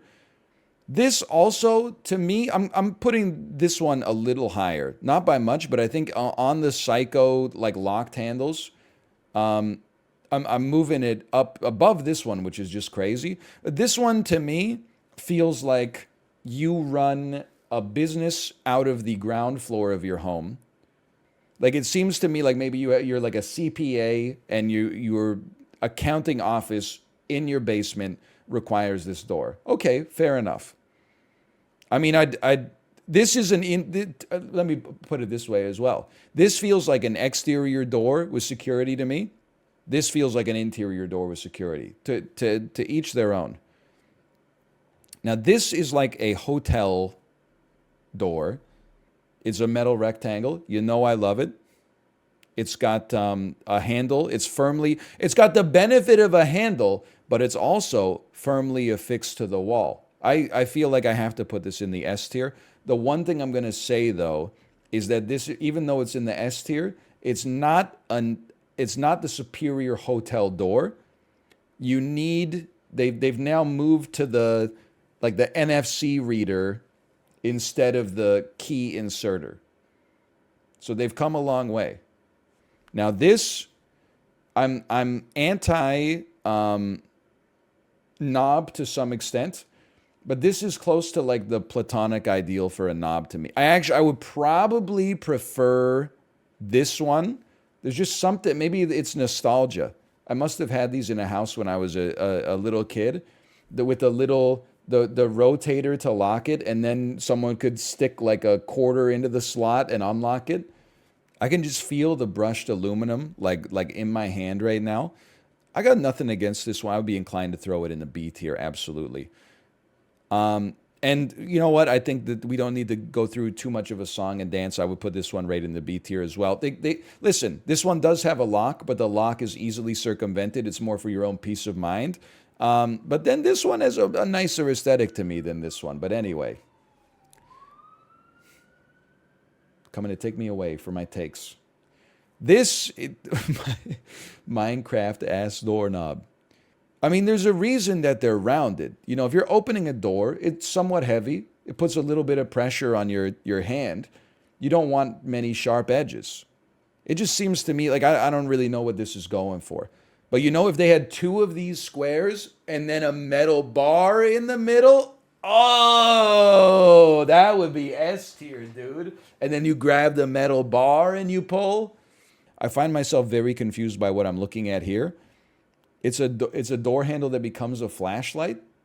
Okay. I'm just going to be straight up with you. I'm putting that right in the Shadow Realm. I know people do not... well, it's like in cooking, people don't like single-use devices, right? They're always like, you should never buy something that's just like an egg cuber. You should never buy a melon baller or something like that. You should just buy like a good knife and then you can cube your own eggs because your knife can also do other stuff. For me, I'm almost at like the opposite for the rest of my house. I want everything in my house to do like one thing and one thing only. Because my experience is like, I don't want a door handle that's also a flashlight, but it's kind of shitty at both. I'm like, oh, 99.9% of the time, I'm like, oh, this door handle's kind of shitty. And then 0.1% of the time, I'm like, oh, thank God I got this shitty flashlight. Especially, you know, in the phone era, this just seems like essentially completely irrelevant to me.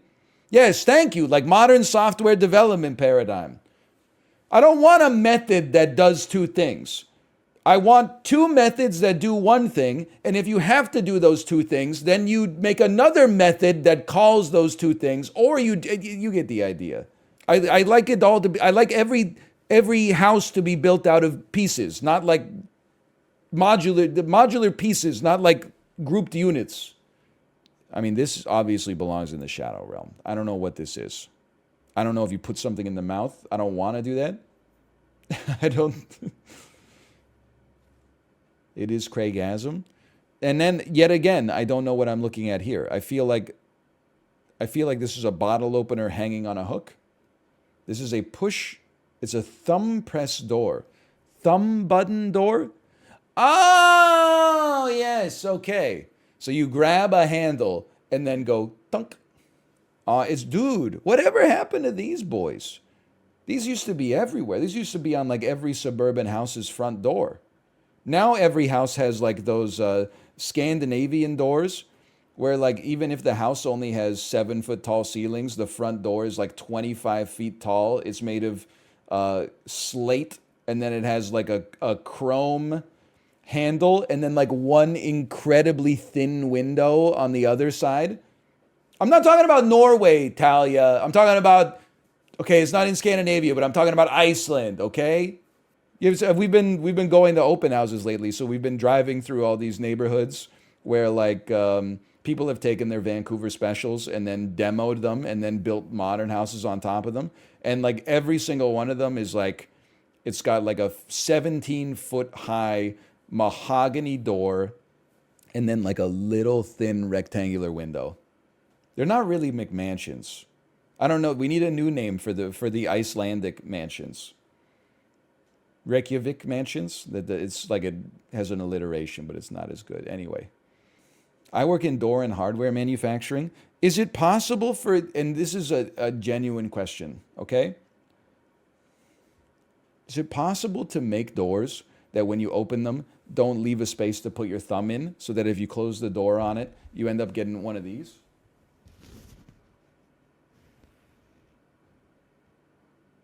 See, it doesn't look as, it's actually come a long way. What you're looking at right now is like, that's my thumb healing after I smashed my thumbnail in my back door and then the whole nail fell off. Anyway, I'm not big on the thumb door. I would put it in the C. It's not as bad as like, these are basically like, don't like you and don't know what I'm looking at, but feel like I would not like you.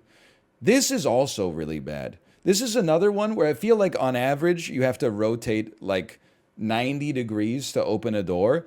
On these, for some reason, you have to rotate like 90 degrees. Then you rotate another 20 where it doesn't actually turn. And then you rotate another 30 and it finally opens. Like these ones just don't have good fidelity. It's a weird, inefficient doorknob. I got to put this right down here. I mean, to be honest with you, if I'm being realistic, I think the crystal probably beats the brass. Like the brass ones, I feel like they just fall off like crazy.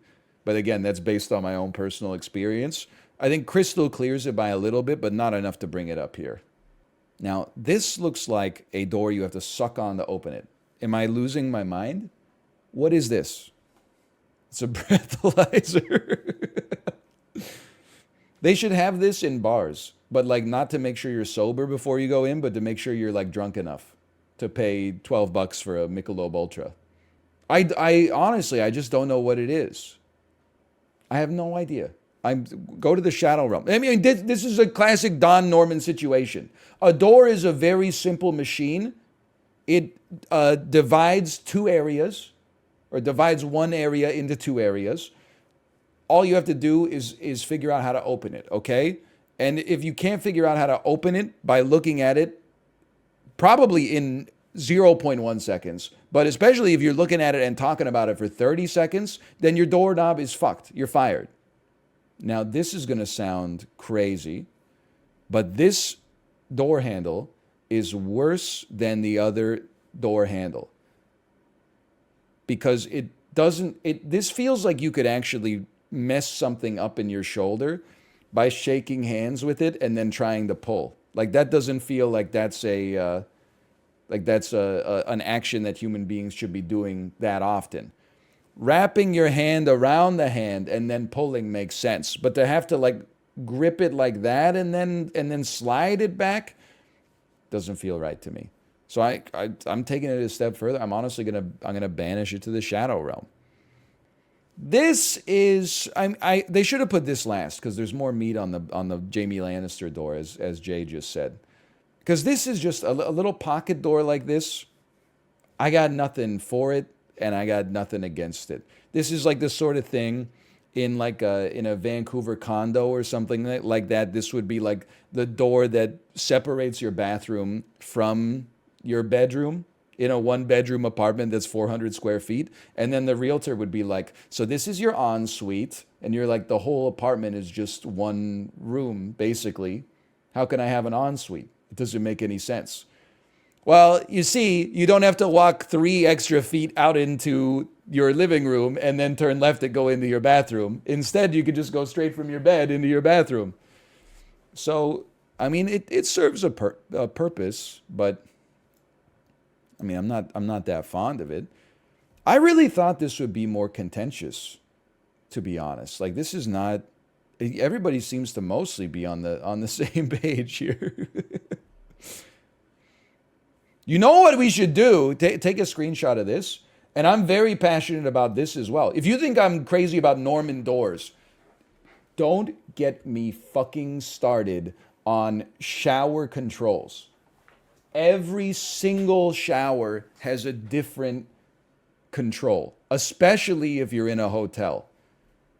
Some of them just have the one knob and you turn it and it goes like cold to hot. And then maybe you pull a tab to get it to come out of the top. Some of them have 2 knobs, tab. Some of them have 2 knobs, switch. Some of them have 2, like 1 lever for hot, 1 lever for cold. Isn't that the plumber's job? Like, I'm not supposed to be mixing my own cocktails in the shower. And that's even like, sometimes you get they've got like inter-geared levers. Maybe, just let me take a look here. Maybe somebody did the work for me. I have had to, it's so embarrassing. I have had to call maintenance in hotels and be like, show me how the shower works. Because I've gone in there and been like, I sit there for 5 minutes. And then one time I was like, hey, maintenance, can you come up? Our shower doesn't work. I swear to you, the dude came in and he's like, oh, here's what you do. He turned the water knob and then he pulled up on the whole tap. I've never seen it before or since. We got to stop these shower control engineers. They don't have to reinvent the wheel every time. Why don't they just, the lever, 1 lever and 1 tab is totally fine. Or two levers, 1 tab, or it's just crazy. Yu-Gi-Oh characters based on how greasy their hair is. How Attack on Titan characters smell tier list. What is wrong with you? What is wrong with you? What is wrong with his website? Shower list. This is just a picture of like a bunch of people's friends. TF2 characters based on how many times they shower per week. I'm dying, man. I'm dying. Nobody made a shower head tier list? Sort by alphabetical. It's not going to help me. You know what? How about interior design? I'm realizing I don't know what any of this shit is. But I could definitely, I can start you off pretty easy, okay? The bohemian style, way too many pillows on the sofa. If there's a style I've made fun of a lot, it's not because I think it looks bad, it's just not my scene. It's like 24-year-old TikTok influencer and all of her vertical videos are shot with like, there's more plants on her wall than there are outside in nature. That's like that's the easiest style of interior design for me to make fun of, okay? And I feel like Bohemian embodies a lot of that. It's not the worst though. The worst is like the Garfield House. So that's like a C. Bohemian's like a C.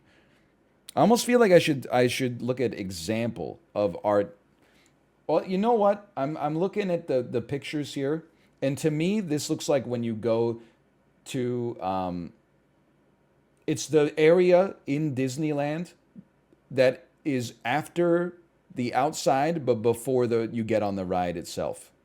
I feel like it's when you're walking through. Yeah, it's Toontown. That's a great way to describe it from what I'm seeing on Google Images right now. This feels like it's staged to walk through and distract you before you get on like the Little Mermaid seashell. I'm going to be honest, I thought I liked it from this image. From what I'm seeing on Google Images, I am giving it a I'm taking it down to a D. I don't think I could live in a house like this, to be honest. Now, Mediterranean design, I feel like this is all over John Wick 2. I'm just being honest. This is also not really my style. I'm not saying it looks bad, but I don't think. I mean, if we're talking about, if I was in a hotel room that looked like this, I would be like, wow, this hotel room looks nice. But if this was my house, I think I would be like, this doesn't feel like my house. This feels like I bought a house from Iron Chef Mario Batali or something like that. I'm just gonna say it's not my tempo. It's not as bad as the Toontown, but I'll put it in C. I'm realizing that maybe it's not that I don't know a lot about interior design. Maybe I just know what I like and I hate everything else. I don't like light wood that's painted white, exposed, roof beams. That's not my. I like the fucking a room that you go in and the wall is like 2 rows of concrete squares. And you can even see like bolts in them or something like that. That's my style. And then just like a brushed concrete floor or something like that. Really? Yeah, I guess. Like this doesn't look warm and inviting to me. When I look at this, I smell something. I'm smelling old wood. I'm smelling a place that because it's their summer home, they didn't really worry about upkeep. I'm smelling it and I'm not liking what I smell, honestly. I'm putting it in the C tier. Now, organic modern, this is like glam, but you replace the gold with plants, right? This looks to me like the way that we've decorated our house. It's like half open, and then we have like furniture that looks like it's made out of stone, like a Minecraft house. And then we've got like some furniture that's like fabric, you know? We have a Minecraft dining table for sure. It's basically like a stone rectangle and then 2 stone benches. Please don't describe it like it's a Minecraft. All right, if people saw our dinner table, they would be like, so the top comment would be Minecraft ass dinner table. I need to check on Scandinavian interior design because I think I just used that as like a catch-all. I'm seeing white walls. I'm seeing open spaces. I'm seeing dark wood tables. I'm seeing IKEA showrooms. You know what I like what I'm seeing? I'm seeing minimal furniture and a lot of open space. I'm okay, by the way. I'm not trying to create any friction in my household. I am okay with organic modern. To be honest, I think that like I don't see the world. I think that my eyes see the world and then it just translates it into like I don't even know what to say. Like I think I'm a robot. It's like I am capable of seeing the world around me, but for the most part I'm just like on way to fridge. Like I turn the visual information that I see is actually just like data point scaffolding to aid me in completing whatever task I move to the top of the priority queue. And then Kate will be like, how did you not notice that there's like cat vomit on the ground? And I'm like, I was on my way to the fridge. Unless I stepped in it, how would I notice it? Cat vomit on floor is irrelevant to completion of fridge-related task. Okay, Japandi interior design. I'm just going to go ahead and say it. I know it's so bad chestable. I am a sucker for like Japanese and Korean coffee shop design for sure. I like it. I got nothing. But I will say, you know what's funny is that if in my head, it's like this is what every Japanese house looks like. The same way, like if you watch Korean coffee shop videos, you're probably like, oh, interior design in Korea is so good. Then you actually like go to a Korean person's house and it's like 15,000 old blankets and stuff like that. And like I'm thinking, admittedly, I'm thinking of your parents' house here, Kate, but like they got the ab workout thing in the living room, like the gurney you strap yourself in, and then you're on like the circle, and you're supposed to like go upside down and then go back up, like. But if you design it deliberately in this style, yeah, I like this too. I mean, I like it as much as I like Scandinavian, honestly. Now, Memphis, this looks to me kind of like the Garfield House. I've never heard of Memphis interior design, but every piece of furniture in this picture has a different color, and that feels wrong to me.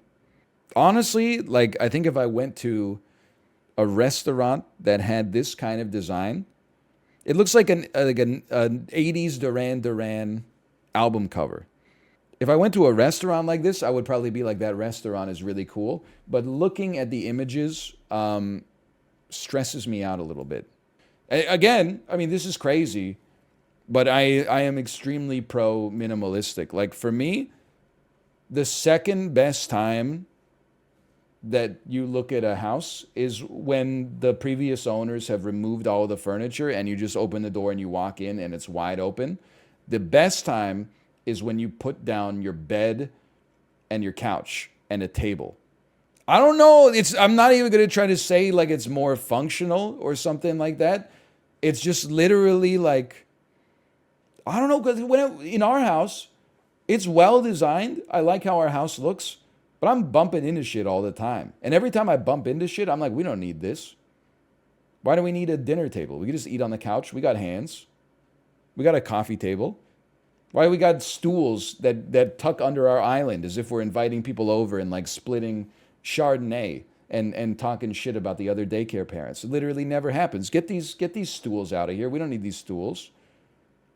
We need the island. The island makes perfect sense because we need space to chop things and like get some mise en place. But I'm like, I don't need a dresser. Right now I need a dresser. If you said we got to throw out this dresser and we're just gonna use our closet, I would be like, good. I would throw out 32 t-shirts tomorrow. And I would be completely okay with it. For me, minimalism is close to the top. Listen, I'm not the kind of guy who would positively describe something as cozy necessarily. Like to me, this looks cozy. I don't want that. I don't know. I want my shit to look like the restaurant from the menu. By the way, there is worse than this. Kate, I've been telling them we've been going to open houses. Some of the places that show up on, we don't really use Zillow up here. It's like REW or something like that. Anyway, regardless, some of the websites that show up here, or some of the houses that show up here, like 10% of them look like they were designed by Tony Montana. They're like, the outside of the house is like, it looks like a marble recreation of the White House. And then the inside of it is like the tackiest marble floor you'd ever see. White columns everywhere, like gold accents. It's nuts, man. Tiger skin rugs, say hello to my little friend, posters of Tony Montana on the wall.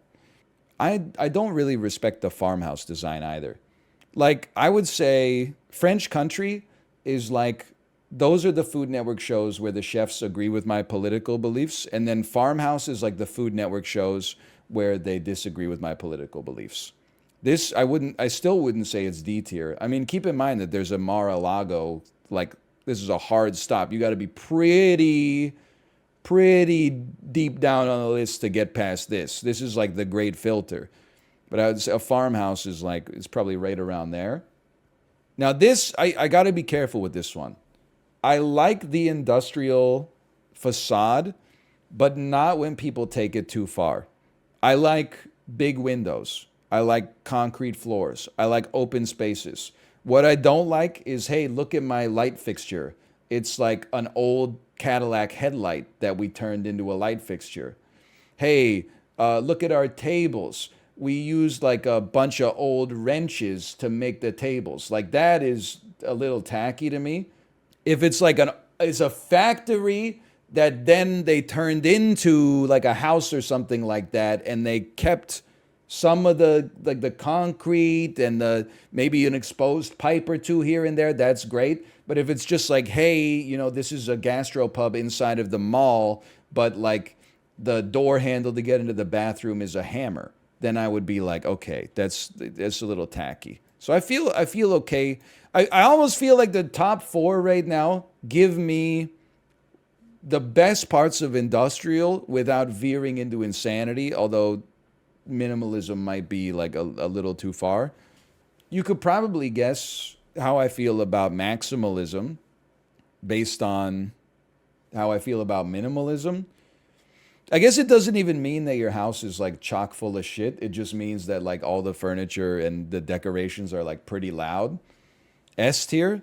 I mean, Jay, that seems authentic. Like to me, this feels like the '90s Mighty Ducks jersey to me.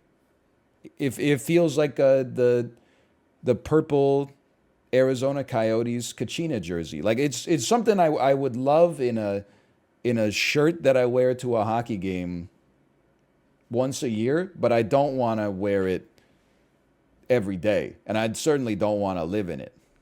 I'm the kind of, you know what I want? Like this to me, this looks like a library. It looks like the first place in your hometown that started serving vegetarian food.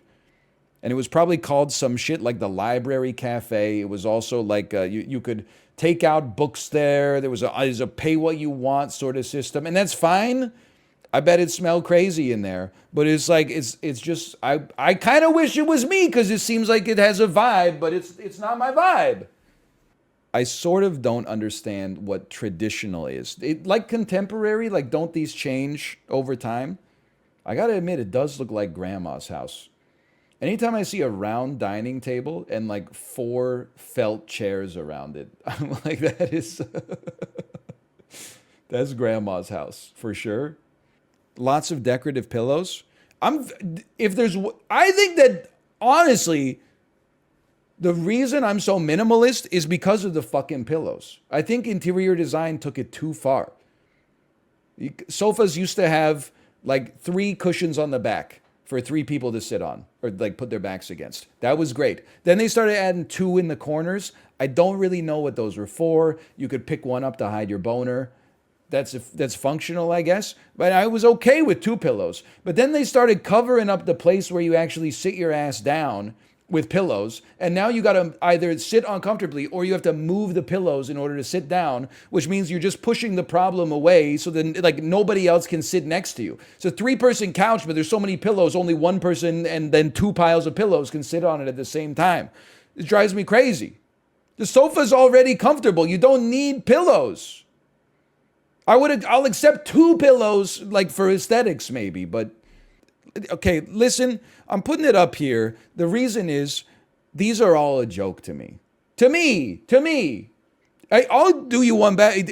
In a way, this list is almost like it's like an inverted like Gaussian distribution of or normal distribution of like respect. Like if I walked into your house and your house looked like this, I would be like, oh shit, I see you.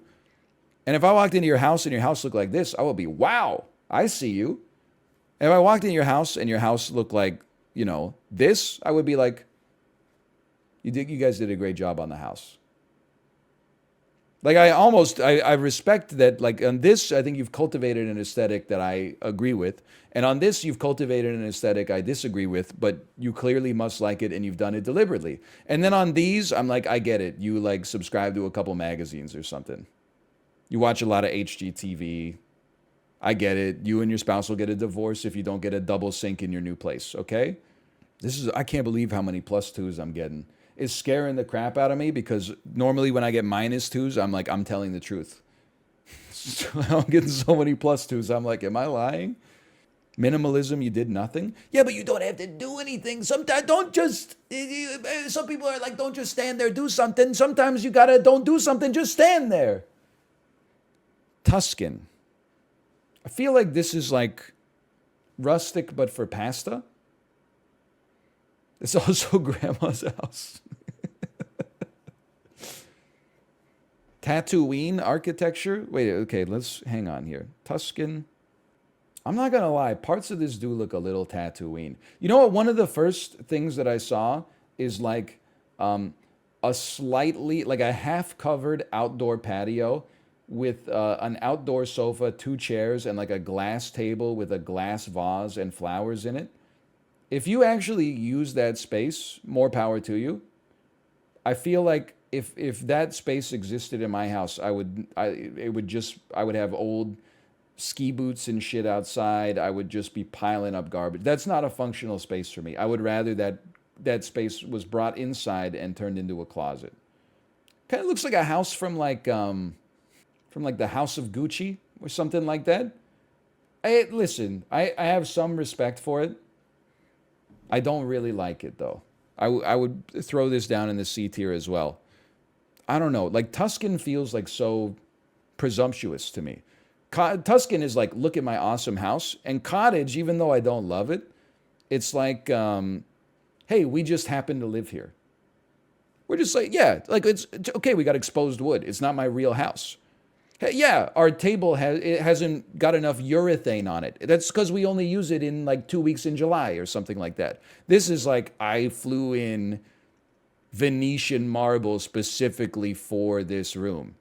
And cottage is like, yeah, we had like some leftover 2x4s, so we built a table or something like that. Like, I respect this more. This is a little bit more like blue collar. This is like, my dad owns the 3rd largest garbage truck wholesaler in the county. So you better watch how you talk to me. And then I'll just be honest with you, I don't really know what transitional is, but let me take a look at this. I mean, I'm seeing like 15 different distinct styles of design across 15 different images. These just look like houses. I don't know how to put this here. Look up brutalist interior design. I'm a noted brutalist enjoyer, by the way. Yeah, this is my style. This Google image search, just like, this is me down to a T. Bro, literally, like, why are you painting the walls? I don't need the walls to be painted. Well, you have the smallest brain on the planet? Oh, when I look at that shade of the reflection of light off of that wall, it makes me feel warm. Bro, it's a wall. I mean, I don't want, like, exposed drywall, but if it's made out of, like, stone or concrete or something, yeah, give me the concrete. Oh, no, you can't just have concrete. It's gray. Your walls need to be taupe.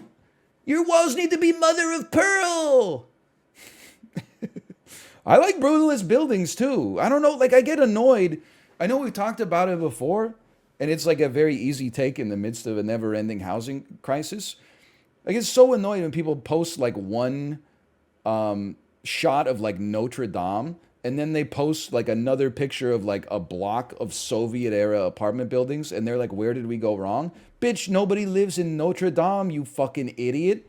Those are houses for people to live in. Like if they need a place to go fall asleep, a place to poop and pee and go to the shower and like cook food and then like enjoy time with their family. They don't need to, not everybody needs to live in a building that's like, it looks like the observatory in Los Angeles or something like that. Like you need a place to live, man. Amazing. Look at this beautiful building that 0 people live in versus like these 8 buildings that admittedly like look generic, but there's some beauty in the fact that 3,000 people are living their lives in them right now.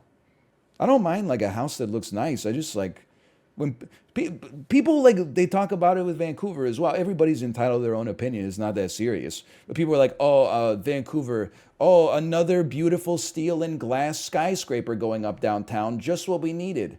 It's a beautiful city. It's a nice skyline. What do you want them to do? You want them to build a 40-story tall building out of like pine? It's a damn tinderbox, man. Where earthquake comes, the whole thing's going down in 2 seconds. Now, what do I like in a chair? Sittability ranks pretty high.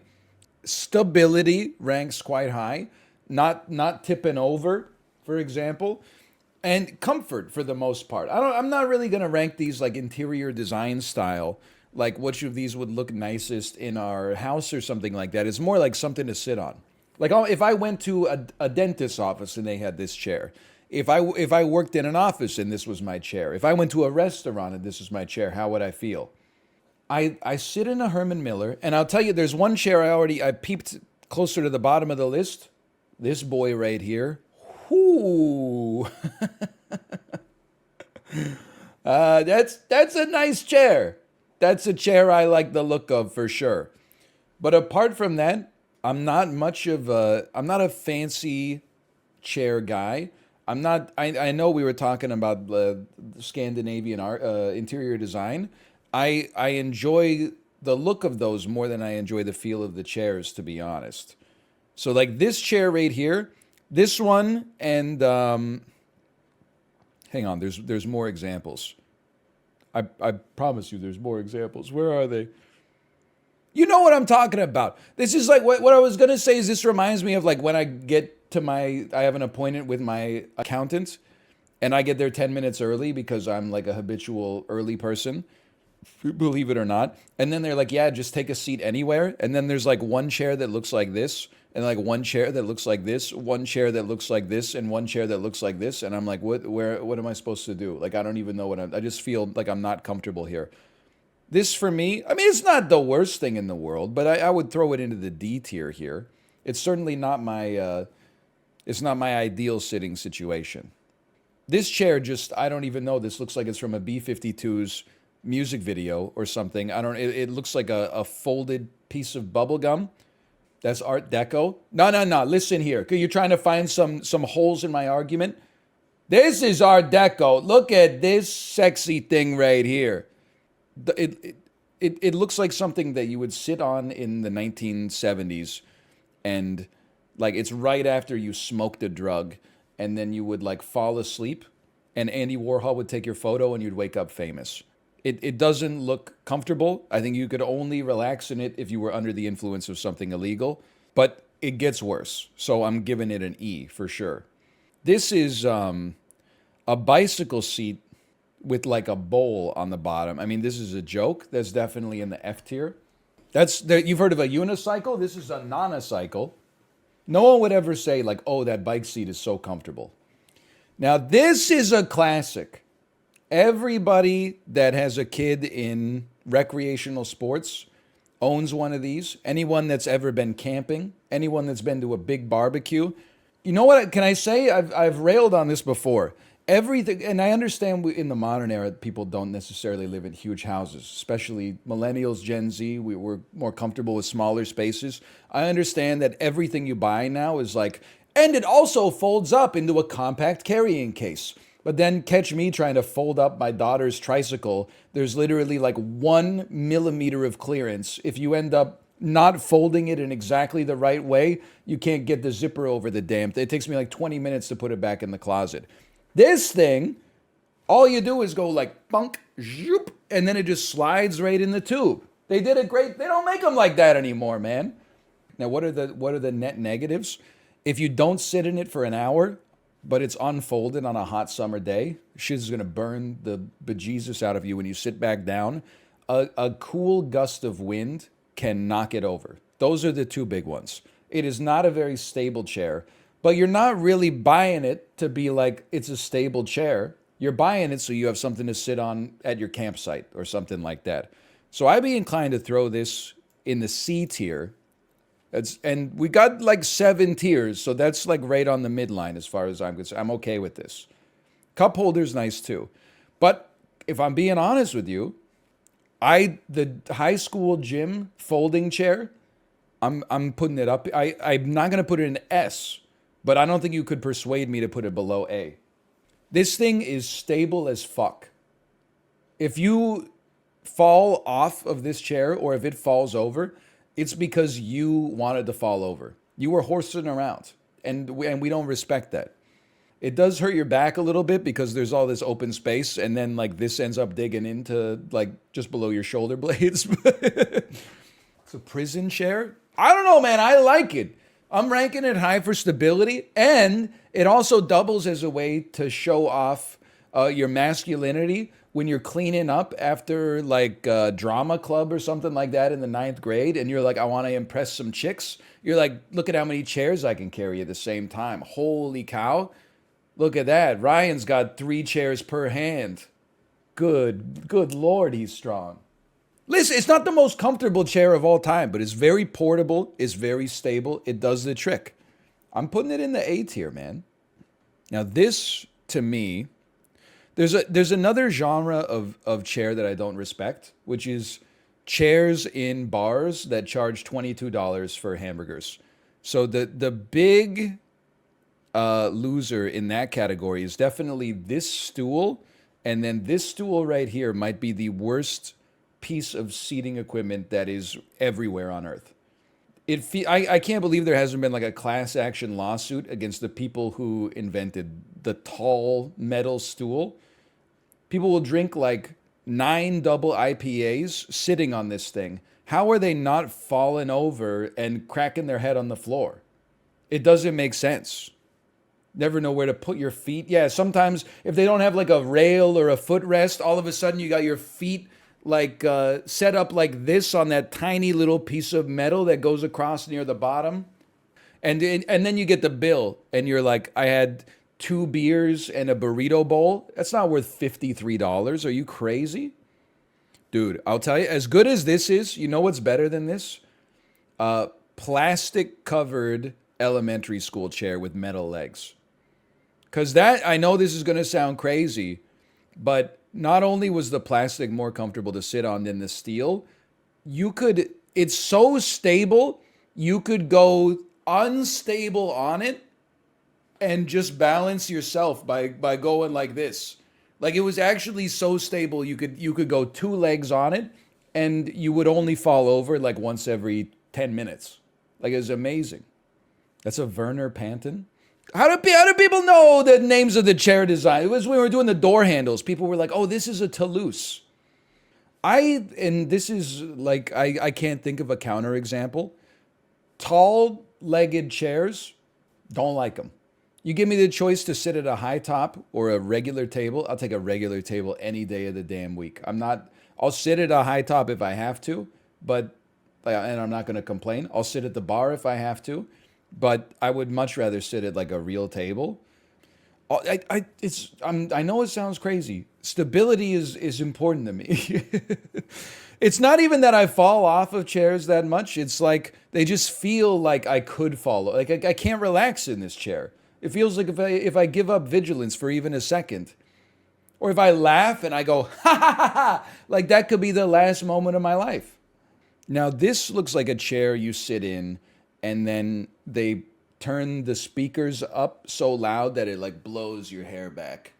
And you're going like, whoa. I mean, the more I look at this chair, the more I'm like insulted by the chair. Why are the armrests so high? I'm not a particularly tall guy, but it doesn't feel like my arms are there. Like it feels like I'm sitting like Jerry Stiller or something like that. It is a chopper. So true. This is not minimalism, okay? Minimalism is I don't even have a chair. I already have a bed. Why would I need a chair? Oh, I'm sorry. Oh, wow. Look, oh, sorry. The Queen of England is here to visit us. She wants a place to sit and a place to lay down. Oh, no, you couldn't possibly sit on the place where you lay down. I do have problems with chairs where they don't force you to sit up straight, but they don't let you lay down. I guess I'm kind of like O-Town. I want it all or nothing at all. Like if I'm, like for an office chair, for example, I like the one that I have because it doesn't really allow me to kind of like slouch. It keeps my form good, which keeps me alert, and I don't get tempted to slip into leisure, which is not offered.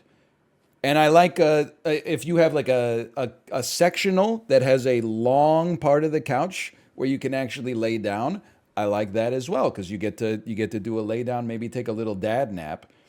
But this one kind of looks like you could sit on it diagonally, but you would never be comfortable enough to really fall asleep, or at least I wouldn't. But I would still say, I mean, for me, I would put it C tier below folding camper. This is really bad. Like, this is my nemesis. This is $9 beers, $22 burgers. This one is like $19 for 3 small tacos. Also, I feel like not stable. Sorry. Not, like if you try to tip and stand on 1 to 2 legs of these, you're going over, okay? And then because it's plastic, it's gonna shear off. It's all over. I mean, it's pretty bad. But I will say, I mean, it's about. I mean, I would rather. I don't know. This shit. It feels like it's gonna fuck up my back too. Because like the ones like that don't have good back support, I feel like it's okay as long as you're not forced to lean forward so much. But on this, you got to lean forward because you're always like slurping something out of a bowl. I can't. I'm sorry, I can't put it in high D tier. I'm gonna shove it down in the E tier here.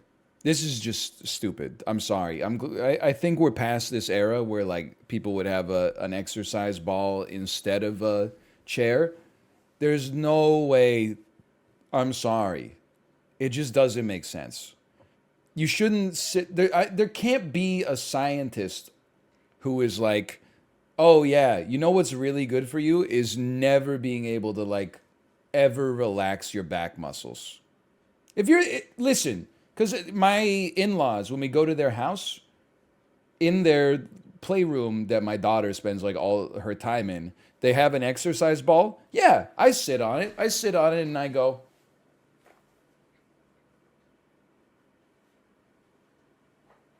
But I only do it because every second that I watch my daughter play with like the same 20 toys feels like an hour sometimes. So it's like a distraction from... like I'm still doing my parental duty, but it also helps the time go by a little faster. But this is like to sit on this for like 8 hours a day at work. I'm sorry. Listen, I'm sorry. I would put my back up against anybody's back that is sitting on this at work. Not only does it have no back, it has no seat, and it's designed to be unstable. Okay, you're right. It's not. I'll admit, it's not worse than the bike seat on a Bosu ball. That's way worse. Like, I don't even think I could sit on this for more than like 2 seconds without falling over. So I'll use some honesty there. For a long time, I looked down on the Muskoka chair. And I thought, oh, look at these wood slats. That looks like, oh, so harsh. Then, Caden, this is like 5 or 6 years ago, Caden and I went camping, and there was nothing to do. But at the lodge, there was like a Muskoka chair that just looked out into the forest. And I sat on it, and I was like, this is really nice. And I just sort of like sat there for, I don't know, 10, 15 minutes, not even doing anything, just sitting there. The chair, just being in the chair was enough of a privilege that it was entertainment in and of itself. I'm inclined to throw it into the S. Is it stable? It's insanely stable. You would have to kick off of the ground to tip the thing over. Now I'm thinking, dude, if I ever like open up an office, I'm not gonna have chairs. I'm just gonna have different weird shit, and we're gonna learn something about your personality when you come in. Here's a tricycle. You can go sit on the tricycle. There's a kneeling chair. Here's an old refurbished like roller coaster car, and you gotta put the lap bar down. Now, oh my god, we have so many chairs, dude.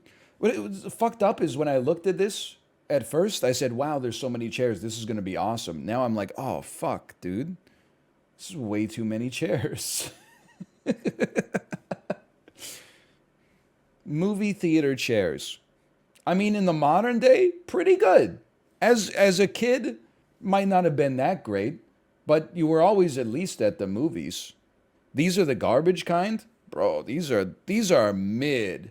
Garbage is the ones that have like the old 90s like laser beams on, and they're covered in carpet, and then you like walk to the row you want to go in, and like half the chairs still have the spring, so the chairs are up, and half of them have no spring and they're like permanently down.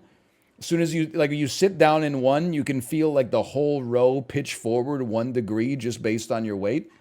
This one's not so bad. These are like mid-2000s or later movie theater seats. These are fine, man. These are, you feel like you're getting on like a rocket ship or something like that. I would feel comfortable throwing these in the B tier for sure. I almost feel like this is like worse than just the ball. Like a half ball on a chair that didn't have wheels sort of makes sense to me. But isn't there some kind of like a butterfly effect here? Like a positive equilibrium where as soon as you get a little bit of movement on the ball, that leads to more movement on the wheels, which leads to more movement on the ball, which leads to more movement on the wheels. And then before, like, as soon as you sit down, you're like, oh, this is kind of nice. And then in 2 minutes, you're like, whoa, whoa, whoa, whoa, whoa, whoa. It seems, yeah, there's a physics bug with this chair. Like, it doesn't seem right. My mom has this chair at her desk in her classroom. She loves it. Is your mom a chair teacher? Does she teach people what chairs are good and bad? Or does she just teach something useless like mathematics? It's a good chair? No, I'm sorry. I have to disagree with you. I know you've sat in it and I haven't, but I'm looking at this. There's nothing you can do to convince me that the ball is a good chair. This chair, I feel like we've had some that are like deceptively good, like the folding chair. This is like deceptively bad. Like it looks like it's super comfortable, but because of the way that the back is set up, you can't really rest up against it. You have to spend your whole appointment like lean forward on your knees or something, or on your elbows. Your elbows are on your knees. There's nowhere for your arms to go. You're sitting there. You're like, am I talking too much?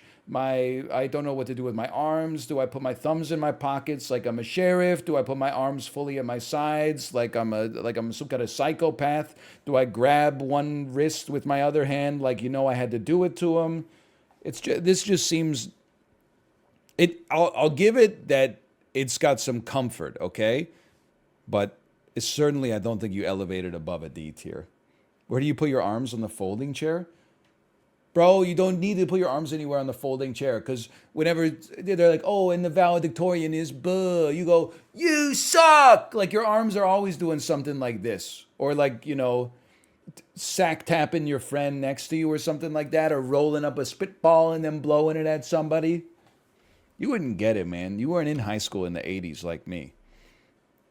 So this chair, I don't know if it's my body, but I kind of hate it. Not my body, I'm like okay with it, but I hate this chair. I need the chair to inform my body where to go, not my body to inform the chair where to go.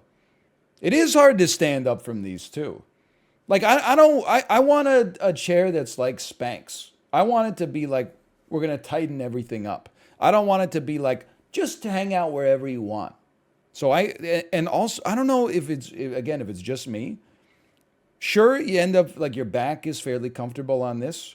I don't need a low impact chair, I guess is what I'm trying to say. I'm still like, I'm at a place in my life where a chair can be medium impact. I don't need like my doctor recommended I get a chair that isn't so hard on my ass. I'm old, but I'm not that old. Also, I always feel like the backs of my calves get like rubbed weird by the wood here. They need to put more fabric here. I mean, I would much rather, well, here's the thing. I would rather sit in this than this. But if you're like, hey, can you bring a chair to the cottage? I mean, I'm bringing that. Toot sweet. And if you got this one, and this one set out to lounge in, this is last pick. So I'm putting it high D, maybe like right around here. Like if we're at like a campfire, and I say this without a hint of irony, I would rather post up in this at a campfire than post up in this. Am I an insane person if I put a dentist chair or a barber's chair, I guess, in the S tier? It's just a great chair. I've never, and I haven't got my haircut for a while. When I got my haircut or when I'm at the dentist, I'm never like, oh, this chair's uncomfortable. I'm always like, oh, this chair's helping me relax a little bit. It's cozy, it's functional, it has pitch, it has yaw, it has roll, it has elevation. This is an S tier. I mean, I don't know how you want me to rank this. I think this would make a great office chair. It's stable. I don't think if you fall out of your dentist chair, I think that shit is like bolted to the damn ground. It might not be like an ideal chair to have at your work desk or something like that. But it might be. I don't know. I don't mind a rocking chair either. My problem with most rocking chairs is that they're low because they used to make old people shorter. But recently they've changed that. But even as like a little kid, well, not a little kid, but as like a 12-year-old, whenever you sit in a rocking chair, your knees are like up around your chin when the thing is like rocked back.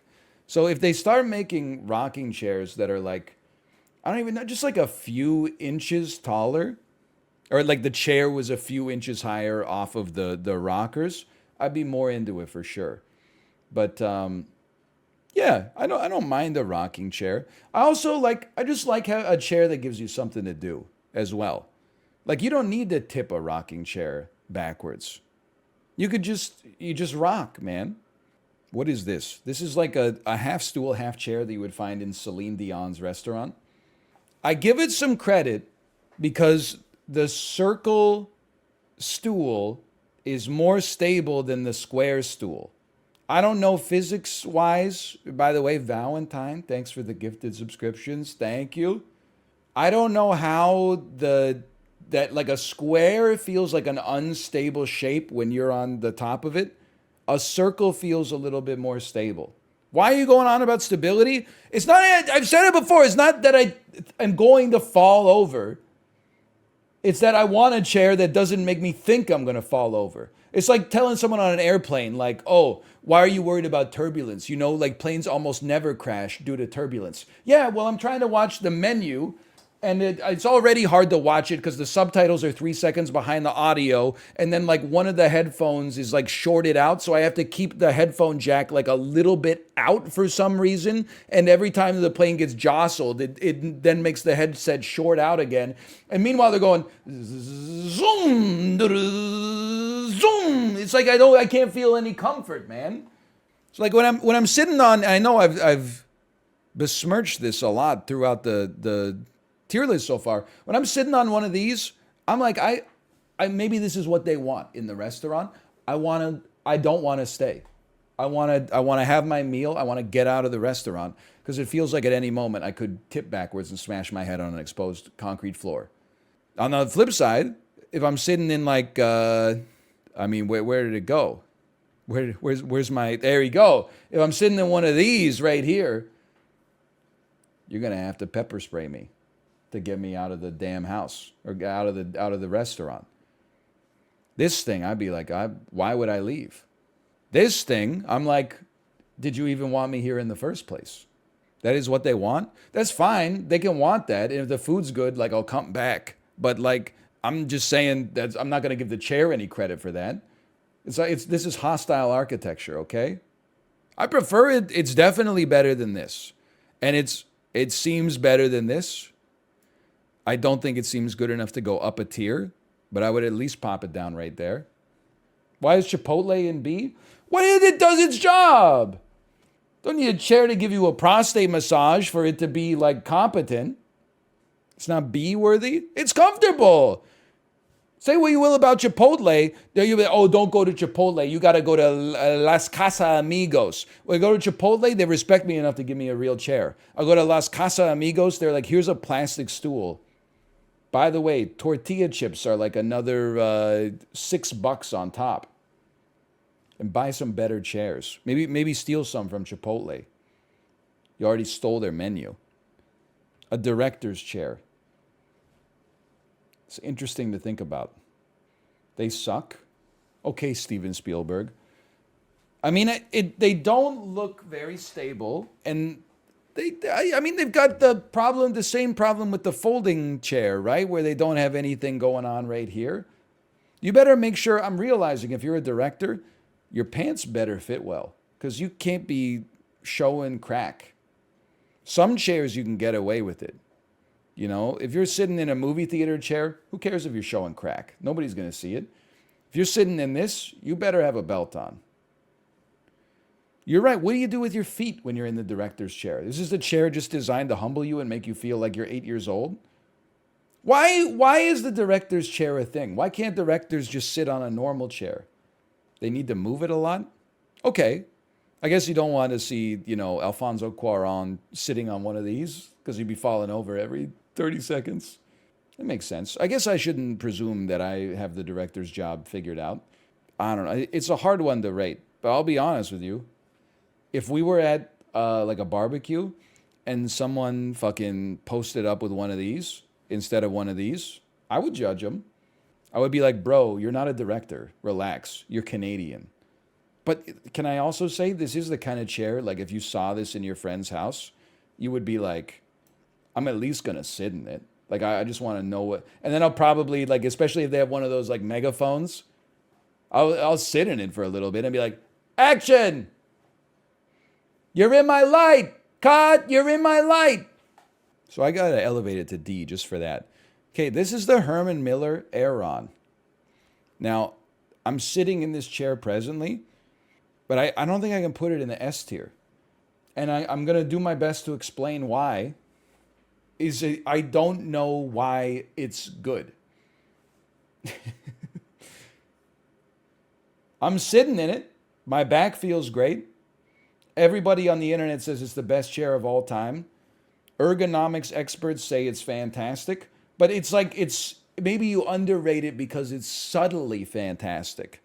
Like as soon as you sit down in a Muskoka chair, you're like, oh man, it's time to relax. As soon as you sit down in a barber chair, you're like, man, it's like I'm surrounded by leather right now.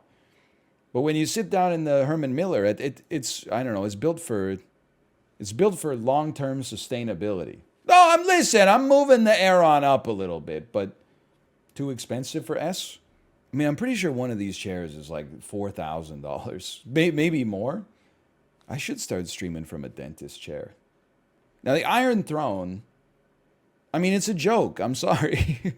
I would rather sit on the Iron Throne than sit on a bicycle seat attached to a Bosu ball. But it's a joke chair. Like it seems extremely uncomfortable. Okay, Lego chair, straight up, I would rather sit on the bicycle seat on a Bosu ball than the Lego chair. That seems very uncomfortable. And then this motherfucker right here, referenced it like 70 times throughout the tier list so far.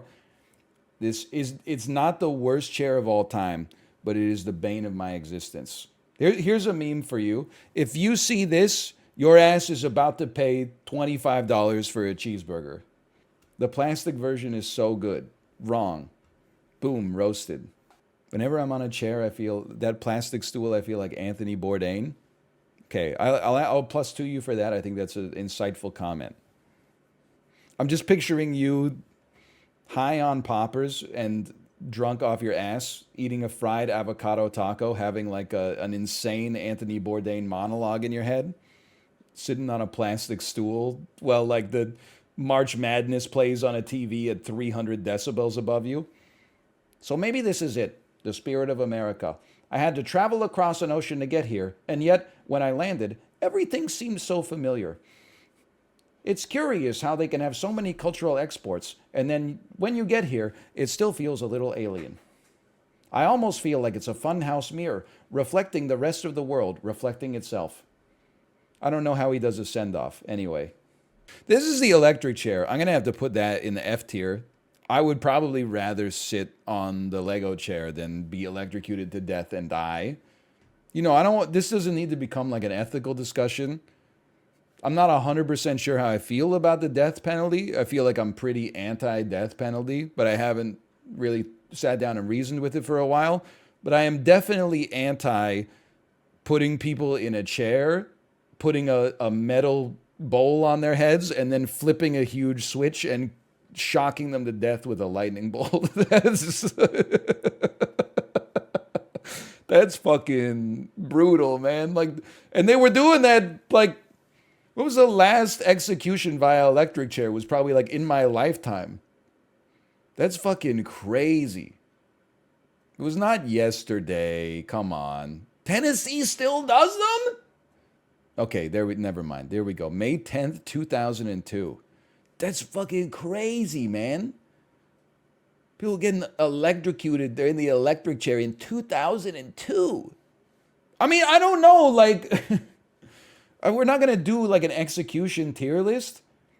I feel like my ass would like rather hang. They're both brutal.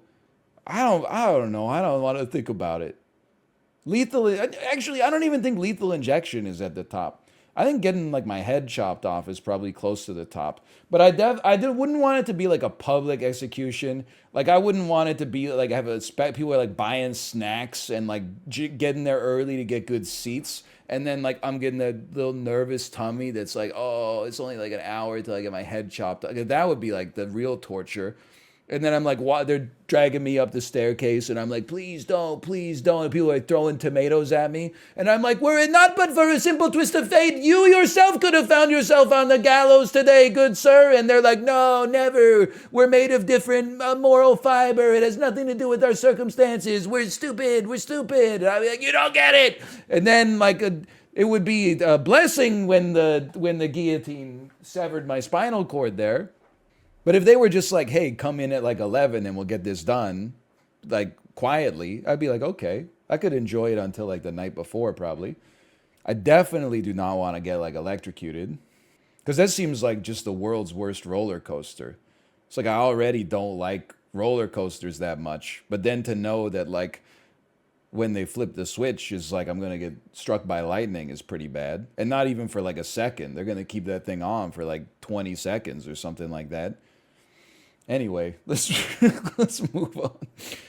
Yeah, I definitely would not like to have all 4 of my limbs broken and then be shackled into a boat and have my body covered in honey and then pushed out to sea so that like wild birds ate my flesh over the course of several days.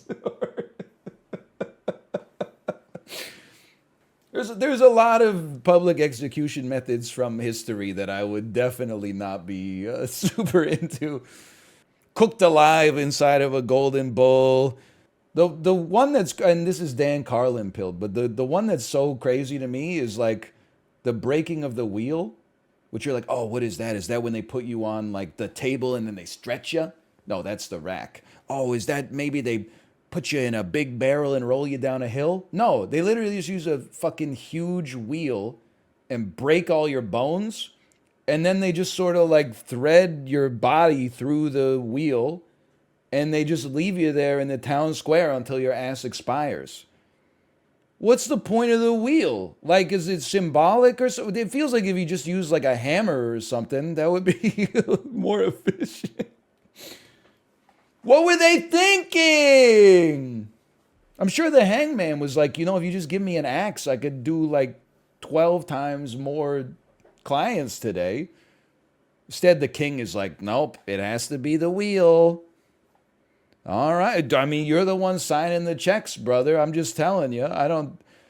You don't tell me how to do my job. I guess I shouldn't tell you how to do yours. But execution tier list is kind of a great idea. Now, the back seat on a bus, maybe this is an unpopular take. Maybe this is a train for that matter. Tend to be pretty nice.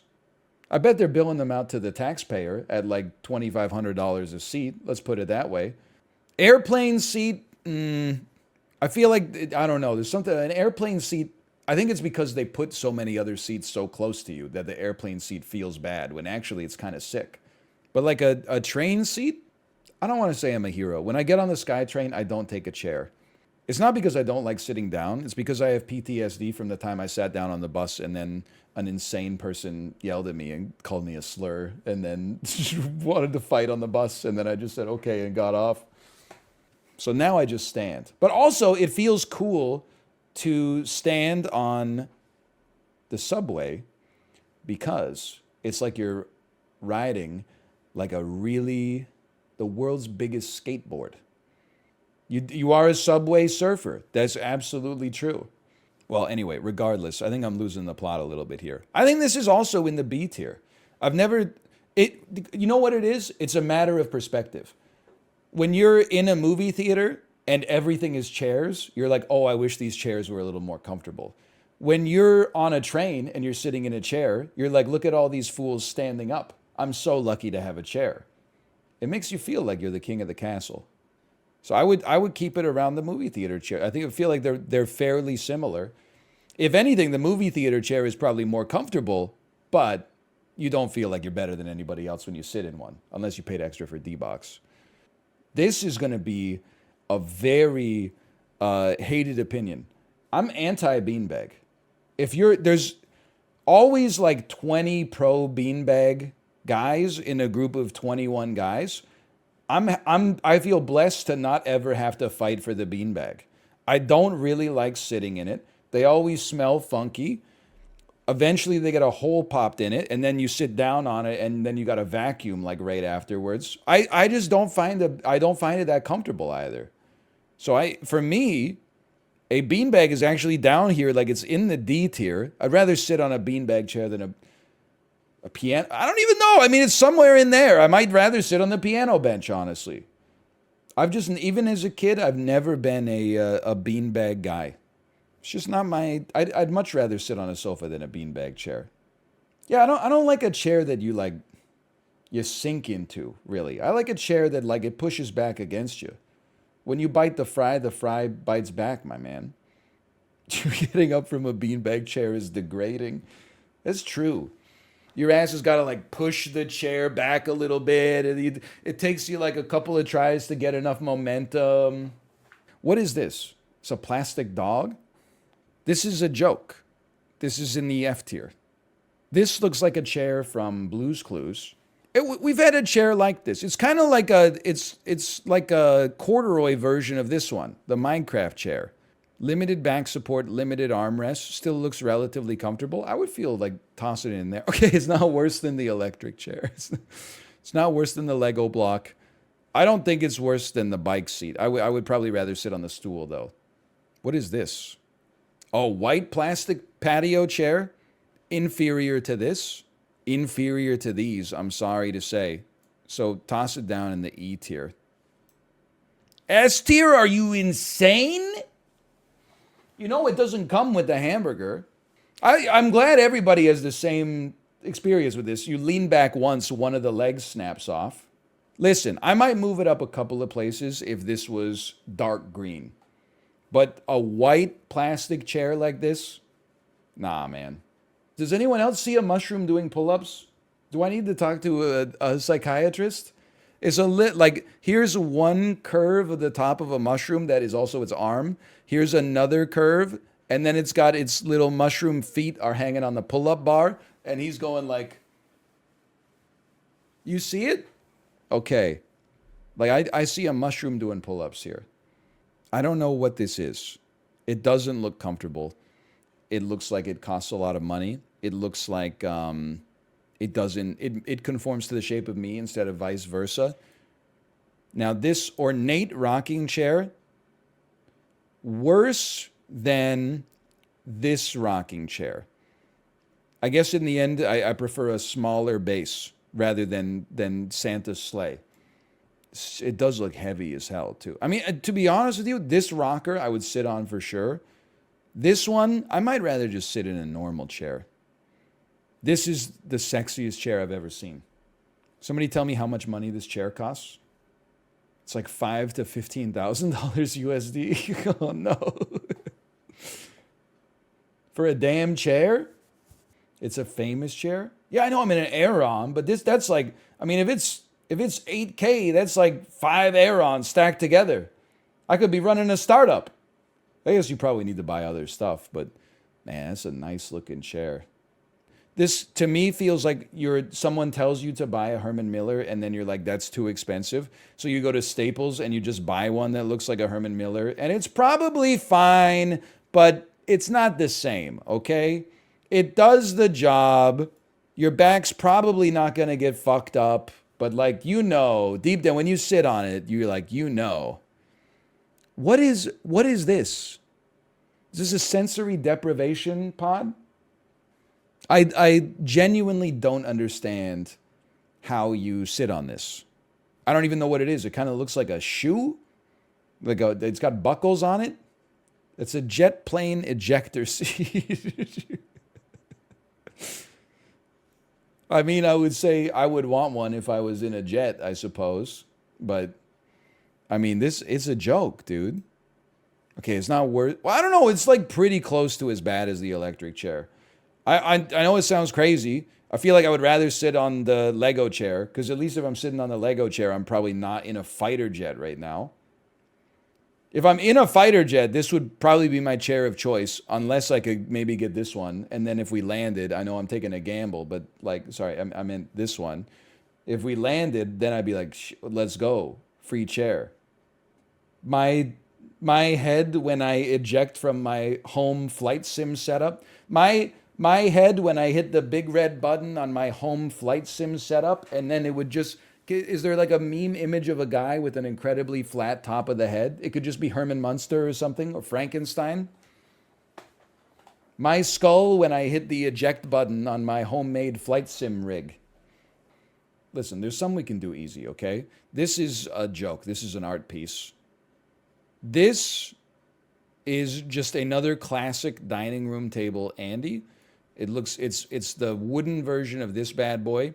But it's got a little deeper. So you know what? I would elevate it slightly further. I can't put it past the rocker. The rocker should be up there. This thing, it just looks like a simple chair. I would think sitting down here, I think I would be coming back to a restaurant for a nice meal and then leaving, but not feeling at any time like I was in danger.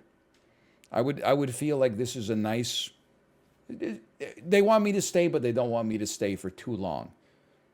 And that to me seems like an acceptable... I mean, I'd much rather have it than metal stool. This I don't understand. I'm going to give it an E, and I'm going to put it high E. Now, I feel like the gamer chair is like... I don't think this is contentious. I sat in one for a few years, and it was totally fine. But there was like no benefit to it whatsoever. It's not worse than the electric chair. But it was like worse than an office chair. Yeah, like I think it's probably worse than the Staples chair, the Office Depot chair. Also, no streamer in history has ever used the head pillow, because when you buy this chair, you're playing competitive games, so you're leaning forward the whole time. If you ever need to buy a used pillow, if you find yourself in that place in your life, try to buy one off of a retired streamer. I use it. It's not like it... I'm not saying it's a bad chair. I'm just saying, like, I don't really feel like it's that valuable. I had a DX Racer, and when I sat in it, I was like, oh, this is like... It's comfortable, but it's not like... I don't know. I think it would be cooler... Maybe this is not apt at all. I think it would be cooler if it was set up like a real race car chair instead of like a race car chair that's cushioned. Like, if that shit was made of, like, hard metal and you had to strap yourself into it, then I'd be like, oh, shit, it's time to game. Yep, that's a B. Yep, we roll on Cupcake. Okay, good, we got a crow. We're going to buy, sell, freeze the chocolate. Okay, let's launch this round. I would be like, we're ready to go. But this is just like I don't know, I just, at my age, I think I would just feel like a dweeb. This chair would make me feel bad to sit in it at this point in my life. I'd be like, I got a kid. I'm like silver in Rocket League. I'm sitting down in my gaming chair to do a stream. Like, that's not me. I'm gonna put it in the mid D tier. Okay, and there you go. You have your list. Hey, we're adults here. We're just having a conversation. We're not saying like any of this is good. We're having a conversation about what would be the worst ways to be executed for a crime. Okay, now I'm just telling you out of some of these I'm not familiar with, okay? Like, for example, I'm not familiar with what it means to have a Dementor's kiss. Blowing from a gun doesn't sound so bad. Buried alive by Mr. Beast. Airlock ejection. I also don't know what Poena Kool-Aid. Anyone that's in that I don't know, but it's in English and like not from Harry Potter, I know I'm in trouble. Like, what is scaphism? That there appears to be a bird eats your flesh bit by bit? Yes. All right.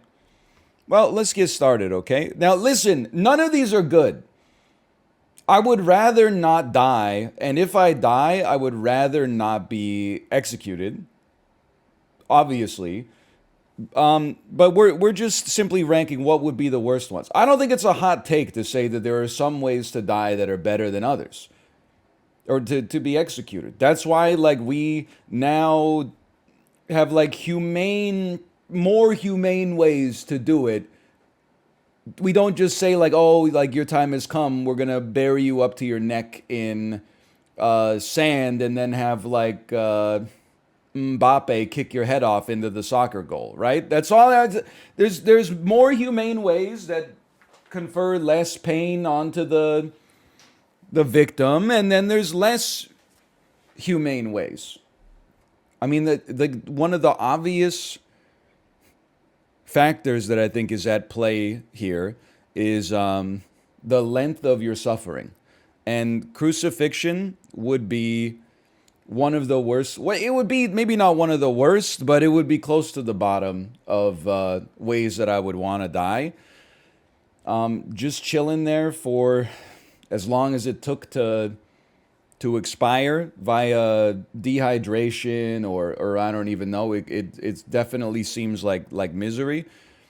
So like this I'm just trying to set the tone here. This is the worst. And then like this is the best but still pretty bad. They're all pretty bad though. I would put myself here. Probably this is second from the bottom. Burning to death. This is a tough one. It's extremely painful, but it is at least over quickly. I would probably rather burn to death and die in 45 seconds or something like that. It's not quick. It's very quick compared to some of the things on the list. Certainly very quick compared to the Ark. Well, I guess it's slower than the Ark of the Covenant face melting, but it's quicker than like having your flesh torn limb from limb by little birds. I mean, that could take like a week. I still think at the very least, I'm not saying it's great, but this would be perhaps at least better than being crucified.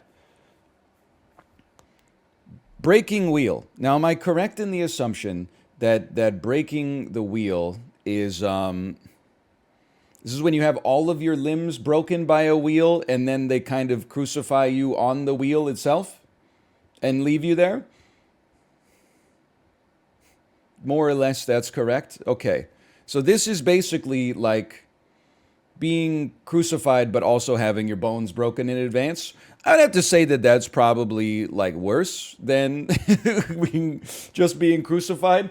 Keep in mind, we're talking about like we're comparing 0 out of 10s to 0 out of 10s, okay? I'm not, because I don't want anybody, because I'm being defensive because when I did the animal tier list, I've been forced to defend myself from bad faith attacks for like a month. I'm just trying to make every 5 seconds, I'm just letting you know none of these are good. The electric chair. This was actually like what inspired this in the first place. Was how we were talking about, we were doing the chair tier list. And I thought like dying in the electric chair, it's crazy that it happened like in the 20th century. Maybe even like once or twice in the 21st century. It's pretty disturbing. Like, A, you're getting shot by a bolt of lightning that has been harnessed by mankind itself. Like there's something almost occult about that, like it's Frankenstein style. And then I think like the anticipation would be the worst part. I mean, the electrocution would probably be the worst part, but the anticipation would also be like really, really bad. Because you'd just be like waiting for the bolt of lightning to hit you. But compared to the other ways on the list, it's at least not, it's not the worst. I mean, if I'm being honest, I would probably rather have that than be burned to death. Yeah, I think that makes sense. I don't know if I'd put it in acceptable. I mean, some of these are downright acceptable. As far as I'm concerned, having your head chopped off by the executioner is like, it's pretty acceptable. They could have done a lot worse. Oh, cool. It's Psycho Day? Yeah, like a little bit. Drowning, I think obviously this would be not great. I think for me, one of the things that I look for in not in choosing a preferred execution style, one of the things that bothers me is knowing that you're gonna die like more than a few seconds before actually dying. Like if there's a firing squad, you know you're gonna die, but like it's just like it's lights out basically. This one, you would be like struggling and like have some hope or something like that, and then you'd be like you'd have to give up. That doesn't sound nice to me. That being said, I mean, to be honest with you, it's tough for me to say that I would rather burn than drown. But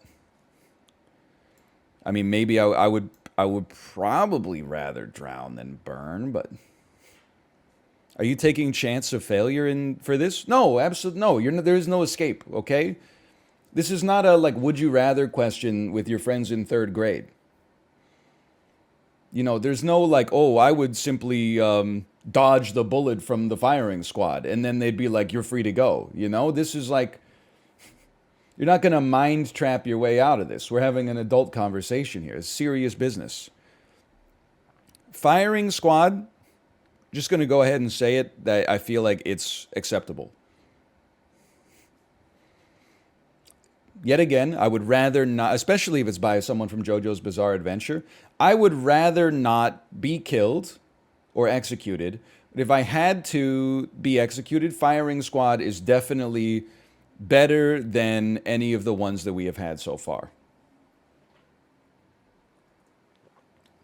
Worse for the guy shooting you, though? What do I care? Fuck that guy.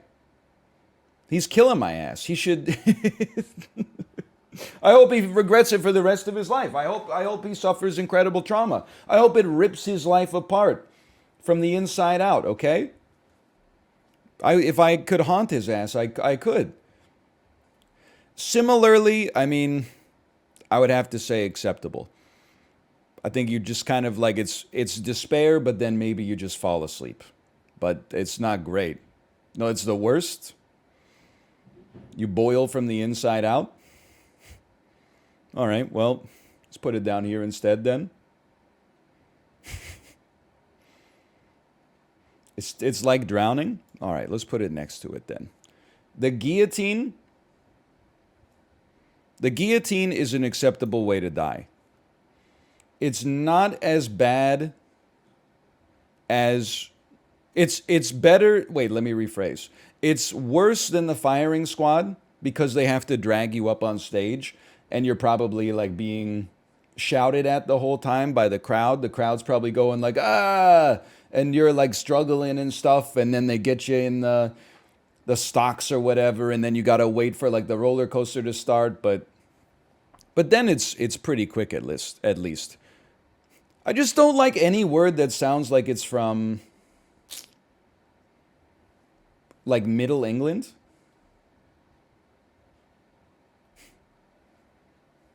Like keel hauling? What is keel hauling? This is actually French?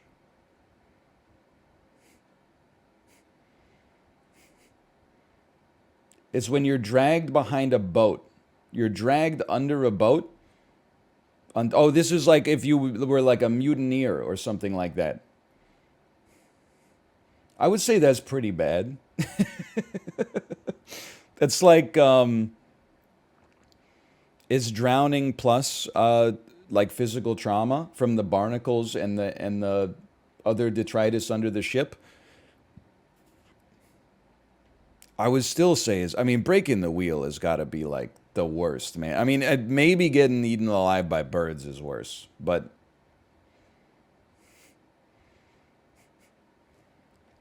lethal injection, this is like the only way that we still do the death penalty in North America. Now, I'm not trying to maybe make an appeal to authority here, but like, we're more humane now. A lot of people are going to disagree with this. We're more humane now than we used to be. Like, nobody now is like, oh, that was a heinous crime. Like, put him in the breaking wheel. We're past that, at least for now. Now, depending on how things go societally, maybe it's more like we go up and then we go down, but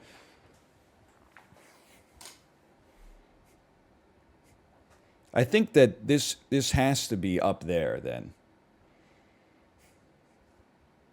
I mean, it's still, I would definitely rather have it than be electrocuted to death, for sure.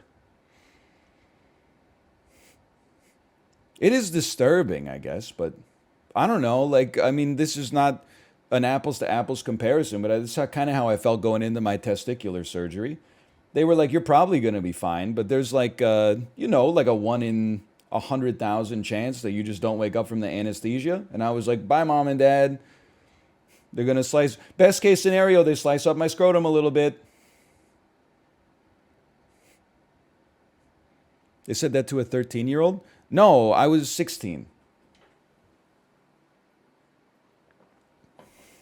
That's what they said for my vasectomy? Bro, they don't even put you asleep for your vasectomy, right? Don't they just numb your area? Corey and I know, literally, we don't even need the anesthesia if we had it done. We could just sit on the bike seat for 90 minutes. Okay, what the heck is pina colelli? Colelli. What is poeta colelli?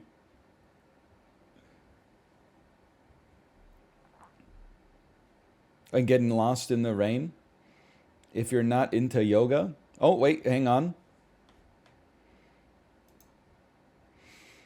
Just from the length of this description, I'm like, this can't be good. Sewn up in a leather sack with an assortment of live animals, including a dog, snake, monkey, and a chicken or rooster. All right. I mean, that's like, it's really bad.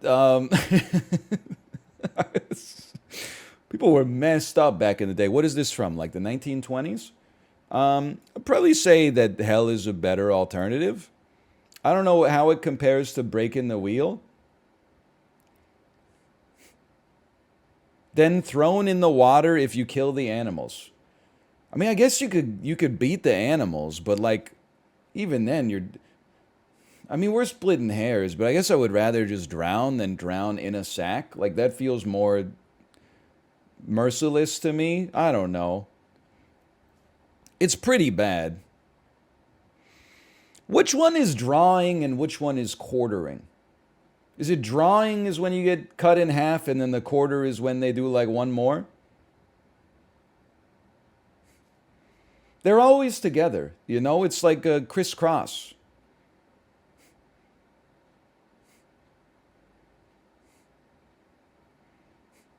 Drawing is when they I thought this tier list is making me uncomfortable, man. This was a terrible idea. My mood is like so down versus where I started the stream. Just reading about all these horrific ways that people died in like the Middle Ages just for like being like, I think ice is less dense than water. They were like, all right, tie them up to the horses.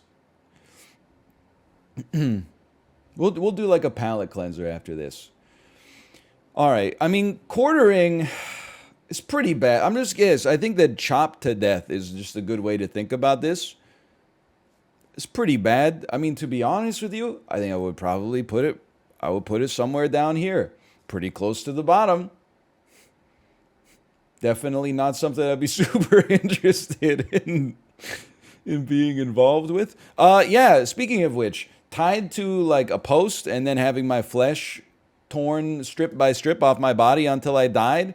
That's got to be like, it might even be worse than having a professional break your limbs because it's just birds instead. They don't even know what they have no mercy. So that one's pretty low. Stoning. Stoning is like, it would be pretty bad. You're dying to like repeated blunt force trauma.